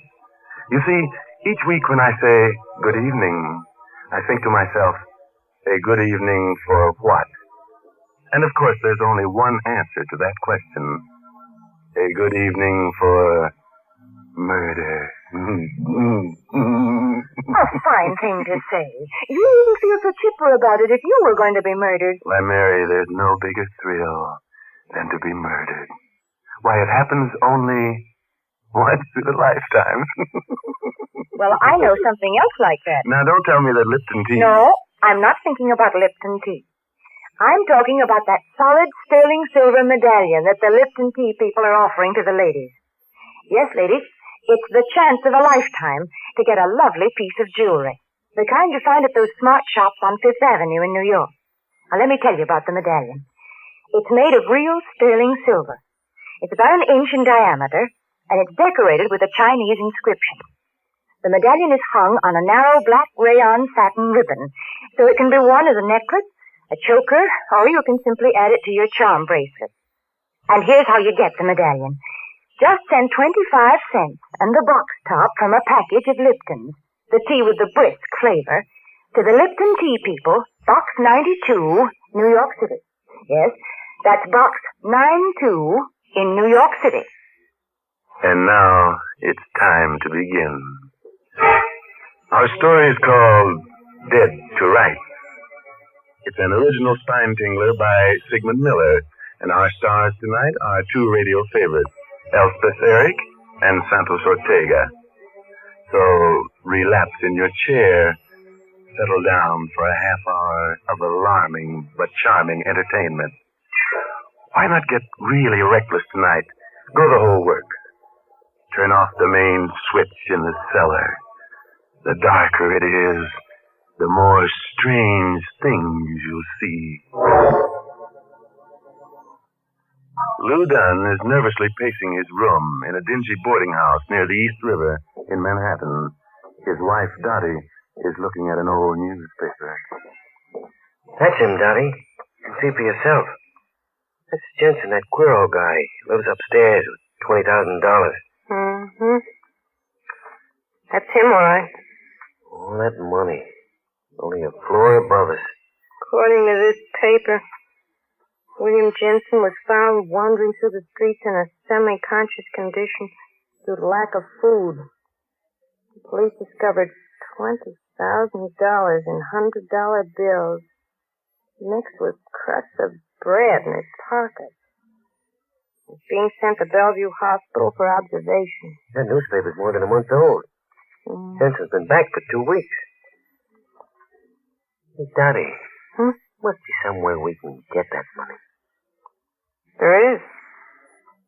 You mean rob him? Rob him. Maybe kill him. Kill him? If you're not scared. Scared?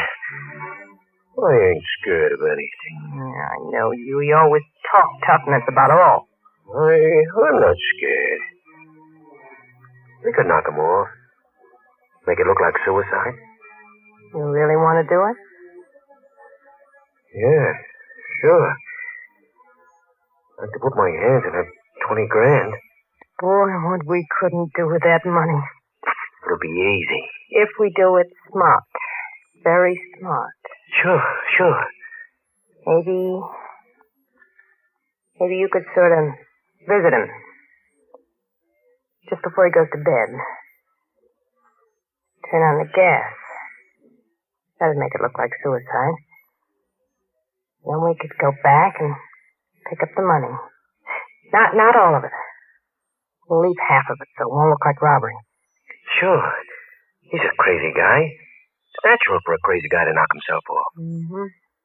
When do we do it? Well, if we're gonna do it, we gotta do it right now. We'll never have the guts to do it later.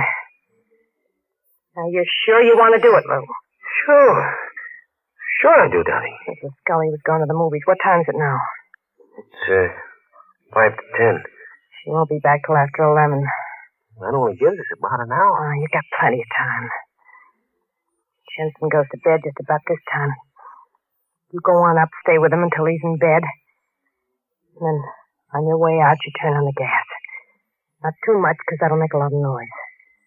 And keep your finger off the spigot. Use a stick or a glove or something. Yeah, I understand. Well, okay. What are you waiting for? You want me to go now? Well, what do you want to do? Die of heart failure worrying about it? Go ahead.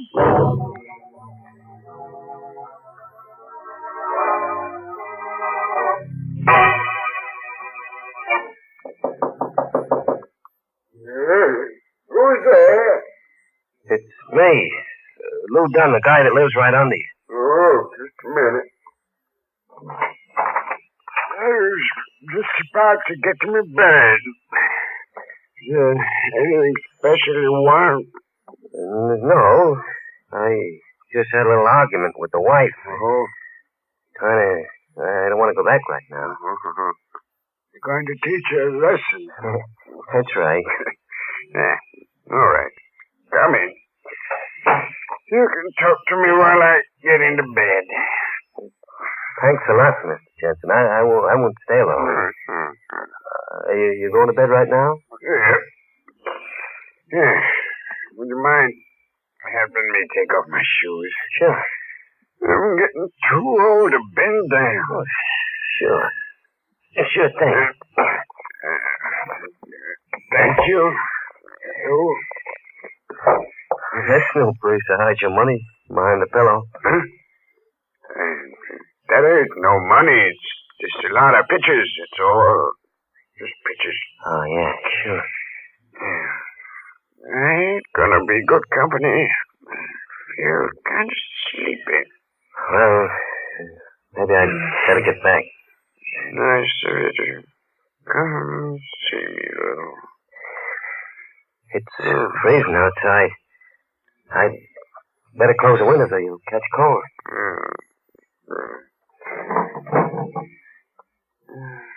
Well, good night, Mr. Jensen.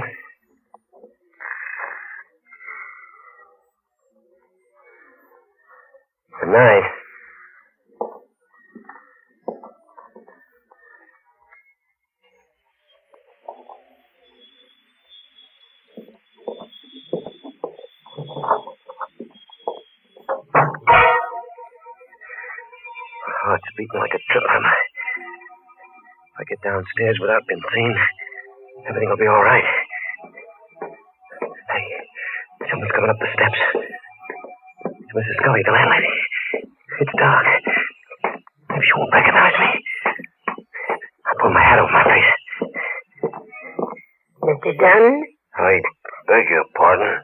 Oh, I'm sorry. I thought you were Mr. Dunn. It's all right. Good night. Good night.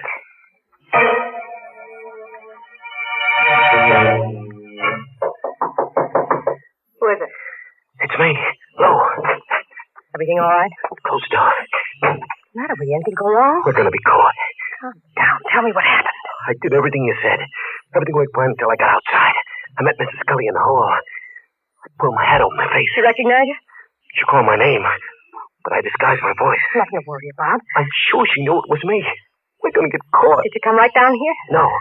I went outside for a few minutes in case she was watching me. That's good. Now you got to go back and get that money. He's dead by now. I can't go back. You gotta go now before the gas leaks into the hall and everybody knows about it. I can't do it. All right, I'll go myself. Where'd you say the money was? The pillow under his head. Stay here till I get back. Maybe we ought to forget it. No. Not after we've gone this far.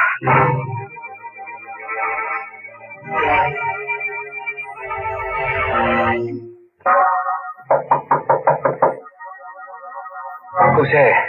It's me, Mrs. Scully. Let me in. What do you want? Well, the people downstairs have been complaining there's water leaking down the ceiling. Water? Yes. I'd like to take a look at the sink. Sure. Funny. Pipes aren't leaking. Guess just a mistake, huh? Oh, they must be cranks. Floor's dry. Is that all, Mrs. Scully? No. You're a couple of days over on your rent. We'll have it for you tomorrow. Well, you better. I have to pay the bills, you know. Sure, I promise you. Well, all right. Say, didn't I pass you upstairs on the 4th floor a little while ago? Me? Oh, you must have me mixed up with someone else. It looked like you. Had you billed? I haven't been out of this room for a couple of hours. Hey, Lou, I got it. Darling, Miss Scully. Oh. Hello, Mrs. Scully. Hello, Mrs. Dunn. I was just telling your husband about the rent that... Do you smell gas? Yeah. Must be a gas jet open someplace. Well, you'd better take a look at your stove. Don't want any accidents in this house. Oh, neither do we. Seems to be coming from the hall. I'd better take a look at that empty room. You should have knocked before you came in. You almost gave the whole thing away. Yeah, I know. Had the money right in my hand. I only took half the dough, about $9,000, I figure. The cops question Mrs. Scully will be done by. She smelled the gas on me. I almost died in that room. We gotta get away from here. Maybe you're right. I'm getting kind of scared myself. Things ain't working out so perfect. Let's get packed. Okay. We better hurry. No, wait a minute. We ain't gonna pack. We're not gonna stay here. Listen, if we walk out with our suitcases, we'll be giving ourselves away. They found out about Jensen. We gotta stay calm or we're dead pigeons. What should we do? Gotta get out of the house first. We can't go out the front door, not now. Maybe with all this excitement going on, we can sneak out without them noting. I tell you, I'm scared, Daddy. So am I. Come on. Now or never. There's nobody at the front door. Oh, that's a break. The cops, they just came in. Quick, get back in the room before they see us. Now escape. There must be some other way.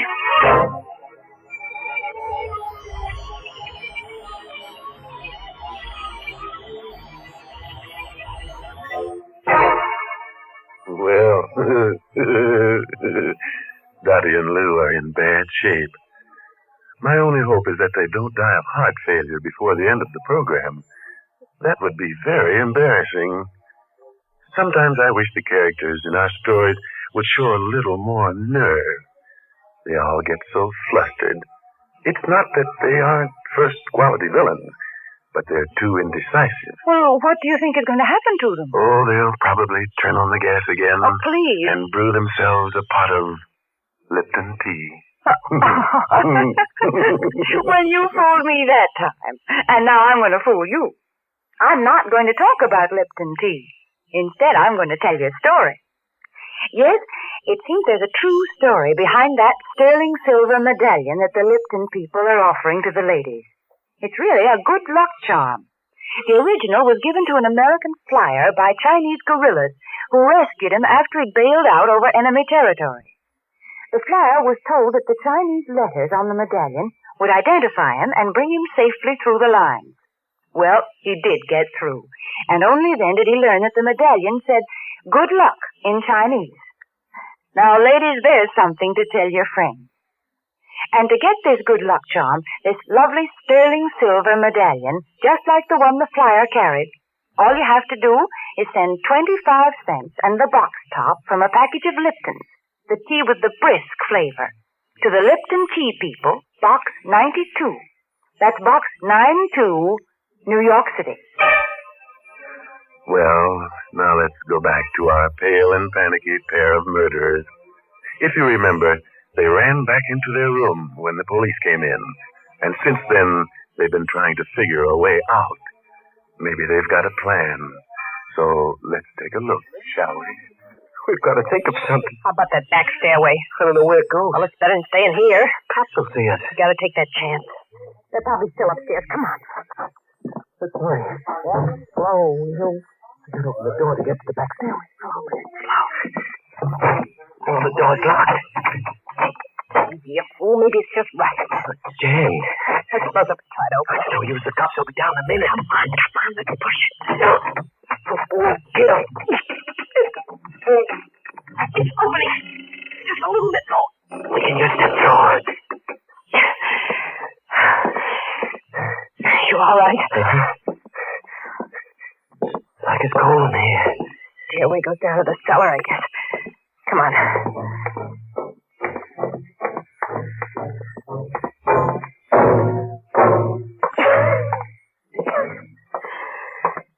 Dark down here. It's choking me. There's another exit that leads out into the alley. Listen, that's the cops coming down to look for us. They come from the hallway stairs. We've got to hide. Here. Get behind this old sofa. Lie down on the floor. There's nothing you'll find down here. I hope you don't mind, lady, but we'd like to look over the premises. Look, this dust is killing me. I'm going to sneeze. No. I can't do it. It's just a waste of time looking for anything here. All right. Let's get out. Too much dust here. Dottie.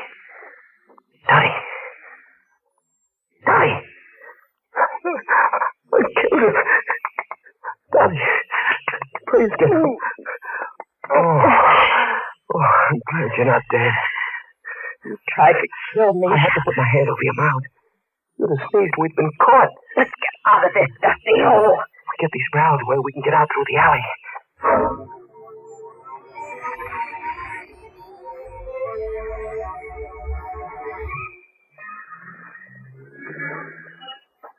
Well, feel a little safer out on the street.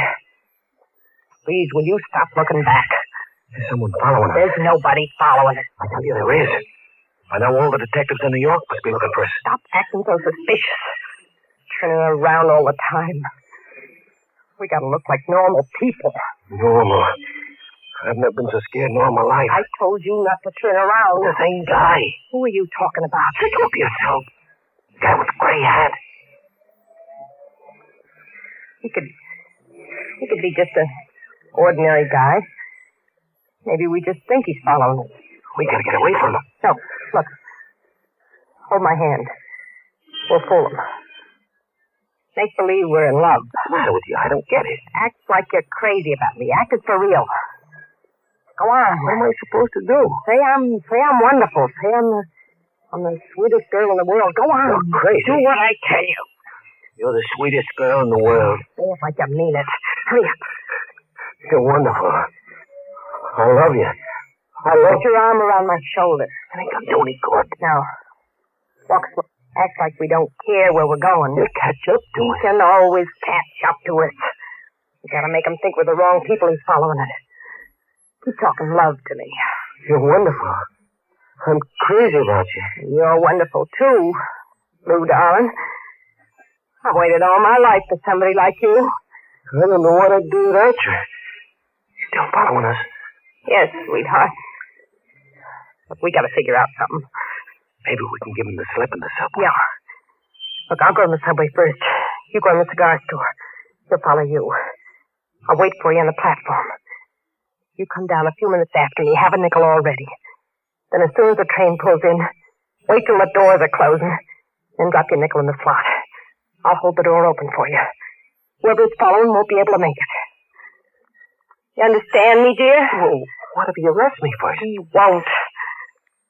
Look, here's where I go down the subway. You go into the store. Kiss me. Okay. Darling?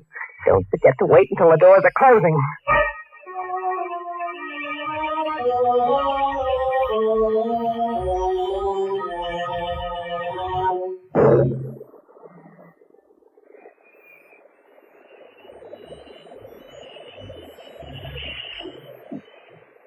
Lou, here I am. Hurry up. I couldn't find you. What's there in the center of the platform for everybody to see me? I thought you were an island. Well, maybe I should have. You hide. I'd give myself up to you. Yes, you would. Where are we going? Next station. We'll get a bus going to New Jersey. Maybe we ought to ride a little plane.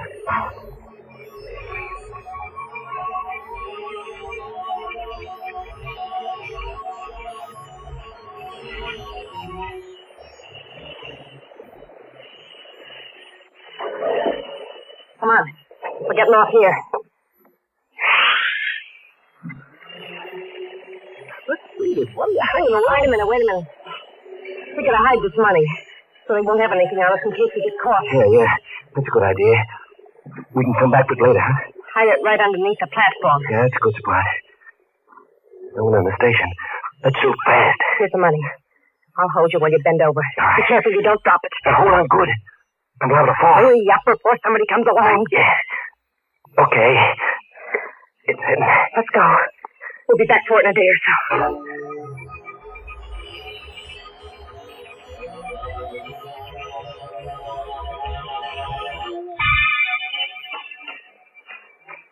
Now put your arm around me while we go up into the street. I can't do it anymore. You don't do it, I'm leaving you. No, don't. That's better. Sweetheart. Yeah. I guess you're the best girl for me. You just wouldn't know what to do without me. Would you, darling? Don't turn around. There's nobody following us. There's a cop right behind us. He must have radioed a description of us. Cops don't follow people. They arrest them if they think they're guilty. Well, maybe he ain't sure. Maybe he's watching us first.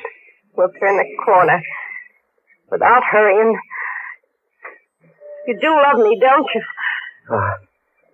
I love you more than anybody else in the world. I love you, too.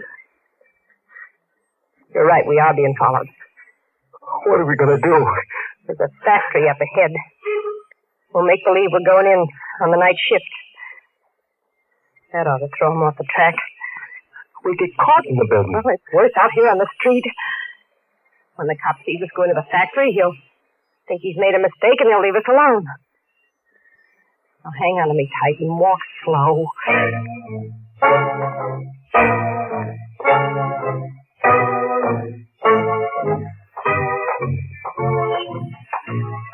Is this the building? Yeah. We'll walk in just as if we belong here. He hasn't followed us in. No, it worked fine. Now we can stay here for a few minutes and then It's the cop. Let's take the elevator up. Come on. Floor, please. 16. There's no one on the 16th. It's empty, ma'am. She needs a 15th. Yeah. Hurry up, please. We're very late. In a second. There's an officer coming in. Thank you for waiting. Floor, please. Just take these people wherever they're going. Yes, sir. Watch the door.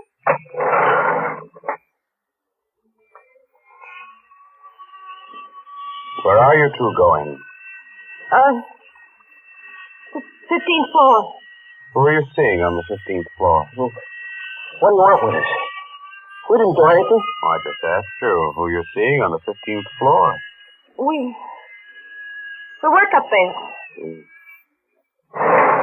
15, please.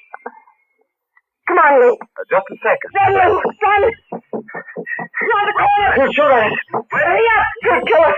Stop or I'll shoot. There's the freight elevator. So quick. If we can make it, we can slam the door and run it ourselves. Wait a minute. Hurry up, Lou. As fast as I can. Quick. Stop. The elevator. Stop.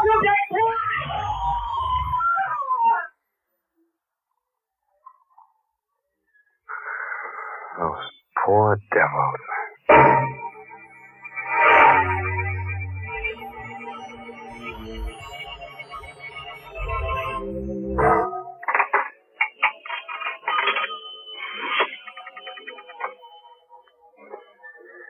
Operator, get me precinct 23. Oh, hello, Lieutenant. This is Officer Malone. I want to report a double suicide. Their names are Lewis and Dorothy Dunn.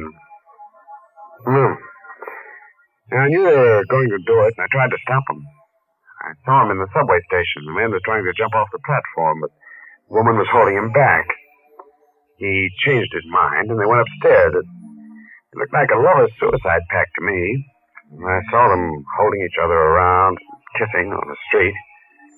I followed them from the subway into this building, and when I asked them a few questions, they got frightened, got off on the 15th floor. Yeah. Well, I did. I tried to stop them, Lieutenant. They ran down the corridor and then threw themselves down an empty elevator shaft. Dead. There's doornails, yeah. Lieutenant, you know, the funny part of it is, they lived in the same house where that old crackpot Jensen committed suicide by gas a few hours ago. Huh? What? Yeah. Yeah, that sure is an unlucky house.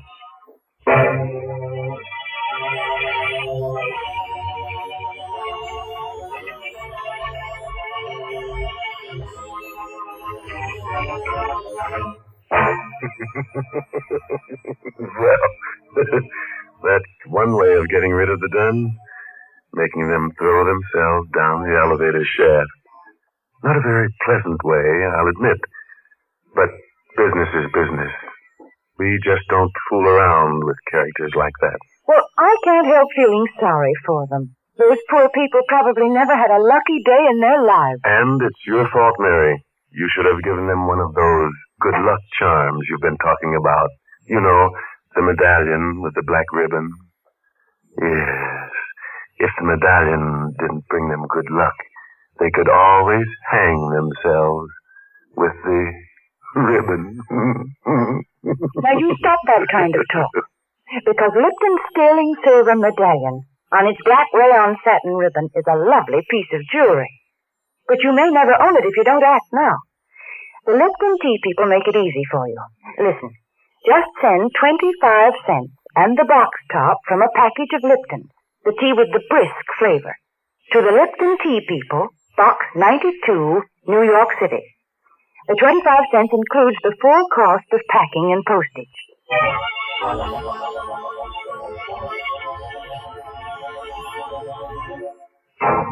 And now, a word of advice. If the elevator service is bad and you're in a hurry, just throw yourself out of the window. Oh, by the way, this month's Inner Sanctum Mystery novel is The Red Right Hand by Joel Rogers. Oh, and I must tell you about next week's story. It takes place on the high sea, but it's about a man who doesn't like singing. Yes, singing seems to strike the wrong note with him, and he goes around opening up throats with a knife to find out just what makes that wrong note. So, if you're one of those guys who sings in the shower, just cut it out before next week's killer does it for you.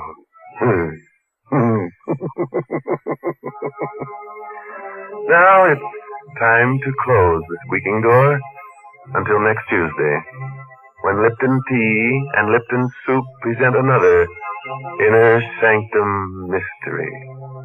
Directed by Hyman Brown. Good night. Pleasant dreams.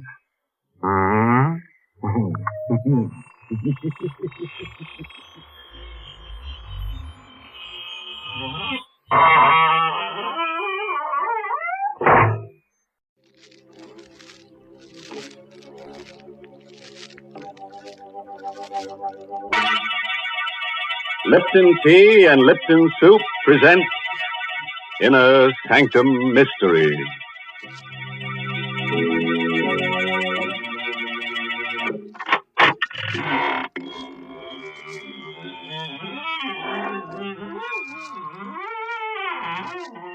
Good evening, friends. This is your horror host at the squeaking door of the Inner Sanctum. Come in, come in.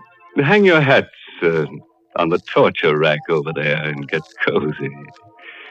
Tonight, we've got cadenzas and cadavers, murders and melodies. That's all I can tell you now. No sense putting the cart before the hearse.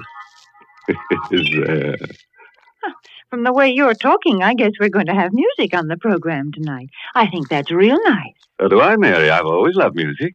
Even as a child, I used to play the death rattle. Now, please, I'm being serious. You know, I once won a prize for playing the piano.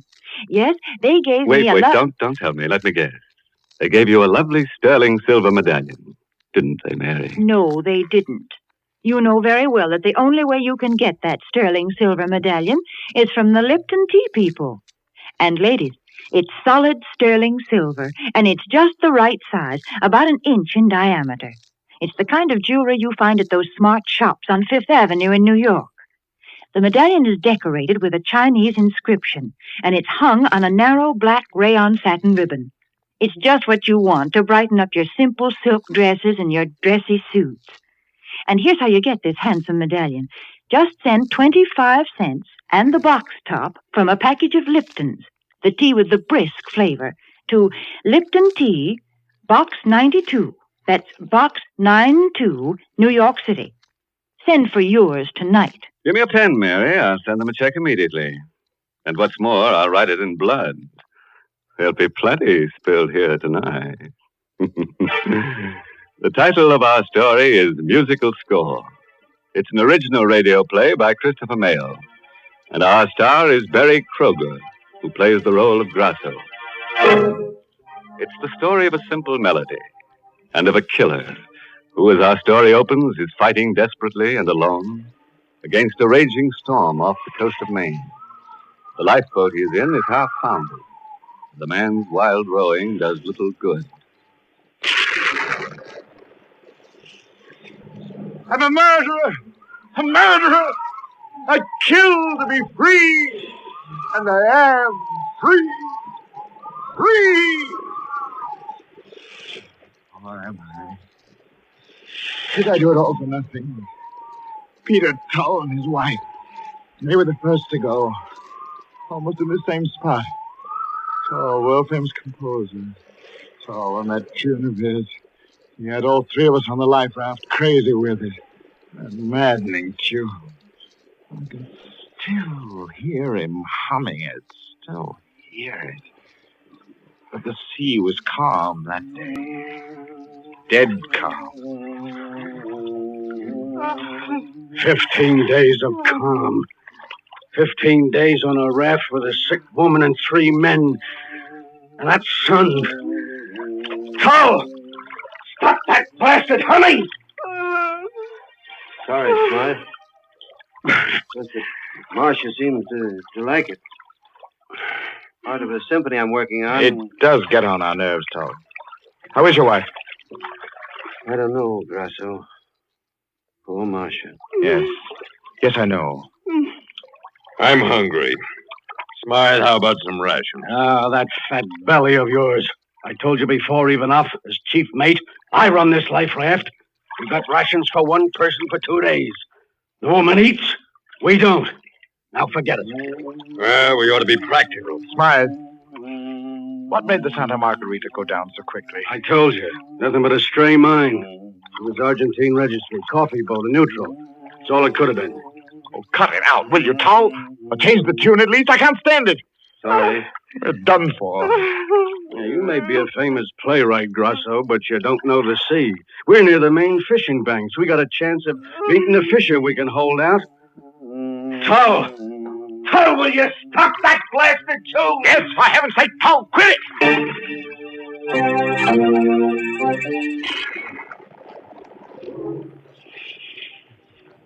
What a trio.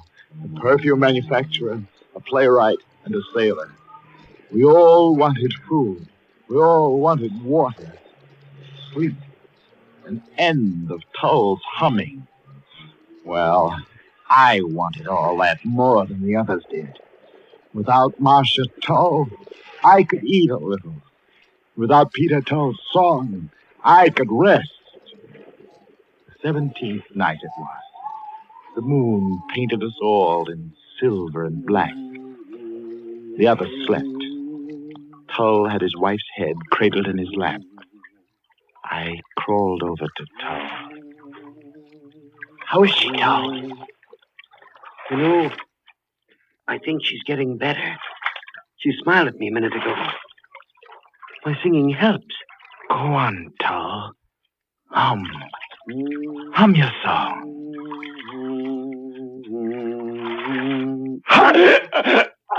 Hum, you little fool, for the last time. Hum. I cut off his infernal song, cut it off with my fingers, digging into the yielding flesh of his throat. He slumped over his wife's body. I closed my ears to her moans, and I pushed them both into the dark. What?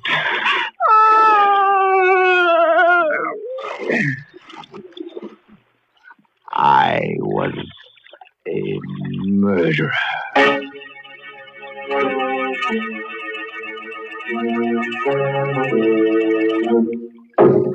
All right. So Tull's gone. So's his wife. But they didn't fall off. One of the three of us murdered them. And it wasn't me. I don't think you did, Smythe. I know I didn't. You're voting 2-1 and electing me the murderer, huh? Not necessarily, Grasso. It just looks a little like it. How are you going to prove it? Who's going to believe you any more than they'd believe me?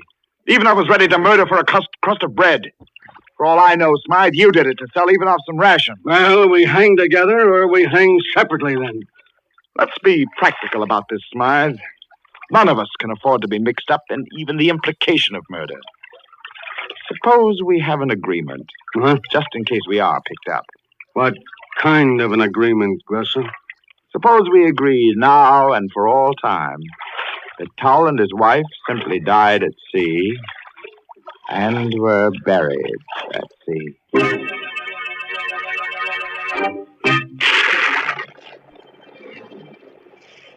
On the 21st day, the rations were gone. And the song, we could all hear Tull humming it from the bottom of the sea. We watched each other like animals. On the 23rd day, a fishing boat picked us up, half dead, cooked alive. But we lived. I lived to fear and to kill again. Fear began with a little scene in the Portsmouth hospital where we were being treated. Well, you got your belly full of food even now? Yes. No more hunger pangs, Smythe. How about you, Grosso? Pretty normal now, I guess. Oh, by the way, a friend of mine, second mate on another ship, was in to see me yesterday. Yes? Yeah. They picked up a couple of survivors from the Santa Margarita before we were rescued. Not interested, eh? They were a man and his wife. Well, don't be such a dramatic ass, Smythe. Was it... No, not poor Marcia and Peter Tull, but the friends of theirs, the Abraham Davises. You know him? Davis? The symphony conductor? Yeah, that's him. Wouldn't he like to know about the Tulls, huh? You've got a flair for the dramatic, Smythe. Sometimes it's dangerous to be so talented. I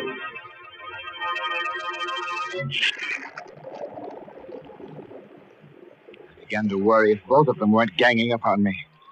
But days and weeks passed, and nothing happened.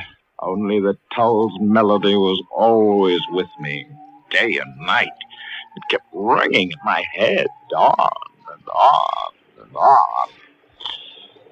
But at least I hadn't heard from the other two until one morning a letter came from Abraham Davis, the symphony conductor and dear friend of the Peter Tulls. Dear sir, it has taken me this time to locate you three who were with my lamented friends, Peter and Marcia Tull, when they died at sea. I'm giving a reading from the score of Peter Tull's last symphony, my home prior to its first performance, and thought you might like to hear it. Hear it? I didn't need a reading to hear it. But I'd have to be there. They would be. Maybe plotting to tell lies about me to Davis. Right then, I decided to kill them both. That way only lay freedom from anxiety. Murder would free me. Ivanov would be first. Yes, fat, beady-eyed Ivanov. I studied their movements. Ivanov worked late at his office every Tuesday night. And on the second Tuesday of each month, the Halifax-bound cargo steamer San Luis left her New York dock. My plan was simple. It involved my waiting for Ivanov in his apartment house on the night of Tuesday, May 8th. My weapon would be simple, too. A common bread knife. Simple and so satisfying. Good night, Mr. Ivanov. Thanks for the bottle of perfume. My girl's crazy about it. No, George. When you get married, I'll give you a quart of it. Thanks. I slid the knife from my sleeve and gripped the handle. Ivanov reached his door. His broad back was a leap away. I knew where to strike. You learn those tricks in my trade. An upward thrust just below the right shoulder blade. You. It was you. I watched him gasp out his last, feeling no remorse, no pity, just relief that I had nothing more to fear from Ivanov at least. One more to kill, to be free. One more. I turned my back on the cooling mass at my feet and reached the street. I walked fast. I had only a little while to reach the docks and make my boat. Tull's melody kept beating its tireless notes against my brain.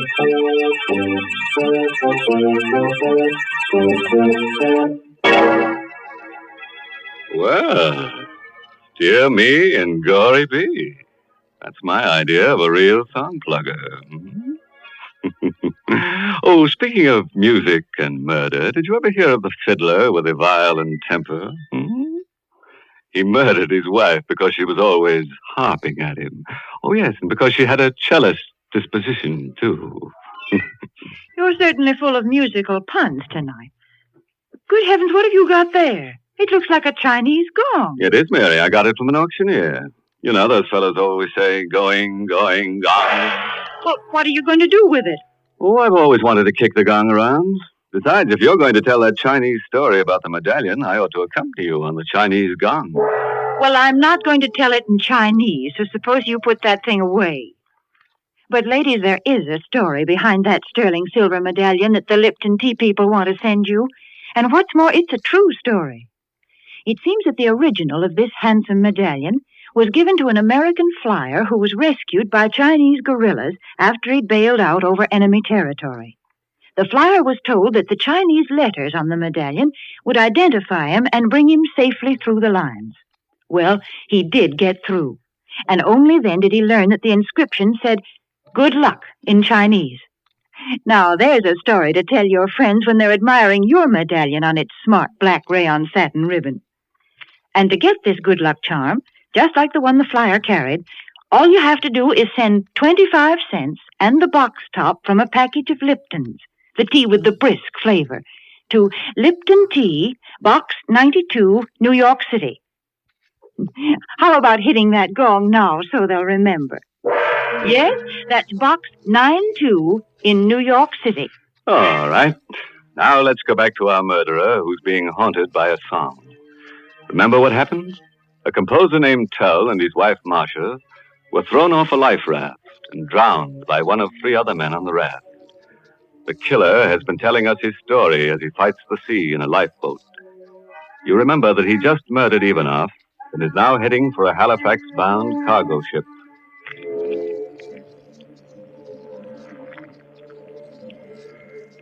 This is your stateroom, Mr. Grosser. Anything I can do for you? No, thanks. Not just now. I'm going right to bed. When do we reach Halifax? Tuesday morning, sir. Yes. Good night. Thank you. Oh, wait. I'm afraid I'm rather a nervous traveler. Well, just between us, do we have competent officers aboard? The best, sir. Captain Jarms is tops. Oh. There's no better chief mate anywhere than Mr. Smythe, sir. So he was there. I'd gone to a lot of trouble to get aboard that ship, and he was there. I kept out of his way entirely until last night. We were off the main shore. It was raining slightly. I slid the long, well-pointed bread knife into my sleeve and made my way toward the afterdeck. It lacked 3 minutes of 8 bells.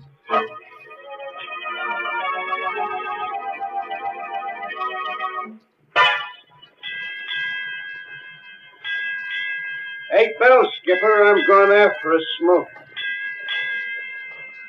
There he was, just where he had been every night, smoking, leaning against the rail near the small lifeboat. I could barely see him. It was so dark. But I stole toward him a foot at a time. Now I held my breath. I was so close. Slowly, I brought my arms straight to my side, flexed my muscles, tense for the thrust. I calculated the lunge. The cigarette told me where his mouth was. Then he turned his head a little, his cigarette flared and lit his face, and his eyes were on me. I thought you'd look me up if I came to the same spot each night. Turning out to be quite a killer, aren't you? How did you... Yes! Can you still hear me smile? Now nobody knows what happened on the life raft. Nobody. I'm free. You fool. You'll never be free. A song will...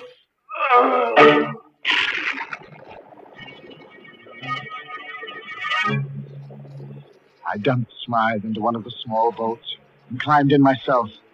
I pushed out on the davits and lowered the boat to within a couple of feet of the water, and then climbed down the supporting ropes to it. I cut the ropes, and the black hull of the ship slid past. We were alone, just Smythe and me, and Smythe was dead. So I threw him overboard, and I was alone and free. And tonight, I'm alone and free. Hear me, Tom! Hear me! No. Am I going crazy? There can't be a life. Not a life. Well, it is. Tonight, it's land. Rocks ahead. And the surf breaking against them. I'm close. Too close. I'm going to crash into them. The surf's picking up the boat and throwing me down the rocks. I'll be killed. No!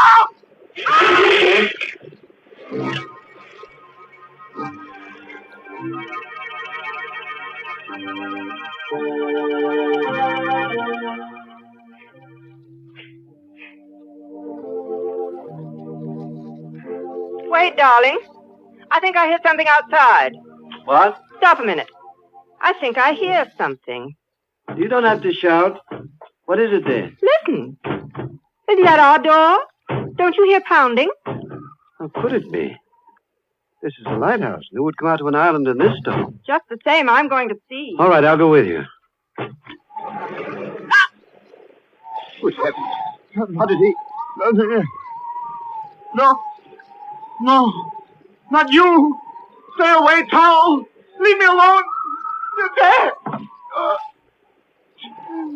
He's made it, Marshal. Here, give me a hand. We'll put him in the living room bunk. Peter, Yes? how did he know our name? What did he mean by what he said? He's changed a lot since we saw him last. Since I saw him last. He was on the life raft with us. The Santa Margarita? Yes. I'd know him better than you would. You were ill. His name's Grasso. His was the last voice I heard before we fell overboard.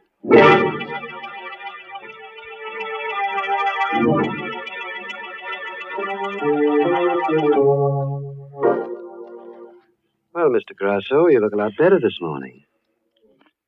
How was your head? It throbs. I can't move. What happened? You were washed up against the rocks in a lifeboat. Oh. You must have hit your head and banged up your side. You didn't drown. Obviously. You didn't choke me thoroughly enough, Grasso. The water revived me. And I was clutching Marcia's dress. Yes, but how did you... Get here? Yes. Fishing boat. It was almost dawn when you tried to kill us. I managed to hold Marcia up for a little while. We were lucky. What are you... Here. Put your arm around my neck. I'll take you to the tower. Where's your wife? Marcia's gone to the mainland to get the doctor. We're alone. Yes. We're alone. Relax now. No, let me go, Tal. I didn't mean to do it. I was crazy with hunger. And that tune of yours, we were all crazy, Tal. I'll pay you. No, I'll pay you. It's too late, Grasso. Anything. Don't struggle. You could start a hemorrhage that way. What are you going to do to me? Why, nothing, of course. Here we are. You're not bringing me up here for the sun and the air, Tal. Why? Very comfortable in this bed. Marcia liked it here. Wonderful view in every direction. These windows here pull to one side. What? Like this, see? Now, I'll leave you to rest. No, don't! Don't what, Grasso? Why, I don't know. But you're up to something. Don't be silly. I'm just going to work on my music for a while. I'm having trouble with one part in it. It goes... Huh?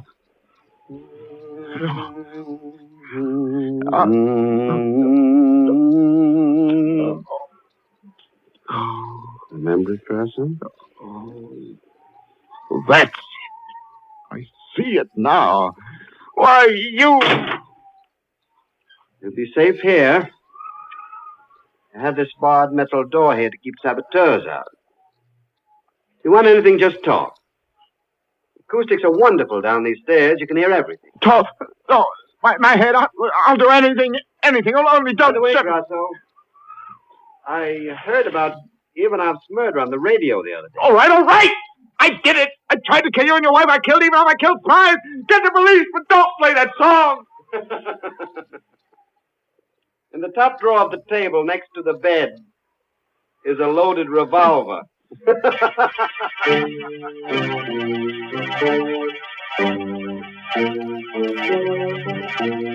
Stop, Paul! Stop! My bad. Stop! Can't go on. Revolver. God. Yeah. It'll stop it. Now I'll never hear that song again.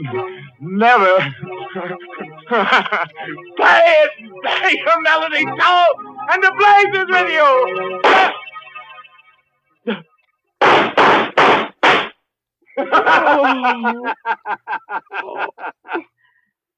I forgot to tell you, Grasso. The gun is loaded with blanks.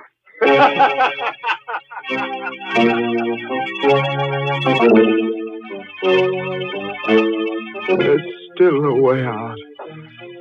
There's still a way out. All right. Tom, you win.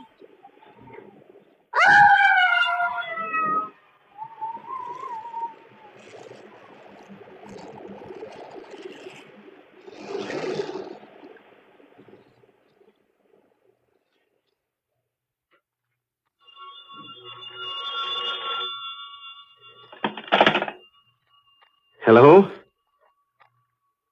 Oh. Hello, Marcia, darling. No, everything is fine now. Yes, there is something you can do for me. Send Davis a wire, will you? Just say, planned fall production of symphony. Have just finished. Final score.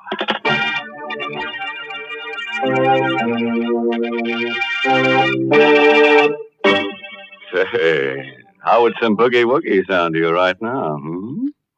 I'd settle for a nice, cozy fife and drum corps. Now, stop that funny kind of talk, because I've got something important to say. Folks, tonight the Lipton Tea people have asked me to remind you that the goal of this 7th War Loan Drive is $14 billion. I guess sums like that are just too big for you and me to understand. But every one of those dollars has a purpose behind it, and that purpose is to end the war in the Pacific as quickly as possible. Yes, that $14 billion is needed to move our soldiers halfway around the globe, to build new ships and faster planes. We've promised our fighting men the very best weapons that can be made. That's the least we can do. And we're helping to fulfill that promise when we buy war bonds, when we support the 7th War Loan Drive with every penny we can spare.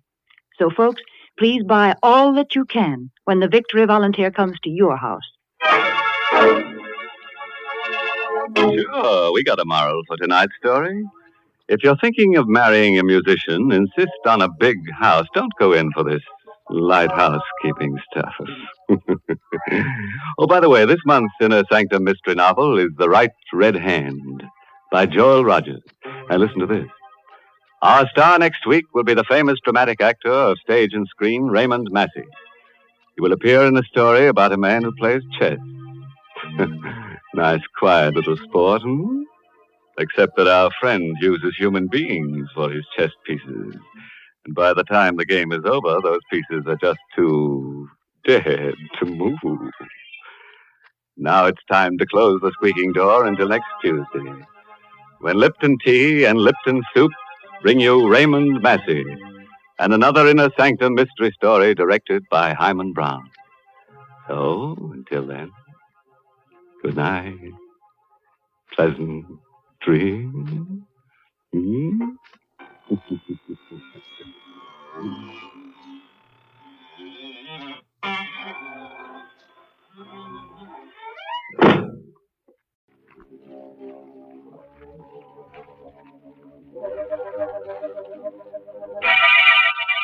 Lipton Tea and Lipton Soup present Inner Sanctum Mysteries.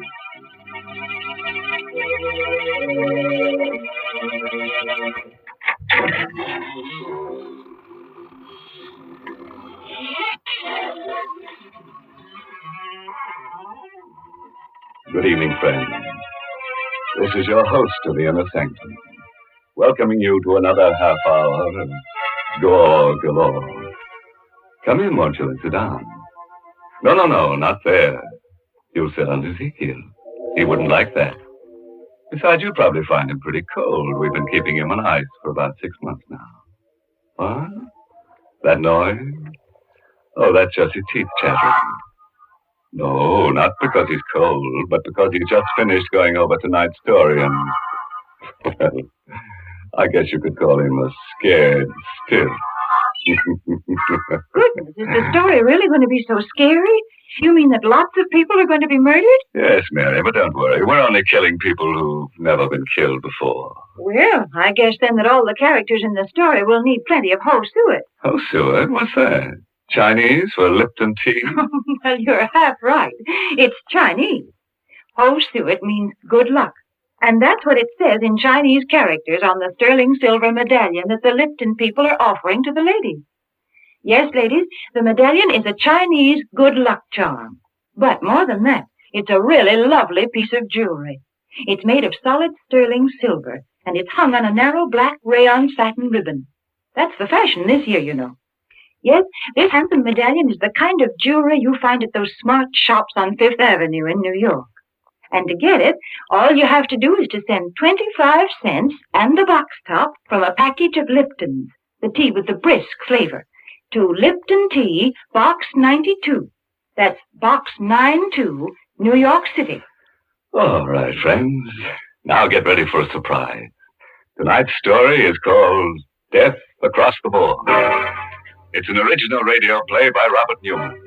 And our star is that famous dramatic actor of stage and screen, Raymond Massey, who will play the role of John Strand. Do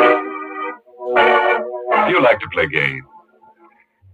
Your life, and even your soul on one throw of the dice or the turn of a card. Oh, you don't care for such high stakes, eh? Well, did it ever occur to you, by living, you're playing such a game, and that your opponent was death? Tonight, I'm going to tell you a story about a man who sat in death's place, playing with human lives, and of what happened to him.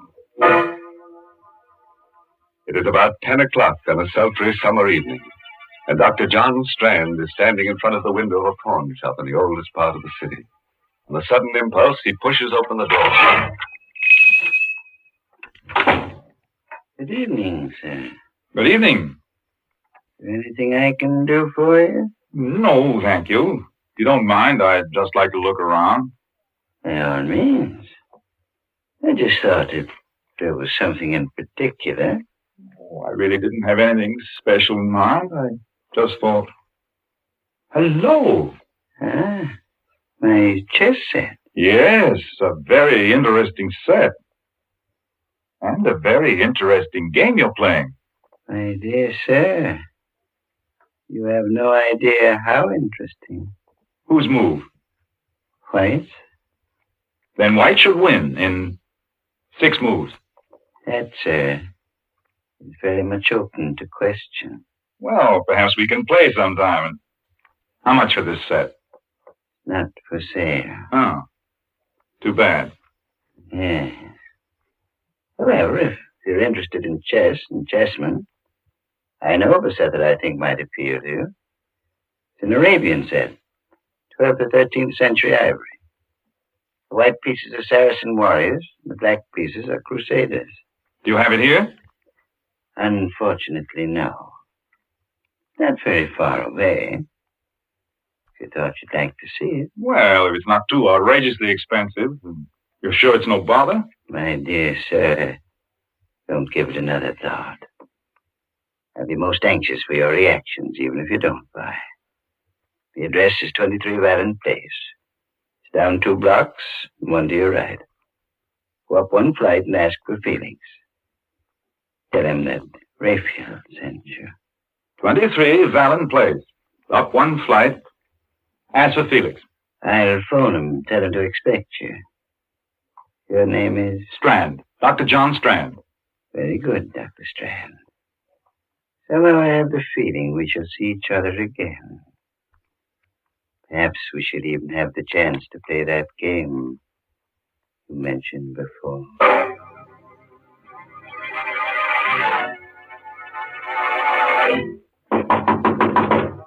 Who's that? Who's there? Felix? I said, who's there? My name's Strand. Raphael sent me over here. He said he'd phone you and... Just a second. How do you do? I hope I'm not disturbing you. Okay, come on in. And stick 'em up. What?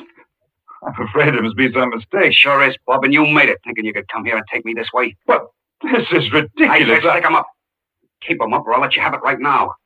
What for? Because I said so, that's what for. Let go of me! Let go! You drop that gun, or drop it, you hear? Where is it? Where? Sure let you have it right away! Okay. Now get up and tell me what this is all about. I said get up and... Felix. Dead. He's dead.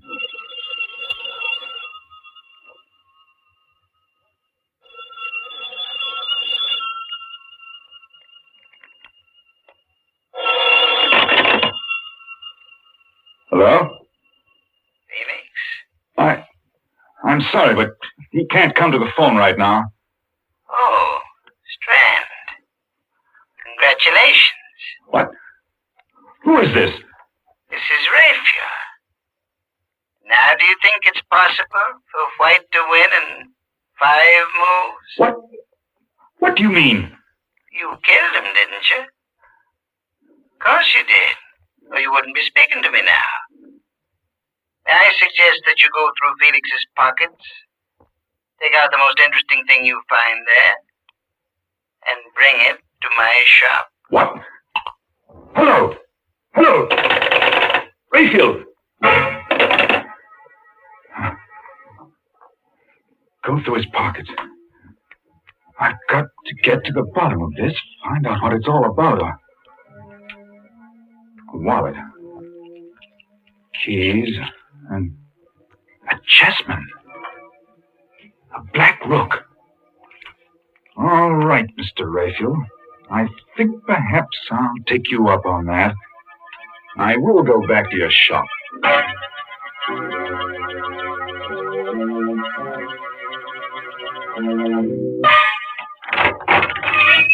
Good evening, sir. Can I help you? Yes. Where's Raphael? Oh, I'm sorry. He's not in right now, but are you Dr. Strand? I am. I'm Alice Hines. He must have been expecting you. He asked me to give you this. What is it? I don't know, but Another chessman. A white knight. Oh, yes. Mr. Raphael is quite a chess player. He's more than that. He's a murderer. What? What do you mean? He sent me to see someone, a man named Felix, to look at a chess set. When I got there, he pulled a gun on me and... Well, when I tried to get it away from him, it went off and killed him. Oh, no. Don't look so surprised and innocent. You work for him. You must know what it's all about. There must be some mistake, some horrible mistake. A mistake, eh? Then why did he phone Felix's while I was there? How did he know he'd been killed? Why did he laugh about it? Tell me to come here. Well, I don't know, but I can't believe that about him. I won't. No? Well, we'll see what the police have to say about it. Where's the phone? Back there. But if you're serious about it, you don't have to bother calling them. Riley just went past here a few minutes ago. There he is, up at the corner. Fine. That'll save some time. Officer! Oh, officer, would you... Good Lord. Someone shot him. That woman hiding behind that car there. The woman in black. She's coming in here. Don't just stand there. Get inside and shut the door. You shot Riley. You killed him. 6 months I've been trying to find out who got Ben. Now I can rest in peace. Where's Raphael? Raphael? He's the one that got the dope for me. Told me how to knock the cop off. Told me to come in here afterwards. Well, Mrs. Hines? Why are you looking so funny? Hey, whose side are you on, anyway? Not ours, my dear. Not ours. Oh, that's it. I just took it for granted you were working for Ray. Okay, get him up and keep him up. What'll I do with him, Raphael? Where are you, anyway? Oh, I'm around here someplace.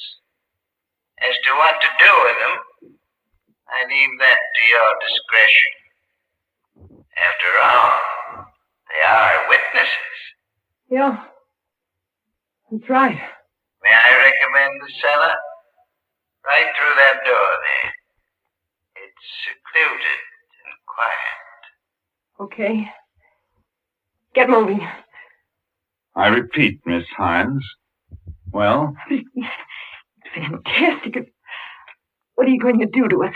You can't be that dumb, baby face. 6 months I've been wearing black for the only guy I ever loved. I finally get the guy that got him. You think I'm going to leave the two of you around to put the finger on me? You're going to kill us?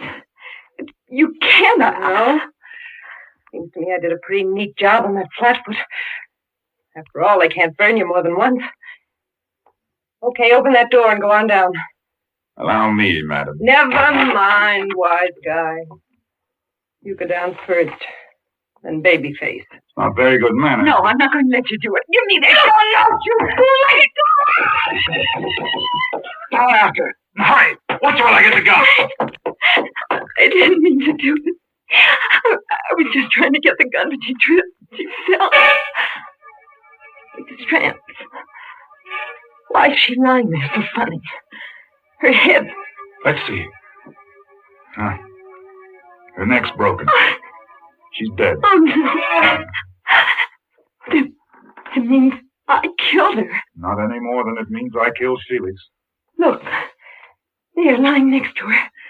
Isn't that another chess piece? The Black Queen. Why, he gave me one just like that when I first came to work for him.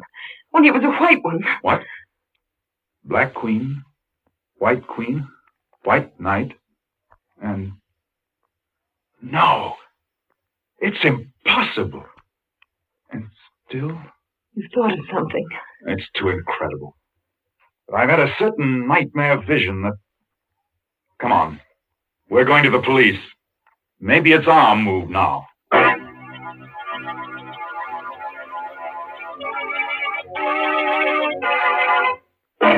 Well, live and learn.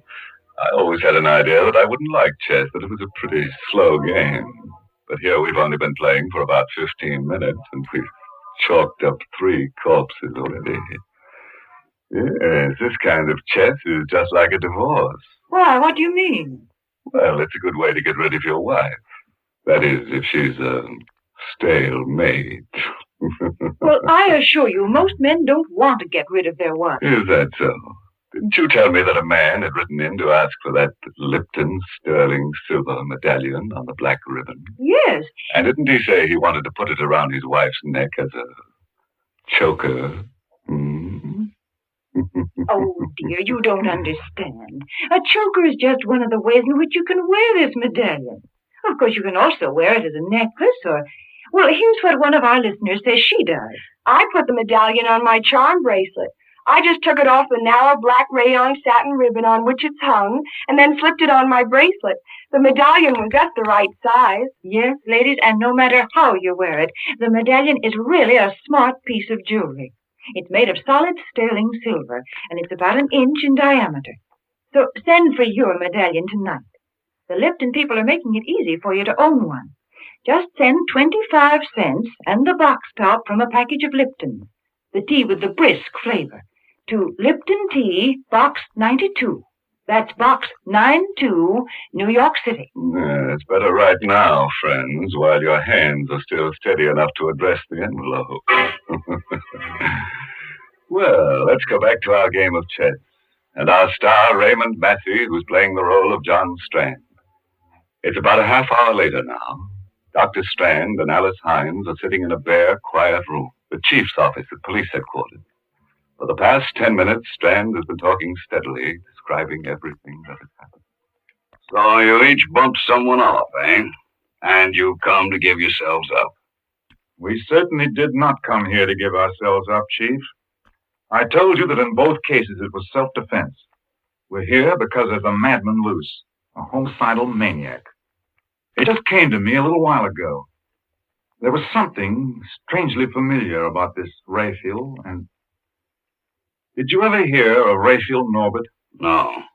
He was one of the greatest chess players the world has ever known. About 5 years ago, he disappeared. Well, he's playing another chess game now. The maddest game that ever was. Is there a map of the city around? Right there on the wall. Let's see. Now, here's Raphael's shop. Yes, this would be it. This section of the city here, 8 blocks each way. This is his chessboard. And human beings, people like Alice and I, are his chessmen. What? John. I know it sounds fantastic, but I think it's true. When he sent me to Felix's, he told me to go down 2 blocks and 1 to the right. That's the move of the night. In other words, he had cast me as one of the white knights in his crazy game. Alice was the white queen. He himself was the black king, and so on. He just lined up all these people. Said, you play this piece, you play that, No. and... That was the beauty of the game. The fascinating, exciting part to him. No one knew that they were playing in it, but he. For instance, Felix didn't know that he was a black rook any more than I knew I was a white knight.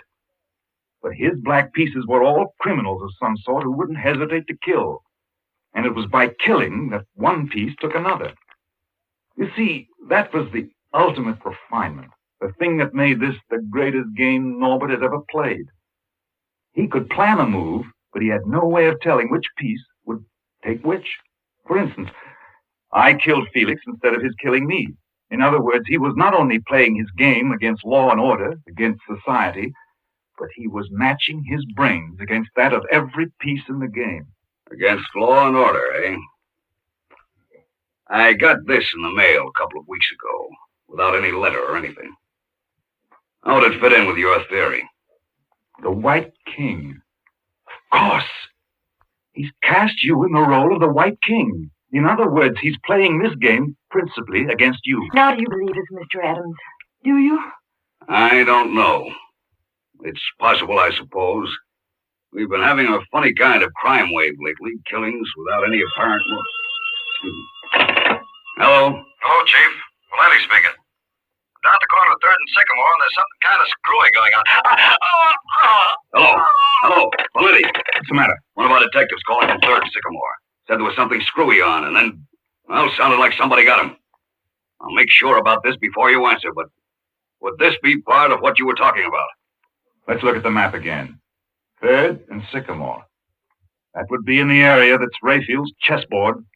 Yes, I think it is. Okay, come on. We're going down there.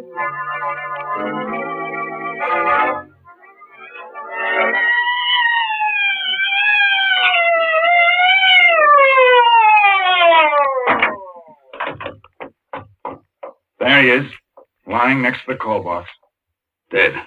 Stabbed. Look there, lying next to him. Another chess piece. A pawn. A white pawn. Of course. If you're the White King, then all your men would be pawns. Pawns, huh? They're the pieces that get pushed around, aren't they? Well, they're the ones that are usually sacrificed. 2 of my men, Riley and Valenti. Okay, Strand, you're a chess player. You think you can figure out what this Rayfield character is going to do next? Tell me how I can meet him? I might. I only got a very quick look at the board.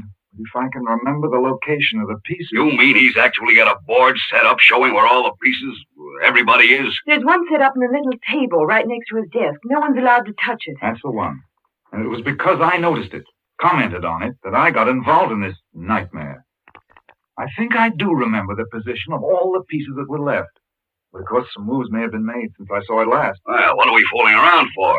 Let's go to that shop and make sure.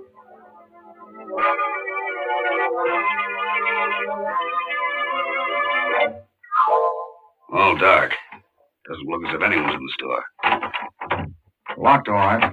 You got a key, haven't you, Alice? No, Rayfield never gave me one. He always locked up himself. Well, what do we do? 2 of my men killed and you ask me something like that.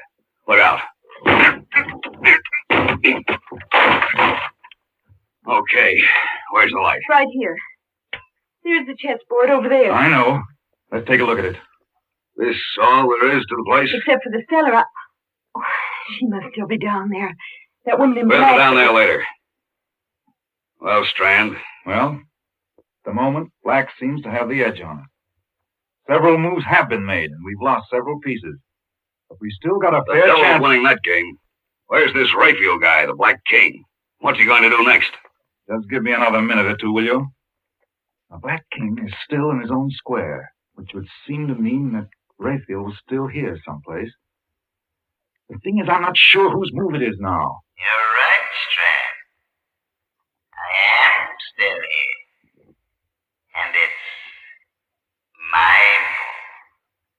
in thunder? Him speaking over some kind of loudspeaker system. Maybe from the cellar. From the cellar, huh? Well, I'm going to... Alice! Alice, where are you? Over here. Are you all right? I think so. What was it? What happened? He must have had the place mined or set a booby trap, and when Adams went to open the cellar door, he... Where is Adams? What? I'm not sure, but I think he's over there. I must have some magic someplace. Here. Under that beam. There. Help me lift it off. Adam! Adam! Is he... No, but he's pretty badly hurt. Just let me get a few tourniquets tied on him, and we better get him to a hospital.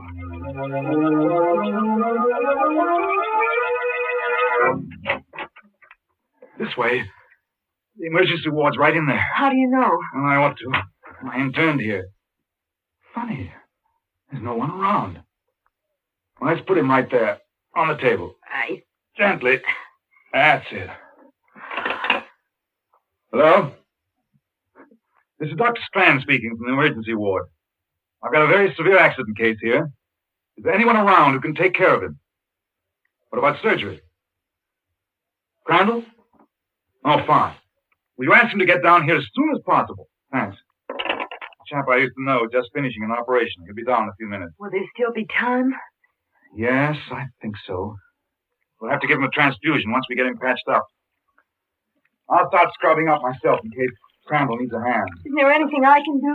Just keep your eye on him. The tourniquets particularly. It'd be too bad if he lost any more blood. Right. He's still unconscious. Oh, hello, Crandall. That was quick. Awfully glad you were here. It's a pretty serious case. Adams, the chief of police. An explosion. Oh? If we don't work fast, we may lose him. Shock. Possible concussion. Right axillary artery severed. I got a tourniquet on. I'll be finished scrubbing up in a minute. Give you a hand. Take your time. No hurry. I'll just... What are you doing? Removing the tourniquet. Wait, I'm not ready with the ligatures yet. You're not Crandall. You're Raphael. Right, Strand. Raphael Norbert. Dr. Crandall is still in surgery. Locked in, as a matter of fact. I put on this mask and gown not because I thought it would fool you. Because, well, somehow it just seemed appropriate. It can't be you. You were in the shop. No, Strand. You're thinking of my voice. It was coming over a loudspeaker system from next door. If you're thinking of my position on the board, you forget. I hadn't made my move yet. Raphael, I don't know why you've done all this, and I don't care why. But you've got to let us do something about Chief Adams. All that blood he's Yes, losing. Raphael, for heaven's sake. Don't move, either of you. When I have to shoot, I sincerely hope it won't be necessary. After all, when the chief of police dies, the game will be over. And the most interesting game it's been. But haven't there been enough deaths? You're very sentimental, my dear. I'm afraid you never would make a good chess player. Pieces have been taken, that's all. Raphael, suppose we just give up. Say you won. That's right, Raphael. We'll cede you the game, but let me do something about Adams. There's still time. I've got everything ready here. All the instruments. No, Strand. This is one game I won't have ceded. But I insist on having played out to the last move. If that's the way you want it. All right. If I'm not mistaken, it's my move now. My eyes! I can't see. The formaldehyde won't help them any. Here's his gun, Alice. Watch him while I get these tourniquets back on Adams. You think you can still see? Yes. His pulse is weak, but I think we can still save him. As for you, Raphael, you made one bad mistake. You forgot that 3 of us came to your shop.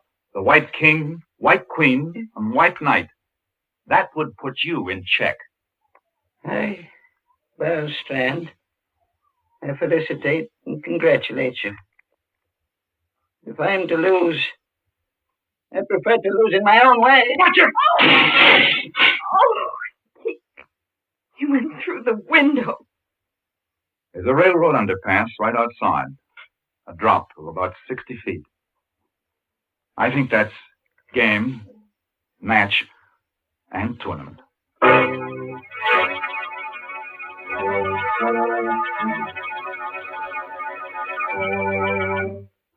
What? You mean the game's over already? Well, that's impossible. We've still got some characters left, at least 3 of them that haven't been killed off.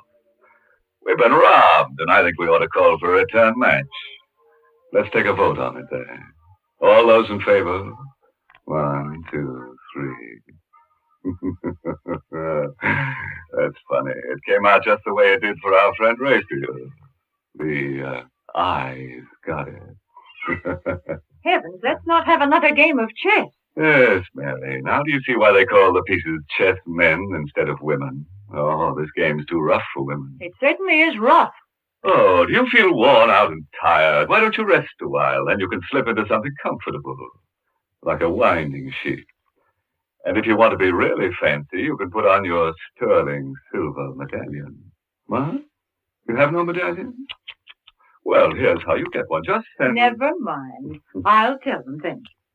Ladies, if you want to own a handsome sterling silver medallion, just send 25 cents and the box top from a package of Lipton, the tea with the brisk flavor, to Lipton Tea, Box 92, New York City.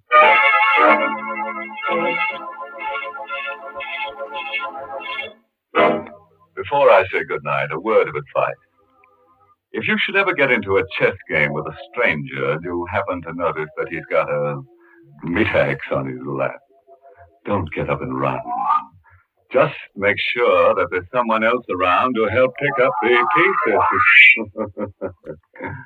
Oh, by the way, this month's Inner Sanctum mystery novel is Lay That Pistol Down by Richard Powell. And oh yes, let me tell you about next week's Inner Sanctum story. Directed by Hyman Brown and brought to you by Lipton Tea and Lipton Soup. Next week's story is about a picture that kills everyone who owns it. It's a masterpiece of murder. Yes, just as soon as a man hangs up his picture, vice versa happens. The picture hangs him. And now it's time to close the squeaking door until next Tuesday. So, good night. Pleasant dreams.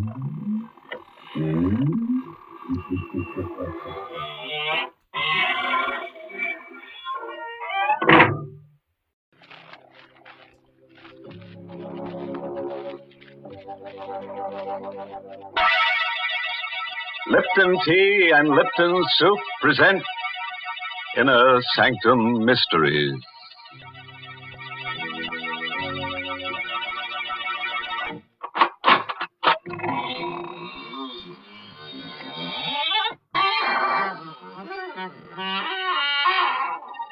Good evening, friends.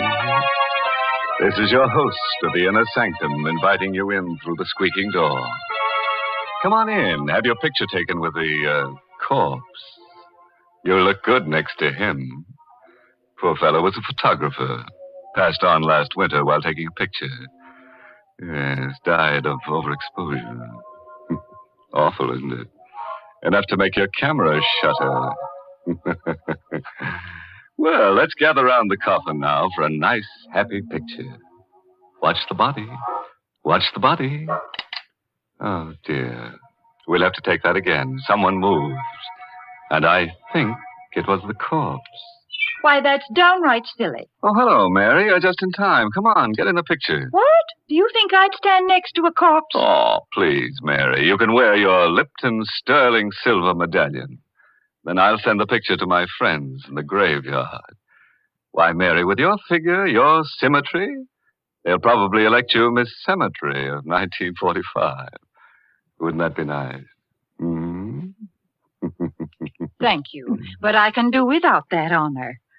And as far as the sterling silver medallion is concerned, it's mighty popular right now. I've been getting hundreds of letters from ladies all over the country telling me how much they appreciate it. You see, the medallion is made of real sterling silver. It's about 1 inch in diameter, and it's decorated with the Chinese symbol for good luck. You can wear the medallion as a necklace or a choker. You see, it's hung on a narrow black rayon satin ribbon. Or you can simply add it to your charm bracelet if you wish. It's just the thing to brighten up your simple silk dresses and your dressy suits. And ladies, here's how you get this handsome medallion.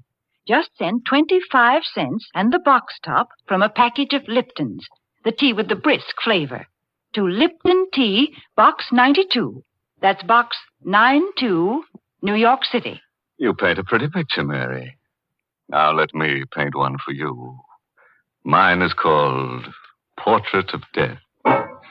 It's an original radio play by that ghastly ghostwriter, Robert Sloane. And our star tonight is Miss Leslie Woods, who plays the role of Miss Snyder. And listen, if you've never sat for a portrait, you'd better not sit alone for Portrait of Death. In the dim light of a misty old art dealer's gallery, a somber portrait has just been sold at auction to a man by the name of Mason. Magnificent painting, isn't it? There's never been anything like it, Mr. Mason.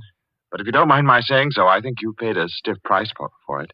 I couldn't let that woman in the black dress outbid me. Look at those colors. Expression on the girl's face. Yes. The detail in the background. Really is a work of art. Technically speaking, yes. But the portrait has a strange history, Mr. Mason. Strange and sinister. What do you mean? Well, people say it's brought bad luck to every one of its owners. Oh, come now, Fräulein. Well, it may be just a story, but at least this much of it is true. The day this portrait was finished, the artist died by his own hand. And the model who posed for him died, too, by her own hand. So that's why he painted her in black. Yes. He knew she was going to die. He even painted 2 graves into the background of the picture, you see? 1 grave's for him, 1 for her. Remarkable. Now you know why the painting is called Portrait of Death, Mr. Mason. It meant death for the artist, the model, and, oddly enough, for many of its owners. I'm sorry you bought it, Mr. Mason. I'm sorry you bought it too, Mr. Mason. You shouldn't have taken it away from me. I beg your pardon. Don't you remember me? Oh, yes. Yes, of course. You're the woman I was bidding against. I still want the painting, Mr. Mason. And I beg you to sell it to me at a price I can afford. I warn you, it can only bring you harm. I'm sorry, Miss Snyder. The painting is not for sale.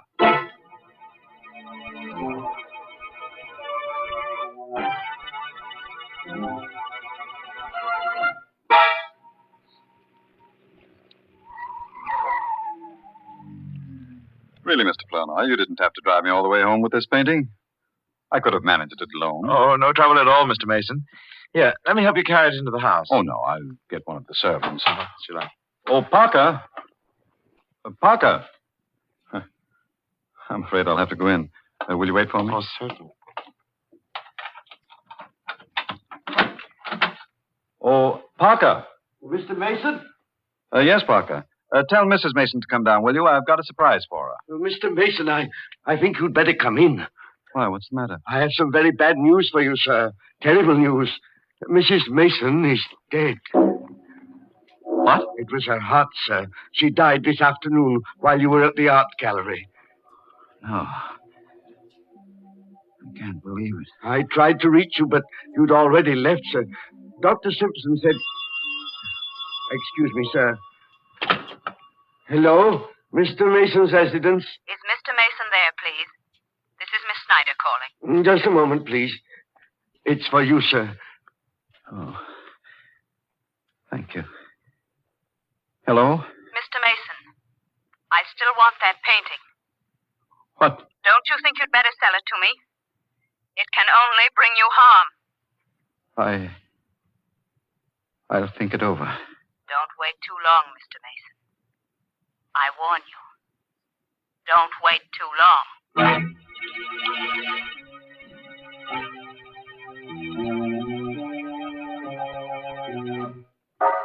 You ought to go to bed, sir. You haven't had any sleep for days.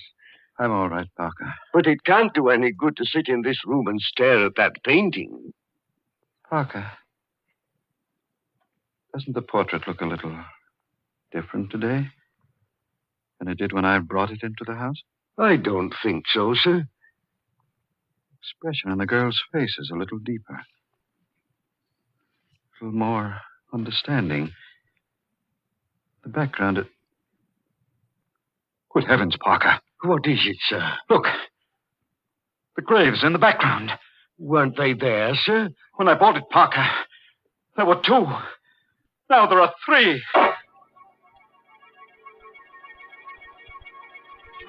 I'm so glad you could come out here, Mr. Flournoy.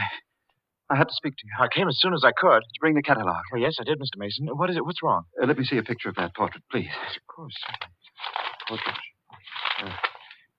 Here it is. Portrait of Death. There. I was right. There were only 2 graves in the original painting. Well, of course, Mr. Mason. I told you there were 2 the day you bought it. But now there are 3, Flournoy. 3 graves. What? Come. I'll show you. Oh, Mr. Mason, There are please. 3, I tell you. The 3rd one's been there ever since my wife died. But that's impossible. You must be imagining. Give yourself, Flournoy. Here. 1, 2, 3. Mr. Mason. Why are you looking at me like that? You need a rest. A rest? What are you talking about? Don't you understand? There are only 2 graves in that portrait. The 3rd one is in your mind. You mean there isn't a 3rd grave on this painting? No. You've been under such a strain these past few days. I must be losing my mind. Oh, no, I'm sure it isn't as serious as all that. It's only natural for you to be upset about your wife. I want to get rid of the portrait. I want to sell it. Right away. Well, I don't know how soon I can dispose of it for you, Mr. Mason. Under the circumstances, it might be hard to arrange a That woman sale. will buy it, won't she? Who? That woman who's been pestering me for it. Why don't you get in touch with her? I will, first thing in the morning. No, I won't wait until morning. I want that portrait out of this house tonight.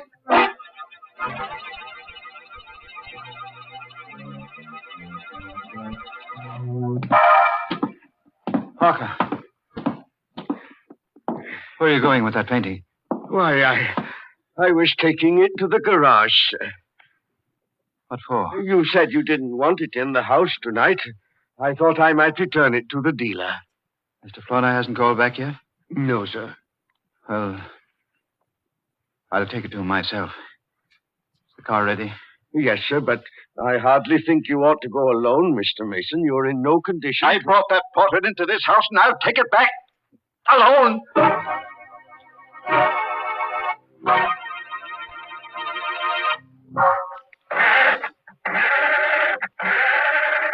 Come on. What the devil is the matter with this car? I should have had Park take it out of the garage for me. Confound it. I'll get that painting out of here if I have to carry it out with my hands. Portrait of death. You are a portrait of death. You, with those searing eyes, that faint half smile. I'll never see your face again. Not as long... No. No, don't.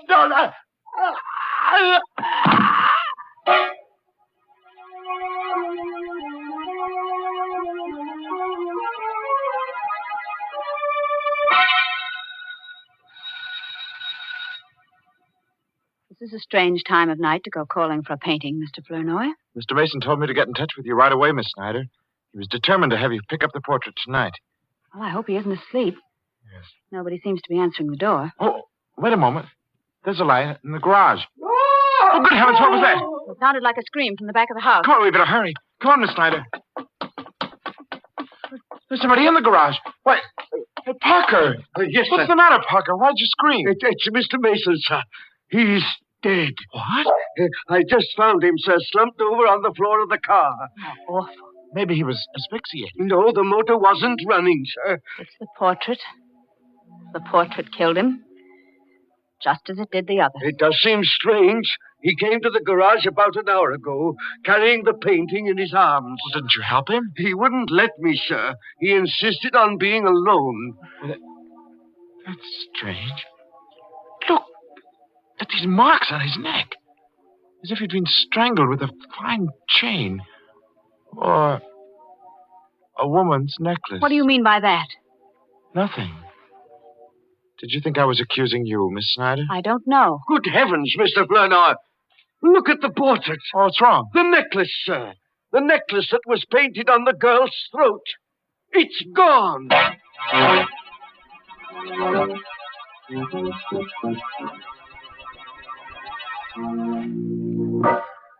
Well, you can breathe a little easier now. Unless you happen to be wearing that girl's necklace.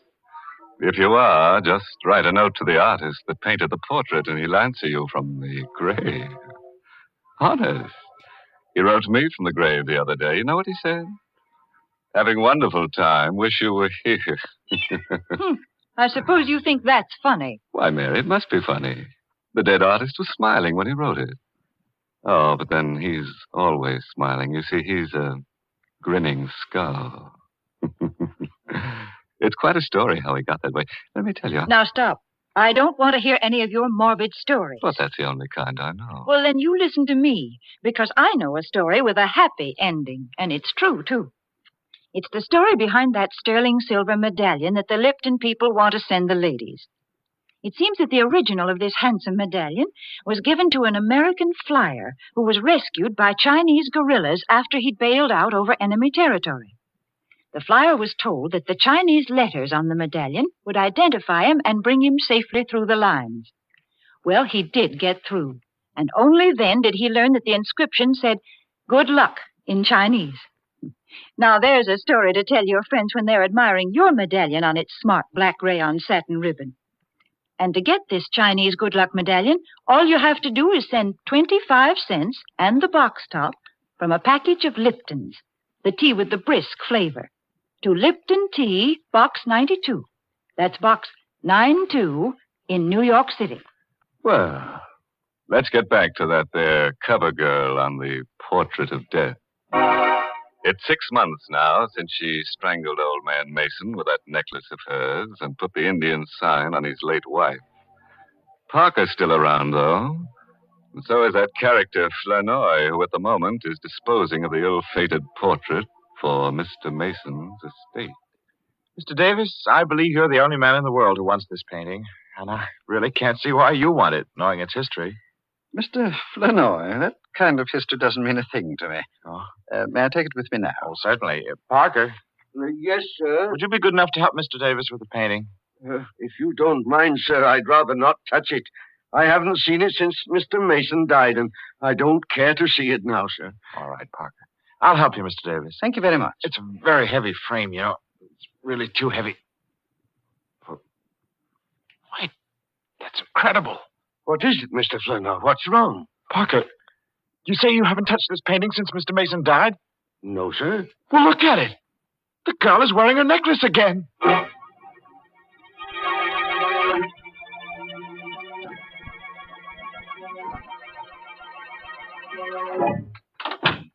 Miss Snyder, how do you do? We haven't seen you here at the gallery for some time. What's the meaning of this, Mr. Flournoy? Beg your pardon? Why did you let that painting go without telling me it was for sale? Well, I tried to tell you, Miss Snyder. I called your home several times to let you know about the auction. I was never able to reach you. Didn't you know I was away on a trip? No, I Then didn't. why didn't you find out, you stupid fool? How many times have I told you I must have that painting? Well, I'm sorry, Miss Snyder. Never mind. Who is this Mr. Davis? Where does he live and where can I find him? Why, I imagine you'll find him at his home. Here's his card. Give it to me. I don't think you'll gain anything by going up there, Miss You Snyder. keep out of this, Flournoy. I want that painting. And this time I'm going to get it.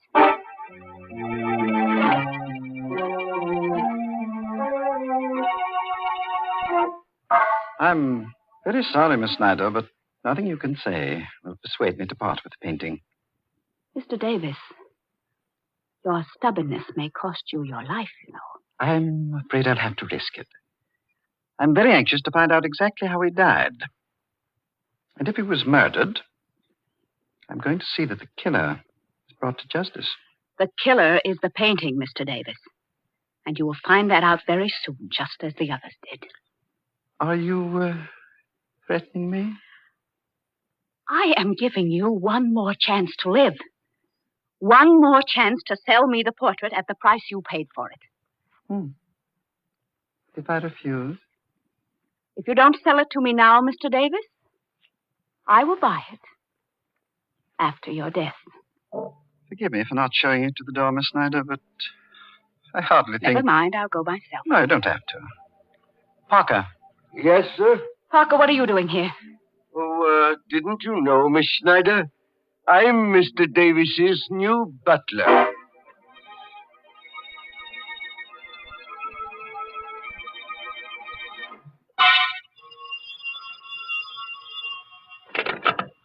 Hayden Art Company, Mr. Flournoy speaking. Mr. Flournoy, Yes, this is Mr. Flournoy. you had better come over to Mr. Davis's house right away. And don't tell anyone you're coming. Huh?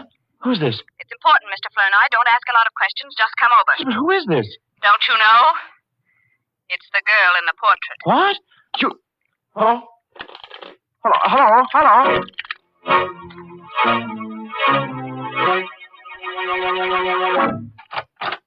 Come in, Mr. Flournoy. I thought it was you on the phone. Why didn't you tell me? I didn't want to mention any names. Come in, will you? All right. What's the hurry? What's this all about? I'll tell you in a minute. Does anyone know you came here? No, I don't think so. Good. What are you doing here? And where's Parker and Mr. Davis? Parker's left. He's gone away. I found a note from him on the foyer table there. Well, what about Mr. Davis? He's in the library. Well... Wait a moment.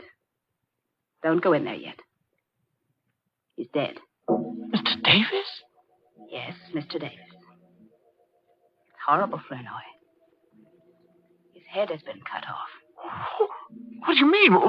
What happened? I don't know. I found him lying there on the library floor when I got here. He must have been killed with the axe from that suit of armor, you see. The armor's toppled over, and the falling axe must have landed on his neck. It would have to fall from a good height to sever his head, Miss Snyder. Well, the armor was mounted on a pedestal, and you can see for yourself how heavy that axe is. Yes, I see. You don't think I killed him, do you? I don't know. What are you doing here? I received a strange phone call telling me to meet Mr. Davis. When I got here, the door was open and everything was just as you see it. Have you called the police? No, not yet. Why not? I wanted to speak to you first. You wanted to speak to me with a murdered man lying there on the floor? He wasn't murdered. It was an accident. The portrait killed him. I'll let the police decide that. Now, wait a minute, Mr. Flournoy. You are not going to phone the police until you've heard what I have to say. Go on, say it. I called you because I wanted you to help me. I want that portrait before it's passed on to Mr. Davis's heirs. What do you mean? I may never be able to buy it if it becomes part of his estate. But if you tear up his check and take mine, it doesn't have to become part of his estate. It will be mine, once and for all.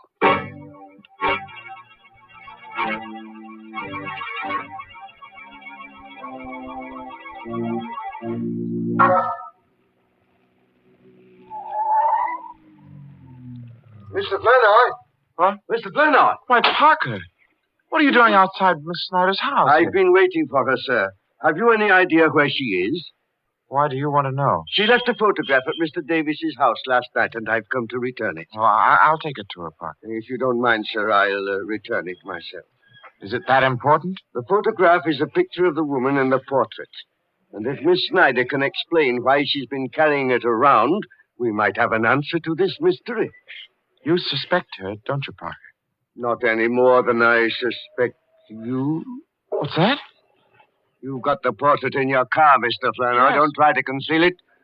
I recognize that frame anywhere. I'm not trying to conceal it. I'm trying to find out what your game is. I have no game. Then why did you leave that note saying you were going away?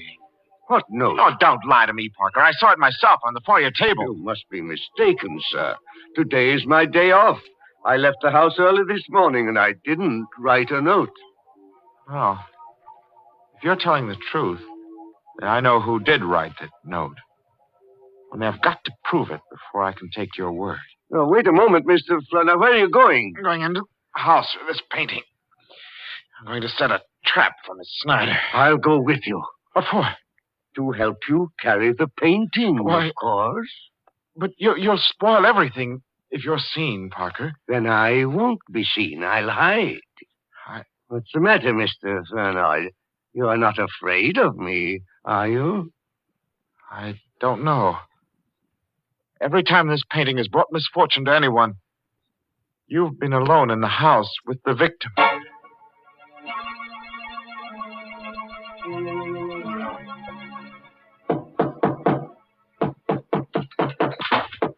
that you, Miss Snyder? Yes, where are you, Mr. Flournoy? I'm in your living room, hanging up the painting. I didn't ask you to do that. Take it down. Why? Take it down, I say. I don't want it in my living room. I don't want it in this house. But I don't understand. Then why did you buy it? Mr. Flournoy, I have been after that portrait for years. And now that I've got it, I'm going to destroy it. You're going to do what? There is a curse on that painting. There really is. You see, I know. Because I'm related to the girl who posed for it. You never told me that. I never saw any reason to. That girl was a sister of my grandmother. And ever since her death, my family has been haunted by that portrait. But now we'll be haunted no longer. But you can't destroy a work of art like this. It isn't fair to people who admire it. It isn't fair. Nobody wants it, Mr. Flournoy. Nobody but me. Oh, but you're mistaken. There is somebody who wants it. Wants it very much. Parker? Oh, no. Oh, Parker's dead. Dead? How do you know? I know. Because I killed him. Right here in the living room. I'm awfully sorry I didn't have time to dispose of the body, but I'll take care of him before I go. Oh, no, Mr. Flournoy. You didn't kill him. You couldn't. I had to. You see, he discovered the painting and the cars I drove up. He would have ruined all our plans. Plans? Yes. Plans? Do you think I'd go through with any plans knowing what I know now? Well, I'm going through with mine, Miss Snyder. And I dare say I won't be suspected. What are you talking about? Nobody knows you stole this painting from Mr. Davis. Nobody knows but you and Parker. And I can trust Parker to keep the secret. You stay where you are. Don't be afraid. I've become an expert at the art of murder. It is an art, you know, just as delicate as retouching old portraits, which happens to be a specialty of mine. You killed Davis and Mason and Mrs. Mason. Oh, no, not Mrs. Mason, no. Her death was only a coincidence. But it did give me the idea for the others. You see, I needed a series of deaths to completely destroy the value of that portrait. The legend was already there. All I had to do was help it along. Why? Well, I wanted the painting, Miss Snyder. I wanted it more than anything else in the world.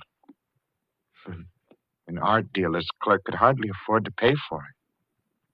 You're insane.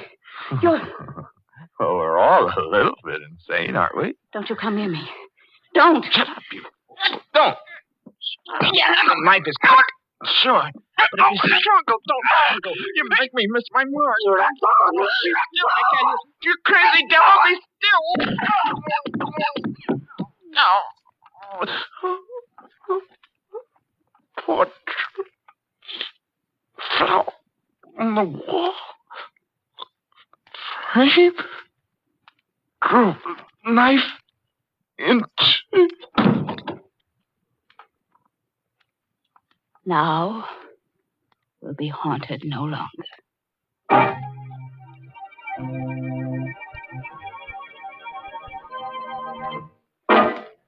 Poor old Flournoy, framed by a portrait.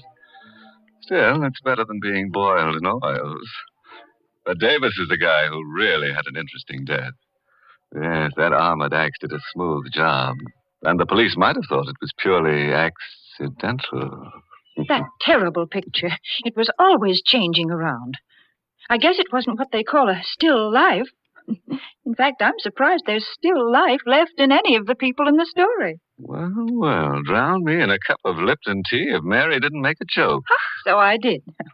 But now I want to talk about something serious. Because this is a real occasion. A mighty important one, if you ask me. You know, folks, I heard just the other day that this coming Saturday, June 16th, is an anniversary for some people in the United States Army that deserve all the credit we can give them. They're the Quartermaster Corps. They make delivery under fire on all fronts. And they're 170 years old. Yes, think of it.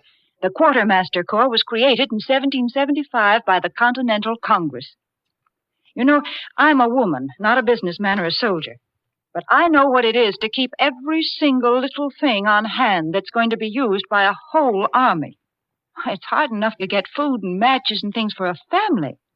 But when you have to take care of a shopping list that has things on it like 11 million field jackets and 10 million blankets, 100 million pairs of shoes, trucks, and all of the good wholesome foods that keep our men in fighting trim, well, that's a real job. And the men of the Quartermaster Corps not only do all that work, but they do fighting, too. That's why these men are called the Fighting Quartermaster Corps. That certainly is a name to be proud of.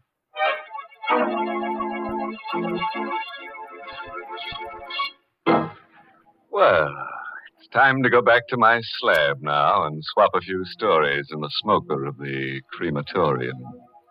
Oh, before I leave, this month's Inner Sanctum mystery novel is Lay That Pistol Down by Richard Powell. Yes, and next week's Inner Sanctum story, directed by Hyman Brown and brought to you by Lipton Tea and Lipton Soup. Next week's story is just your meat.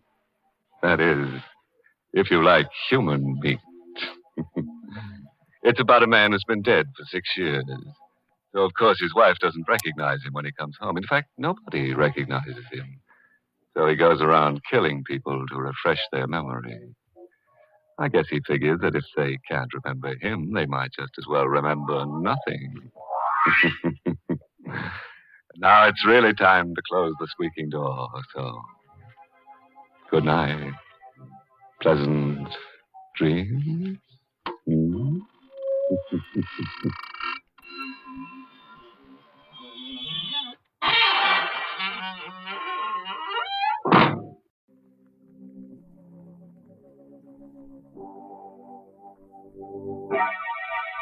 Lipton Tea and Lipton Soup present Inner Sanctum Mysteries.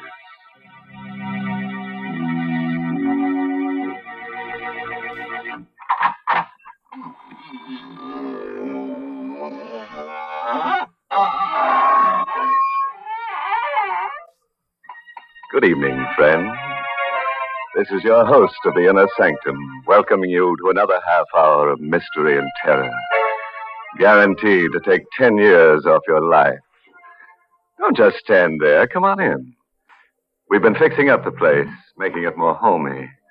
Yes, you see that beam over there with the rope hanging down? You just stand on the table, put your head through the noose, and, that's right. It's for the convenience of anyone who feels like hanging around after the broadcast. I wish you wouldn't say things like that. Oh, you're right, Mary. I'm a bad host. Here, I invite everybody to hang around, and there's only one rope. I guess we'll have to hang together instead of hanging separately. Now, please. Unless, of course, we want to hang ourselves with a black ribbon that comes with that Lipton sterling silver medallion. We've got plenty of them, haven't we, Mary? Well, I don't know. Thousands of women are writing in every day for that special sterling silver medallion. So I'd advise all of you ladies who want to own one to send in for it tonight. Yes, they're going mighty fast, because this medallion is made of solid sterling silver, and it's decorated with the Chinese symbol for good luck. The medallion is just the right size, too, about 1 inch in diameter. You can wear it as a necklace or a choker, because it's hung on a narrow black rayon satin ribbon, or if you wish, you can simply add it to your charm bracelet. And here's how you get this handsome medallion. Listen. Just send 25 cents and the box top from a package of Lipton's, the tea with the brisk flavor, to Lipton Tea, Box 92. That's Box 92, New York City. All right, Mary. I'll write down the address on the cuff of my shroud. And now, friends, tell me, do you like holidays? Well, you won't after you hear tonight's story. It's called Dead Man's Holiday. And it's an original radio play by that cryptic mystic, Robert Sloane. Yes, and our star tonight is Myron McCormick, who plays the role of Eric. Not far from the waterfront, in a gloomy shack where death hovers near, a man stirs uneasily on a blood-stained cot. As he struggles for the last breaths of life, his tortured mind forces words to his lips. They don't have to tell me. I know I can't live more than a little while longer. But I don't want to live. I want this nightmare to end. as it should have ended. Long before that day I was hurt on the train. I remember it so clearly. Sitting in a coach, looking out the window, and then suddenly the train shuddered to a violent stop. The jolt lifted me clear out of my seat and threw me against the glass window, which broke as I hit it. For a moment, I was stunned. But in the back of my mind, I could hear the conductor quieting in the passage. It's all right, please, it's all right, I tell you. Nothing serious has happened. We struck an empty car on the grade crossing. The engineer had a jam on the brakes. Is there anybody hurt? Anybody need a doctor around here? The conductor was coming down the aisle, questioning passengers, looking them over. My head was clear now. And immediately I thought of my wife, in the seat next to mine. I turned to see if she'd been injured. But there, in the seat which she had occupied, was a man I'd never seen before. He spoke to me. You all right? Yes, I was shaken up a bit, but I'm all right now. You've got a nasty cut on your lip. I guess it was the glass. Will you excuse me, please? What's the matter? My wife. I was looking for my wife. She was sitting right next to me. Eleanor? Eleanor, where are you? What's wrong, sir? My wife. She's gone, conductor. She's gone. All right, no. Don't get excited. She was sitting right next to me, right where this man is sitting now. You must be mistaken. What? There wasn't any woman sitting next to you. What are you trying to tell me? My wife was sitting in that seat. All right, sir. If she's on the train, we'll find her. In the meantime, you'd better come with me and have that lip of yours attended. Not until I find out what's happened. Nothing's happened, mister. They're just a little dazed, that's all. Your wife isn't on this train. That's a lie. Why would I want to lie to you? I don't know what your reason is, but you're trying to hide something from me. I'm willing to swear you boarded this train alone. How do you know that? Because I've been sitting next to you ever since you got on.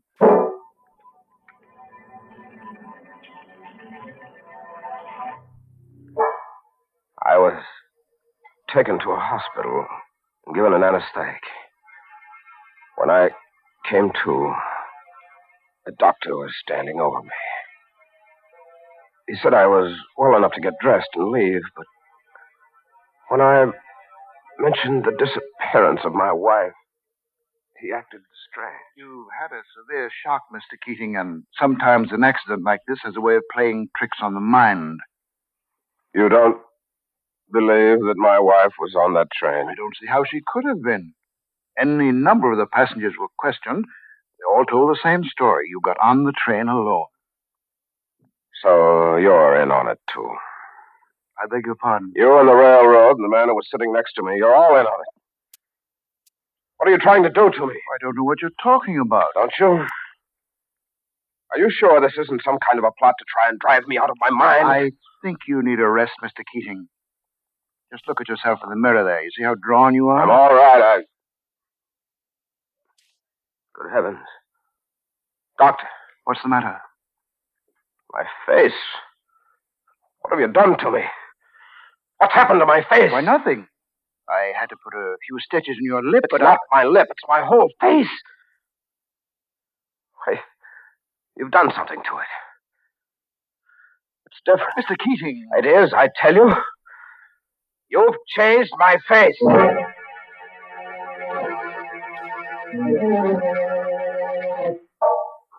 The next morning, I went straight to my house on Pine Street.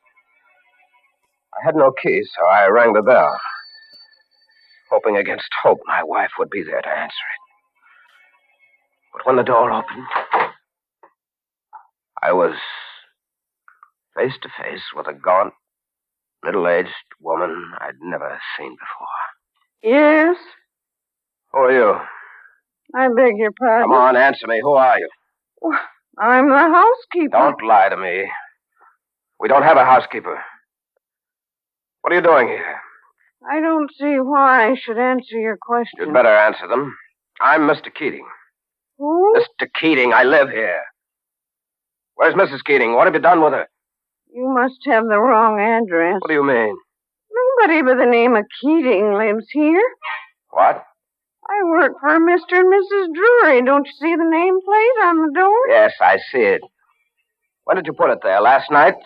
You got the wrong address, mister. Oh, I have, have I? You see that picture over there? The one on the hall table? Yes? That's a picture of my wife. I beg your pardon, sir, but that's a picture of Mrs. Drury. Drury. Drury. I didn't know anybody by the name of Drury. I couldn't imagine why he or anybody else would go to so much trouble to keep me from my wife. I walked down to the corner drugstore to phone the police. But just as I got there, a car drove up and stopped. In it was the man who sat next to me on the train. I hurried over to speak to him. You remember me? Why, yes, of course. Did you find your wife? No. Oh, I'm sorry to hear that. Can I be of any assistance to you? I work for the railroad, you know. Yes, I had a feeling you did. What's your name? Rory? Rory? You live in the white house around the corner? The one on Pine Street? That's right. How did you know? I was just over there. I thought it belonged to a man named Keating. Well, it did originally. You knew him? Knew him? Yes. Why do you speak in the past tense? You sound as if the man were dead. Well, didn't you know? He is dead. You can't imagine what it was like to have him tell me that Eric Keating was dead. I was Eric Keating. I hurried away from him, kept walking toward the center of town.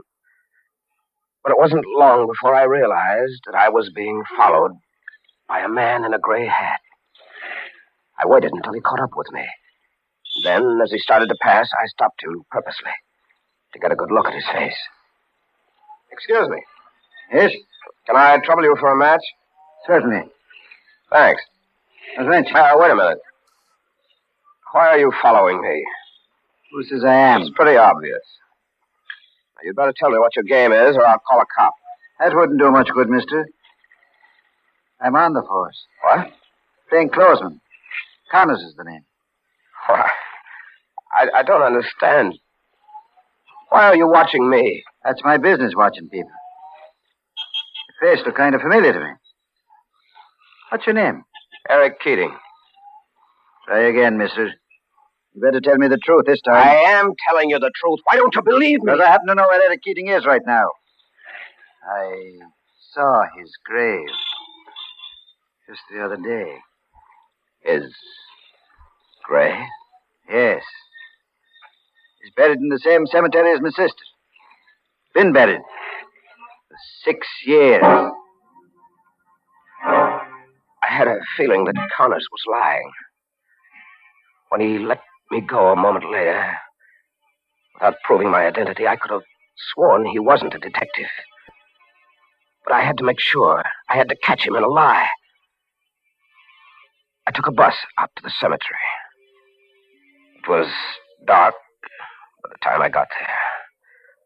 But I had a flashlight, and with it, I saw the very thing I hoped I wouldn't find. A tombstone with my name on it. The shock was like a blinding light in the darkness, and for a moment I lost my senses. Insanely, I dug into the earth with a piece of sharp stone, determined to see the empty coffin or the bones of the man who had been buried in my place. What you doing, mister? Connors. You better come with me, mister. Why? What's wrong? What have I done? Killed a man, maybe? What? Here. Look at this police circular. Wanted. For murder. That's right. The picture underneath those words is yours or your twin brother's. No, I'm not this man. I may look like his picture, but I'm not the man. Your fingerprints will settle that. We've got his on the circular. Now we've got to get yours. Any objections? Yeah.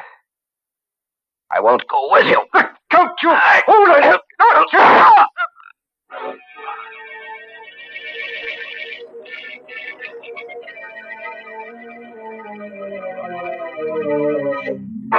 Now, there's a case of being wanted for murder, dead or alive. And this guy Keating seems to fit both conditions very well. I'd hate to see him get killed, though. It'd be like killing two birds with one stone. I'm really sorry for that poor man. He's so confused. I should say so, Mary. Imagine digging up a grave and finding yourself in it. Hmm? Well, that proves that a man can be two places at the same time. Nonsense. That's impossible. But you know, as far as killing two birds with one stone is concerned, that's easy. Any lady can do that just by sending in for the Lipton sterling silver medallion. What? Yes. You see, this sterling silver medallion is not only lovely, but it's a very useful piece of jewelry as well. It's just the thing to brighten up a simple silk dress or a dressy suit. And it can be worn as a necklace or a choker, or simply by removing the narrow black rayon satin ribbon on which it's hung, you can add it to your charm bracelet. And the medallion makes such a smart appearance. It's made of real sterling silver, and it's decorated with the Chinese characters that stand for good luck. So you might say the medallion is a Chinese good luck charm. And best of all, ladies, the Lipton people are making it easy for you to own one of these handsome medallions.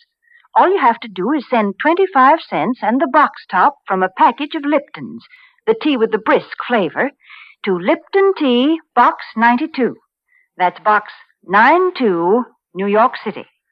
Well, Mary, if the medallion really brings good luck, I hope our friend Eric Keating sends for one, because he's going to need it. When we left him, he was telling us how a detective named Connors was about to arrest him for murder. Eric resisted, and they struggled at the cemetery. Connors fired a shot. A bullet went through my left arm before I could reach Connors with the stone I had in my hand. I pounded it against his temple. He dropped to the ground, unconscious. Then I ran as fast as I could, holding one arm with the other, losing blood all the time. Somehow, I got away. I was exhausted by the time I staggered into the doctor. Well, I guess you'll be all right now, Mr. Keating. Thank you, Doctor. Tell me, how did you happen to get this wound? I was carrying a jar, and I fell. Oh, you'd better not lie to me, Mr. Keating. The bullet was still in your arm. Who shot you? I don't know his name. Well, it would help a great deal if you did. I have to report this, you know. So you'd better tell me the truth. I will in a moment, Doctor, but first I'd like to ask you a favor. What is it? Do you know anything about fingerprints? No, not a great deal. Well, you must know something. Here, take a look at the ones on the circular. Mm-hmm. Why is the circular torn in half? Never mind about that. Just look at the fingerprints. Mm-hmm. Now, look at the ones on my hand. Yeah? Would you say they belong to the same man? Unquestionably. Of course, I'm not an expert. No, neither am I. But I can see that those are my fingerprints, all right. Somebody's done a perfect job of framing me. Either that, or I'm a murderer. Mr. Keating, suppose I just report my work to the police and let it go at that. I can't let it go at that. Don't you understand? I've been framed every possible way. And if I let it go, I'll be sent to the chair. No, not if you're innocent. I can't take the chance. Well, I'm very much afraid you'll have to. I reached for the paperweight on his desk. I crept a little closer. And then... Keating, put that down! You fool! I struck him hard on the side of the head. His body dropped to the floor, and I bent over him. My heart was pounding against my chest. Something in the back of my mind kept driving me on. A voice kept saying, "Kill him! You're a murderer! Kill him!" I don't know why, but I struck him again. And again. And again. Until his lifeless body choked out its last breath. And then I knew I was a murderer. I hurried away in the darkness, took a bus to a neighboring town. I hired a room in a boarding house. I stayed there 3 days, hiding, not going out on the street. Then, on the fourth day, the landlady paid me a visit. You'll have to get out of here. I can't take a chance of having you around anymore. Killing that doctor. Weren't you in enough trouble already? Shut up, I gotta think. Gotta get out of here. They'll be searching this place before you know it. Why? Because you were here before. I never should have let you come back. Come back? Now get your coat and beat it. Where'll I go? Take it easy. I never let anybody down yet. Here, this is the address of a shack I own over near the waterfront. You can hide out there for a while. Any food in that shack? Never mind about that. I'll get in touch with Ruth and tell her where you are. Ruth? Yes, go on now. Get out of here before it's too late.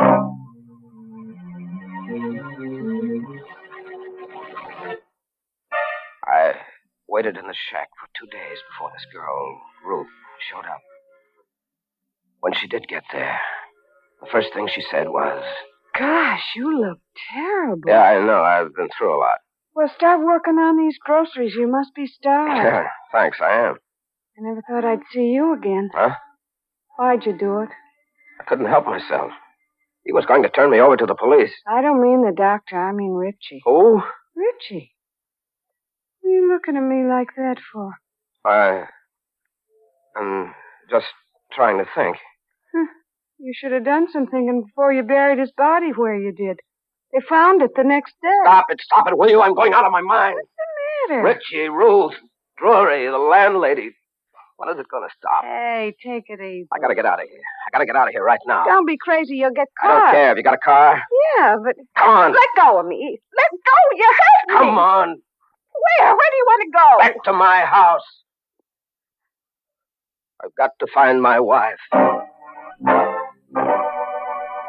In the dark, we drove to my house on Pine Street. Ruth waited for me in the car as I sneaked into the garage and came up through the cellar entrance. The house was dark, except for a light in the study. My wife was sitting there, alone, reading a book. I tried not to frighten her. Eleanor? Eleanor? That you, George? No, dear. It's Eric. Oh, good heavens. Who are you? What are you doing here? Don't you recognize me, Eleanor? No. No, get out of this house. Get out before I scream. Darling, I've got to make you understand. I'm your husband, Eric. You're insane. Eric is dead. No. You mustn't believe what they've been telling you. It's all part of a scheme I can't understand, but they're against us, Eleanor. They're trying to keep us apart. Eric is dead. Don't say that, He darling. died 6 years ago. And you're in on it, too. You want it this way. What do you mean? You and Drury want to be together. That's why you framed me. George Drury is my husband. Is he? Yes, we've been married for 3 years. You can't get away with this, Eleanor. I won't let you have it. I tied her to a chair and gagged her so that she couldn't scream or call the police. Then I left the house and got back into the car with Ruth. We waited there about 10 minutes. And then I saw the man I'd been waiting for. George Drury. He was walking down the far side of the street on the sidewalk. And I knew he'd have to cross over to get to the house. So I started the car. What are you doing? Getting ready. He's got to cross the street. He's got to. What are you going to do? Run him over. No. Let go of me, you fool. No. I heard you in cold blood. Where are you going? I pick up the body. Stay where you are. I'll be back in a second.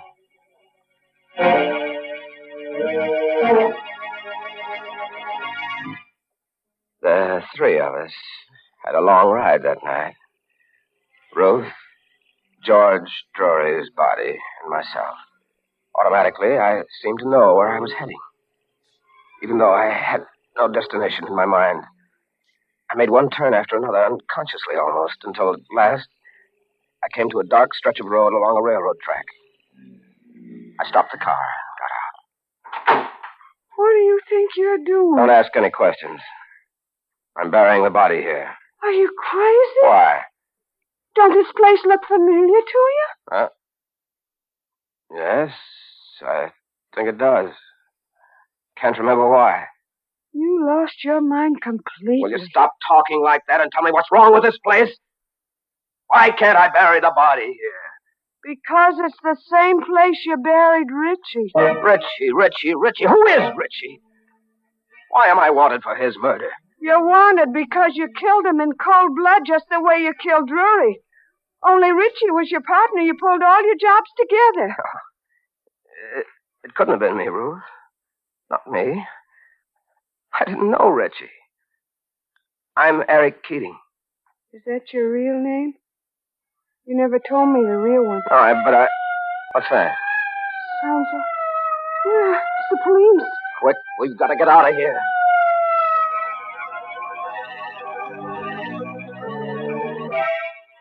We left Drury's body near the railroad track and drove back to the hideout on the waterfront, where Ruth had met me earlier in the evening. There, I began to sew the threads of a horrible story which had been my life for the past 6 years. The first time I saw you was about 5 years ago. And I looked as I look now. Yeah, more or less. You just had a plastic surgery job done. You told me it was because your face was burned, only I didn't believe you. Yes, that was true. My face was burned, badly. How? Yes, I'm beginning to remember. A railroad accident just about 6 years ago. The car I was in caught fire. I struck my head trying to climb out of a window. You mean you lost your memory from that blow? I must have. I must have wandered away from the scene of the wreck, not knowing who I was. And you began a new life of people like Richie, huh? Yes.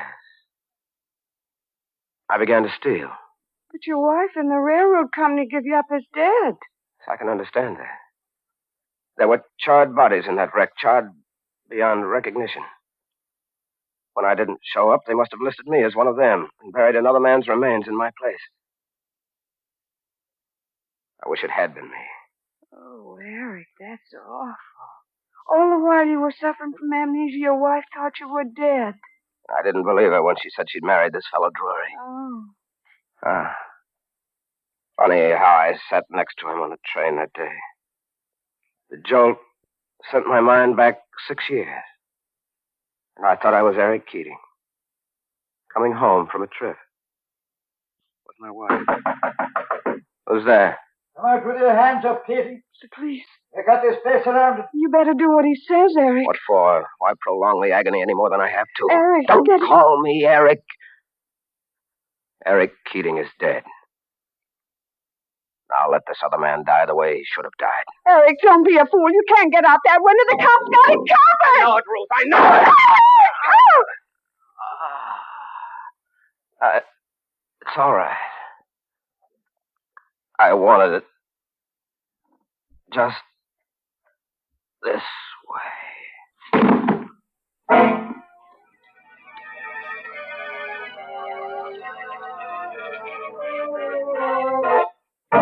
Well, they finally got him. And this time they'll give him a grave he can call his own. I just hope he stays put this time instead of wandering as a ghost. A guy like that might not remember where he was buried. I'm glad he's finally at rest now. Oh, don't be so sure, Mary. That guy needs a tag on him. Maybe you ought to send him one of those sterling silver medallions. Yes, and we'll get all his aliases engraved on it, too, so the other ghosts will know who he is. Don't be silly. There aren't any ghosts. And besides, that sterling silver medallion has just one purpose. It's simply a lovely piece of jewelry that the ladies will enjoy wearing. And ladies, to get the medallion, all you have to do is send 25 cents and the box top from a package of Lipton's, the tea with the brisk flavor, to Lipton Tea, Box 92, New York City.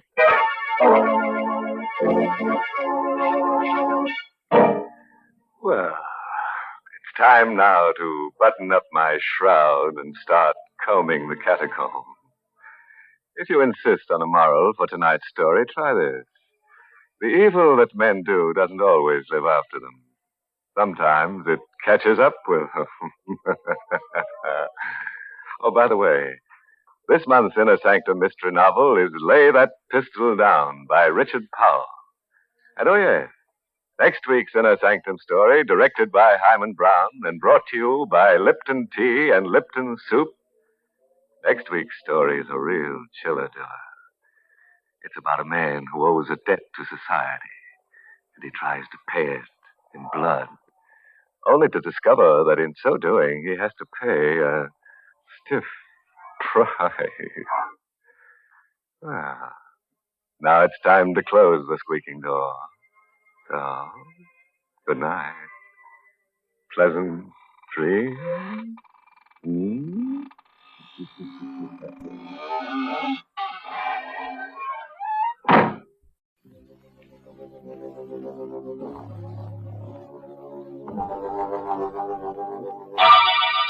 Lipton Tea and Lipton Soup present Inner Sanctum Mysteries.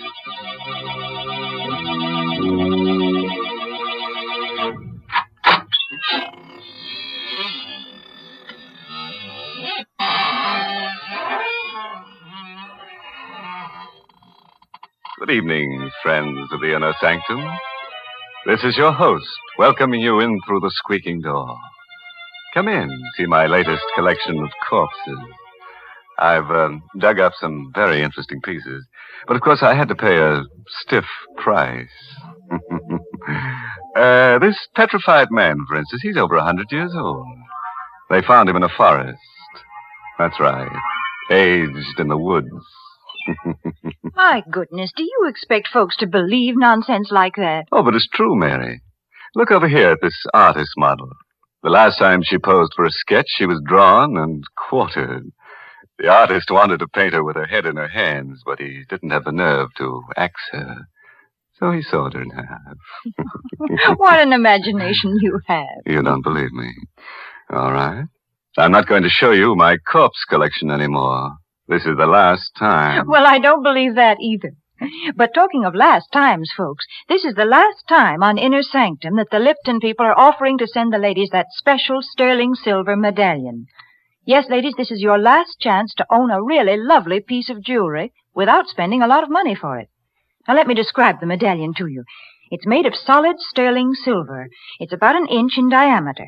Yes, and it's decorated with the Chinese symbol for good luck. You can wear the medallion as a necklace or a choker. You see, it's hung on a narrow black rayon satin ribbon. Or if you wish, you can simply add it to your charm bracelet. And here's how you get this handsome medallion. Listen, just send 25 cents and the box top from a package of Lipton's, the tea with the brisk flavor, to Lipton Tea, Box 92. That's Box 92, New York City. All right, friends. Better write that address down on a dry piece of paper. Why do I say dry? Because everything will be wet by the time we're through here. Wet with gore. Tonight's story is called Dead Man's Debt.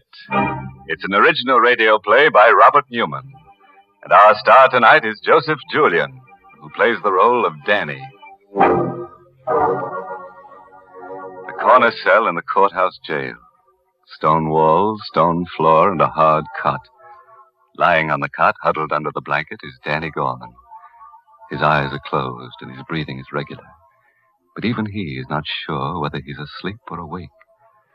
For he's listening to a voice he's heard quite often during the past few weeks.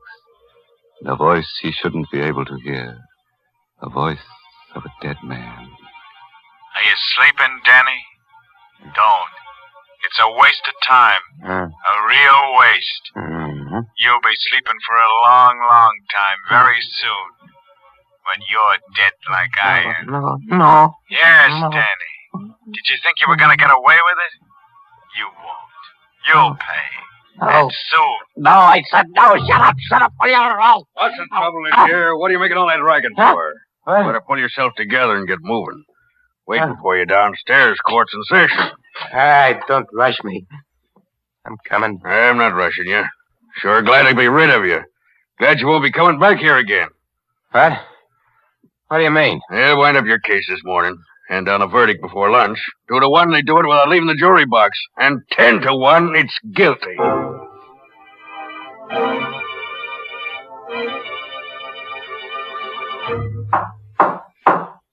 Gentlemen of the jury, have you reached a verdict? We have. Prisoner will rise and face the jury. Go on, Danny. Stand up. What is your verdict? Not guilty. Right. You mean? What a riot. I should have taken him up on it. 10 to 1 he wanted to give me that you were going to send me up. But I knew it. I knew you would. Order, Mr. Russell. You quiet your client? I apologize, Your Honor, but as you can imagine, he's been under considerable strain. Take it easy, Danny. Danny! Oh, Danny! Oh, Gail, hiya, baby. I knew it too, Danny. I knew they'd let you go. They had to.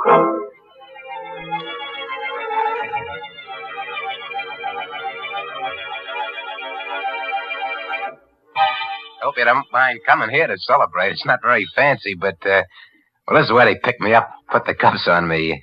I'm kind of sentimental about it. That's perfectly all right. Here's to you, Russell. You did a swell job getting me off. Well, thank you.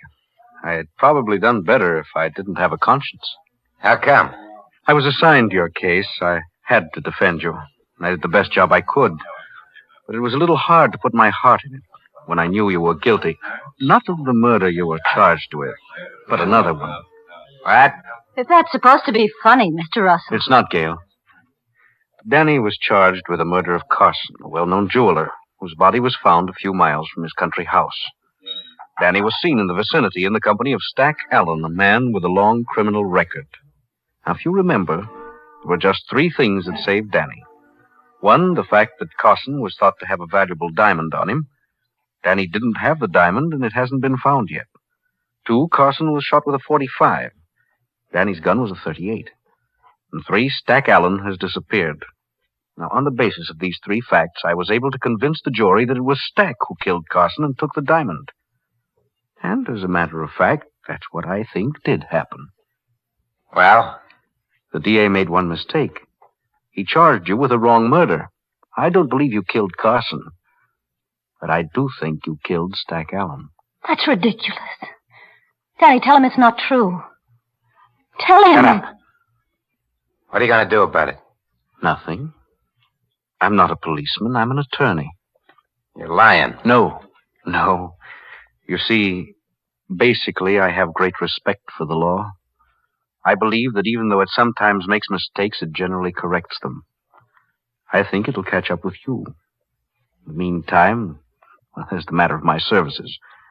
Since I saved your life, I figure you owe me a good deal. Don't worry about that. I'll pay you. Yes? How? Never mind that. I said I'd pay you. You don't have the money now. I know that. If you wanted me to, I could probably help you. I don't want any help from you or anyone else. I said I'd pay you, and I will. Come on, Gail. Let's get out of here.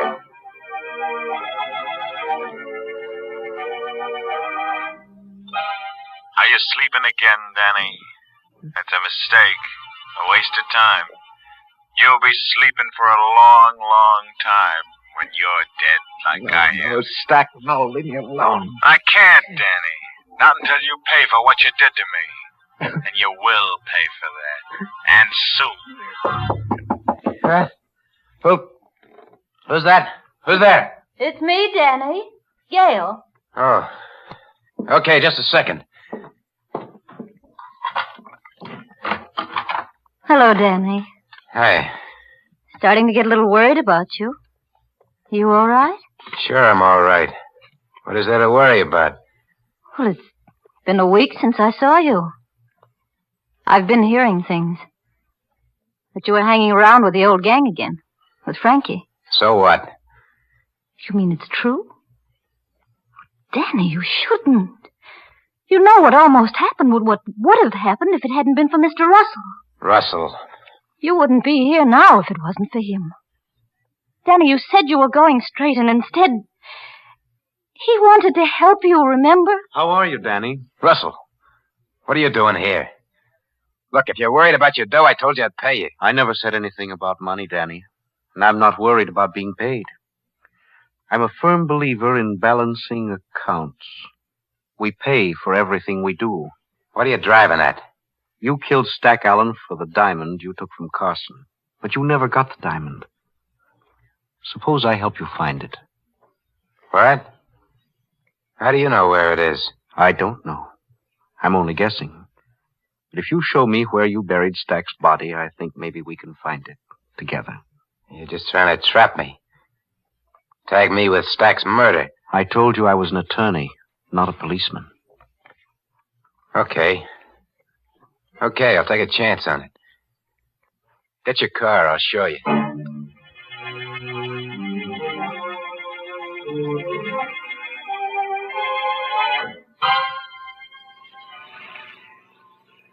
Go easy now. Turn off there to the left. Into the woods? Yeah. Just a little further. All right, go slow. Okay, now stop. I think you'd better stay here, Gail. It's not going to be very pleasant. No, it's all right. I'll come. Just as you like. Now, tell me again just how it happened, Danny. Well, we drove down here after we knocked Carson off to decide just what we're going to do. I had a feeling Stack was going to plug me so he wouldn't have to split with me. I decided to beat him to it. He went over there. He sat down on that log.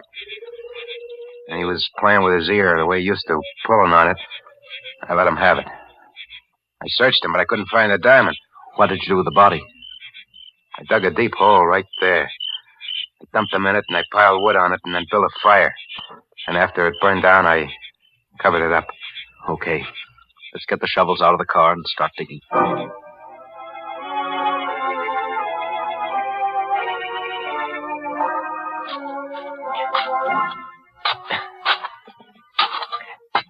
Hey, my shovel hit something.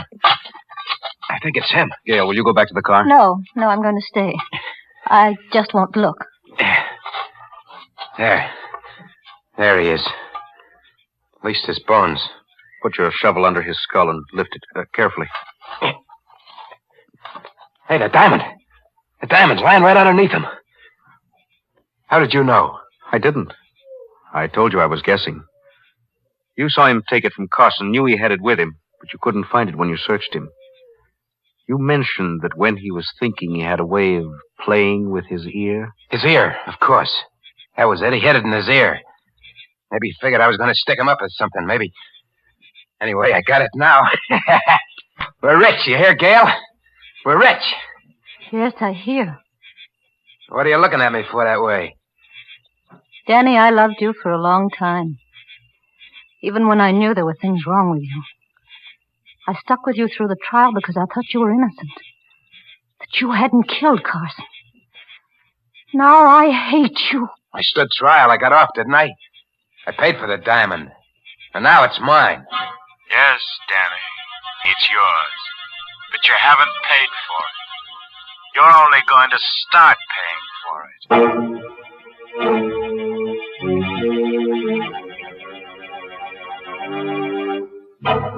There's our friend Mr. Bones again.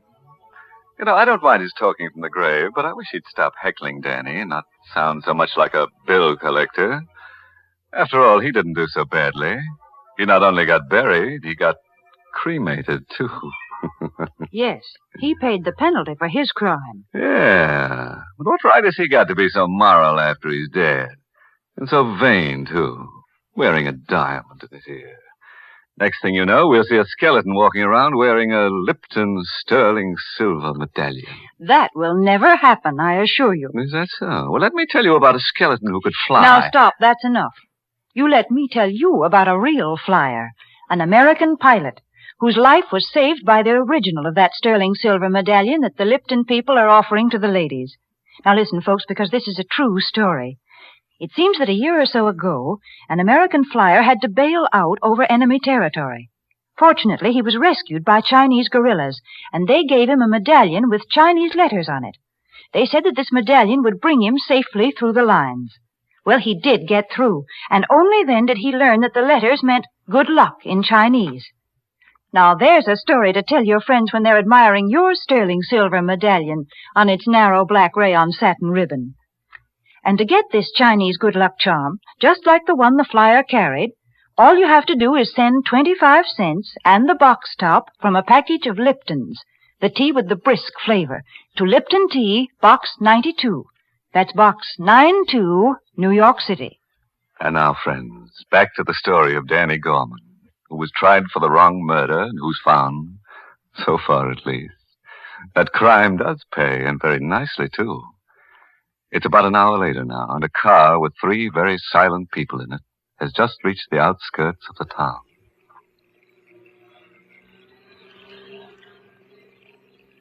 What's the matter with you two, anyway?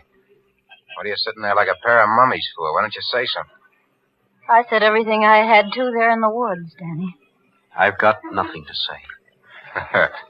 No, nothing at all. Don't try and pull a lily act now, Russell.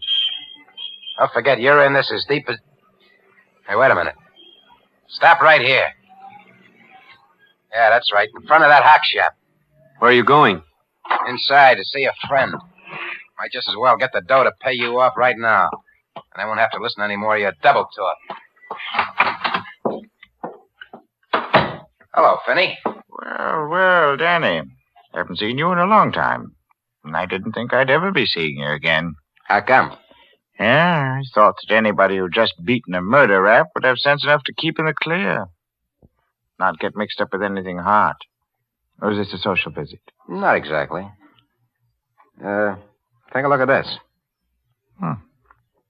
It's a very nice diamond. Very nice, indeed. What's it worth? Well, you really want to know what it's worth? You want to know what I'll give you for it? What's the difference? A great deal. It's worth, let me take another look at it. Yes, it's worth $10,000, maybe $12,000. I'll give you $2,000 for it. What?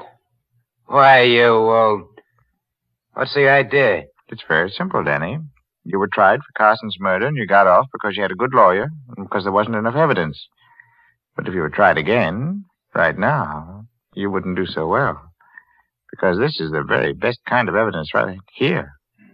You see, I happen to know that this is Carson's diamond. Yeah? Yes, Danny. That means that you wouldn't dare take it to anybody else. It wouldn't be wise for you even to take it out of this shop. And that's why it's very generous of me to offer you $1,500 for it. $1,500? But you just said... Okay, Finney. Take the diamond, give me the dough. That's very sensible of you, Danny. Come back tomorrow about the same time. Nothing doing. I'm taking a powder out of town. I want the dough right now. All right, Danny. Wait out there, and I'll get it for you.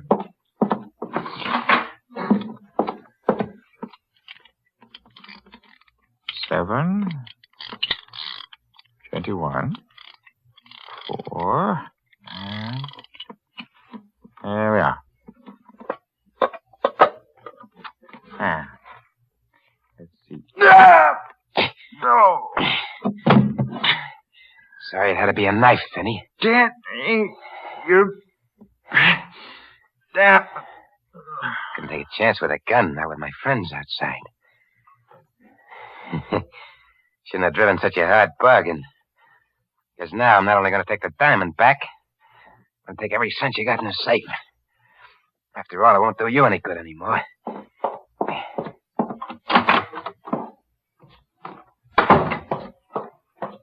All right? Yeah, let's get going. You seem quite pleased with yourself. Why shouldn't I be? Get rid of the diamond, and I finally got my hands on some real dough. Can pay you off now. What do I owe you? I told you, Danny.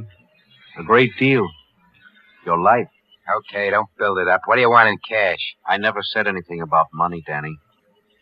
There is something I want. When the right time comes, I think I'll get it.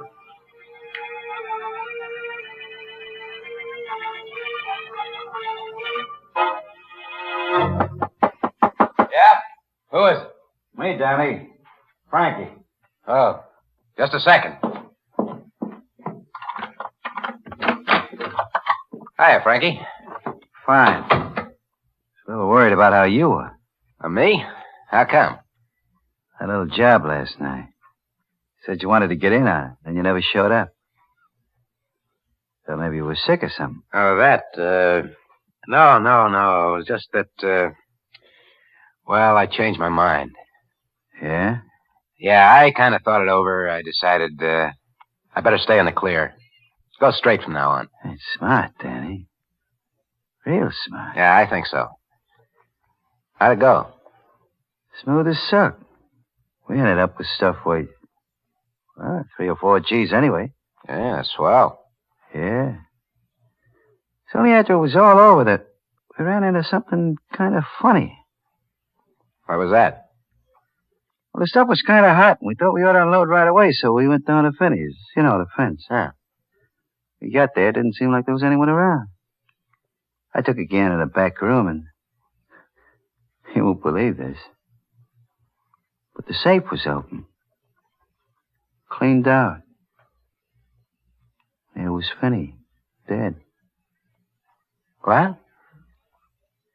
Well, have any idea who did it? I don't know.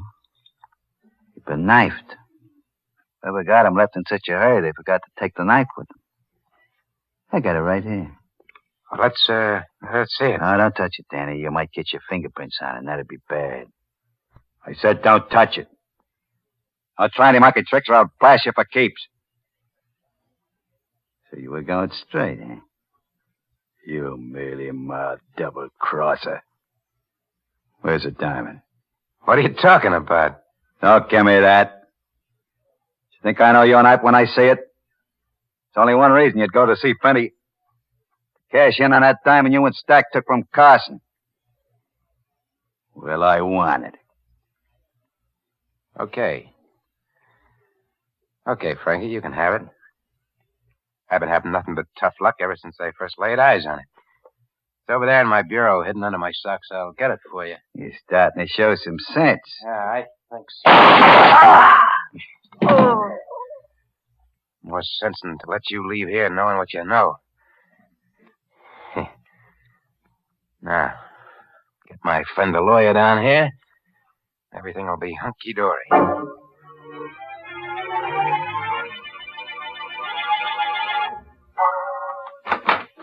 Right, you sure got down here fast, Russell. Hey, what's the idea? Bringing Gail with me? I thought she might be interested in anything you might have to say to me. You said something about another case? Yeah. Look over there, in the corner. Oh. Frankie Ring. And he's dead. You killed him? Yeah. It was self-defense. So he came down here to get me to go out on a job with him. I told him I wouldn't, that I was going straight, and he pulled a gun. There it is in his hand. See? I got my own robbed in the bureau, and, well, that was that. Sound okay? Fine. No, it ain't gonna be easy, I know. Me coming up for a second murder rap. But you can get me off. I got plenty of dough this time. I can really pay. The thing is, what do we do first? We don't do anything, Danny. There are a lot of things you can do. My suggestion is that you call the police. Give yourself up. What? You mean you're not going to take this case? No, Danny. Why not? You fronted for me the last time. Yes, Danny, and I told you why. I was assigned the case, couldn't turn it down. Besides, you were being tried for the wrong murder. But this time it won't be the wrong murder. It'll be the right one. This is the one I said was finally going to catch up with you. I see. Is your car downstairs by any chance? Yes. Why? I'm starting to feel a little restless. Let's go places. Go ahead, march. Danny, what are you going to do? Are you kidding? You know about Stack and about Freddie. Somehow I don't think I'd sleep so good knowing that you knew. Besides that, there's one more you don't know about, Finney. I got him yesterday while you were waiting in the car. After your first three, they started to come easy, even dames. We're going to take a little ride together. But I got a feeling we're not all of us coming back.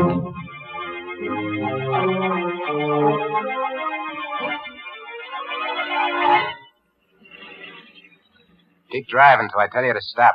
Right. Taking this awful quiet, the two of you. Maybe you don't think I'm going to go through with it. Oh, I think you intend to, all right. Whether you will or not is another story. So is the reason I'm taking it this way. Maybe this is as good a time as any to tell you a few things. Why I took your case in the first place. Well? It was because of Carson. He was my father's best friend. Kind of a second father. It was he who put me through law school. When he was murdered, I made up my mind to get to the bottom of it, find out who killed him. I didn't think it was you, and it wasn't. You were involved.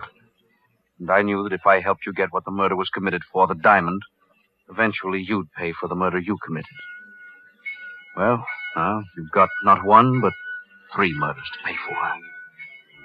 What are you stopping for? Railroad crossing. There's a train coming. Can't you hear the bell? Told you to keep going till I said for you to stop. Okay. Hey, what's the idea? You stalled the car. Yeah. To make sure it stays stalled, I'll just take these keys. Danny, we're right on the track. Yeah. This is it. You fell in love, see? You ran away together, smack into the train. Now, don't try the doors. They're locked. I'll just wait over here and make sure everything goes the way it should. Well, Gail? Somehow I'm not frightened. And I don't care. Hey, my foot! My foot! It's caught in the train! Hey, it's not coming down your track. It's coming down this one.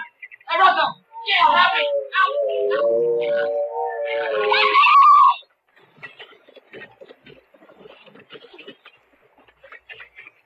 Danny. Yes. He was on the wrong track. Then he'd been on the wrong track for a long time. John, what was it you said before about why you took the case? Was it true? Yes.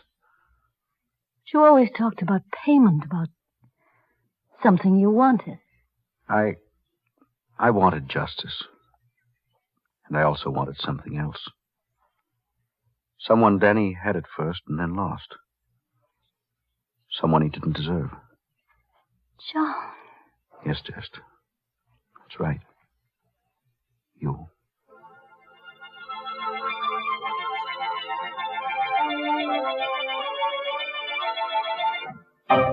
Say, what is this anyway? Inner Sanctum or Love's Old Sweet Song? You'd better get yourself another tune, Professor. Or I'd better get myself another program to haunt. That's right. One more sappy ending like that, and they can get themselves another host. Why, what was the matter with that ending? I thought it was the nicest one we've had this year. I thought it was sweet the way those two people discovered they loved each other. Listen, Mary, there's only one kind of sweet stuff that goes on this program, and that's sweet essence of cyanide. Oh, good gracious, this is the last show of the season. Can't you be human just this once? All right, Mary, I'll tell you what I'll do. When Gail and that lawyer get married, I'll send her a Lipton sterling silver medallion for a wedding present. Well, they'll have to get married real soon then, because this is the last time on Inner Sanctum that the Lipton people are offering to send that special medallion. Yes, ladies, this is your last chance to get a solid sterling silver medallion hung on a narrow black rayon satin ribbon. A lovely piece of jewelry to wear with your simple silk dresses and with your dressy suits as well. So you'd better send for your medallion tonight. Just send 25 cents and the box top from a package of Liptons, the tea with the brisk flavor, to Lipton Tea, Box 92, New York City.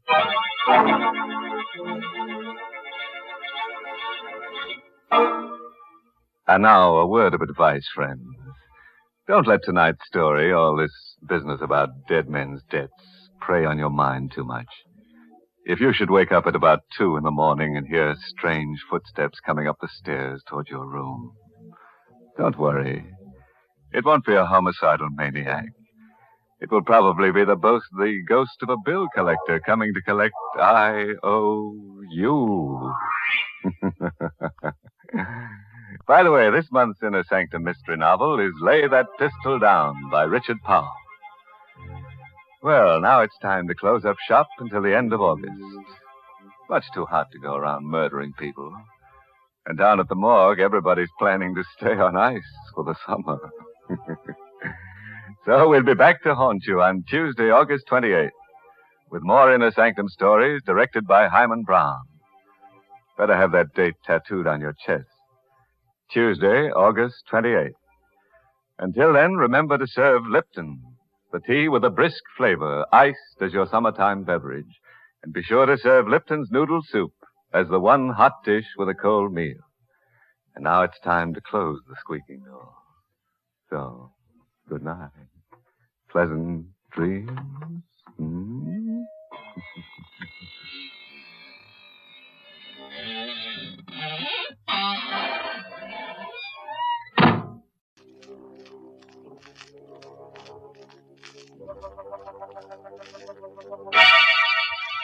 Lipton Tea and Lipton Soup present Inner Sanctum Mysteries.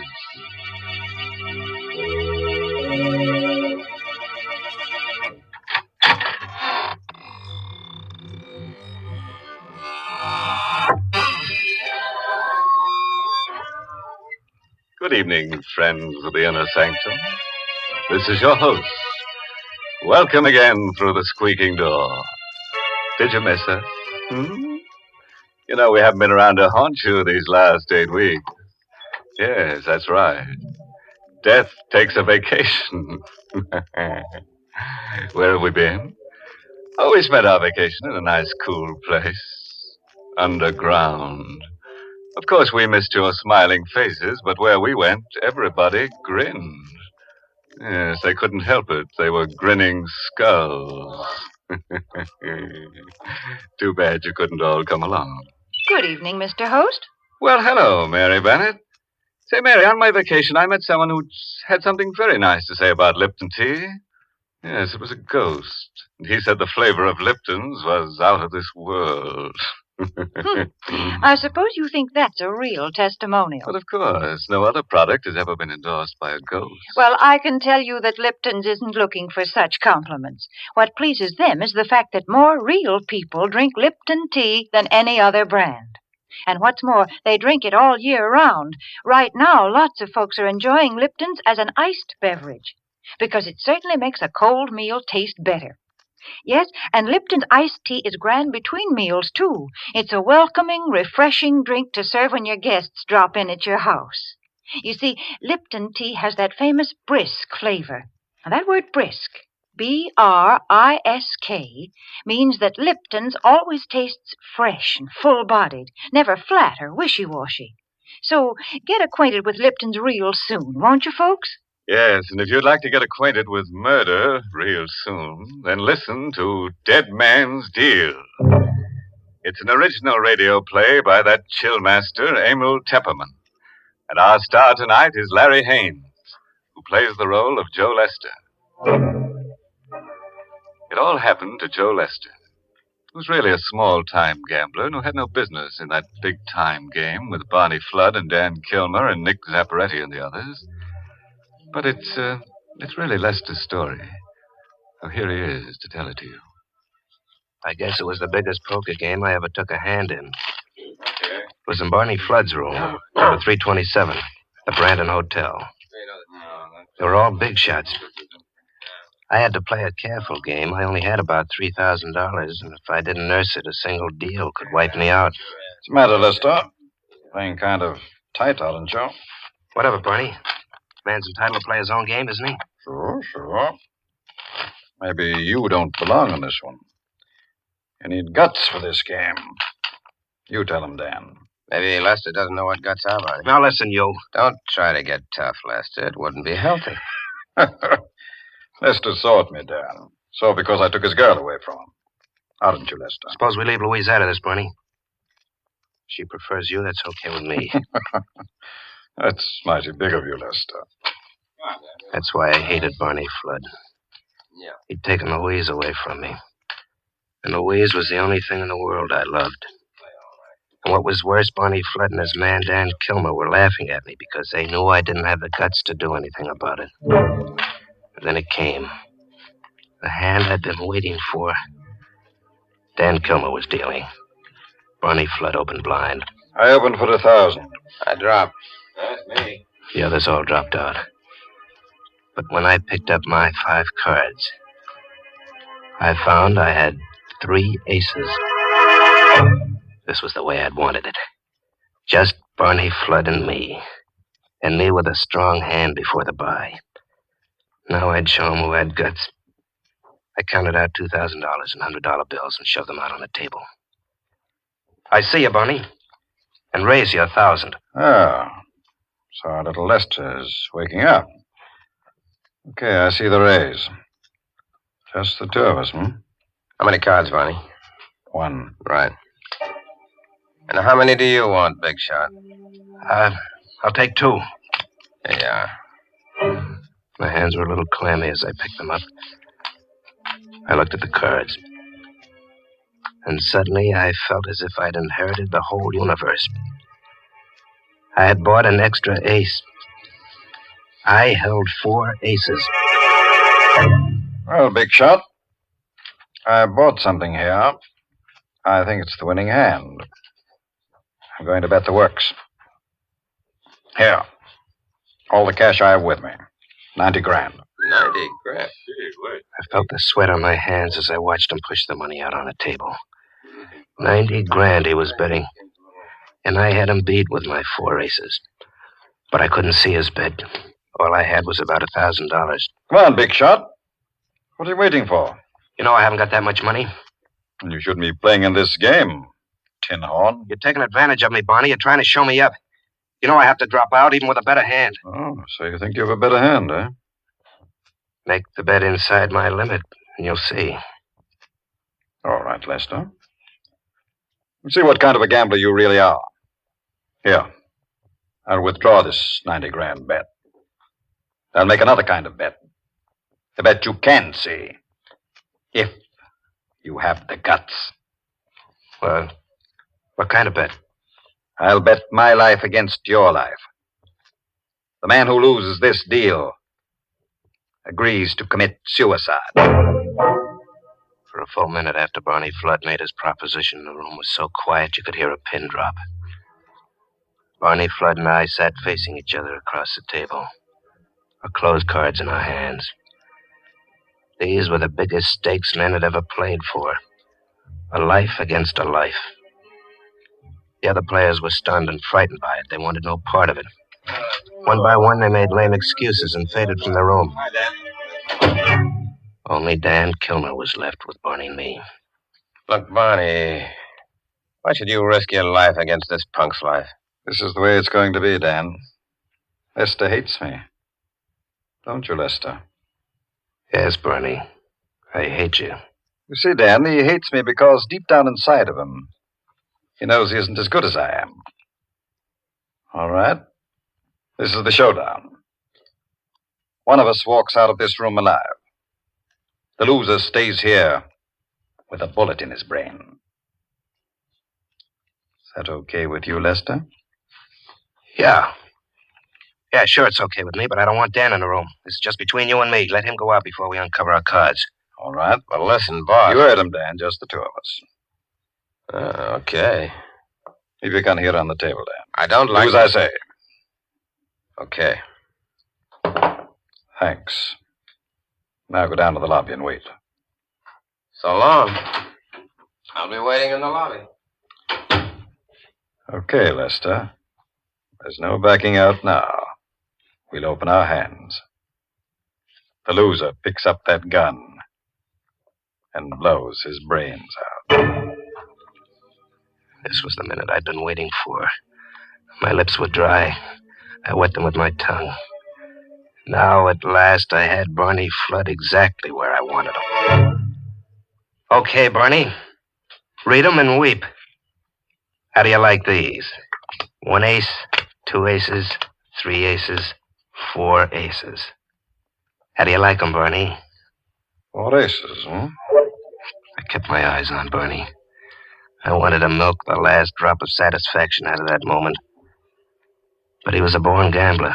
His face didn't show a thing. He sighed, and slowly he began to turn over his own cards. 3 of hearts, 4 of hearts, 5 of hearts, 6 of hearts, 7 of hearts. A straight flush. Well, Lester. Straight flush beats 4 of a kind. You only bought 1 card. That's right.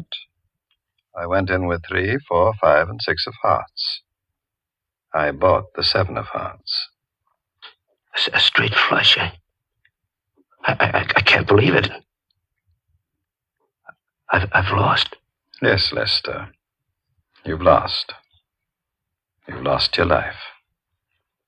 And a gambler always pays up. There's the gun, Lester. Go ahead. A gambler always pays up. I curled my finger around the trigger. I stood up and leaned across the table. I pointed the gun at Barney Flood, and I shot him in the head. Now I had to work fast and carefully. I had it all figured out. When I shot Barney, I leaned over the table so the barrel of the gun was close to his head. There were powder burns on his temple around the wound. I wiped my fingerprints off the gun and pressed Barney's hand around the barrel. Next, I turned my attention to the card table. This was important. I left my 4 aces intact where I laid them out. But I changed Barney's hand slightly. I removed the 7 of hearts, replaced it in the deck. And riffled through it, I found the 7 of diamonds. I substituted this for the 7 of hearts. Now Barney's hand was no longer a straight flush. It was an ordinary straight. And my 4 aces were better. So now it looked as if I had won the game. I was ready. I picked up the phone and asked the operator to connect me with the police. Hello? Police headquarters? This is Joe Lester. I'm in room 327 at the Brandon Hotel. Barney Flood has just committed suicide.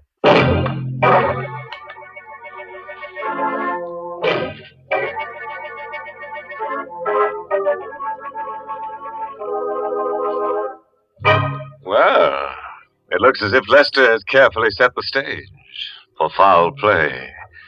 He has to be careful if he wants people to believe that Barney has committed suicide. Because that's the last thing in the world a man would do. How about it, Mary? What side are you betting on? I'll give you odds that Lester isn't caught. Why, you know very well that I don't bet. Oh, come on, Mary. I'll tell you what. I'll bet you my Sunday shroud against a package of Lipton tea. Oh, my gracious, I never know what you're going to say next. But I still don't believe in gambling. And, folks, if you feel the same way about it, then I know you'll like Lipton tea, because you can always be sure of its flavor. Tea experts describe that flavor by saying it's brisk. B-R-I-S-K.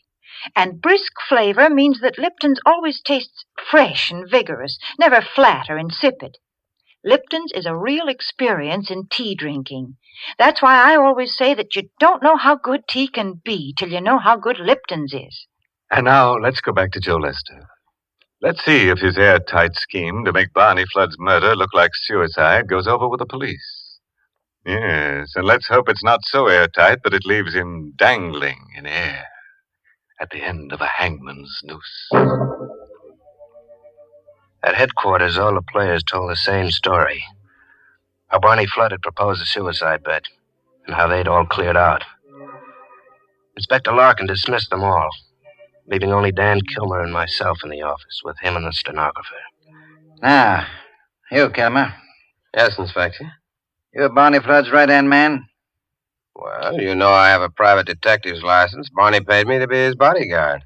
You worked for Barney a long time? That's right. Lester says you left your gun on the table. Is that right? That's right. Then I went out. Okay, Lester. It's your story from here. What happened after Kilmer went out?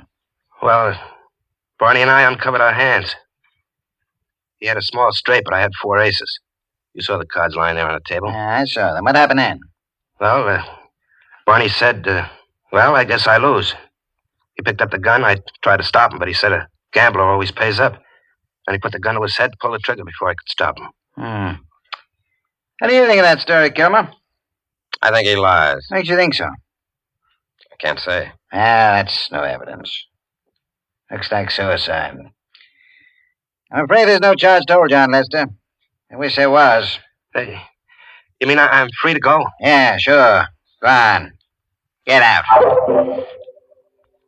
Dan Kilmer gave me a dirty look, but I only grinned at him. I got up and went to the door. Everything was going my way. I was rid of Barney Flood. I'd committed the perfect murder. And now I was free to go to Louise.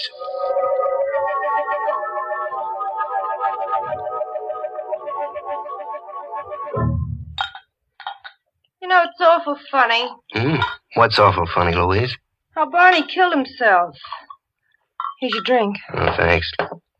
There's nothing funny about it. He lost and he paid off. Yeah, I know, but somehow I can't imagine Barney losing a hand like that.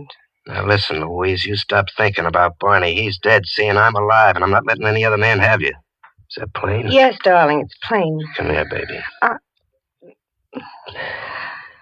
That's better. You know, I'm crazy about you. You seem to have changed. You seem so strong. Yeah, you bet. From now on, nothing stops me. You know what? We're getting married tomorrow. We won't wait. I better answer the phone. I'll let it ring. No, you better let me answer it. Well, okay, go ahead, but make it snappy, will you? I will, darling. Hello?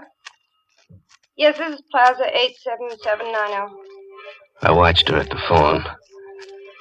And she was more beautiful than anything I'd ever known. That was the happiest I'll ever be. That one short moment while I watched her at the phone. And then it was over. Yes? Yes, he's here, but... Who is this? What are you talking about? No. No, it can't be. Please.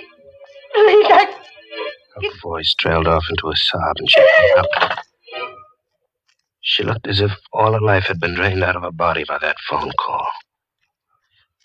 Louise, who was that?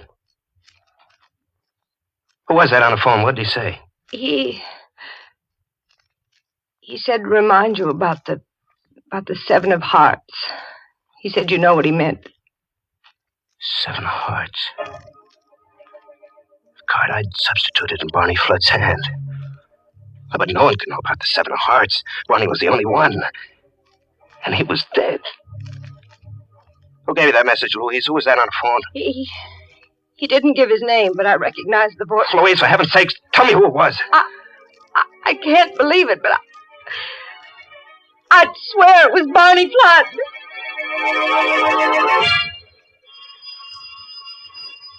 And then the phone rang again. It's the phone again. He's calling back. I'll answer. Pushed Louise roughly aside. Slowly, I walked toward the ringing phone, almost in a daze, and picked it up. I think I must have been expecting it, because I wasn't surprised when I heard that voice. I only felt numb. Hello, Lester. I'm waiting for you. Outside the house. Across the street. Won't you come out and talk to me? About the Seven of Hearts. Seven of Hearts. He wanted to talk to me about the Seven of Hearts. And he was waiting outside. But who? I dropped the phone and went to the window, pulled back the blind and peered out. At first I saw nothing. And then I spotted him. A shadowy figure standing in a doorway across the street, with his hat brim pulled low over his face. And just then a car swept down the street. Its headlights illuminated the doorway, and I got a quick look at the face. There was blood dripping from under the hat brim. I'll never remember how I managed to get out of Louise's apartment. Not the front way. I didn't dare go out into the street with that shadowy figure waiting out there. I stumbled blindly down the back stairs, flight after flight, almost tripping, skinning my hands on the banisters, bruising my elbows, but I didn't care. I wanted to get away from there. Taxi, mister? Huh? What? Taxi, mister. A taxi. Yeah, sure. Get going, quick. Sure, but where to? Where to? I didn't care. Anywhere, as long as it was away from here. Home, that was the place. I'd go home and shut myself up and not answer the phone. 17 Glidden Road, quick. Right.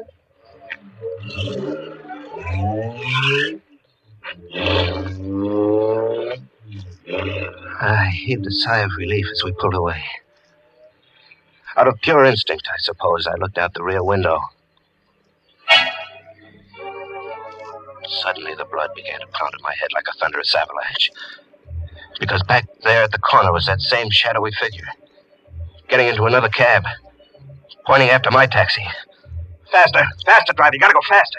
Hey, what's wrong, mister? Look, that cab behind us. $20 if you lose it.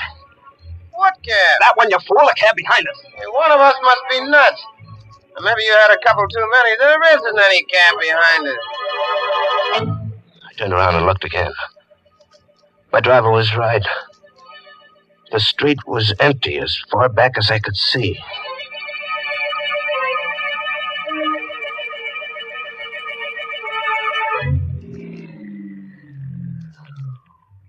Here you are, mister. 17 Glidden Road.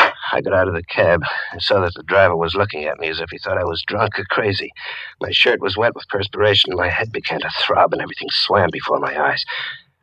Then a voice began to whisper in my ear like a terrible refrain. Seven of Hearts. The Seven of Hearts. Seven of I Hearts. leaned weakly against the taxi Seven cab. of Hearts. Through a mist, I looked down the street. There it was. Seven of hearts. Same shadowy figure with a hat and pulled low over the bloody face. Seven of hearts. Walking toward me. Seven of Slowly. hearts. Seven Toward of me. hearts. And Seven now of faster. hearts. Coming toward me Seven of faster. hearts. And the refrain Seven ringing in of my hearts. ears. I couldn't Seven stand of it. hearts. I flung myself into Seven the of cab. hearts. I wanted safety. Seven Protection. of hearts. Drive the police Seven headquarters of back. hearts.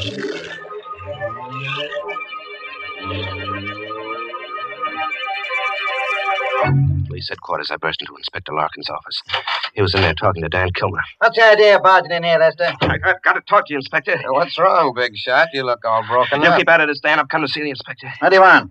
I want protection. You got to protect me. Protect against whom? Against Barney Flood. He's come back. It's a gag. No, it's no gag. That guy's gone nuts. No, I tell you, Barney Flood's come back. At first, I thought it was a phony, but now I'm sure it's Barney Flood. How do you know it's Barney Flood? Because I stopped short. I'd almost said too much. I couldn't tell him about the Seven of Hearts. I couldn't tell him why I was sure it couldn't be anybody else but Barney Flood.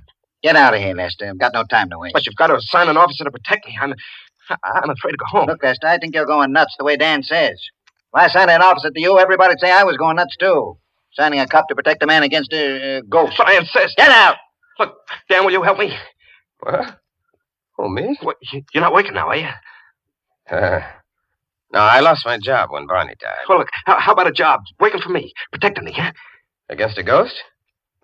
Against Barney Flood's ghost? Oh, what do you care as long as I pay you? Okay, Lester. You've hired me. Good. Come on, then. Come home with me. I want you to sit up with me all night, huh? Dan Kilmer came home with me. And we sat up, whiling the time away, playing two-handed poker. My deal, Lester. Yeah, sure. So you're really scared, huh, Lester? Don't laugh at me, Dan. You'd be scared, too, if you'd seen what I saw. You mean, like the guy with the blood on his face? How'd you know about that? And the telephone call about the Seven of Hearts? The Seven of... I figured that stuff would sort of get you on edge. What do you mean? I mean that I'm the one that planted that man outside Louise's apartment. That was me on the telephone. You? Sure. That cab driver was my man, too. I had him planted out in back of Louise's house. He was waiting for you to come out the back way. You see, Lester, I had you figured right. Every move. You did all that? What was the idea? I wanted to get you right here. Like this. Afraid of your own shadow. What? What for? Pick 'em up. Picked up the cards. I stared at them. It was 4 aces. The same hand I'd held with Barney Flood. How would you like to make a little bet on your hand, Lester? Against mine. Say, your life against my life. What do you mean? Don't you get it yet? Here, I'll turn my cards over for you. See? 3 of hearts, 4 of hearts, 5 of hearts, 6 of hearts, and the 7 of hearts. You see, Lester, my hand does have the 7 of hearts in it. So did Barney Flood's. Before you took it out. How do you know about the 7 of hearts? For a long time, Dan Kilmer didn't say anything. He just sat there, looking at me. Then he got up. He took out his gun, laid it on the table. Then he went to the door. How did I know about the 7 of hearts? You see, Lester, I dealt the other hand, too. Barney Flood was right. A gambler must always pay up. The gun is ready on the table. And now, I'm ready too.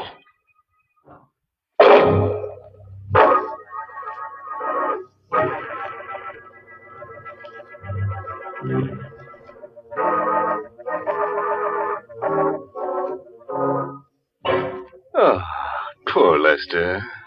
He's in a very grave situation now. Yeah, so grave he needs the help of an undertaker. But he was only a beginner in crime. He might have done better if he hadn't come to such an untimely end. Well, I've got no sympathy to waste on him. He shouldn't have gotten into that poker game in the first place. Oh, I don't know. I never forget the time I played strip poker with a bunch of ghosts. Say, was I lucky that day? Yes, you should have seen those ghosts shedding their ectoplasm. I declare, I don't know why you're always talking about ghosts. Oh, they're such lucky guys. They always keep cool. Even in the summer, the least little breeze goes right through them. Well, I'd rather be a human being. Real honest folks have a good way of keeping cool, too. They just make themselves a refreshing pitcher of Lipton's iced tea. Yes, there's nothing like Lipton's to perk you up on a hot day. I guess it's that famous brisk flavor that makes all the difference. It's so rich and lively. Whether you drink it iced or hot, there's nothing that can beat Lipton's, the tea with the brisk flavor.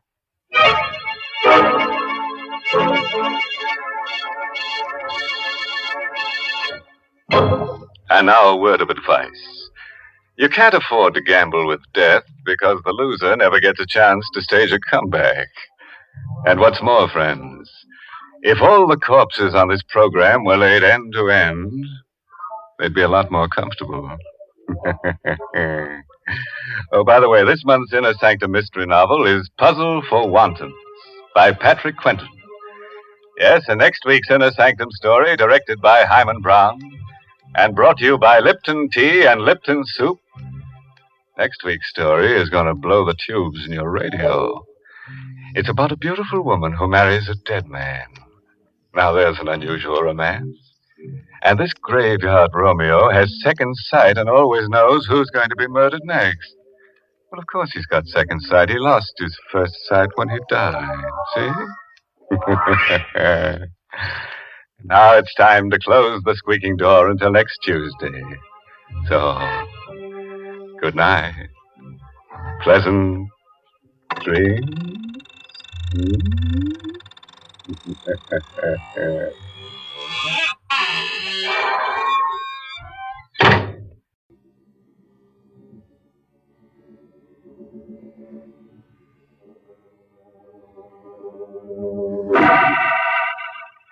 The makers of Mars Coconut Bar and all those other good Mars candy bars invite you through the creaking door for another thrilling Inner Sanctum mystery. Tonight, The Smile of Death, starring Larry Hayes.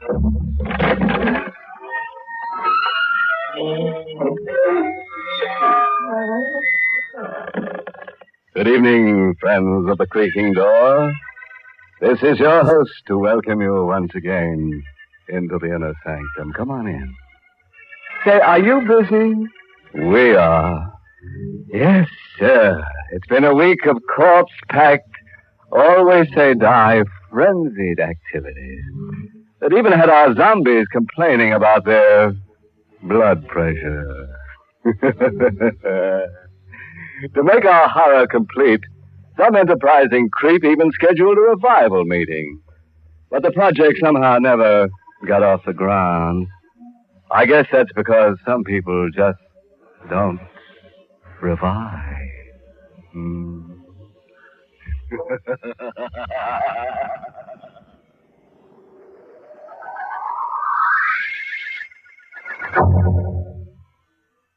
Yes, there's thrilling mystery awaiting in the Inner Sanctum. But first, this is Alan Z. Anthony making up a little mystery about another thriller. It's something delicious, refreshing, and deeply satisfying. It starts out way up in a tall tree, bathed in sunshine and ocean breezes. Know what it is? Well, here's another clue. When it's freshly shredded, it's snowy white, juicy rich, delicious. Yes, you've guessed it. Coconut. And when it's in a Mars coconut bar, it's always the finest Philippine coconut, The very best. Yes, that's the answer. The perfect answer to your crave for coconut. All wrapped up thick in deep, dark chocolate. The Mars Coconut Bar. A new taste thrill. And it's still a mystery how any candy bar can taste that good.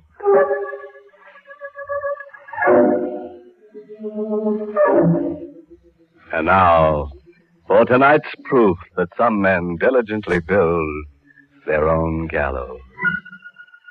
Our builder and candidate for extinction is Archie Davis, a young man with a blind spot that he couldn't quite erase without erasing himself. Our workshop is the Pageant Hotel, an ancient ramshackle hotel where even death can sleep the night for $1.50, payable in advance. Payable to Archie Davis, nightroom clerk. On a job like mine, your world gets as small and shabby as the wallpapered lobby. You wait and check in the characters and creeps. You wait and you watch. And then the desk bell rings bingo one night. An old man's come calling, stiff in the knees and gray in the face like a walking corpse. But elegant. The aristocrat on the wrong side of town. I want a room for the night. Okay, sign here.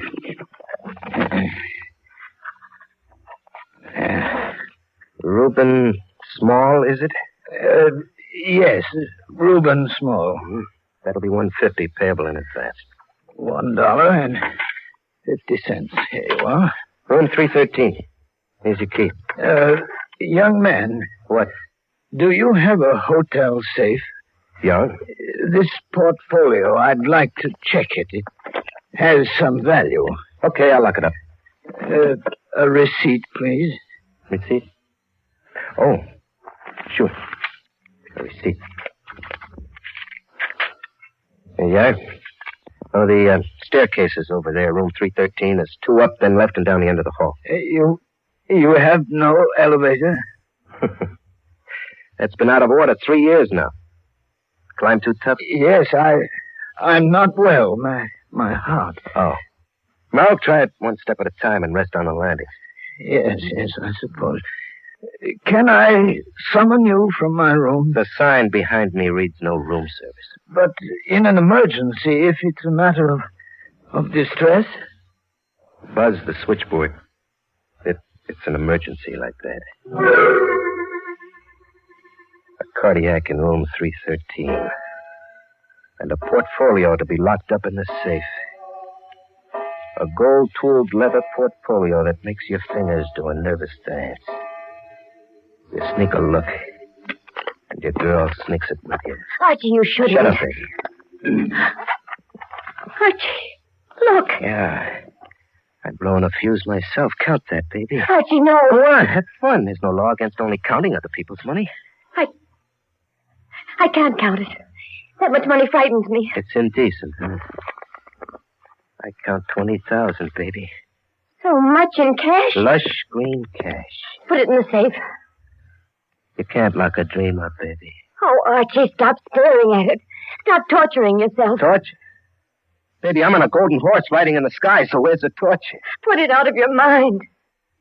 To do that, I'd have to go out of my mind.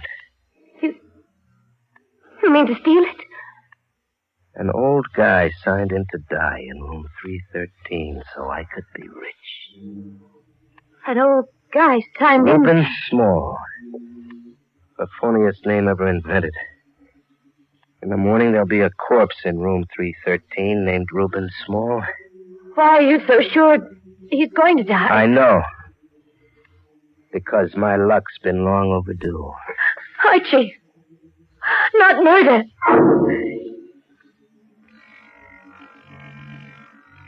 Not murder. He's gonna die his own way, Irene.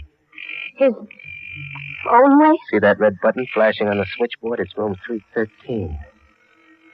It's an emergency.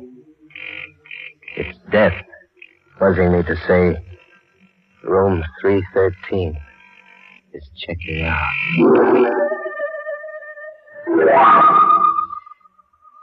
It was death calling from room 313. I could see it standing over the old iron bed, putting the final touch on a man with hardly enough breath left to say goodbye. Young man. Yeah? Come closer. I can't. Please, I'm dying. You're dead. There are things to tell you. I don't want to hear. I know all I want to know. You're alias Reuben Small. You're something that crept in out of the night with a gray mustache and a cane. $1.50. You just about had enough to pay for a deathbed. My portfolio? I never saw it. You left it in the cab. You dropped it down the sewer. What portfolio? Mister, you must be kidding. All right, Irene, grab the portfolio and run. I can't. You board a train for upstate. Rosedale, where your grandmother lives. No. You're visiting your grandmother until it's okay for me to join you. Until I know what goes here at the hotel. You guard that portfolio with your life, baby. It's our whole future. It's wedding bells and a terry cloth robe and Bermuda. It's people calling me sir while I laugh out loud in their faces. You've lost your conscience. Lose yours.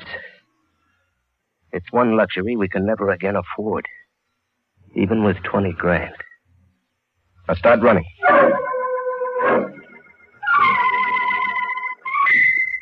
Irene obeyed. And now the night drags. A second at a time.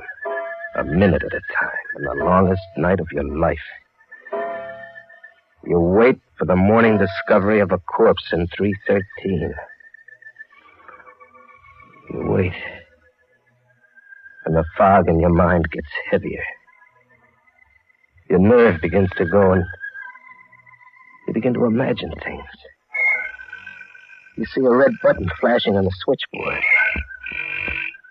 Flashing from room 313.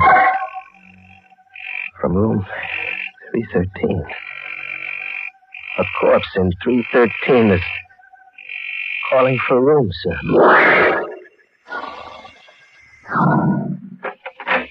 In room 313, back for a second look at death. Back to see how a dead man could call the switchboard. You took a long time coming, mister. What? Say you took a long time coming. Oh, well, I was away from the desk.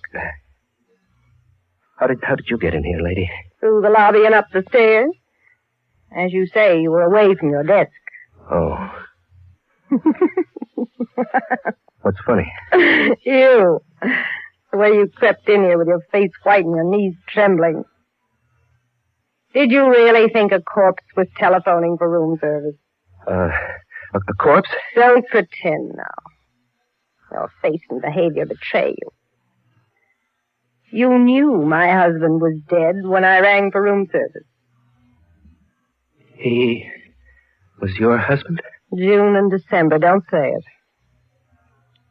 He was Martin Bruce, I'm Jessica Bruce, and your name is... Archie Davis. Why didn't you report my husband's death at once? I see, you're not going to incriminate yourself. What does that mean? The valuables my husband left for safekeeping, were you hoping to keep them? He didn't leave any valuables for safekeeping. No. No. It's your good fortune that I went through my late husband's pockets before the police did. Why is it my good fortune? See this? A receipt issued by you for a portfolio my husband checked. Okay. I'll get back the portfolio, but I can't right away. I didn't ask for it back right away or ever. No? I'm glad you stole it. It gives us a common purpose. What common purpose? Profit, Archie. Your profit and my profit. His death can be worth $200,000 to his widow. Oh. Is that what's to be our common purpose? Yes. That's how you keep the $20,000. Give me details. His insurance policy has a double indemnity clause. Provides against accidental death in any manner, shape, or form. Yeah, but a bum heart killed him in bed. No. No, his car skidded and crashed through a guardrail. He died of drowning at the bottom of a river. You expect to stage it like that? I expect you to stage it like that. You registered here under an assumed name? Reuben Small. Nobody knows Martin Bruce stayed here, died here. He met his death just as I described it. You want me to do a lot for $20,000. Oh, Martin's dead anyhow. You just changed the story of his death. What can you lose? My way. Where's his car? Around the corner. I followed him here to the hotel in it. Lift him up, Archie. Yeah. All right. Jessica. What? Look at his face. So? The grin. That's the way his mouth wrinkled. No, he wasn't grinning when I found him before. Archie, don't be a hysterical fool. He didn't die with that grin. There was pain in his face. The agony of a man whose heart blew out. I saw What it. you're saying is utter nonsense. A dead man... But you believe it. He's changed expression since we met in this room, you and me. Since listening to our scheme. He's grinning now. As if he knows the joke's gonna be on us.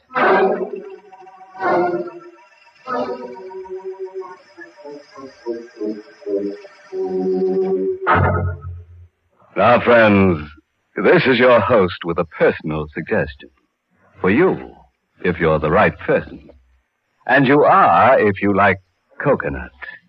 And particularly the right person if you're particular about the quality of coconut.